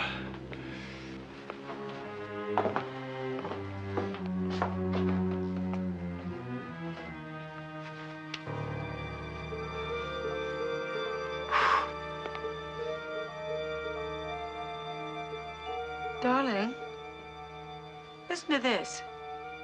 Without Daryl, there's no point.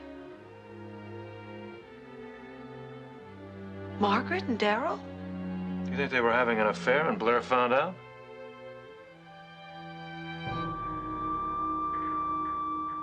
I don't know. But I'll tell you one thing. That's an awfully expensive dress for a housekeeper.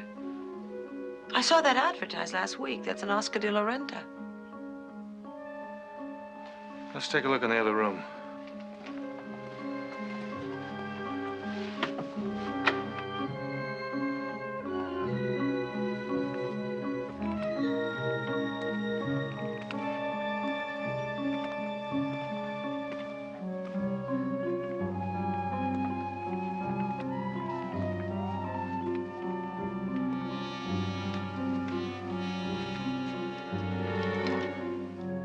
Jonathan?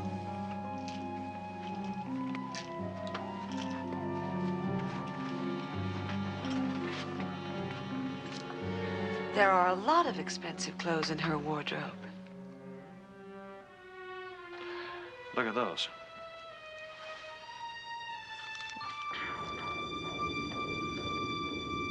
Look familiar? Is it supposed to? They're the same kind of little red capsules that Blair takes, except they're not. Dextroamphetamine. Stimulant. Quite a boost for a lady who's looking for a letdown.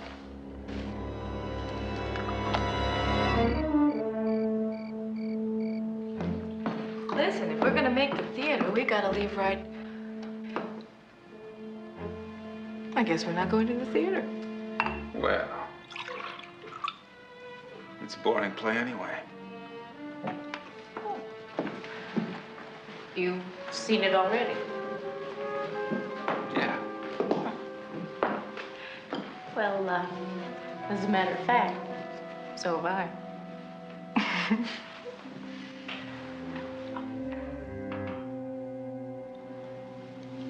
I really don't think you need those anymore. Are you suggesting that all my troubles are over?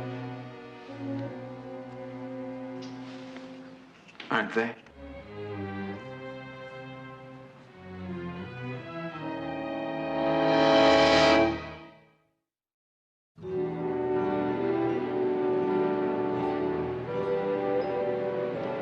It's absolutely you and nobody else, Bob.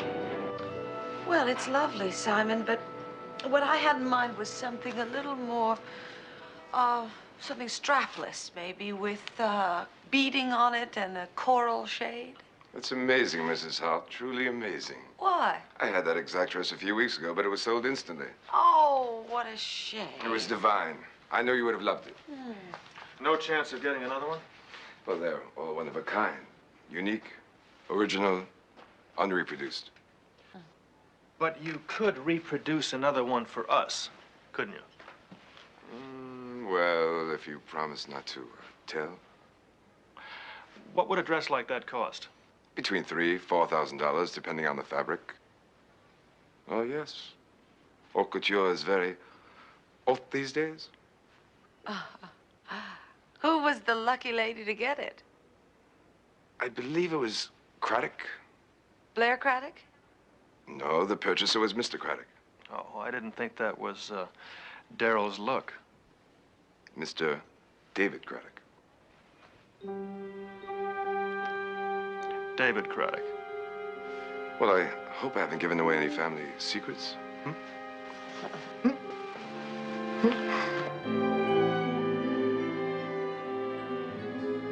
This is everything. I haven't looked at it since the police returned it. Thanks. I still can't believe Margaret's suicide. It just doesn't go with that staid British personality. Blair, Jonathan and I aren't convinced it really was a suicide. What? Darling.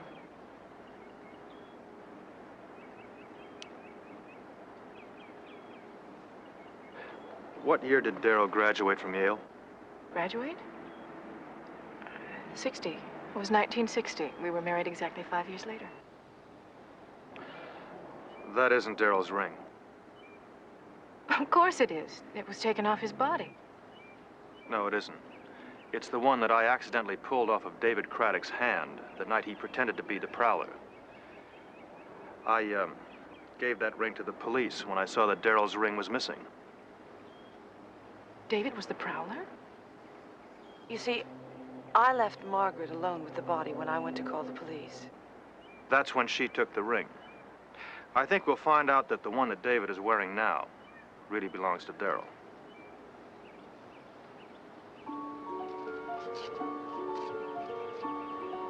Do you know what's in those capsules you're always taking? Just a mild tranquilizer. The doctor prescribed it for my nerves. Margaret filled that prescription for you, didn't she? Yes, she did. She substituted amphetamines to keep a very nervous lady very nervous. Are you saying David arranged all this?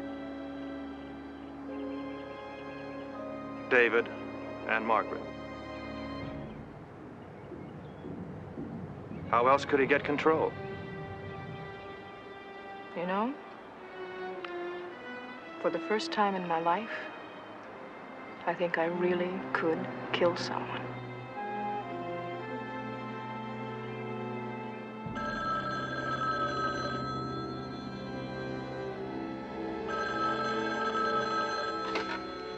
Hello? I'm Blair, darling. How are you? David, something very strange has happened. Oh, what's that? Well, I was looking through Daryl's things. And his ring, his graduation ring. Well, it's not his. Well, that is odd, isn't it? Have you mentioned it to anyone else? No. Should I call the police? No, probably not necessary. I'm scared. You know how I hate being alone. Could you... I'll be right over.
Blair? Blair, where are you?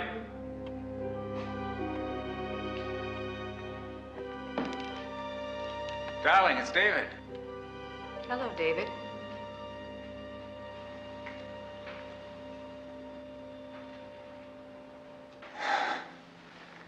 You see, the door was open, so I just, Would you mind putting the gun down? Why?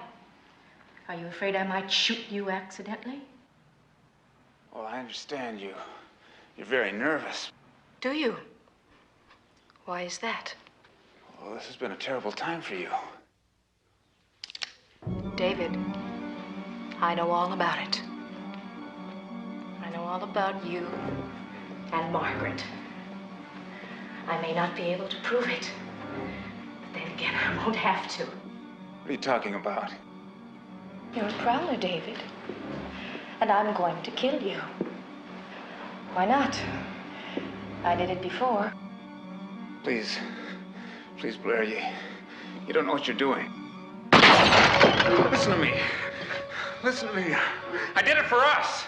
And it worked. Margaret was never important to me. She was dispensable. You need me.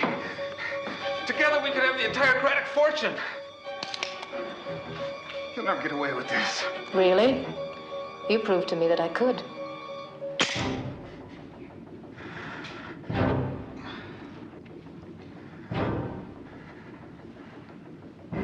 I'm truly sorry that it had to come to this.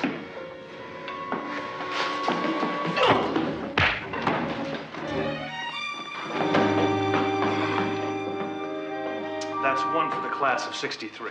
Hey, not bad for an aspiring actress. Thank you.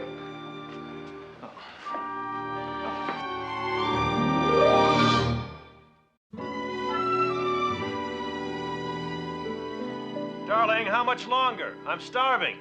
I'm going as fast as I can. Just a few minutes more. Nice of Mrs. H to do the cooking tonight. Yeah, well, we had a little disaster the other night, Max. So I think she's trying to redeem herself. No matter what she cooks up now, you make a big fuss, okay? Sure. Need any help, darling? No, it's all under control. I think I'll put the Bentley to bed. Oh, that's a good idea, Max. You want fast food? I'll give you fast food, Ace. Coming right at you.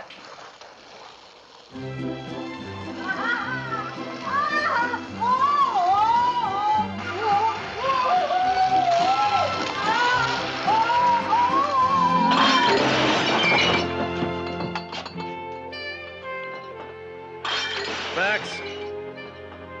Yes, Mr. H? You better roll out the Bentley. I think we'll be eating out tonight.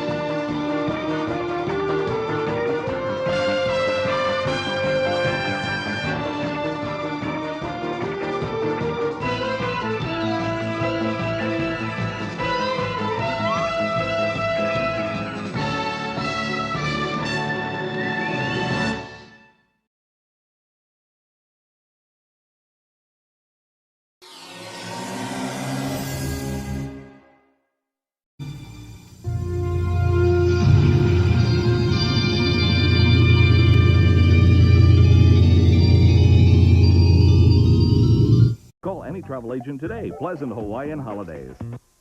From Television City in Hollywood, this is the $100,000 Pyramid. Tonight, our guest stars are, from Night Court, Marky Post. And from Trapper John M.D., Brian Mitchell. Your host is Dick Clark. Thank you, Bob Hilton, very much. It is the $100,000 Pyramid, and tonight's the night. If it's not tonight, it'll be tomorrow night. I've been saying that since Monday, but somehow or other I have a feeling that tonight somebody might win $100,000. You're all in good spirits. Everybody knows everybody. If you are new to us, you know that we start, or maybe you don't know. I should start from scratch. Monday night, we started with the $100,000 Pyramid Tournament. We have 3 players in there who've all, during the course of the past few weeks, gone to the top of the pyramid in a short length of time. We alternate back and forth. The 2 players tonight are Andy Culpepper, I beg your pardon, and Rhea Rodriguez on the other side. Already they're plotting over there, looking over my shoulder here, trying to figure out what's going on. Are you ready to go, folks? Yes. I don't need any comments or anything. You all study the board? Let me run them by you. We have the Whiz Kids, all squared away. Steady yourself. Dressed up. The Wright brothers, notice spelling. Remain calm. No bonuses in the tournament. Dressed up, please. Dressed up. Okay. Describe these characters at a masquerade. characters at a masquerade. Okay. Ready, go. He's in a circus. He works in a circus with a clown. big nose. Yep. Okay, he wears a patch over his eye. And he has Pirate. yeah. Okay, one of the Marx brothers. Harpo, Groucho. Yeah. Okay, a big ape. Gorilla, yeah. Godzilla. Uh-huh. Okay, a Japanese girl that waits on you. Blank girl. Geisha girl. Uh-huh. Okay. He puts a big this on your Zorro. chest. Yes. Okay, a girl from the 20s. Flapper. Yeah. That's it. That was not as hard as I thought it was going to be. You're watching the cream of the crop. These games have just been fabulous all week long, and we've gone for a tie one night and broke it. Rhea, you stand by a second. We'll let Brian pick this first one for your side. The Whiz Kids. The Whiz Kids. Describe these things in The Wizard of Oz. Things in The Wizard of Oz. Ready, go. Be cowardly. Lion. What's she follow the? Yellow brick road. They go up in this. The very Balloon, end hot air of it. balloon. If I only had A brain. the state where Emerald she's from. City. The state where she's Kansas. from. The dog's name. Toto. The little guys are called. Munchkin. 7-7. That's the dynamite game working. We're going to tie it up again, I have a feeling. Andy, which one of these four? Remain calm. Describe, sure, easy for you to say. Describe these things associated with a crisis. Things associated with a crisis. Okay. Ready, go. Lots of water comes in. A The flood. ark, yes. And you have to breathe this. Oxygen. Yes.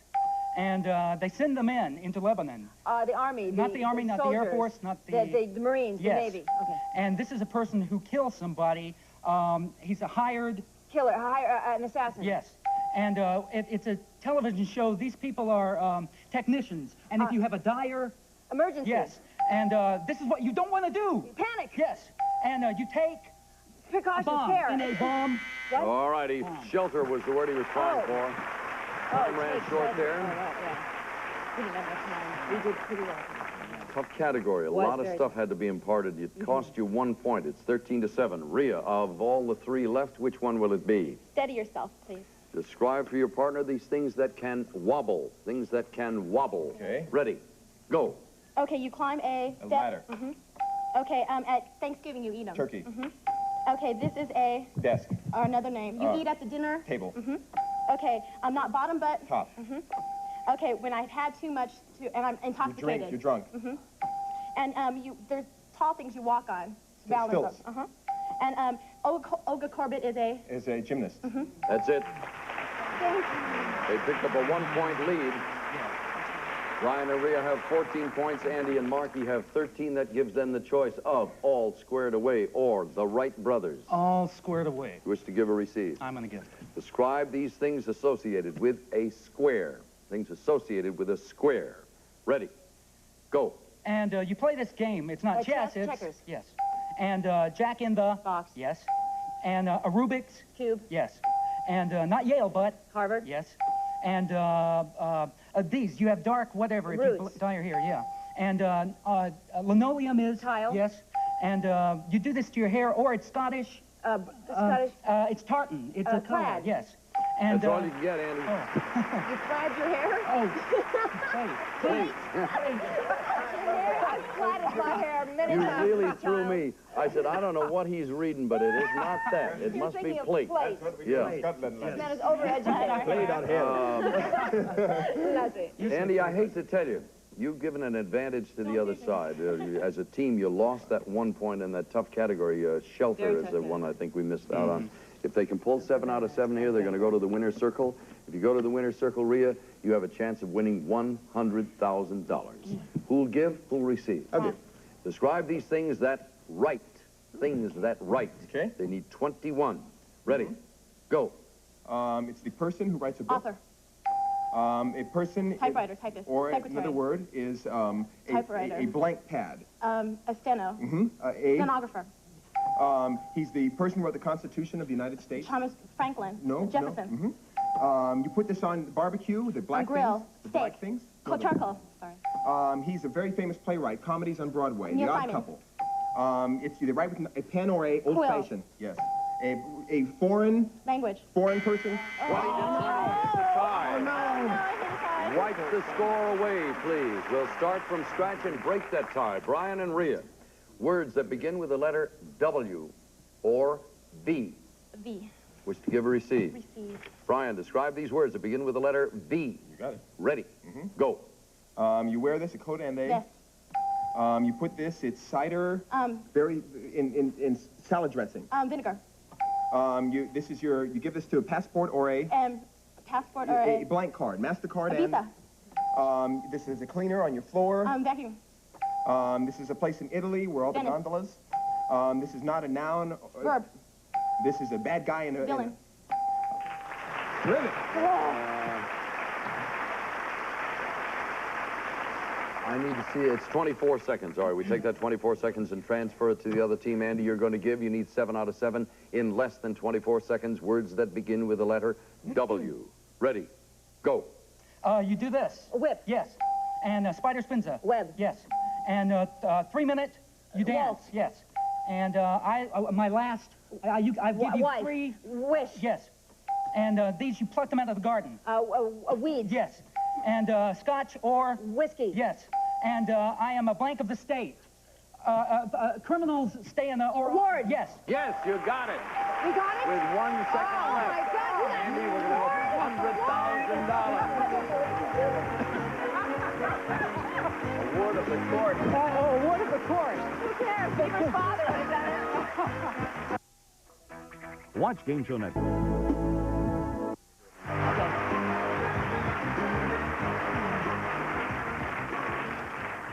Since Monday night, we've been trying to give the $100,000 away. 3 very, very fine players. Everybody's had a shot at it. It is going to happen. If not now, soon. Let's, for your sake, Andy, hope it's now. Stand by for $100,000. Here is your first subject. Go. A watch, a bracelet. Things you wear on your wrist. Yes. A tiger. Fierce things. Things in the jungle, things in the zoo. A covetous dog. Things that are rabid, things that are greedy. A covetous dog. Things that protect, guard. A tiger. A lion. Pass. Things with territory. A safe. A safe door. Things that are locked. Yes, go. The Bible. Books, things you read. The River Jordan water. Things that are in the Old Testament, things that are holy in the Holy Land. 3-minute eggs. Things you time. Rice. Minute rice. Things that are instant. Water. Tea water. Things you watch. Tea water. Things in the kitchen, things you watch. Kettle water. Things on the range, things that you do on the stove, cook on the stove. Time's up. The perfect clue on the one you were just throwing on. What? A 3-minute egg. I said That's 3-minute what she egg. said. And it didn't ring it. I'm sorry I didn't hear it. Oh, It's a thank perfect goodness clue. it wasn't Things one you that... watch, things you time, What do you things do with a 3-minute water, egg? You poach tea, it, water, you boil it. kettle. You boil it. Boil it. You boil it. Anything else? How about on the other one, an angry dog? Things that growl. Hungry Things that stomach, growl. Yes. All right, 2, 350, $400. I was thinking of my dog around a Back bone, after and that's this the only word. time she growls. She's covetous of her bone. Give me one good reason to switch. 8600. I should thank Brian Mitchell for taking time out from Trapper John to join us here on the Pyramid. We thank you, sir. My It'll pleasure. be the men against the women this time around. Marky, of course, is over from Night Court, and we're down to the serious business. Ladies, you're up at bat. We have Spreading Yourself Thin, a man of his word, a perfect pitch, getting your point across, Cops and Robbers. He's such a sucker. No bonuses in this tournament. Cops and robbers, please. Cops and Robbers. Describe these things used by a policeman. All right. Things used by a policeman. Ready. Go. He wears a uniform. Whistle. A gun or a holster, pistol. It goes around. Revolver. Yeah. Okay, he goes rum on his motorcycle. Okay, he issues a ticket warrant for your arrest. Right. Okay, he meets down at the police station. Yes. This is my whole head. Yes. Head. Yes. Where all the policemen meet is a police headquarters. Yes. He wears a mask and to get out and so people will know who he is. A mask. He wears a Disguise. A disguise. that was stupid. I didn't give you. I thought the time was up, and I was just. 6 out of 7, ladies. That leaves a crack in the door when you're playing with this kind of player. Boy, it's tough when you lose one. Andy and Brian, what have you decided on? Getting your point across. Okay, describe these things that you cross. Okay. Things that you cross. Ready, go. These? Your fingers. When you make this, when you sew a... Thread, stitch. This beats. Your heart. The groom carries the bride... Right across the threshold. It's a big desert in the Middle Sahara. East. You walk this line very high up in the circle. Tightrope. These are the Swiss mountains. Alps. That's it. Men have a 1-point advantage at this point. 7-6. Rhea, there are 4 left there. Which one? He's such a sucker. Describe for your partner these things associated with Dracula. Things associated with Dracula. Never thought. All right.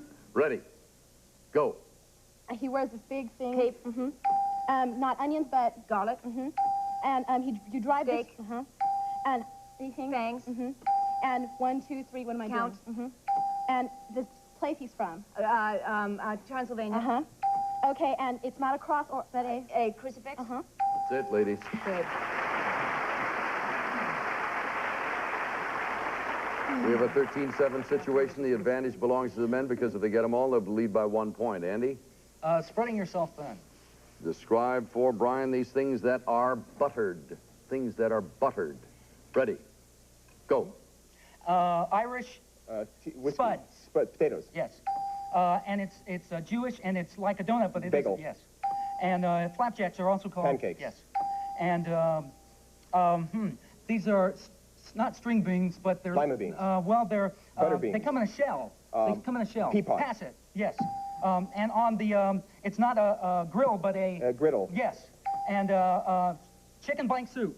Chicken noodle soup. Yes. And Scottish, it's... It's tied. It's 13-13.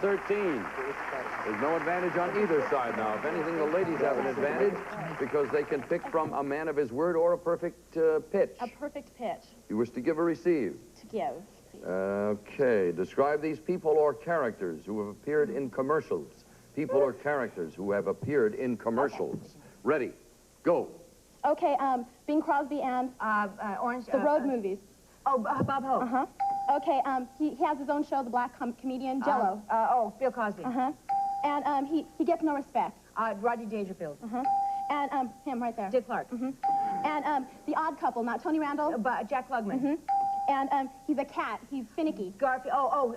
Morris. And he's a tennis player, the Brat. John McEnroe. You got it. Tough category. Tough one. It's a scary one when you pull up people or characters. Everybody says, We thought a man of his word would have something to do with people, so we went the other way. Andy, let me repeat again. And Brian, since I gather you're going to give, you need them all to tie. If you skip one and there's time left, your partner may go back and get it, but you can't talk to him about it. Describe these words that begin with the letters M-A-N. Words beginning with M-A-N. They need 20. Ready. Go. In a horse, they have this. Maine. You live in a huge house. Mansion. You have very good... Manners. This is the place in New York. It's the big city of... Manhattan. This is on the fireplace. Mantle. You read this. It's a textbook or to learn how to fix your car, you have to... Manual. This is an envelope. What kind of... Manila. That's a tie. Terrific. 20-20. Let's take the score off. Gentlemen, you break the tie, having caused it. Brian, words that begin with the letter O or the letter K. K. K? Yes. You'll give? I'll give. Describe these words that begin with the letter K. You got it. Ready. Go. You put your dog in the... Kennel. This is Scottish. Kilt. A blank diamond. Has to wait. The frog. Kermit. You do this to bread. Need. This is a state. My old blank home. Kentucky. This Jewish. It's very good. It's very... kosher.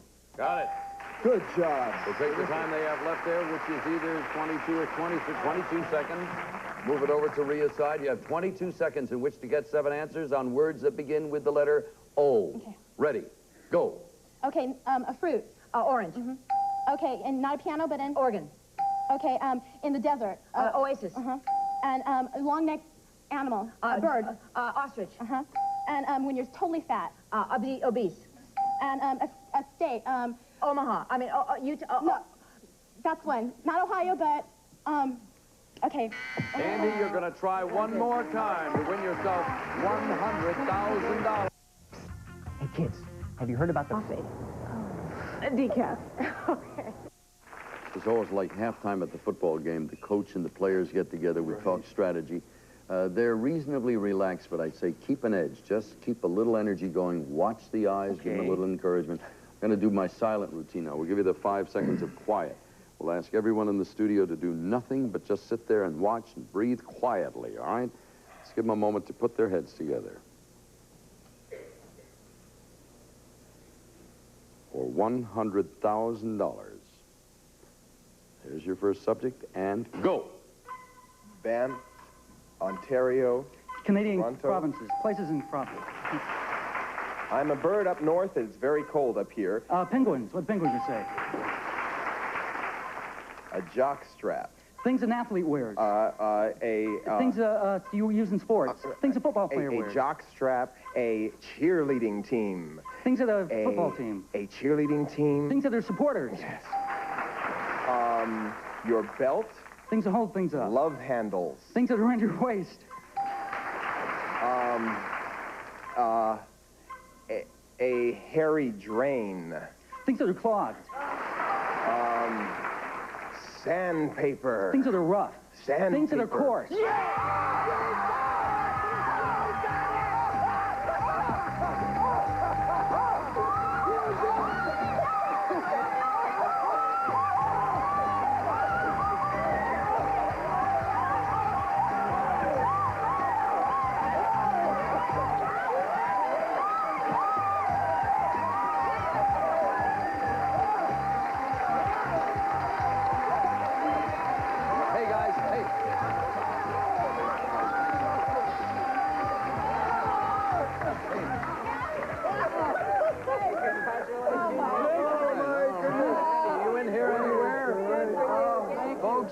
Let me ask you a favor. Move over this way. Move over that way a little bit. The champ! Hey! The champ! Let's have a nice round of applause. We'll be right back. I don't believe it. Thank you.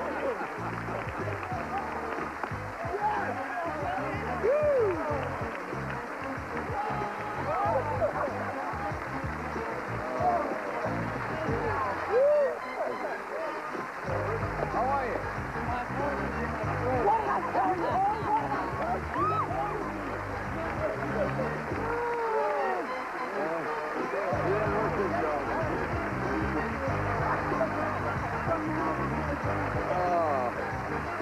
Why use an old-fashioned brewery comfort and service? Everybody's a winner when they travel with Knights.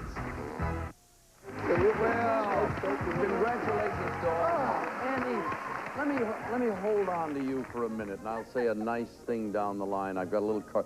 You know, television show is very expensive. They hand me a crummy card with crayons here. First of all, congratulations, Marky. You did a great job, as you did, Brian. Thank you very, very much. Kids, don't try this at home. Yeah, unless you are an expert. Rhea, you've won $25,000 with us. Thank you so very, very much. Ellen, you ended up with $49,550. And Andy, take a look at this. $113,250. Congratulations. You want to take a second and say anything to your opponents? I want to thank these two great people here, my favorite TV shows. You know what they are now? And I want to thank Claire and Lisa, two great people that helped. And we should say something nice about these lovely ladies. You know, I just sworn that one of those two was going to win. So that's the reason why I'm in such a state of shock right now, and I'm going to have to be carried off. Congratulations. Thank you, one and all. Back to the regular game tomorrow night. For now, Dick Clark. So long. Some of our contestants will receive... If you've outgrown the sugar, but not the fun, sugarless Bubble Yum Bubblegum. Singleton Seafood turns any meal into a special occasion with delicious restaurant-style shrimp and seafood specialties. Singleton brings the great taste of seafood home. Pine Sol Cleaner's got a powerful pine to clean, deodorize, and disinfect for a complete clean. Pine Sol, the more complete cleaner. Cedar Angler Broom. Sweeps cleaner, sweeps faster. It's another top quality work saver from Cedar. Cedar Introducing Ragu Pasta Meals. It's the only pasta in real Ragu sauce with that great homemade taste you expect from Ragu. Choose from 6 delicious varieties of Ragu Pasta Meals. It's Rosie against sprint champion Evelyn Ashford to see which towel is quickest. Ready? Go. Bounty grabs spills quicker than any other towel. Bounty won. It's the quicker picker-upper.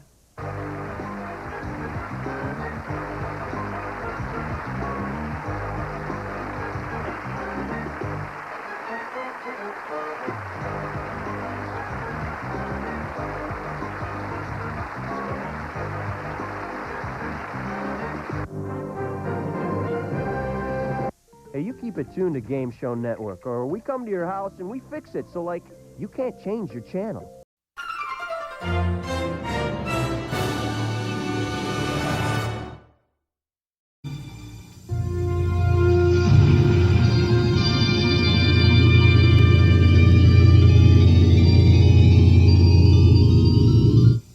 This is $1 million.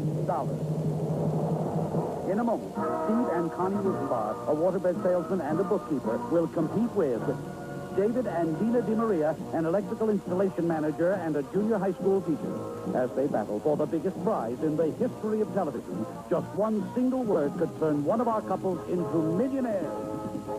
All on the $1 million chance of a lifetime.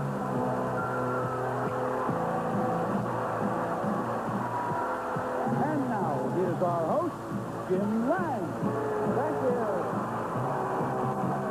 Thank you, and welcome to our show. Well, this is quite a day because within the next half hour, Connie and Steve could win $1 million. Connie and Steve Rutenbar are on their third step toward that million, and trying to make that first step today, we welcome to the show David and Dina DiMaria.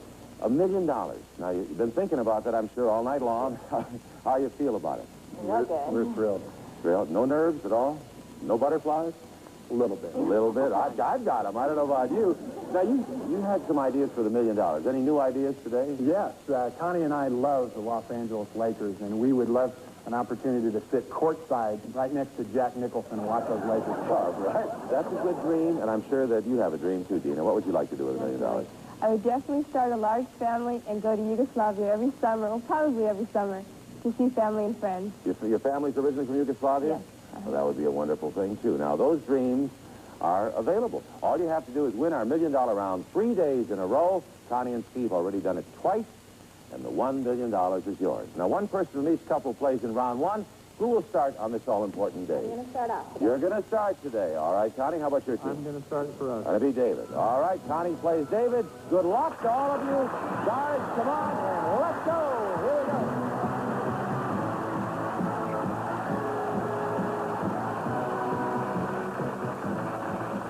All right, good luck. We're going to try to solve a word puzzle. As you know, we're going to show you a series of clues that will start to appear one letter at a time, just like that. As soon as you know the clue, hit your buzzer. And the first person with the right answer wins $25, and we're underway. Okay? Here's the first clue. It's 2 words, 6 letters, and 2 letters. Now, hands on your buzzers, David and Connie, and I want to tell Dina and Steve you can root, but there's no help allowed. Okay? Here we go. P, O, K, D, N, C. That's all you get, Connie. Picked on? Picked on. That's right, and you're underway. All right, big day for you. Just earned $25 for that clue, plus you get first shot at the puzzle, and let's take a look at the giant screen and our puzzle. It's 2 words for the first round. Now take a look at the keyboard. Now, the letters that are lit, and only the letters that are lit, are in play for this puzzle. Because you got that clue, Connie, you get the first 2 letters. Every time they appear in the puzzle, we'll put $25 in the puzzle bank. But be careful, because there's an extra letter in there somewhere on our keyboard. We call it the stinger. If you pick that one, then you lose your turn. And we'll show that letter to our audience right now. All right, everybody knows it but our players. Connie, hit your first letter. Good luck. I'll take an N. 1 N. Hit your second letter. I'll take an L.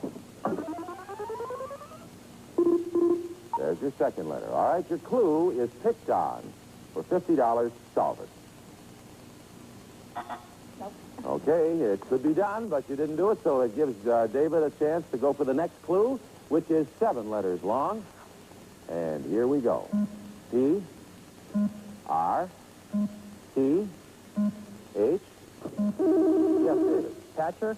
Oh, not right. That's incorrect, which gives Connie a free shot at the puzzle. We'll continue to fill in the letters, all except one.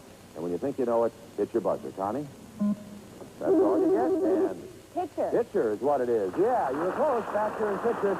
And you picked up $25 for the clue. And now, back to the puzzle. And watch out for the stinger, Connie. Okay, I'll try a D.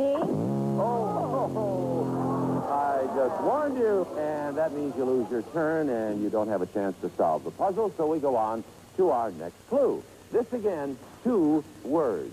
4 letters and 6 letters, and we have a G. Another G. An exclamation point. F. D. R. Yes, Connie? Good grief. Good grief is right. That's right. You pick up $25 for the clue. Now back to the puzzle. The stinger's gone. I'll try an R. There's an R. Another R. Puzzle bank up to $100. Hit your second letter. I'll try an A. There's an A. $125. Your clues are picked on, pitcher, and good grief. Solve the puzzle. Charlie Brown. That's it, Charlie Brown. And you're underway. Connie and Steve, you have $200. And David was shut out because she got that awfully quick. But I'll tell you what, don't give up. When Dina plays in a moment, she will play against Steve, and you can catch up. Remember, it's the couple with the most money at the end of round 3. Round 3 who wins the game, and it's back at our $1 million round. We'll be back with round 2 right after this. Don't go away. We're coming back.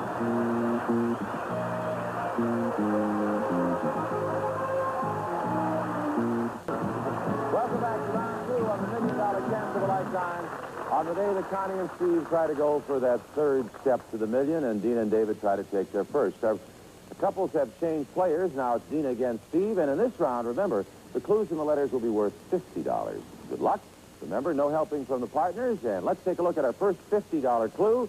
It has 6 letters, and here we go. R, F, T, E. Yes, Dina. Future. Future is right, and your future is brighter. After that, you picked up $50 just like that. Now let's take a look at our puzzle. Has 3 words. Okay, take a look at the keyboard now. The letters that are lit are in this puzzle, but please note, the star is lit here. That means there's 1 or more punctuation marks in the puzzle. You can pick that one. It plays exactly the same as the other keys. You understand that, Dina? Steve? All right. One of them out there is the dreaded stinger, of course, and we're going to show that to our audience right now. Everything is set. Dina, to the board, please, and hit a letter. You get First, 2. let's take an E, please. Oh. Well, you know, that's kind of good, because it's out of the way now. Probably wouldn't have solved the puzzle on the first clue. In any case, you don't get a chance to solve the puzzle hitting the stinger, but it's gone. Let's get back to our second clue. This one has 9 letters, and here we go. A, S, R, N, C, M. Americans. Americans is right. That's right. All right, Steve. Pick up $50 for the clue. I like the punctuation. Right. There's a period. And another period. All right, $100 in the puzzle bank. Get your second letter. I would like an A. There's an A. $150. Your clues are future and Americans. Can you solve the puzzle? Okay, the puzzle bank is up to $150, and we go on to another clue. Maybe this will help you both. It's a 10-letter word, and here we go. N, R, G, V, T. Government. Government is right. Very good. Now you picked up $50 for the clue, and you can go back to the puzzle, and the stinger is gone. Stinger's gone. So Let's you're try safe. an O, please.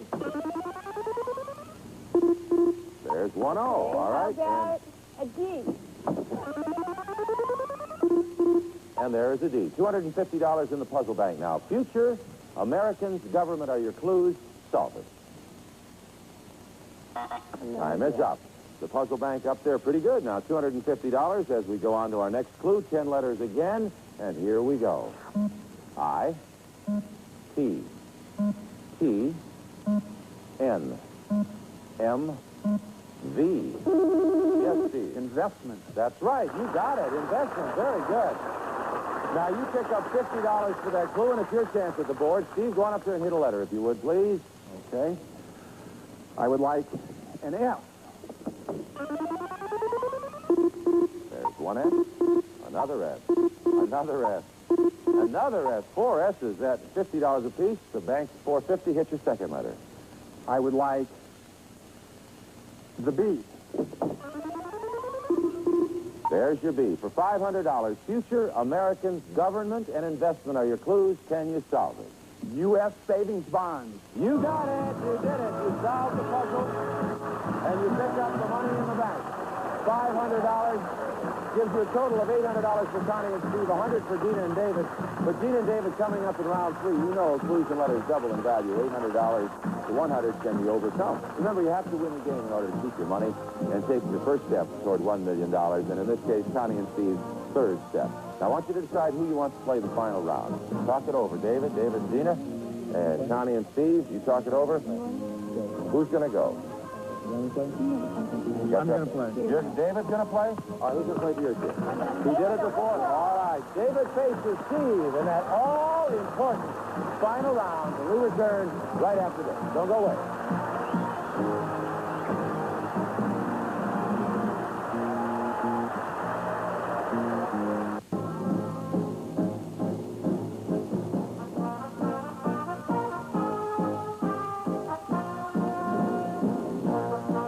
Some of our contestants will receive new improved kicks, still low in sugar with no added colors and no added flavors, but now with a great new taste. Ask your kids. Lee nails brush on them in 1 nail or lengthen all 10. For longer, stronger, natural-looking nails, Lee nails. Now back to Jim Lang and the $1 million chance of a lifetime. Thank you very much, Mark, and welcome back to that all-important round 1. Connie and Steve Rutenbar, $800. Dina and David DiMaria have $100. And Connie and Steve are going for the million today. If they win, if you win this round and our bonus, Connie and Steve, $1 million is yours. Hard for me to believe. I'm sure it's hard for you to believe, too. Now, the clues and the letters are now worth $100 apiece. And good luck. We're going to take a look at our first $100 clue. 6 letters. Here we go. M. T. S. Yes, David. Storms? Ooh, Storms is not right. You get a free shot at it, Steve. We'll continue to fill in letters all except one. Buzz in when you know it. Next letter. Y. E. That's it. Yes. Steamy? That's right. Steamy. All right. You picked up $100, and you're going first to the puzzle. Let's take a look at our puzzle. 4 words this time. Now look at the keyboard. Those are the letters in play for this puzzle. Remember, be careful of the stinger. It could be very important right here. Audience, here it is.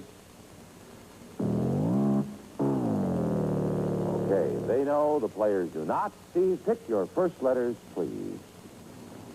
I would like an F. 1 S. 2 S's. $200 in the puzzle bank. Get your second letter. And I would like an E. 1 E. And 2 E's. For $400 in the game, with that one clue, Steamy, solve the puzzle. All right, time is up, Steve. Back to the podium, and we'll come up with another clue. This next clue contains also 6 letters, and here we go. K, S, Y, T, C. Yes, C. Sticky. Sticky is right. You got it again. Another $100 goes to you, and once again, you get up to the puzzle board and select yourself a letter. Remember, the stinger is still there, Steve. Be careful. I would like an N. Safe. You got an N? Another N? 2 N's for $200. Hit your second letter. I would like a Y. 1Y. $700 in the puzzle bank. Your clues are steamy and sticky. To win the game, solve the puzzle. All right, time is up, and David's still alive as the puzzle bank grows. Let's take a look at our next and important clue. 5 letters. Here we go. R, D, O, N. Steve again. Round. Round is right, and you're up to the board again, Steve. Remember now, the stinger is still there, so be careful. $100 a letter. Hit your first letter. How about an M? 1M. $800 in the puzzle bank. Hit your second letter. A P. There's a P. There's a P. And there's a P. $1,100 in the puzzle bank. Your clues are steamy, sticky, and round. To win the game, solve the puzzle. Pancakes and maple syrup. You won it!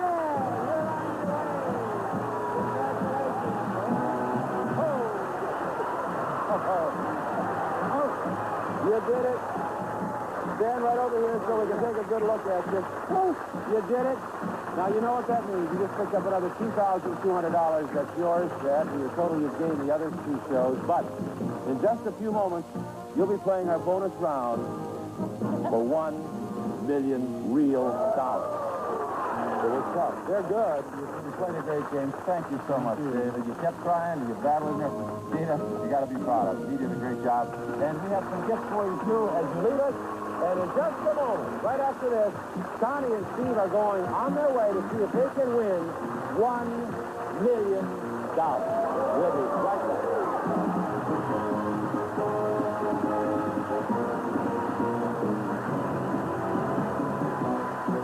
Final step toward television's richest prize, $1 million. And with me are 2 very special people, Connie and Steve. I tell you, you're just one step from winning $1 million. What an incredible time for both of you. How do you feel? Terrific.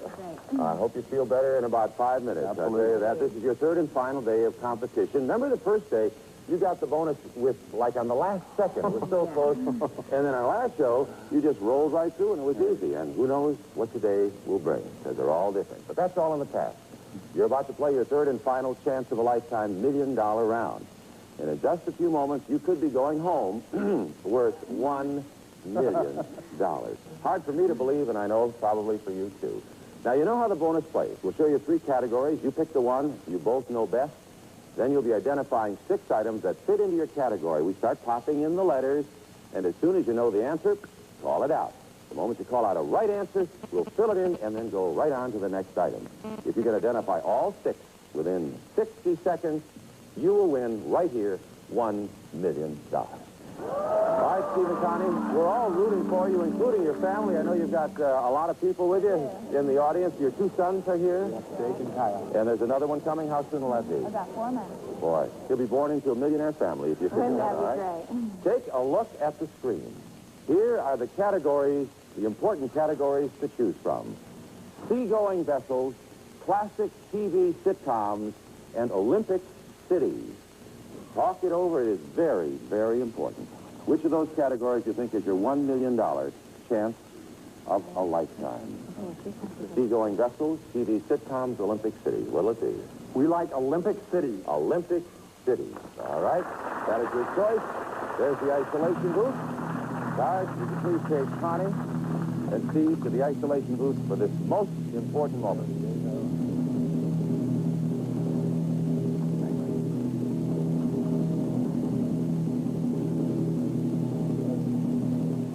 Are you comfortable in there? All right? Yep.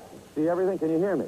Yep. Okay, it's time to take that final step towards winning the biggest prize in television history, $1 million.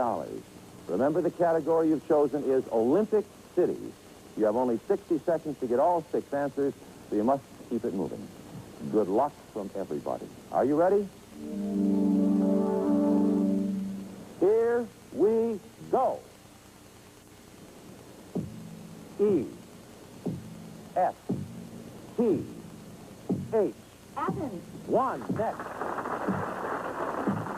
Los Angeles. That's 2, next. O. O. C. S. Moscow. That's 3. Next. E. O. R. N. Ontario. A. Montreal. That's 4. Next. I. T. Mexico City. That's 5. One more. For $1 million. I. N. U. C. You won $1 million.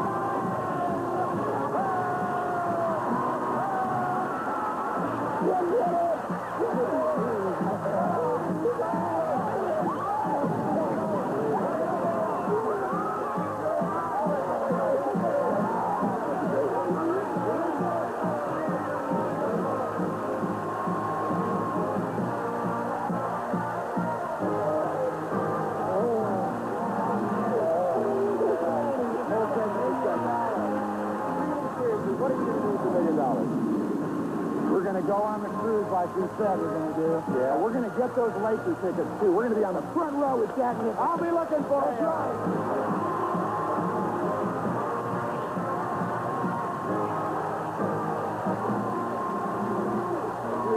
Just won all that money. That's yours, baby. You're going to college, kid. All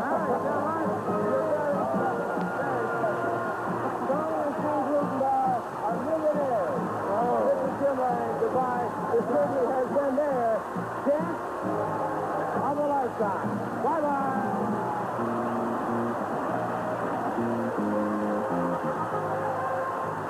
Some of our contestants will receive Pearl Drop Smoker's Tooth Polish.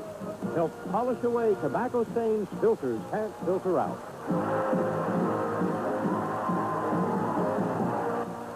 This is Craig Edwards. A change seems to be developing in the weather, but it's one you may not like. I'll have complete details on WOR-TV News tonight at 11 o'clock.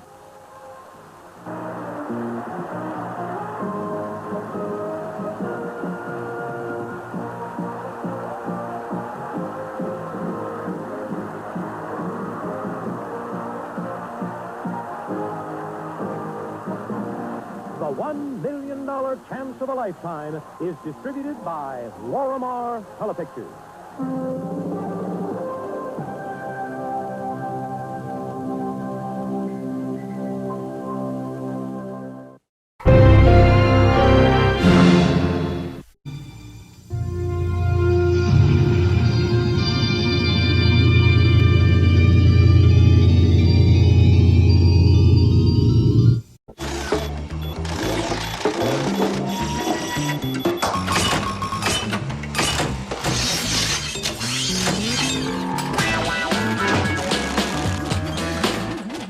The Family Feud American Beauty Queen Special, featuring 5 gorgeous, talented, intelligent, delightful, exquisite Miss Americas. And here they are, ready for action.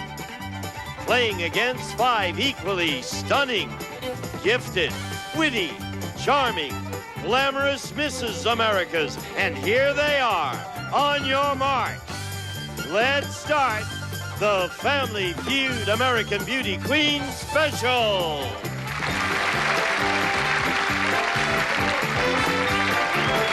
With the star of Family Feud, gorgeous, glamorous Richard Dawson.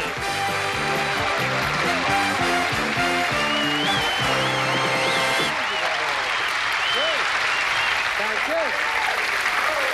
Thank you very much.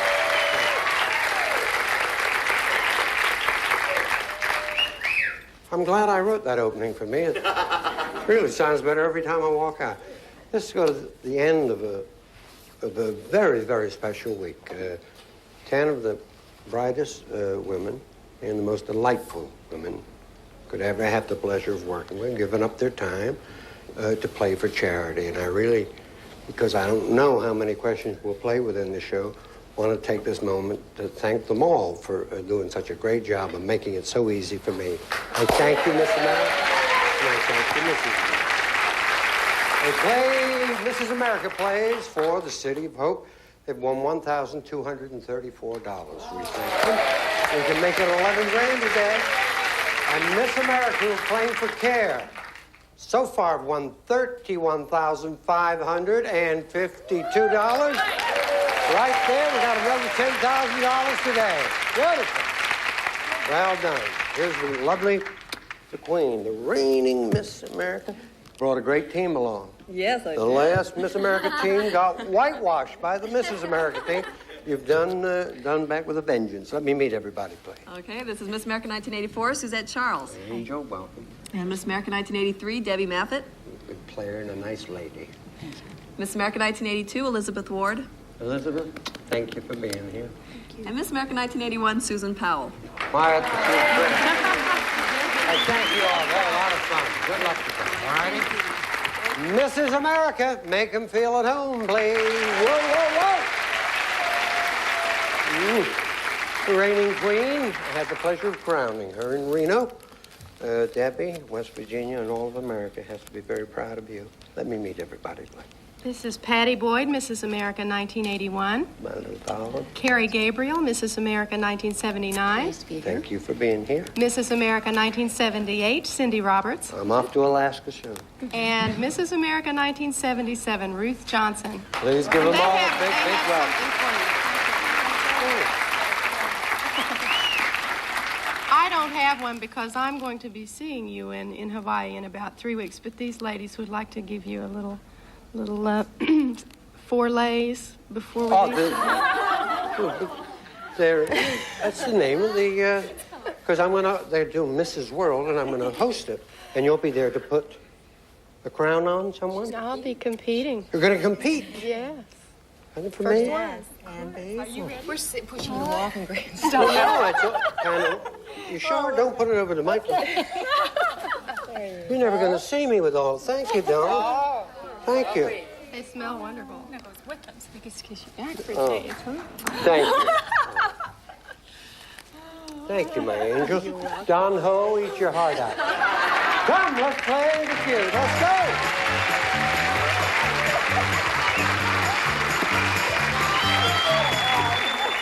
You know what I should do? Truly. Because you're both reigning queens, I should give you one each. Also, I'm being attacked by the... You say mahalo. Oh. Say mahalo. Mahalo. That means your place or mine in Hawaiian. And as you didn't even get one, mahalo. Good luck to both of you. $10,000 at stake. 100 people silver. Top 8 answers on the board. You got to try and get the most popular answer. Here's the question. Name something any girl can do to look sexy. Yes, sir. Wear a padded bra. Wear a padded bra. You got it. You're going to play or pass? Play. You're play, my darling. Lord alive. Thank you.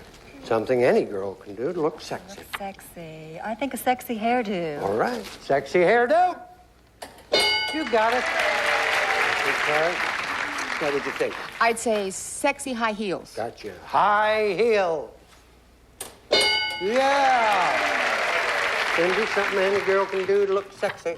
Makeup always helps. All right. Wouldn't hurt a little makeup. You got it. Well done. Ruth? Smile. Big smile looks sexy. Yeah. 35. 3 left, no strike. You're going well here. You have to start by working out, being fit. Okay. Exercise? Not there. That's it. It's something she wears. No, something any girl can do to look sexy. Okay, I think the way she walks would help. Way she walks. Good, that's good thinking. This is all on point. The way she flirts with her eyes.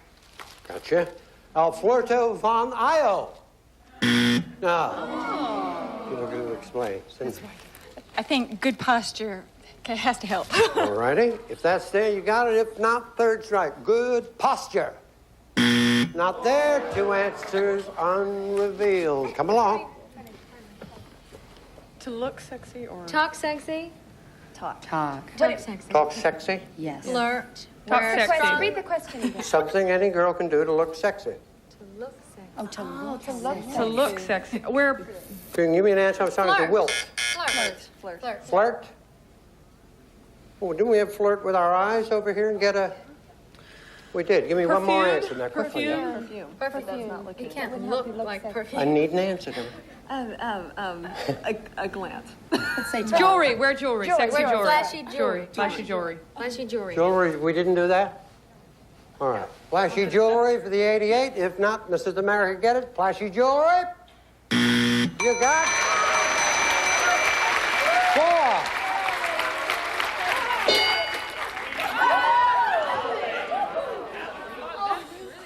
Whoa, we don't know about 6. that. Lose weight. All right, 88 to nothing. Let's go. Come on.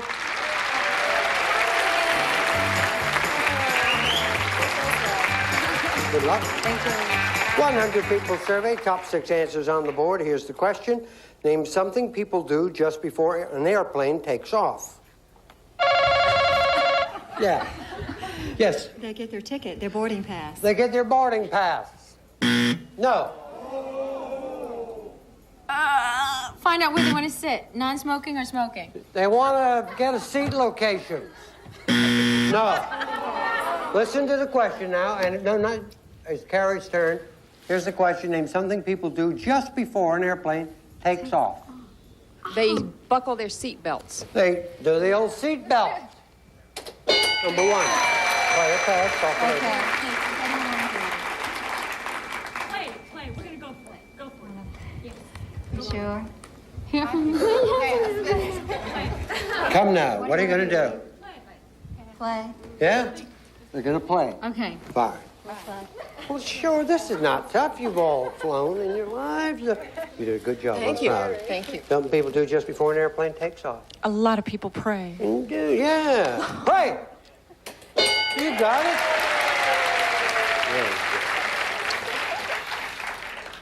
Get some chewing gum so your ears Sure. won't pop. Chew a little gum. Not there.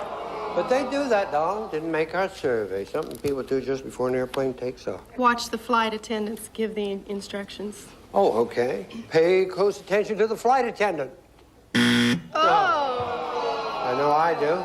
Well, if you're in first class, you can order a drink. Okay. Order a drink. Yeah. Very. What do they do? Just before an airplane takes off. They may go to the bathroom. Okay. If it's there, all right. If not, third strike, they go to the bathroom. Not that. $88. 3 unrevealed answers. Here they come. Something people do just before an airplane takes off. Put your seat up. Put your seat up. Put your seat up. Recliners. What do you say, oh wise one? Put your seat up. All right. Put the seat up, gets you a, dead even game if it's there. If not, big lead from Mrs. America. Put your seat up. You got it.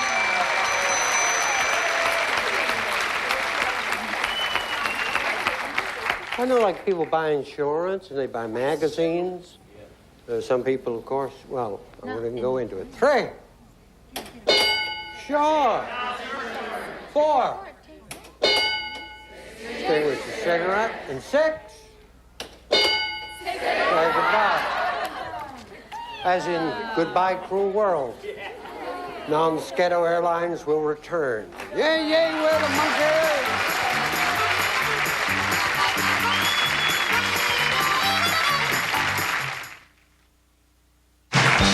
Nobody told me which pile do I take it from. Game show host. It's a tougher job than it looks. This one here like this? Family Feud, weeknights at 8:30 and 12:30 Eastern. Who's asking about Viagra? Someone you might expect, and also someone that maybe you wouldn't. In fact, you may be surprised at who's talking to their doctors about Viagra. So ask your doctor if a free trial of Viagra is right for you. Who's asking about Viagra? Maybe it should be you. For years, I hated scrubbing the shower. Hated scrubbing the shower! So he buys this ordinary cleaner, and I was still scrubbing! Then I I tried Original Clean Shower from Arm & Hammer. It prevents mildew stains, has no harsh fumes. And look, its patented formula prevents soap scum buildup. Nothing's easier. Now the shower's always clean. Not that he notices. With no scrubbing. Not that he cares. The better way to clean your shower. Clean Shower in the clean white bottle. We make a lot of cereal here. You know what our favorite is? Honey Bunches of Oats. Hey! We can't keep it to ourselves. How about some Honey Bunches of Oats? One of the best tasting cereals I've ever had. Hey, how about some Honey Bunches of Oats? Wow. Are you listening? Thanks. I like the honey oat flavor. Nice. We just can't make enough of it. Sure, you can have more clusters. Hey, can I have another bowl? Everybody loves this stuff. We gotta feed America. Mrs. America, 176. I'm proud of you, ladies. Miss America, nothing. Let's go. Come on, Canada. 300, remember? 300 points wins the right to play for $10,000. 100 people surveyed. Top 5 answers on the board. Here's the question.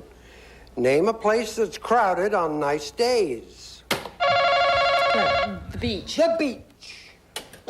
One answer will beat that, Debbie. The park. The park. You got it at 1 point. Play or pass? We want to play. Play. Yeah. Very good. Place is crowded on nice day. A sporting event, maybe? Okay. Like baseball. All A baseball right. game. Baseball game? Good answer. Oh. No. Oh, I can't get him to play with it. Oh, goodness. I'd say that people go out shopping, so I'll say department store.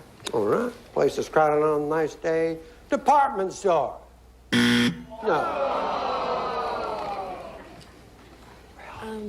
Out on the lakes, you know, boating and water skiing. Oh, all righty.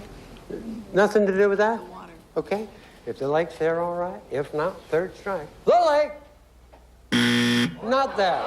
$85. Come along. We'll speed the film up when we show this. We're getting a little older. We're older, Richard. Name a place that's crowded on nice days. Golf course. Okay, if it's there, you get it. And continue this big lead. If not, little darlings, Miss America, get on the ball. Golf course. You get it with 85. Pool play. Whistle 4. Swimming pool and 5. Amusement park. 176. 85. Let's go.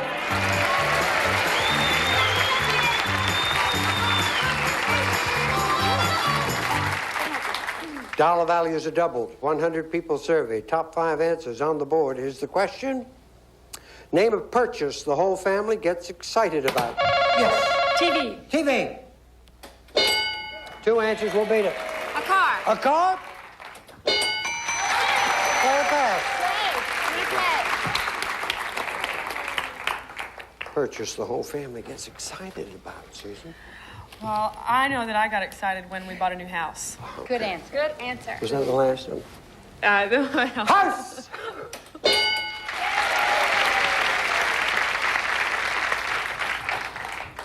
Stereo. Oh, stereo! Your family's a pushover if they get excited over stereo. The computer games. Ah. Good answer. Atari. Computer those games.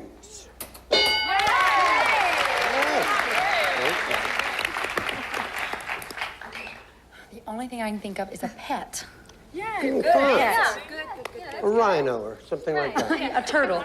Is there you got it? Pet! No. Elizabeth. Good. Purchase the whole family gets excited about. Food.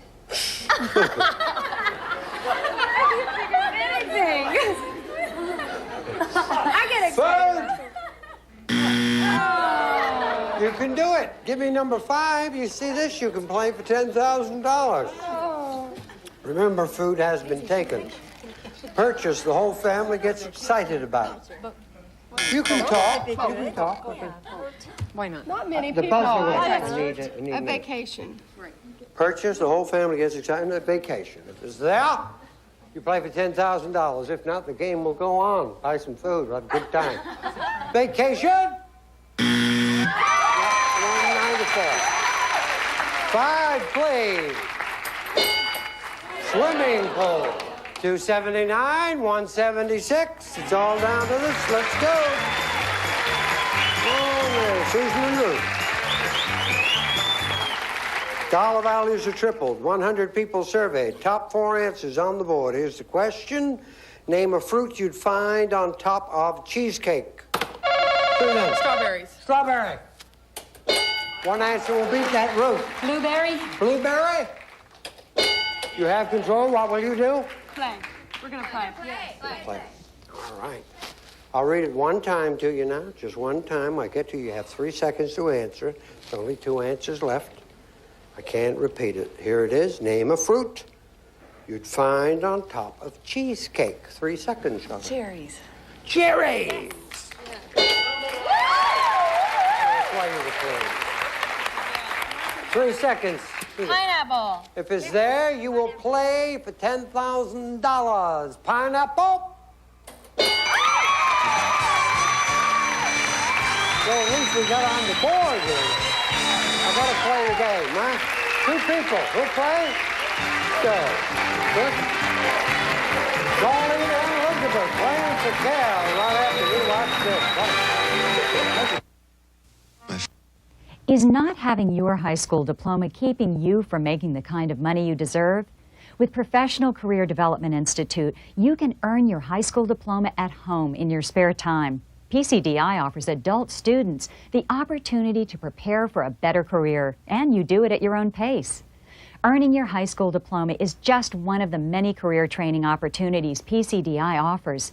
Listen to these other exciting courses to choose from: medical transcription, paralegal, medical claims billing, bookkeeping, accounting, child daycare, computer training, home inspection, interior decorating, veterinary assistant, small business management, medical dental office, PC repair, pharmacy technician, locksmithing, electrician, or get your high school diploma.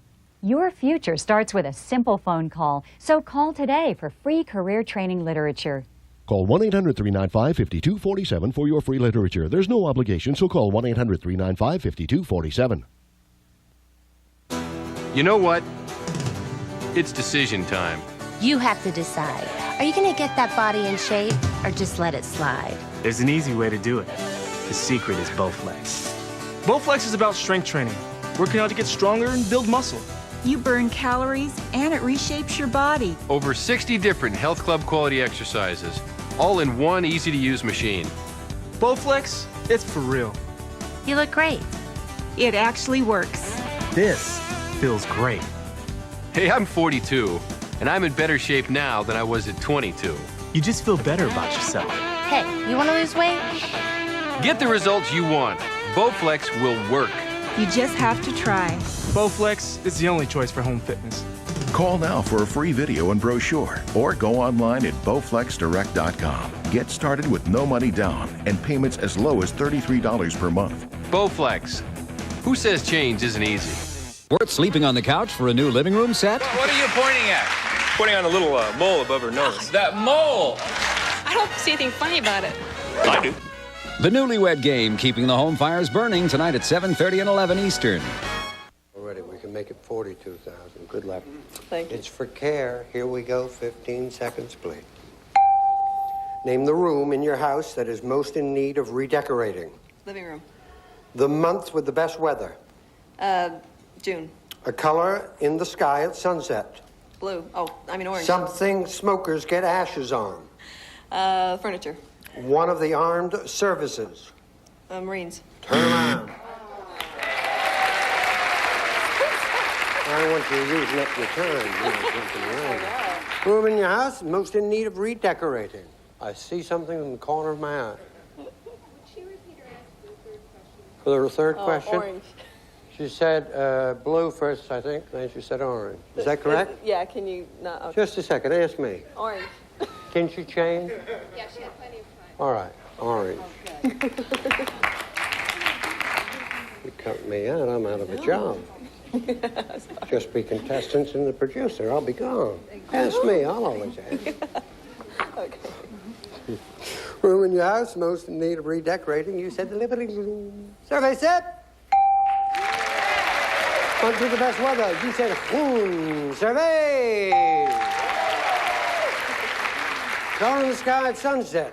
You said orange. Survey said.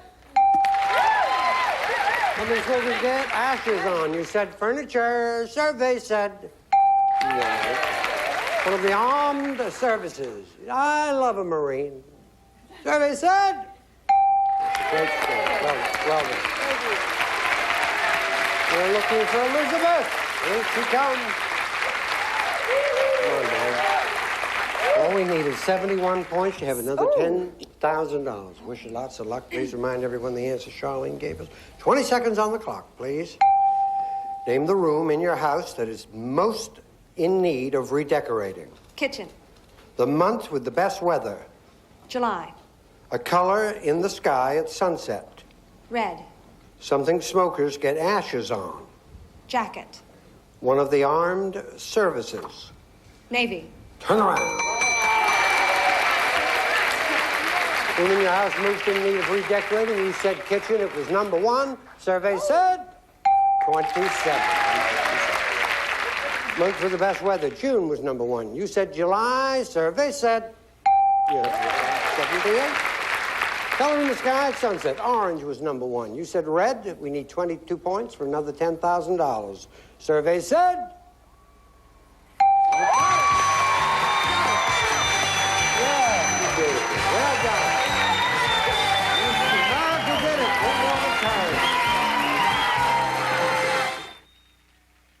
I'm joining up with them. I forbid you to go. My child! You're my child!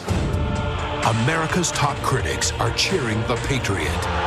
The Patriot has everything you want in an epic: sweep, scope, and plenty of bold emotions. 2 thumbs up. The Patriot is a thunderous spectacle. 4 stars. The summer blockbuster that will make you cheer. I'll come back. I promise. The Patriot. Rated R. Now playing in theaters everywhere. Be afraid, potato chips. Be very afraid. Quaker Crispy Minis. Light and crispy with a flavor so intense, you'll forget they're good for you. So let the mouth-watering begin. Quaker Crispy Minis Rice Snacks. The rice snack that eats like a chip. Try 2 new awesome flavors, nacho and ranch. So you want to play some rock and roll. The first thing you need is a new hairdo. And get a whole new style. Develop bad habits. Oh, and don't forget the music lessons. Of course, you could just tune in and play Rock and Roll Jeopardy on Game Show Network. This game rocks. Rock and Roll Jeopardy, weekends at 12:30 p.m. Eastern, 9:30 a.m. Pacific, only on Game Show Network. It's allergy season. Or Allegra season. Enjoy your world with non-drowsy Allegra for people 12 and over. In clinical studies, less than 3% of people experience drowsiness, cold or flu, nausea, or menstrual pain. Ask your doctor for more information about Allegra and turn this allergy season into Allegra season. Enjoy your world. We are healthy, strong, funny, energetic, even sexy. We take good care of ourselves, and we drink Ensure when we can't eat nutritious foods like these. Ensure provides essential vitamins and minerals you find in vegetables, calcium like in milk, and protein like in fish. Ensure is a source of complete balanced nutrition and energy, so we can get the most out of life. Drink Ensure, and drink to your health. When my job transferred me to Japan, it was moving home for me. But for my husband, it was 7,000 miles away from diners, friends, football. I try to keep things around that make it feel a little more like home. Like this t-shirt collection he loves. I don't want them to wear out. Introducing new Tide with Wear Care. Unlike regular powders, it helps prevent damage to cotton clothes, so they last longer. He's starting to fit in really well, at least in most cases. Oh my God, Becky, look at her butt. I like big You want it. You beg for it. And now you're gonna get it. It's Monsters of Rap, the biggest hip-hop hits on 2 CDs and 2 cassettes.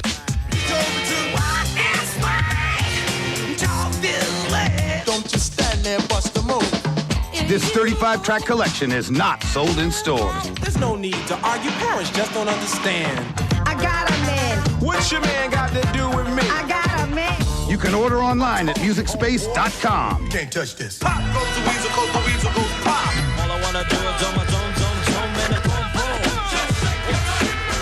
boom. Get up, get Monsters of Rap, and get down.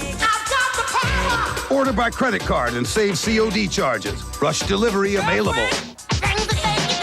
Let's do it. Floor or carpet was number 1, and the Army was the number 1 answer to the armed forces. This has been a delightful week, and I have to tell you that Mrs. America, they came here and they played, but they didn't do what they did the last time.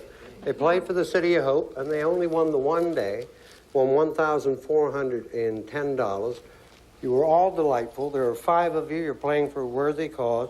I'm going to give you $1,000 a day, so you'll take $5,000 for the City of Hope. Okay? And I thank you for being here. And Miss America came and avenged that vicious defeat.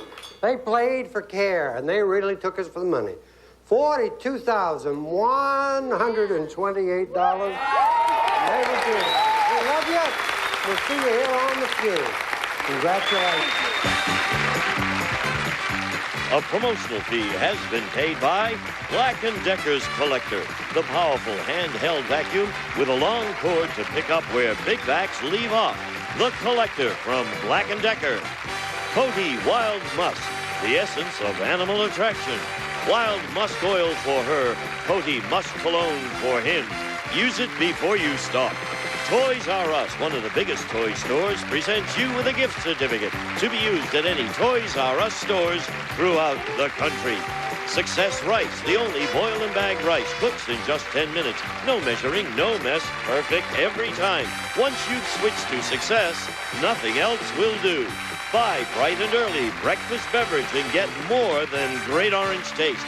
Get more change. Bright and early costs about 1/3 less than orange juice.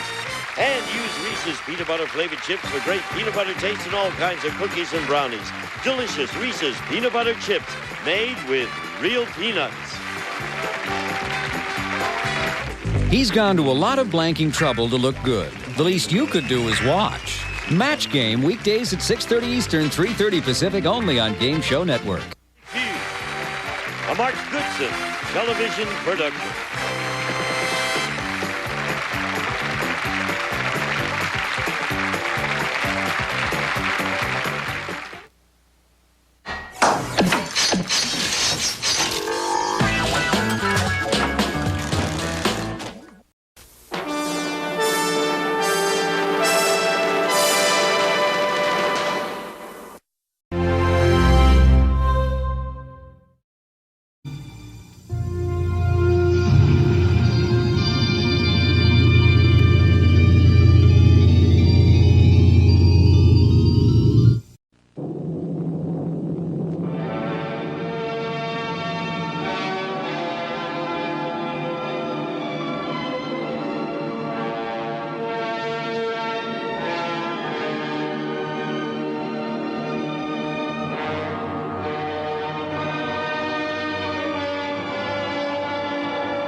What is all this scribbling?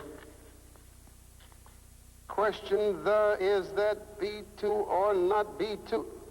What is this gibberish? Not gibberish. That's Shakespeare. Shakespeare? Hamlet. To be or not to be. I was just seeing if I could write it backwards. You are backward. Sorry, sir. I'm just bored. Certainly you're bored. Taking the same class year after year. How long's it been for you now? Time stopped for me 9 years ago. 9 years. Disgusting. Let that be a lesson to you, class. 9 years at Midway, all because he wouldn't apply himself. All right, LeBeau. Translate. If it's so important, how come you didn't write it in English in the first place? You don't know what it is, do you? No. Good. One more year of failure, and down you go. What a delicious thought. Who else can give me these words of wisdom? Aber? Nam homo proponent, sed Deus disponent. For man proposes, but God disposes. Very good, Carol. Imagine you'll be going in the very near future. I can't imagine why you were sent here in the first place. Now, discussion. Man proposes, but God disposes. The philosophical implications of this statement by Thomas à Kempis are enormous.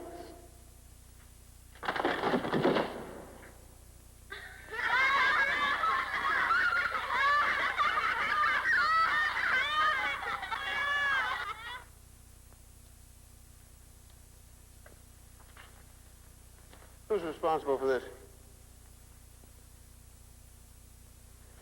I have my own idea who is responsible, but I want to hear it from him. You all know the rules. 3 transgressions at Midway and you leave Midway. I don't have to tell you in which direction.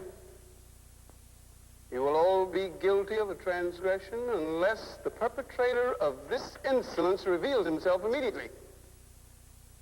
I warn you. I'm not... Oh, I was hoping it was you.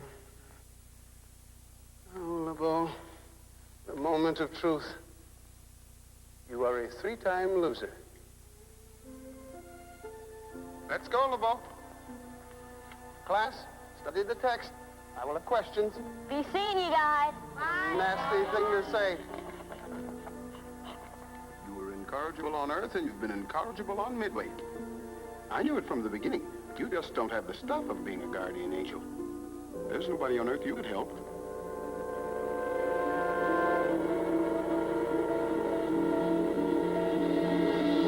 Ah, Andy. I had such hopes for you. Sorry, Mike. Michael, not Mike. Show some respect. Gently, Blake, gently. Andy, what are we to do with you? Sir, you know very well what must be done with him. We cannot tolerate his total flaunting of our rules and regulations, his complete inability to abide by and absorb the lessons of our station. Lessons? How many lessons do you think a guy can take? You know why they're called lessons? Because they lesson from day to day. Said the Griffin to the March Hare. Yeah, Alice in Wonderland. Sir, please. Quote, you don't have to know who said this or that, just as long as you know what they're saying. Unquote. Blasphemy. But wise words. Who said them, Andy? Thomas A. Kempis, in English. Mm-hmm. Well, Blake, it would seem that Andy's stay here has not been totally in vain. Sir, think of all the countless souls who need help. Andy, have you anything to say? Yes, sir. I know I haven't done too well up here, and... You've done nothing up here. What I know is I can go down to Earth right now and save souls. The tougher the soul, the better I like it. I wasn't on Earth too long, but I learned a lot about people. And remember, I got street smarts. You can't learn that in a classroom. Thank goodness for that. Blake, unlike you, I have a positive feeling about Andy. Andy, I'm going to give you a chance. Oh, thanks, Michael. Thanks. It won't be easy. I'm going to send you back to Earth to observe 3 cases in need of help. If you can describe the problem and treatment to my satisfaction, you'll get a final chance to earn your wings. I can do it. I know I can. Sir, if I may, this could be catastrophic. Hardly, Mr. Blake. Remember, Andy will only observe, and he will be invisible. Now, case number 4,554, the McNultys.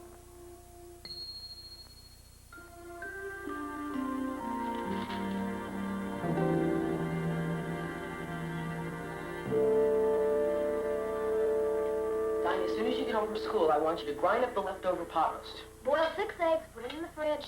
Hot roast, 3 nights in a row. Tonight we'll call it meat salad.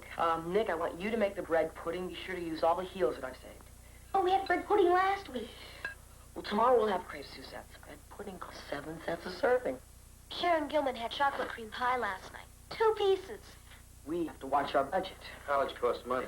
That's years away. I don't even think I want to go to college. You didn't go to college. Well, maybe if I had, I wouldn't have to have 2 jobs. Me either. We don't mind. Not if we can help you. You're late. Oh. Bye-bye. As soon as you finish starting supper, I want you to get cracking on those books. No television. Mom! History. Last time you got a B+. Now, you don't win scholarships with a B+. Understand?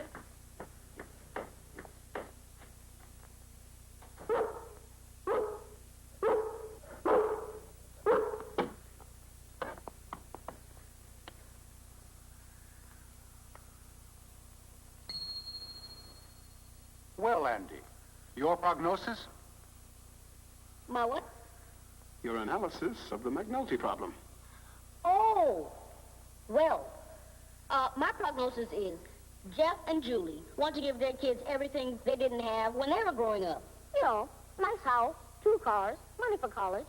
But now they don't have time for each other. It's okay to plan for the future, but not when you're blowing away the present. Well, Blake?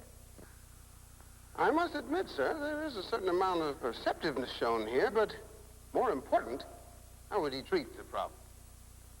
Andy? That's a piece of cake. I've got to find some way for them to have more time together. You know, more time for fun. Then they'd soon see the light. Well done, Andy. Thank you, Michael. Now, case number 4,762. The Desautel. Straight off center, cut to the left, okay? You got it. Okay, hike the ball on 3. Let's go. 1, 2, 3, hike. Go for it, Jerry! That away! Touchdown! Great catch, Jerry! Way to go! Hooray, Jerry! Nice catch, Jerry. Never thought you'd get it. Wasn't that hard. Besides, I got me a great teacher. You're so lucky. I wish my father was Rudy Desautel. I guess he's about the greatest pro football player who ever lived. Well, maybe in the top 10. I love you, Dad. You're such a nice guy. Yeah, he is. I am lucky. Getting us all these helmets. Yeah. Hey, here he is. See you later, guys. Bye. Hi, Daddy. Wish you could have seen the pass I just got. What about your homework? Don't you have any homework? I'll do it first thing after supper, Dad, like I always do. Terry, there's a lot more life than just playing games.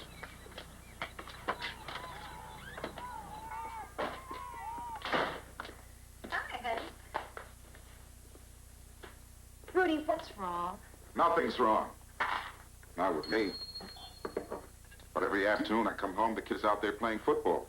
What about school? What about homework? Terry's doing very well in school. I am, Daddy. Everybody's doing well. You have a nice lunch with the girls today? What is wrong with I you? told you nothing's wrong.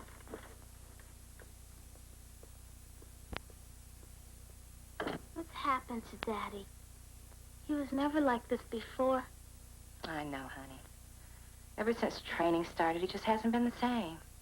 I only wish I knew what was troubling him. Imagine, Michael, being in the same room with Rudy Desautel. Who? A famous personality in the world of sports. Huh. Well, what's his problem, genius? I can't be sure, but from what his wife said, I think it has something to do with his career. You're exactly right, Andy. Yes? I'll have to pass on the cure until I can find out exactly what the problem is. Fair enough, Andy. You're doing just fine. Don't you think so, Blake? Well, not being familiar with the cases in question, I'll leave that up to you, sir. One more to go, right? Mm-hmm. Now, case number 4,574. Dorothea Powell.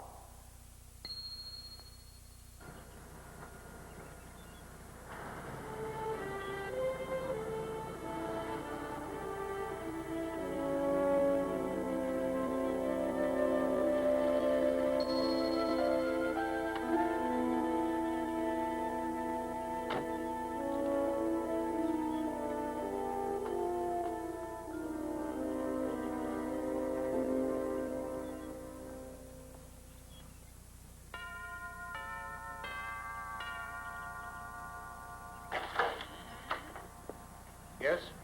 I'd like to see Mrs. Powell. I'm sorry, but Mrs. Powell has not received us. Well, it's very important. If you would tell her that Glynis Vargas would like to see her. I'll tell her. If you'll wait inside the hall, please. Thank you. Hello?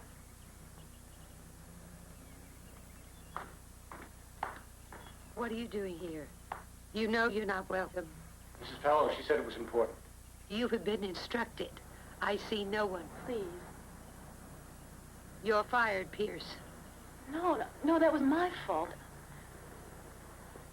Can't you forget? I love you. Goodbye, Mrs. Vargas.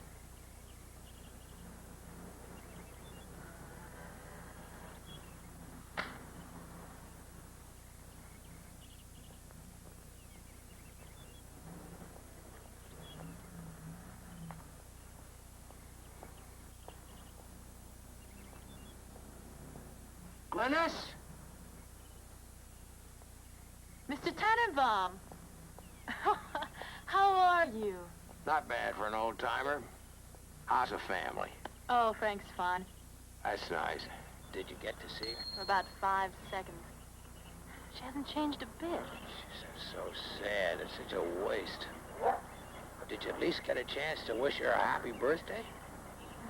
Closed the door in my face before I could.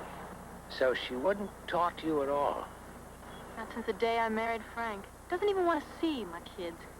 I can imagine her own grandchildren. It's hard to figure.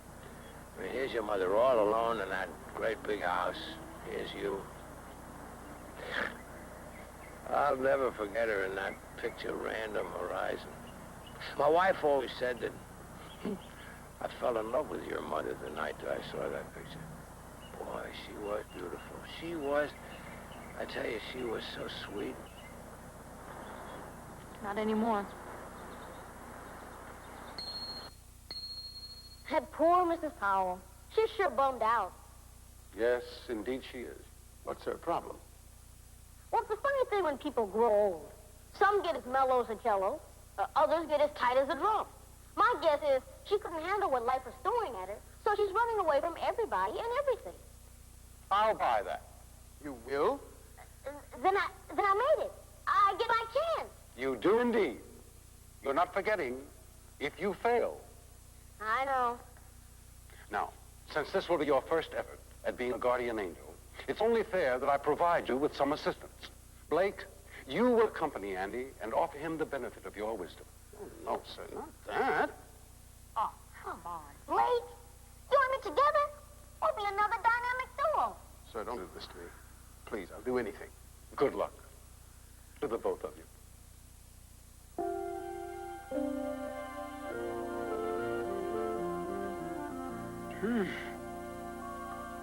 Relax, brother. We're gonna have a ball.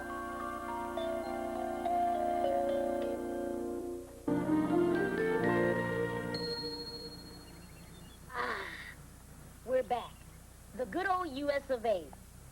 What a shame no one knows you've returned. I'm sure there would have been a parade in your honor.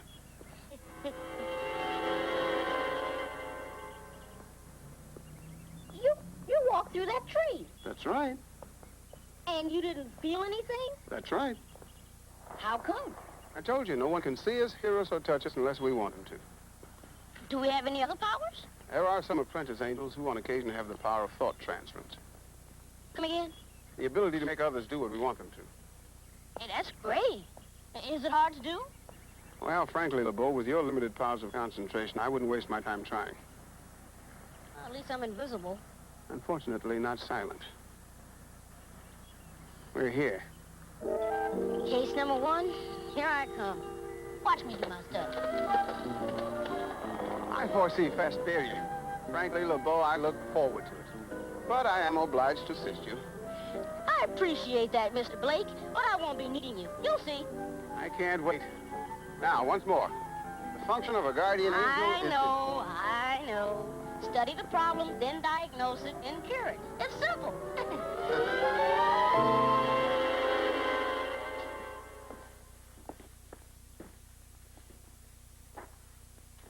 There he is. The man himself. Speak up, LeBeau. He can't hear you. That's Rudy Desautels. Should I be impressed? Where have you been? He's probably one of the greatest receivers of all time. He's destined to be in the Football Hall of Fame. Rudy, Yeah, dinner will be ready soon. don't want any dinner. Rudy, please. I said I don't want any dinner. So why don't you just leave me alone, huh?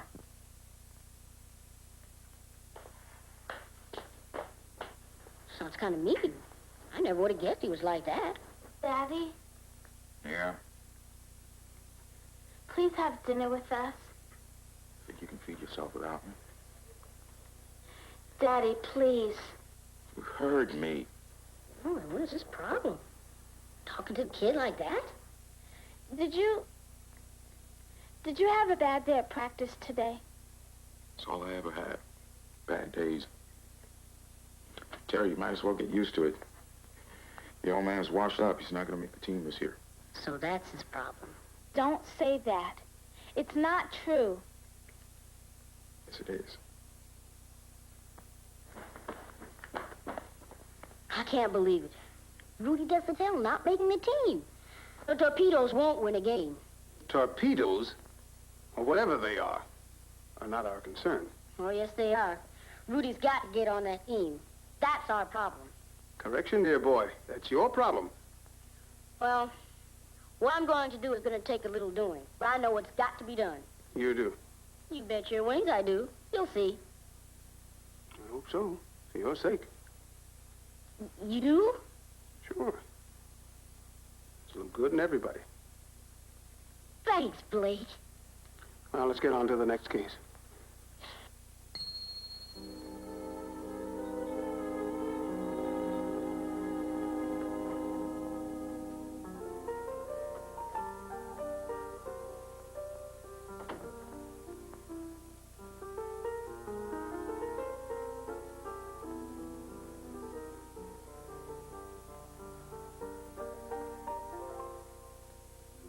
Blake, you got that crazy look in your eye.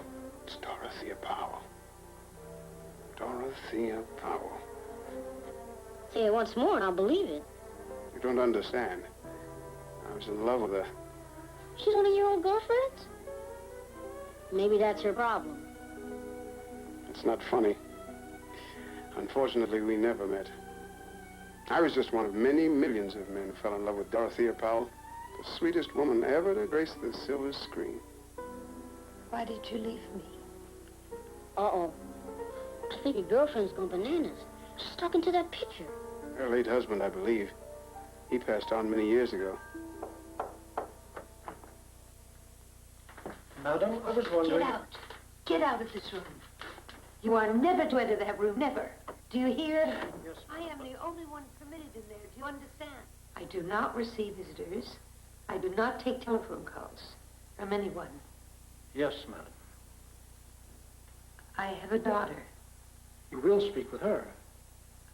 I will not. Nor with her husband, nor with her children. I understand. I'll dine at 7.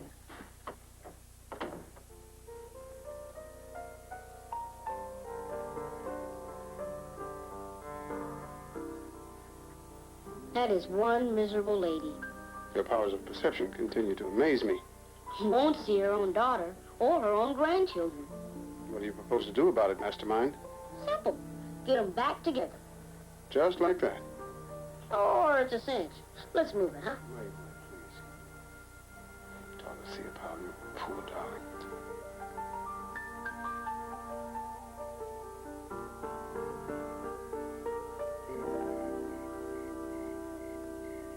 I got a new job. I'll be proofreading the phone book. Oh, Julie. Ma, checking millions of names, phone numbers, and addresses? What a drag. Someone's got to do it. But it'll last forever. A to Z, and it pays very well. I feel sorry for you, Ma. Working in your office all day and then coming home and working out the night. And you know why. Stephanie Brody's going to Lake Chuma this weekend with her folks. Whole family. I'm not interested in Stephanie Brody or her weekends. Now that's sad. At supper time in my house, when we get together, we have fun. You know what I wish we could do? Have dinner in the restaurant where you're working now. We're millionaires. Couldn't we get a discount? I mean, he works there. You don't know my boss. He's almost as bad as my daytime boss. He's got 2 jobs. She's got 2 jobs. I feel sorry for the 2 kids. Well, gotta get to work. Yeah, me too. Mr. Britannia will kill me if I'm late. Listen, when you're done with the dishes, get right to your homework, okay? Just tonight. Couldn't we watch a little TV? I'll try not to wake you when I come home. They have no life. All they do is work. Yeah, but it's all to a good cause, to better themselves. They have no fun. You call that better? Your cure. Oh, sage one. How about a free meal at Giuseppe's? Well, that's where Jeff works. That's where my cure begins.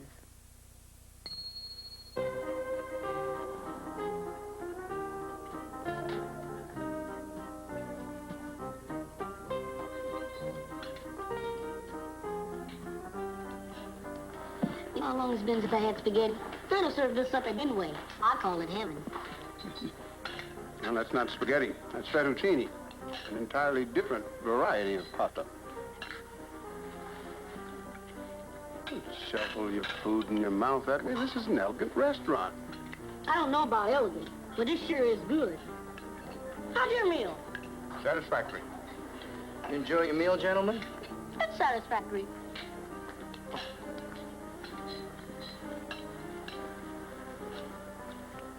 That's it? I have dined sufficiently. Okay, now I gotta get lost. I beg your pardon? Vanish, disappear. Bye-bye. What are you talking about? My plan. Well, what are you up to?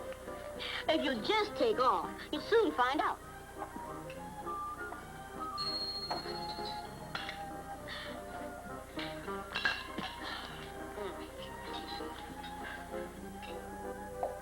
Check, please. Here you go, sir. Thank you. We've got a problem. Oh, is there a mistake? Sometimes I, Oh, no, it's correct.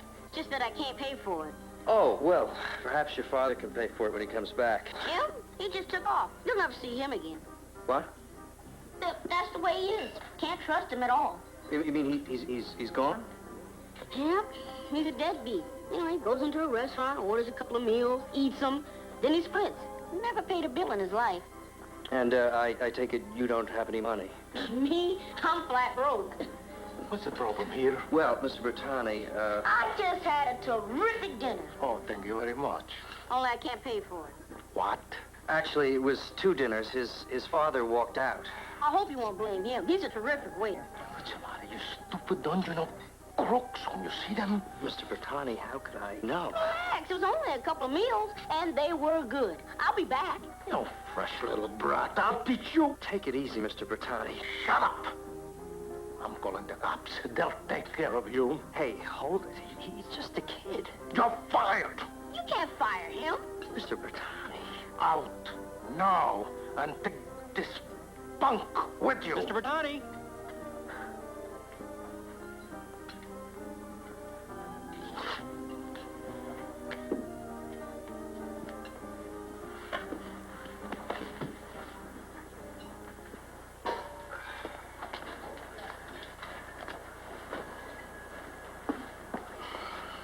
Sorry you lost your job. Ah, that's okay. Where do you live? I'll drive you home. Oh, I don't live anywhere. I got no place to go. What are you talking about? Well, me and my friend just got in today, and we were going to find a place, but he wanted to eat first. Well, where is he now? Oh, I don't know. Could be anywhere. Sometimes Sometimes he just goes off on these drunks. He just disappears. 3 days at a time, in a week. Where are your parents? He adopted me. That con man? Why do you want to live with him? Because nobody else wanted me. Well, don't you go to school? Not since I was 8. I'm a dumb orphan. Well, I guess I'll have to take you home with me. That's awful nice of you. Thank you. After you. Julie's gonna love this.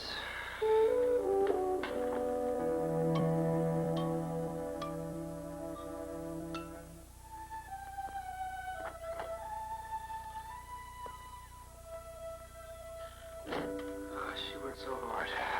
2 jobs, taking care of the kids. You know she's got 2 jobs. Look at her. Honey? Sweetheart? Oh, Jeff, I'm sorry. I guess I dozed off. Who's that? Andy LeBeau. If it's okay, he's gonna stay with us. Just for a couple of days. He's got no place to go. Did you have a good night? I got fired. Fired? Yeah, honey, I'm sorry. Julie. Wait, hold it. Julie? Well, congratulations. You certainly made a mess of everything. A mess? Everything's perfect. Just the way I planned.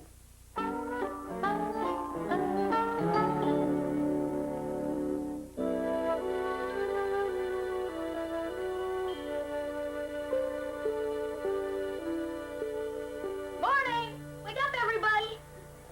What is this? Breakfast in bed. Isn't even Mother's Day. It was Andy's idea. He said breakfast in bed was the only way to start the weekend. He's a great kid. He showed us how to make French toast. French toast? Don't worry. I used up all the stale bread. The older the bread, the better the toast. That's what Andy says. My gosh, it's after 8 o'clock. I've got work to do. After breakfast, take it easy. This is delicious toast.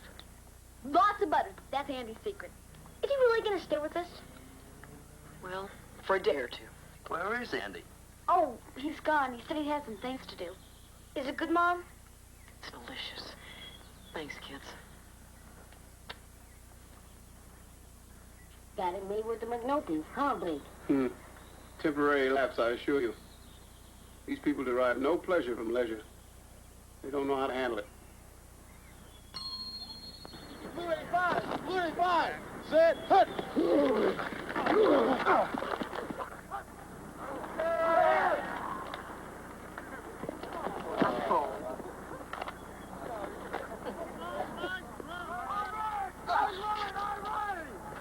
Hi.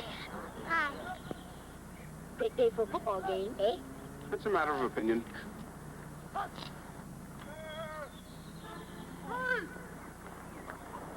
Well, they're looking good, but something's missing. Oh, you're a football expert, huh? I know what's missing. Where's Rudy Desautels?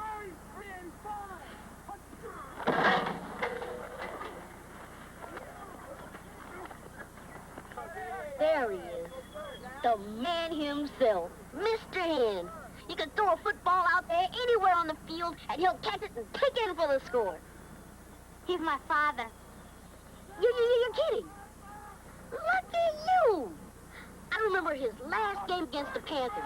He was surrounded by Panthers, but Raleigh Perkins threw him a desperation pass, and he caught it and took it in for the score, and the game was over. Oh, I wish I'd seen that. It was a little bit before your time. Raleigh Perkins quit football 13 years ago, before your time. Big mouth.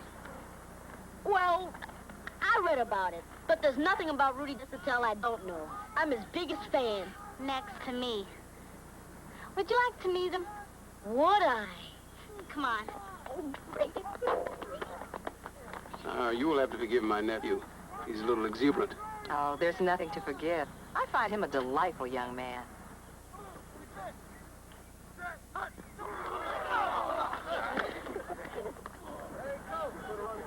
Daddy, I want you to meet a friend of mine. Sure, baby. Hi, Hello. I'm Andy LeBeau, and it's a pleasure. He knows all about you, everything. Every game you played in, all your stats. Is that a fact? Sure is. The Super Bowl, when you caught 4 touchdowns to tie the record. And that playoff game against the Seminoles, when you ran 86 yards to score that touchdown. Why, I even remember you in college. Wesleyan? You played Amherst. Boy, was that a terrific game. Hold on, kid. That's 15 years ago. Oh. Oh, well, I heard about it. It was just like I was there.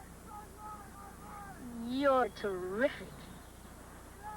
Ancient history. But thanks. From me to you. Oh, thank you. I gotta get back to work. Bye. Bye, Rudy. He likes you. Yeah, and I like him, too. You know so much. Thank you. You're pretty nice for a girl. Terry's my nickname. I'm Teresa. Hi. Poor Daddy. What's wrong? He might not make the team. Oh, no. Well, we gotta see what we can do about that.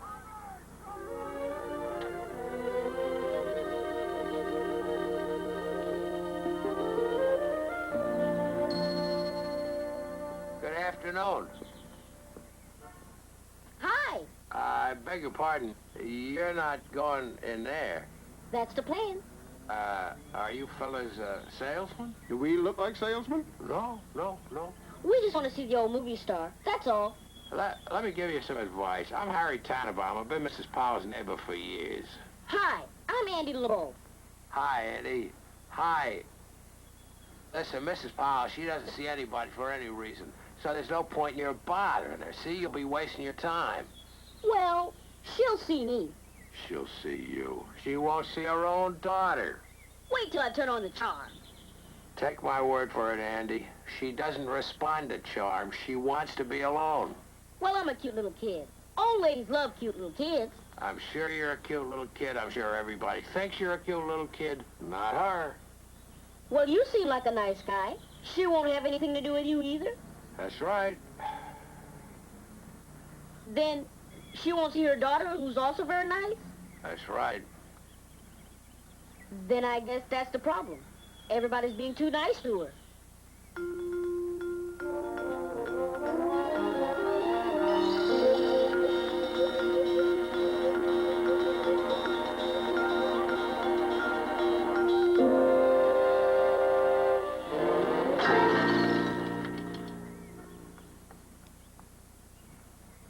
She'll see me now. Hi, I'm Andy LeBeau. You broke my window. Yes, ma'am. Please forgive me. I'll be happy to pay for it. Not in cash, but, I'll work for it. Rake leaves. I want you off of my property now. But aren't we going to talk this over? I just broke your window. I've got to be punished. You'd better leave, or I'm going to call the police. But aren't you going to invite me in for a cup of hot chocolate? That's what happens when nice older ladies meet nice little kids. Well, it's not going to happen here. I find you a very fresh little kid. Well, at least give me my football back. But Well, you certainly know how to turn on the charm. You cute little kid, you. I warned you. Well, you didn't have to keep my football. That was given to me personally by Rudy Desatel. Rudy Dessa... Oh, that's a pity. Andy, I'll see what I can do. Hey, thanks. I'll be seeing you. Now, wait a minute. Now, tell me this fiasco was a part of your plan. Sure was. And if what happens is what I think is going to happen, Dorothea's going to start living it up with Harry. Harry? Mr. Tannenbaum. Too bad it couldn't be with you.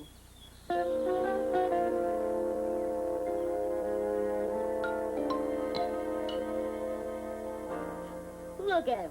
A bunch of beavers. It's Saturday night and they're still working. Oh, it's going to take more than breakfast in bed to get them on the right track. That's what I figured. So I planted a little thought in Jeff's head. Did it work? We'll soon find out.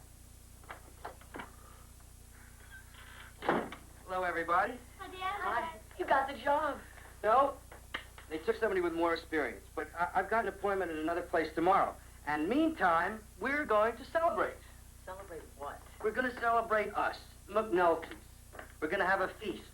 I got steak. Steak! Oh, boy! French fries? And French fries and chocolate cream pie for dessert. We're having macaroni and cheese. Julie, I bought steak. Porterhouse. At $4.50 a pound? $4.69. I know.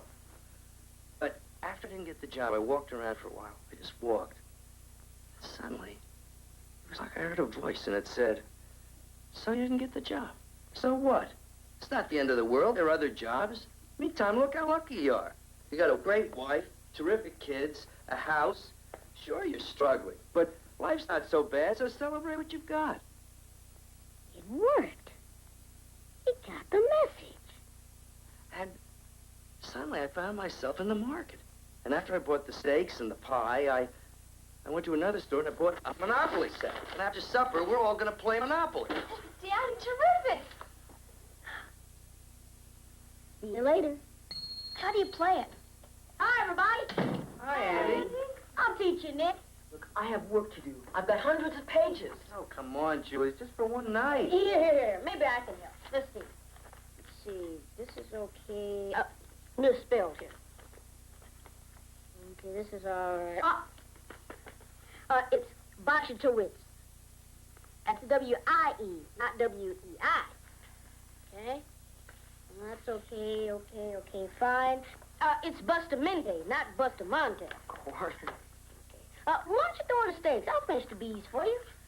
Thank you. Come on, honey. I'll give you a hand. Thanks a lot. Oh, and I'll take mine rare, blood rare.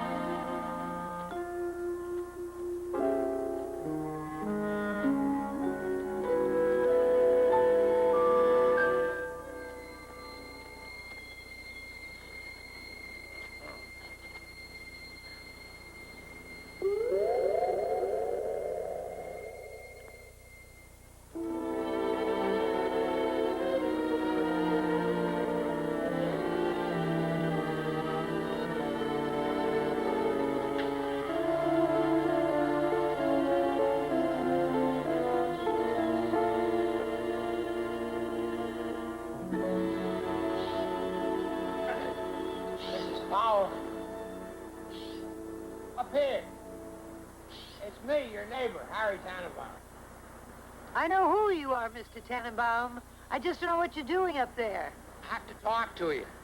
You are trespassing. Not legally. I'm on my side of the wall.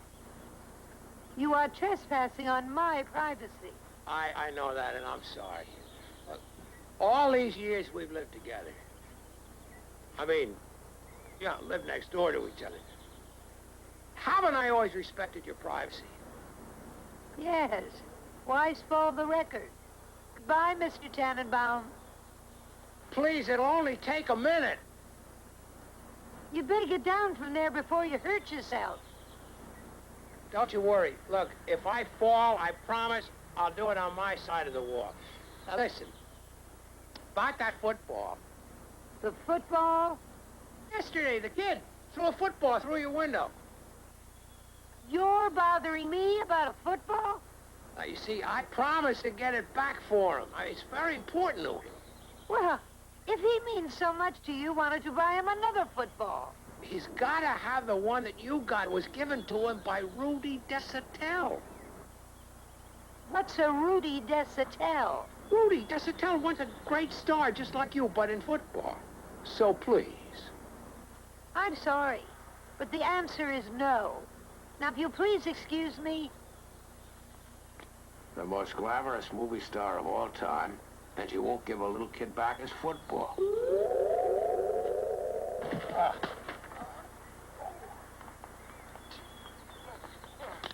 Stanton! Mr. Tannenbaum? Are you all right, Mr. Tannenbaum? Mr. Tannenbaum! I've died and I've gone to heaven. No, you just fell off your ladder. on my side of the wall. Do you know how many years I've dreamed of this? Me in Dorothea Powell's arms? Adam? Oh, let's get Mr. Tannenbaum in the house.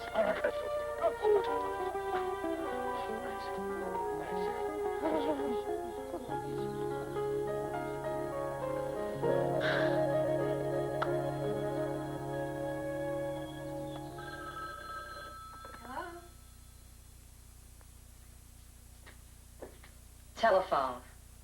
Take a message. Oh, I think you'll want to talk to this one. Miss Rita Lapp.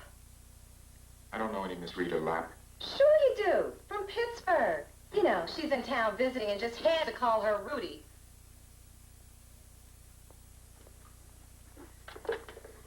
Who are you? Where'd you get my phone number? No, I didn't give you my phone number. No, I don't remember any night at the Kit Kat Club. Listen, lady, you call me here again.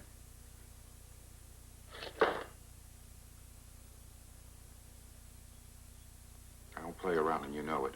Rudy, I'm fed up with you. And it's not about her. I'm fed up with your drinking and your temper and your meanness and... No, you're fed up with me because I'm washed up.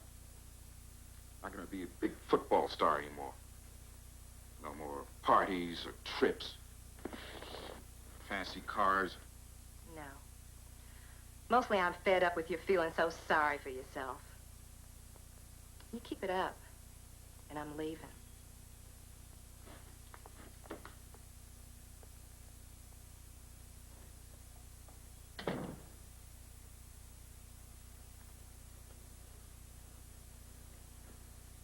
Daddy, you never used to drink.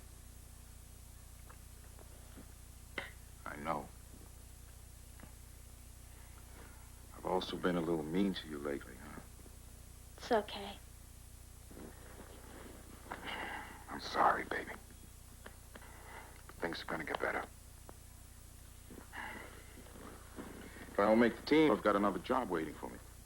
Great. What team? Oh, no more football. Wrestling matches. Refereeing. Good pay. Oh. I gotta do something. Dean doesn't want me. My wife doesn't want me. Andy says sometimes a man has to hit bottom before he can get up again. He does. Who's Andy? Remember the boy you gave the football to? Yeah.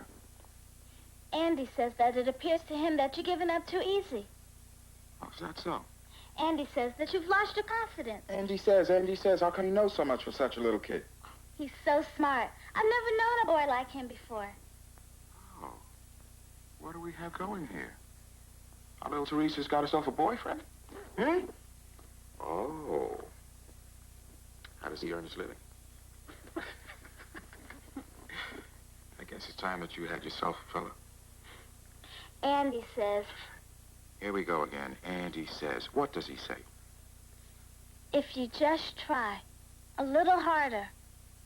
Well, you tell your Andy that your daddy said he will.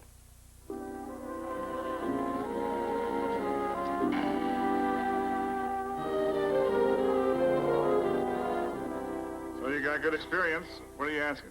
Well, I get 100 a week plus tips. You got a tux? The works.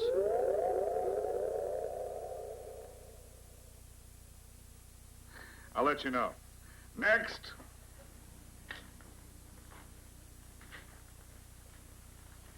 Hi, I'm Jeff McNulty. I'm the best waiter in town. I get tips plus 300 a week. 300 a week? You gotta be kidding. No. Nobody gets 300 a week. I do. Not for me. Next. Thank you very much. Dinah, will you baste the turkey, please? Oh, sure. If I have turkey one more time, I think I'm going to start to gobble. It'll last all week. That's what I'm talking about. You had steak for dinner last night, didn't you? Yeah. Okay. Hi, gang. Hi. You got the job. Nope. I did not get the job. They would not meet my price. What'd you ask for? 300 a week plus tips. 300? Yeah. Hi, sweetie. Where's Andy? Oh, went to visit a friend. I love Andy. If he doesn't find Mr. Blake, can we adopt him? What a terrific idea. Let's not be silly, okay? Listen, I've got a terrific idea. Why don't we all take the day off? Julie, you haven't read a mystery in years. You used to read them all the time. I want you to forget the telephone book and read a mystery this afternoon. And kids, forget the books. Put the books away. Go out and get some fresh air. You're both pale. Wait, no, Come on. You can't. Get out of here. Dad. Come on, No, get out of bye. here. Bye. You know what I'm going to do? You know that contraption down in the basement I haven't worked on in years? I'm going to go down and see if I can get it to work. Jeff, what is wrong with you? I have got a job to do. The kids have homework to finish. See you later.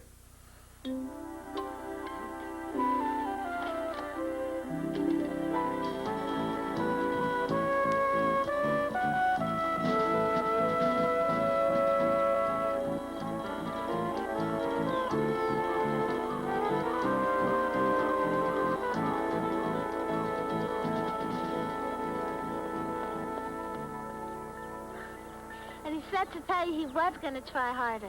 Look at him go. Sensational. All because of you. Oh, Andy, I love you. Oh, I love you too. I mean, that's a nice outfit you're wearing. Thank you. Where do you live? Who are your folks? Where do you go to school? I'm so glad I met you. Me too. Andrew, I trust you don't look upon this Lawsia's romance as a lasting relationship. Andy, you all right? Oh, I'm fine. Need I remind you, we'll be leaving soon. Andy, you act so funny sometimes. Now tell me all about yourself. All right. Well, anyway. Did your dad ever tell you about the game he played with a broken arm? It was against Denver. Last game of the season. Anyway. Yeah, I gotta admit, things are looking positive. But don't get overconfident. Miss Powell's problem is complex. Wait a second. I think you wanted this. She gave it back. And she invited me to dinner. 20 years I lived next door, and this is the first time. It's all because of you and your football. You're a smart boy. You're a wonderful boy. I love him.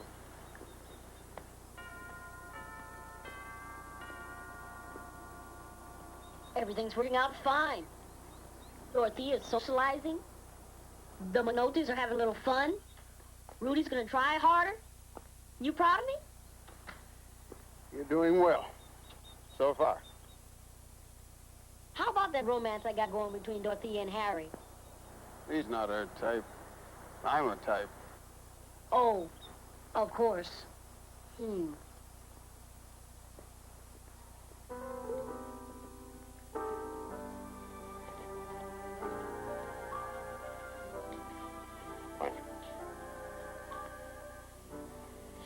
Are you all right? Fine. No broken bones. I don't suppose I've been a very good neighbor. You haven't been a bad neighbor. You know, disco parties. I'm sorry that I made such a pest of myself about the football. Well, you were very persistent. That boy, is he a friend of yours? I never saw him before in my life. I can't explain what happened. I was gardening. Suddenly I had this crazy urge to come and get to football. I haven't bothered you in the past, have I? But at that moment, can't explain it. I know, it's strange. You know, I haven't had a dinner guest since my husband died. But today, you know, when I saw you lying there, I suddenly had the need for some contact. Here's football. It was quite a while ago that your husband died, wasn't it? 12 years. And today was the first time that you felt that you wanted companionship. Mr. Tannenbaum, everyone I have ever loved has betrayed me. Really? Yes. Even my husband, he betrayed me.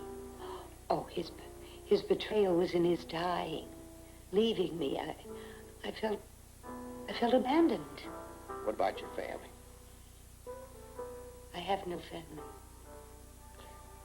I know Glennis. I've seen her, I've talked to her. She betrayed me, too. Against my wishes, suddenly she ran off with this worthless young man. Frank seems like a fine fella to me. I'll see you about dinner. We're having salmon. Love salmon. Excuse me.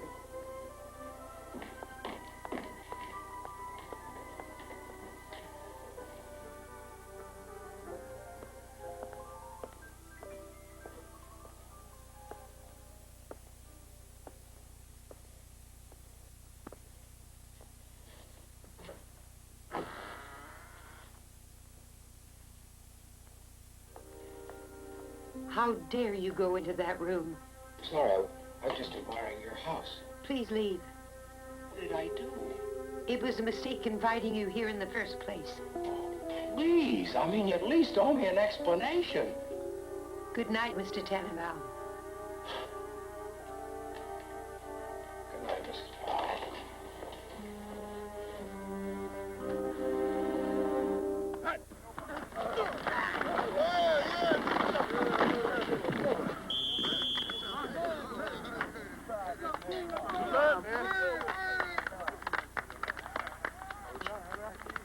What is it, Rudy? I want to talk to you. Later, huh? Now. Please. What? Why don't you give me a shot? Rudy, face it. It's gone. Maybe it's time to hang him up, huh?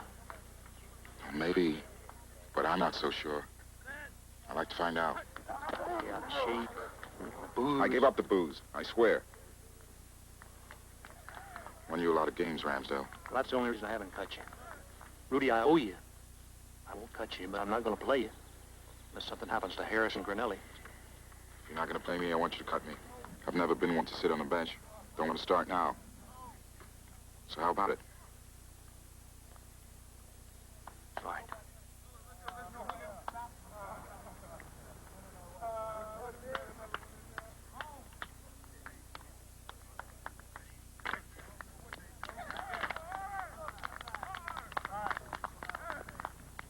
Blue, 32, set, hut.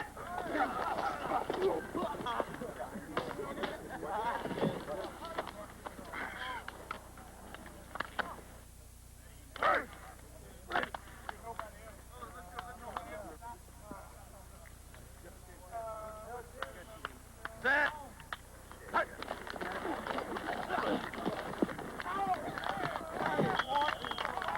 Sure gave it a try. Should have had it. It was over his head. Wasn't it?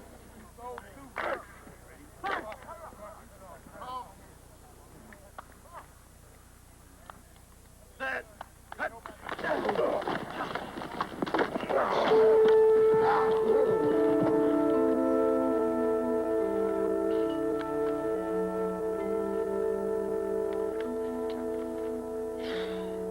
Sorry, Rudy. Doc.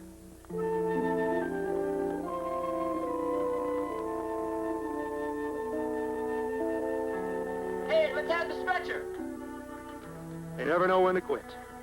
Too bad, he was looking pretty good. Wasn't he?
was. We gotta do it more often.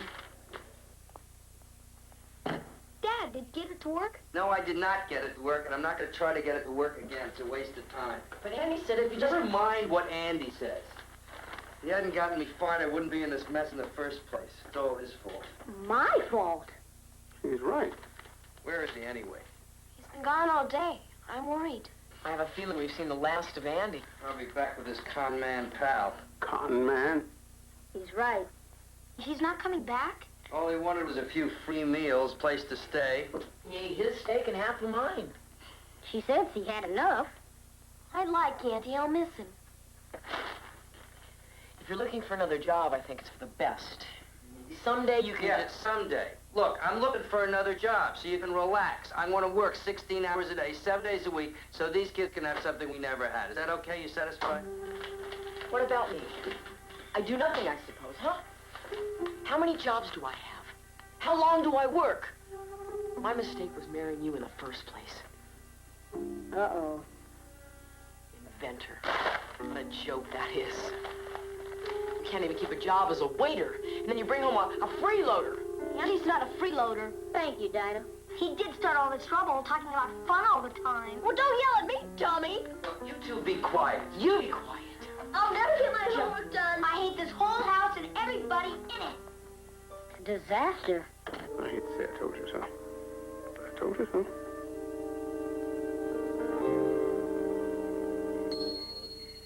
Where'd I go wrong? Everything looks so great, and now the McNultys are acting like they hate each other. Dorothea threw Harry out of the house. Rudy got knocked cold. Being a guardian angel isn't as simple as it seems, is it? I'm not finished yet. Well, let's face it, LeBeau. You don't have it. Nothing personal. Maybe I don't, but that's not what's worrying me. What's worrying you? It's Jeff, Julie, Dinah, Nick, Rudy, Terry, her mom, that grouch Dorothea, Harry, all those nice people. What's gonna happen to them? They got trouble. Big trouble. All because of me. All because of you.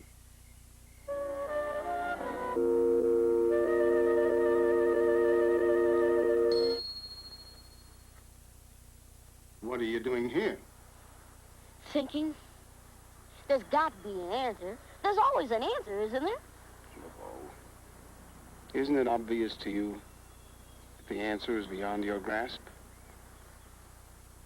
But I was this close. In my opinion, it's time to think about moving on. No, not going, not yet. Why put off the inevitable? You've had sufficient opportunity. You've failed.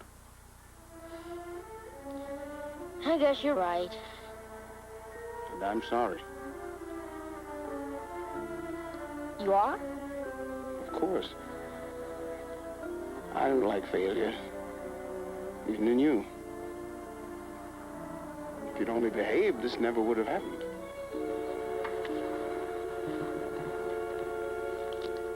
I'm just sad I couldn't help all those people with their problems. What about your problem? Well, I forgot all about that. I was so worried about them. Hey. Wait a minute. What now? I've got it. I've got the answer. Another one of your fascinating brainstorms. Let's go, LeBeau. Oh, no, wait. Their trouble, the trouble with all of them is they're so busy worrying about themselves, they don't think other people have troubles. Brilliant. Once they start helping others, they'll forget all about their troubles. Dime me. What? You got a dime? A slug? Something? Ah. I'm about to call in my markers.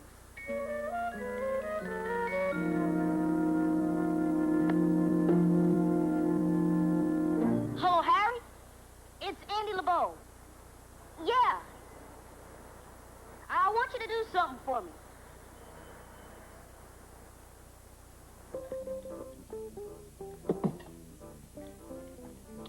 Here you go.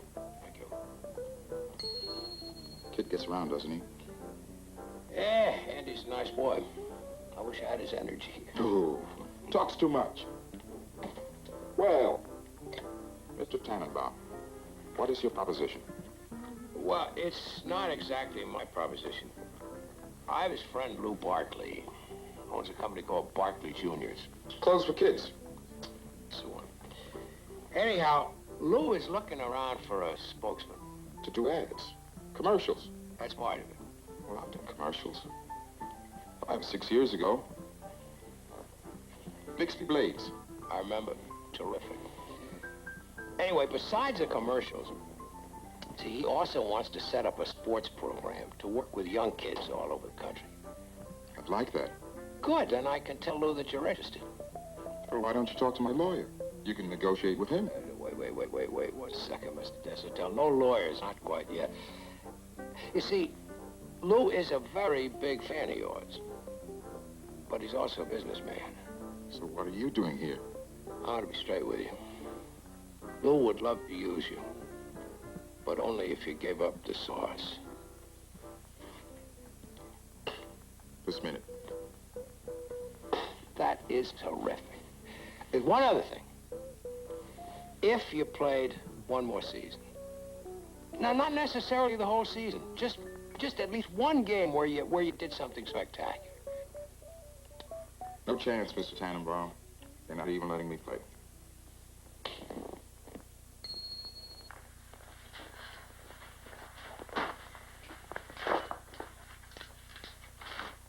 Turkey hash and oven at 5:30. Oh, turkey hash.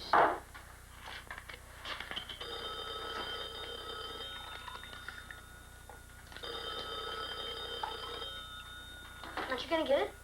Why should I? It's not for me. I don't get calls. I suppose I do.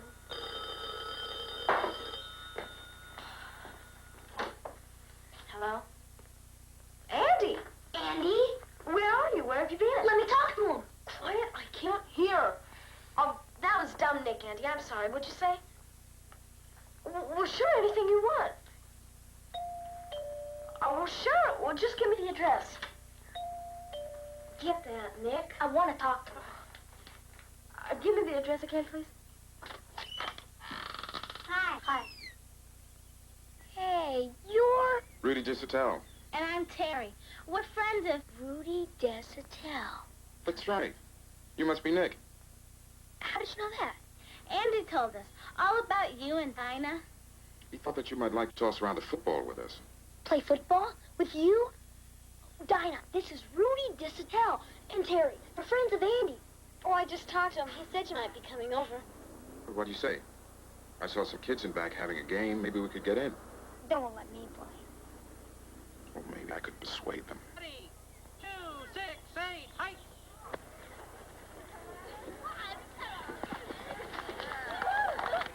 Okay, Steve, let's go. Let's nail him this time, okay, Terry? You got it, Nick. Okay, here's our last chance. Dinah, how'd you like to throw a pass? Me? Yeah, they won't be expecting it. Just throw it as far as you can, and I'll be waiting. But I don't know how to throw a football. I've never played before. Okay, same play. I'll go around wide, then just down the center. Let's go. Mr. Desautels, next time we play, I'll know how to throw a football. Okay. You having fun? I sure am. Andy said you could use some fun. You did? Yes, he did.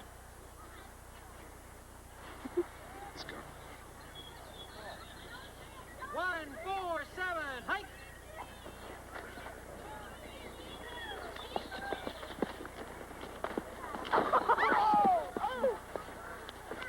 Sorry, Rudy. We didn't mean to hit you so hard. It's okay. Are you okay, Mr. Desautels? Yeah, I'm all right. I'm all right.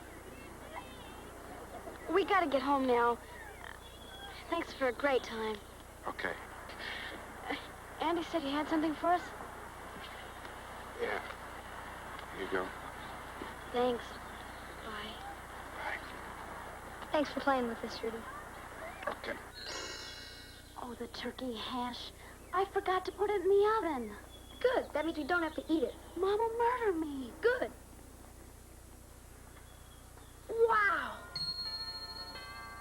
This must be a mansion. Andy knows everybody. Yes? Hello, we'd like to see Mrs. Powell. Oh, I'm sorry. Mrs. Powell does not receive visitors. She'll see us. Tell her Andy sent us. We've got something for her. Andy? I don't know any Andy. And if you have something from Mrs. Powell, I'll see that she gets it. Sorry, we have to give it to her personally. Oh, I'm afraid that's not possible. But it's supposed to help her. Just tell her Andy sent us. I'm sorry, I can't do that. What's going But on here? Oh, I'm sorry, madam. These children say that... Mrs. Powell, Andy sent us. Andy? Andy LeBeau. He threw a football through your window. Oh, sorry, Fenton. Yes, madam. What is it you want? Andy asked us to, He said he'd got 2 grandchildren, just about our age.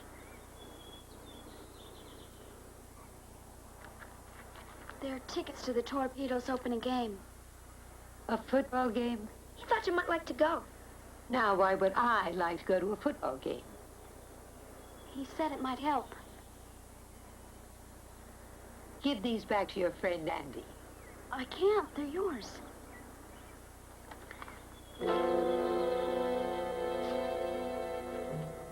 Say thank you to Andy.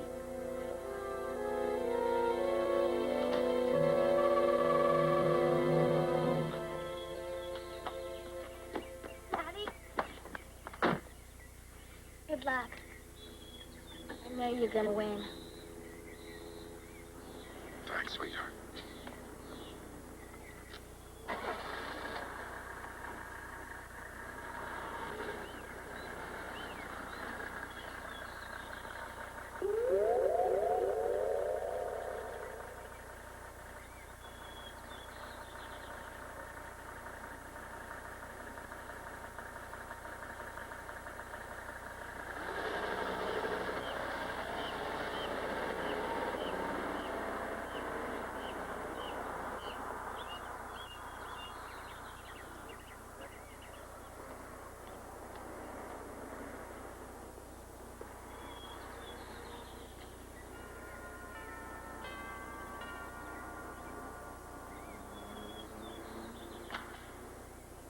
Yes?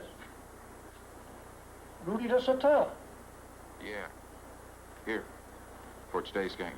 For Dorothea Powell. Oh, thanks.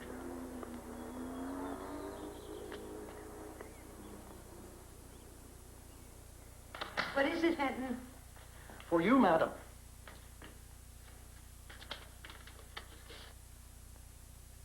For a football game? Delivered personally by Mr. Rudy does hotel.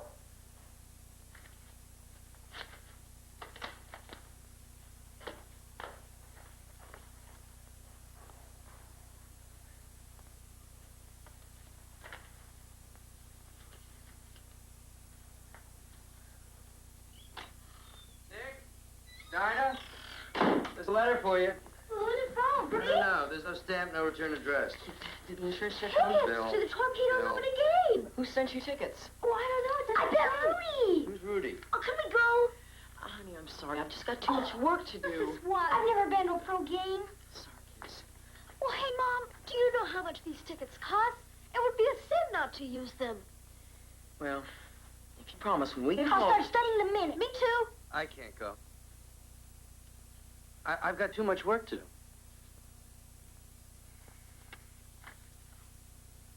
Yay, torpedo!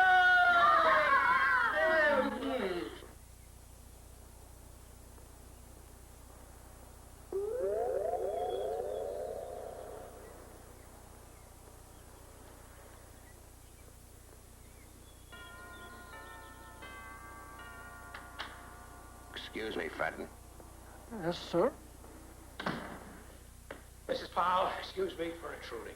You've been doing that quite a lot lately, Mr. Tannenbaum. Please go. No, I want you to go. Out of this house. Do you? Look, all these years, you made me think of you as this wonderful, sweet woman. And now I know you, and you're not that wonderful, sweet woman, and I want you to be, please. Well, I'm sorry if I've shattered all your illusions, Mr. Tannenbaum. I'm sorry I got carried away. Listen, let's go out today. Just you and me. I'll take you to a football game. I've got tickets to the Torpedoes game. Yeah, the open game. You know, this is the 3rd time I've been invited to that game. Are you a football fan? No, I'm not. I don't understand. But it's obvious I'm supposed to go to that game. What are we waiting for?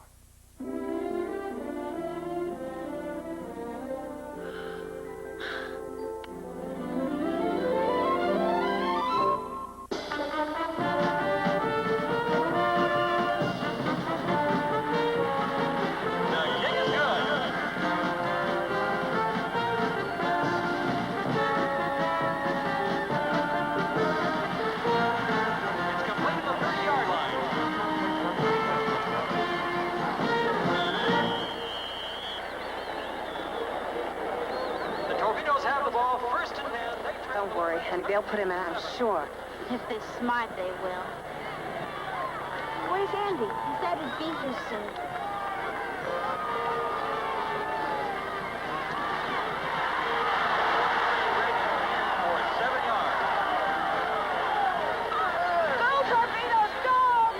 Starting the game? It's okay. It's okay. You've been yelling yourself hoarse.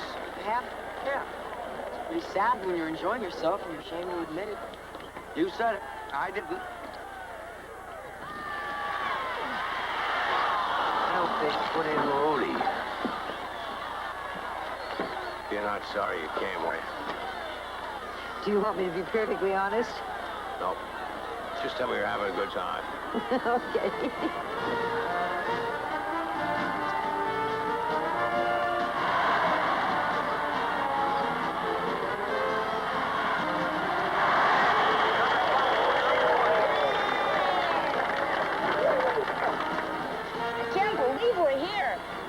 Tell the kids at school. You really don't know who sent the tickets? No, they just showed up at the mail this morning. No postmark, no stamp, no return address. Well, I see the McNultys are here. And Dorothea's with Harry. Her daughter and grandchildren are here, too. You arrange all that?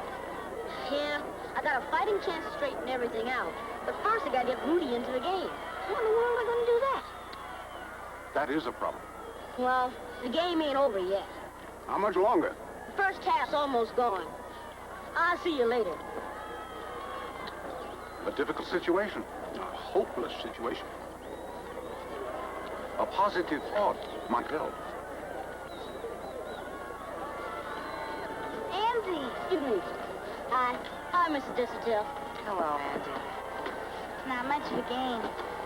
Yeah. Think they'll put Daddy in? Heaven only knows.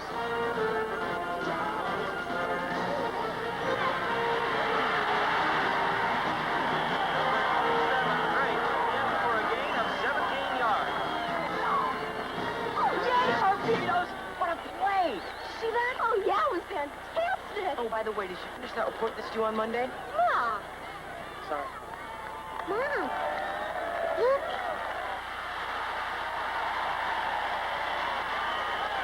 Isn't that Grandma? I can't believe she's here. And with Mr. Tannenbaum.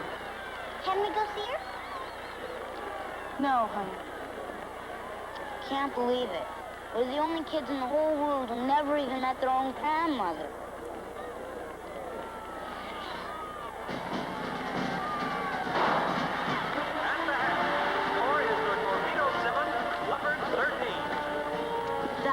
Just a dumb game. I gotta go. Where you going? To work.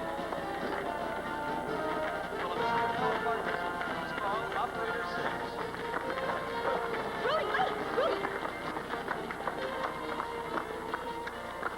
What are you doing here, kid? Rudy, you've got to win this game. I got a lot riding on it. Sure, kid, whatever you say. Oh, wait, Rudy! Just think of all the games you did win. Like, against the Giants in 1971. You caught that pass with 4 of them on your tail. And you won over the Browns single-handedly when you caught 3 TDs that day. Rudy, you just... Who are you, kid? Andy LeBeau. Yeah, but who are you? In 71, you were in diapers, if at all. And don't tell me you read up on me. A lot of funny things have been happening since you showed up. Like what? I come into the game today, out of nowhere. Like somebody talking in my head. Take a ticket to Dorothea Powell, 817 Kingswell Drive, Beverly Hills. How'd that happen? How would I know? I'm just a kid. like no kid I ever met. Rudy, listen to me. You've got to win this game. I'd like to. But I gotta be in the game before I can win it. Now, if you can manage that, we've got it made. Yeah. Oh, sure.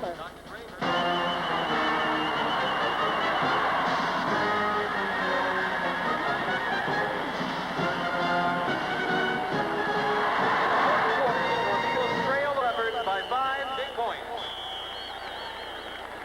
2 minutes left. Forget it. Not necessarily. I remember that game when we beat New Britain. With only 1 minute left. You remember. You'd be surprised at the things I remember.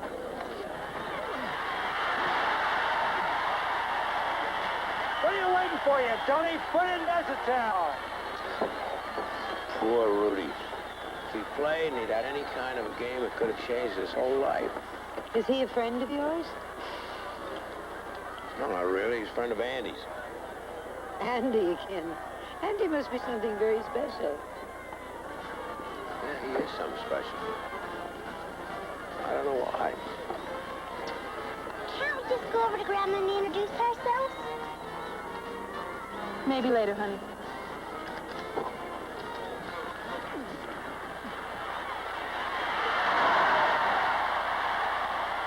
Two minutes left. I know.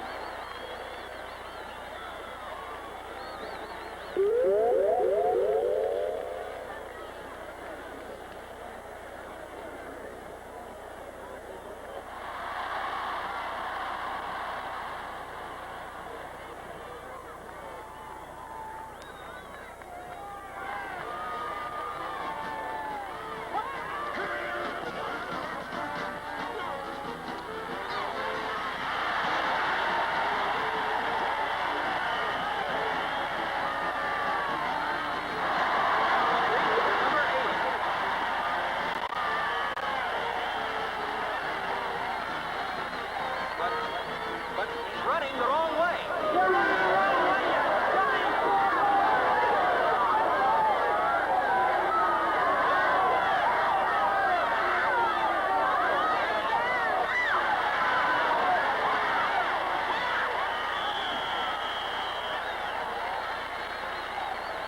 Harris is hurt.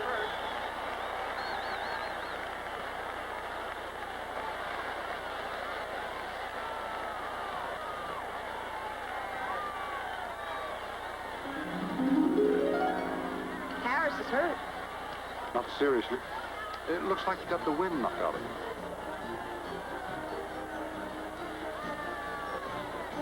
Replaced by Grinelli.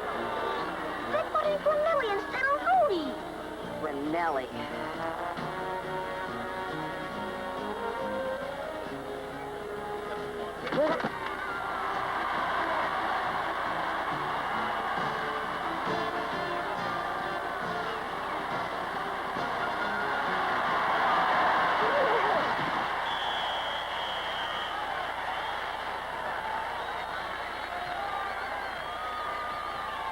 Grinelli is shaken up, and it looks like he's out of the game.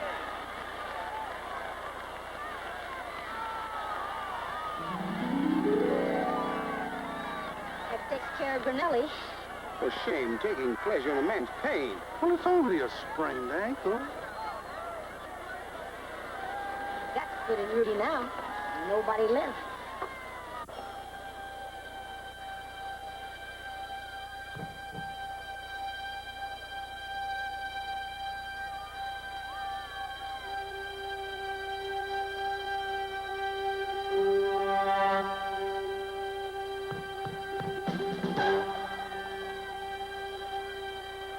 Step away from Rudy.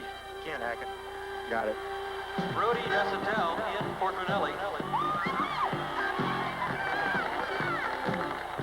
Now, they just throw the ball to Rudy. Come on, Dad. Rudy's playing! Rudy's playing! It's about time, you dummy! Here he is. Rudy! Go get him, Rudy!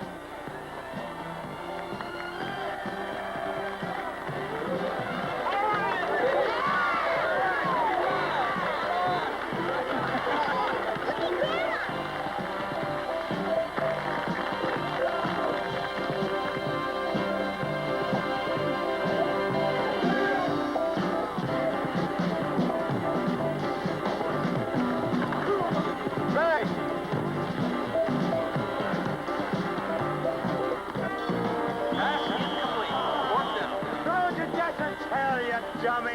Why did they throw the ball to Rudy? It was wide open. Fourth down coming up. They can't kick it. They won't get the ball back. It's got to be a long one. Just protect me as long as you can. I'll be in the open. I promise you. Rudy, I can't throw to you. I'm telling you, I'll be in the open. Watch me. Sorry, Rudy. 68, on one. Ready?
Now admit it. I should admit it. We've been so dumb. No more, okay? One job is enough. I've proofread my last telephone book. No worry about scholarships. I wouldn't go that far. I don't remember when I've been so excited. And all because of your friend Rudy, or Andy, or whoever. Grandma?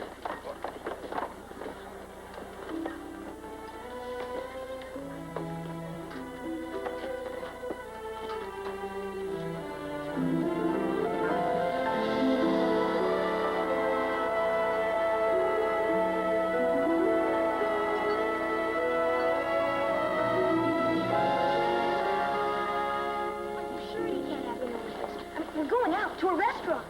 Well, I'd really like to, but we can see you again, Andy. Sooner or later, I guarantee it.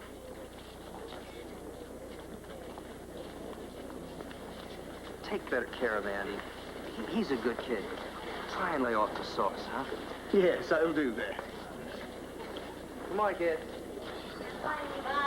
Hi, Andy. Hi, Harry. Hello, Mrs. Powell. Thank you for giving my football back. Thank you, Andy, for everything.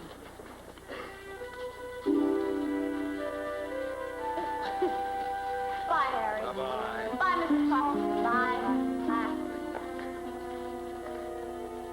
How'd you like it when she smooched me? Bet you would have liked a little of that. Andy did it! He did it! He said it was all because of you. You, Andy, and we're supposed to wait right here for him and Mom so we can all go out and celebrate.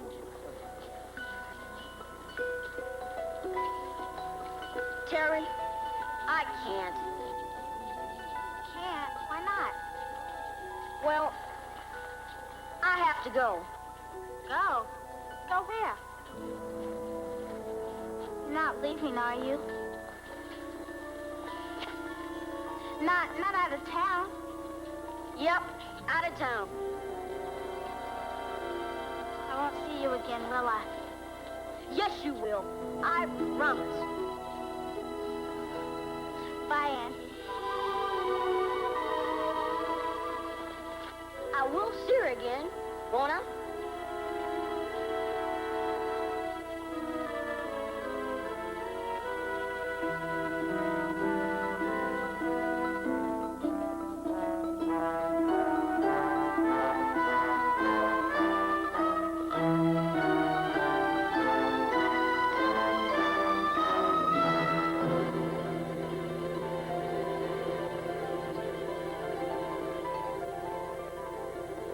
Andy, you have earned your wings.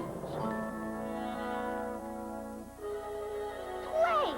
I told you I could be a guardian angel. Well, miracles never cease. I don't believe it. I don't know how I did it, but thank goodness I did it. Man proposes.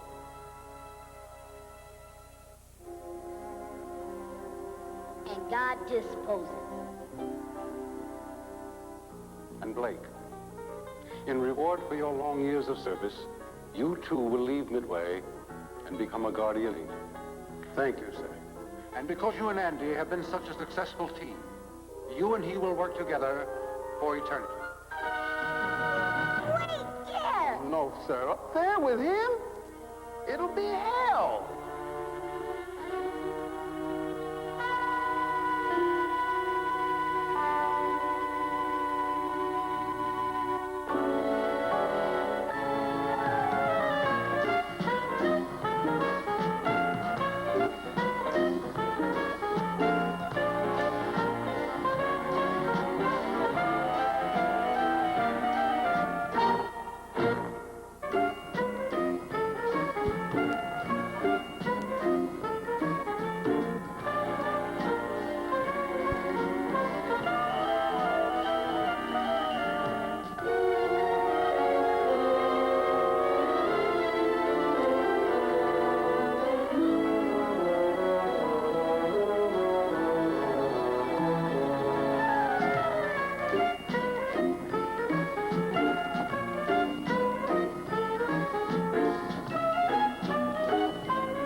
Well, that's our show for you today, I'll tell you. Oh my God. Well. We had a wonderful time today on Time Warp. And we'll be back next time. Oh yeah. Probably in April because we got decades galore, you know that? And we got March for the Decades. All next week, tune into ABC. We'll line up. It's a surprise. We'll see you then. Bye-bye. Starship, hit it!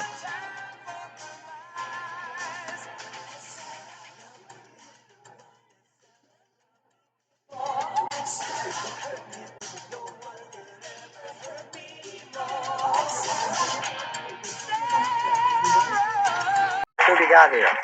This has been a presentation of Adam David Keppel Curry Production. Husband Bob.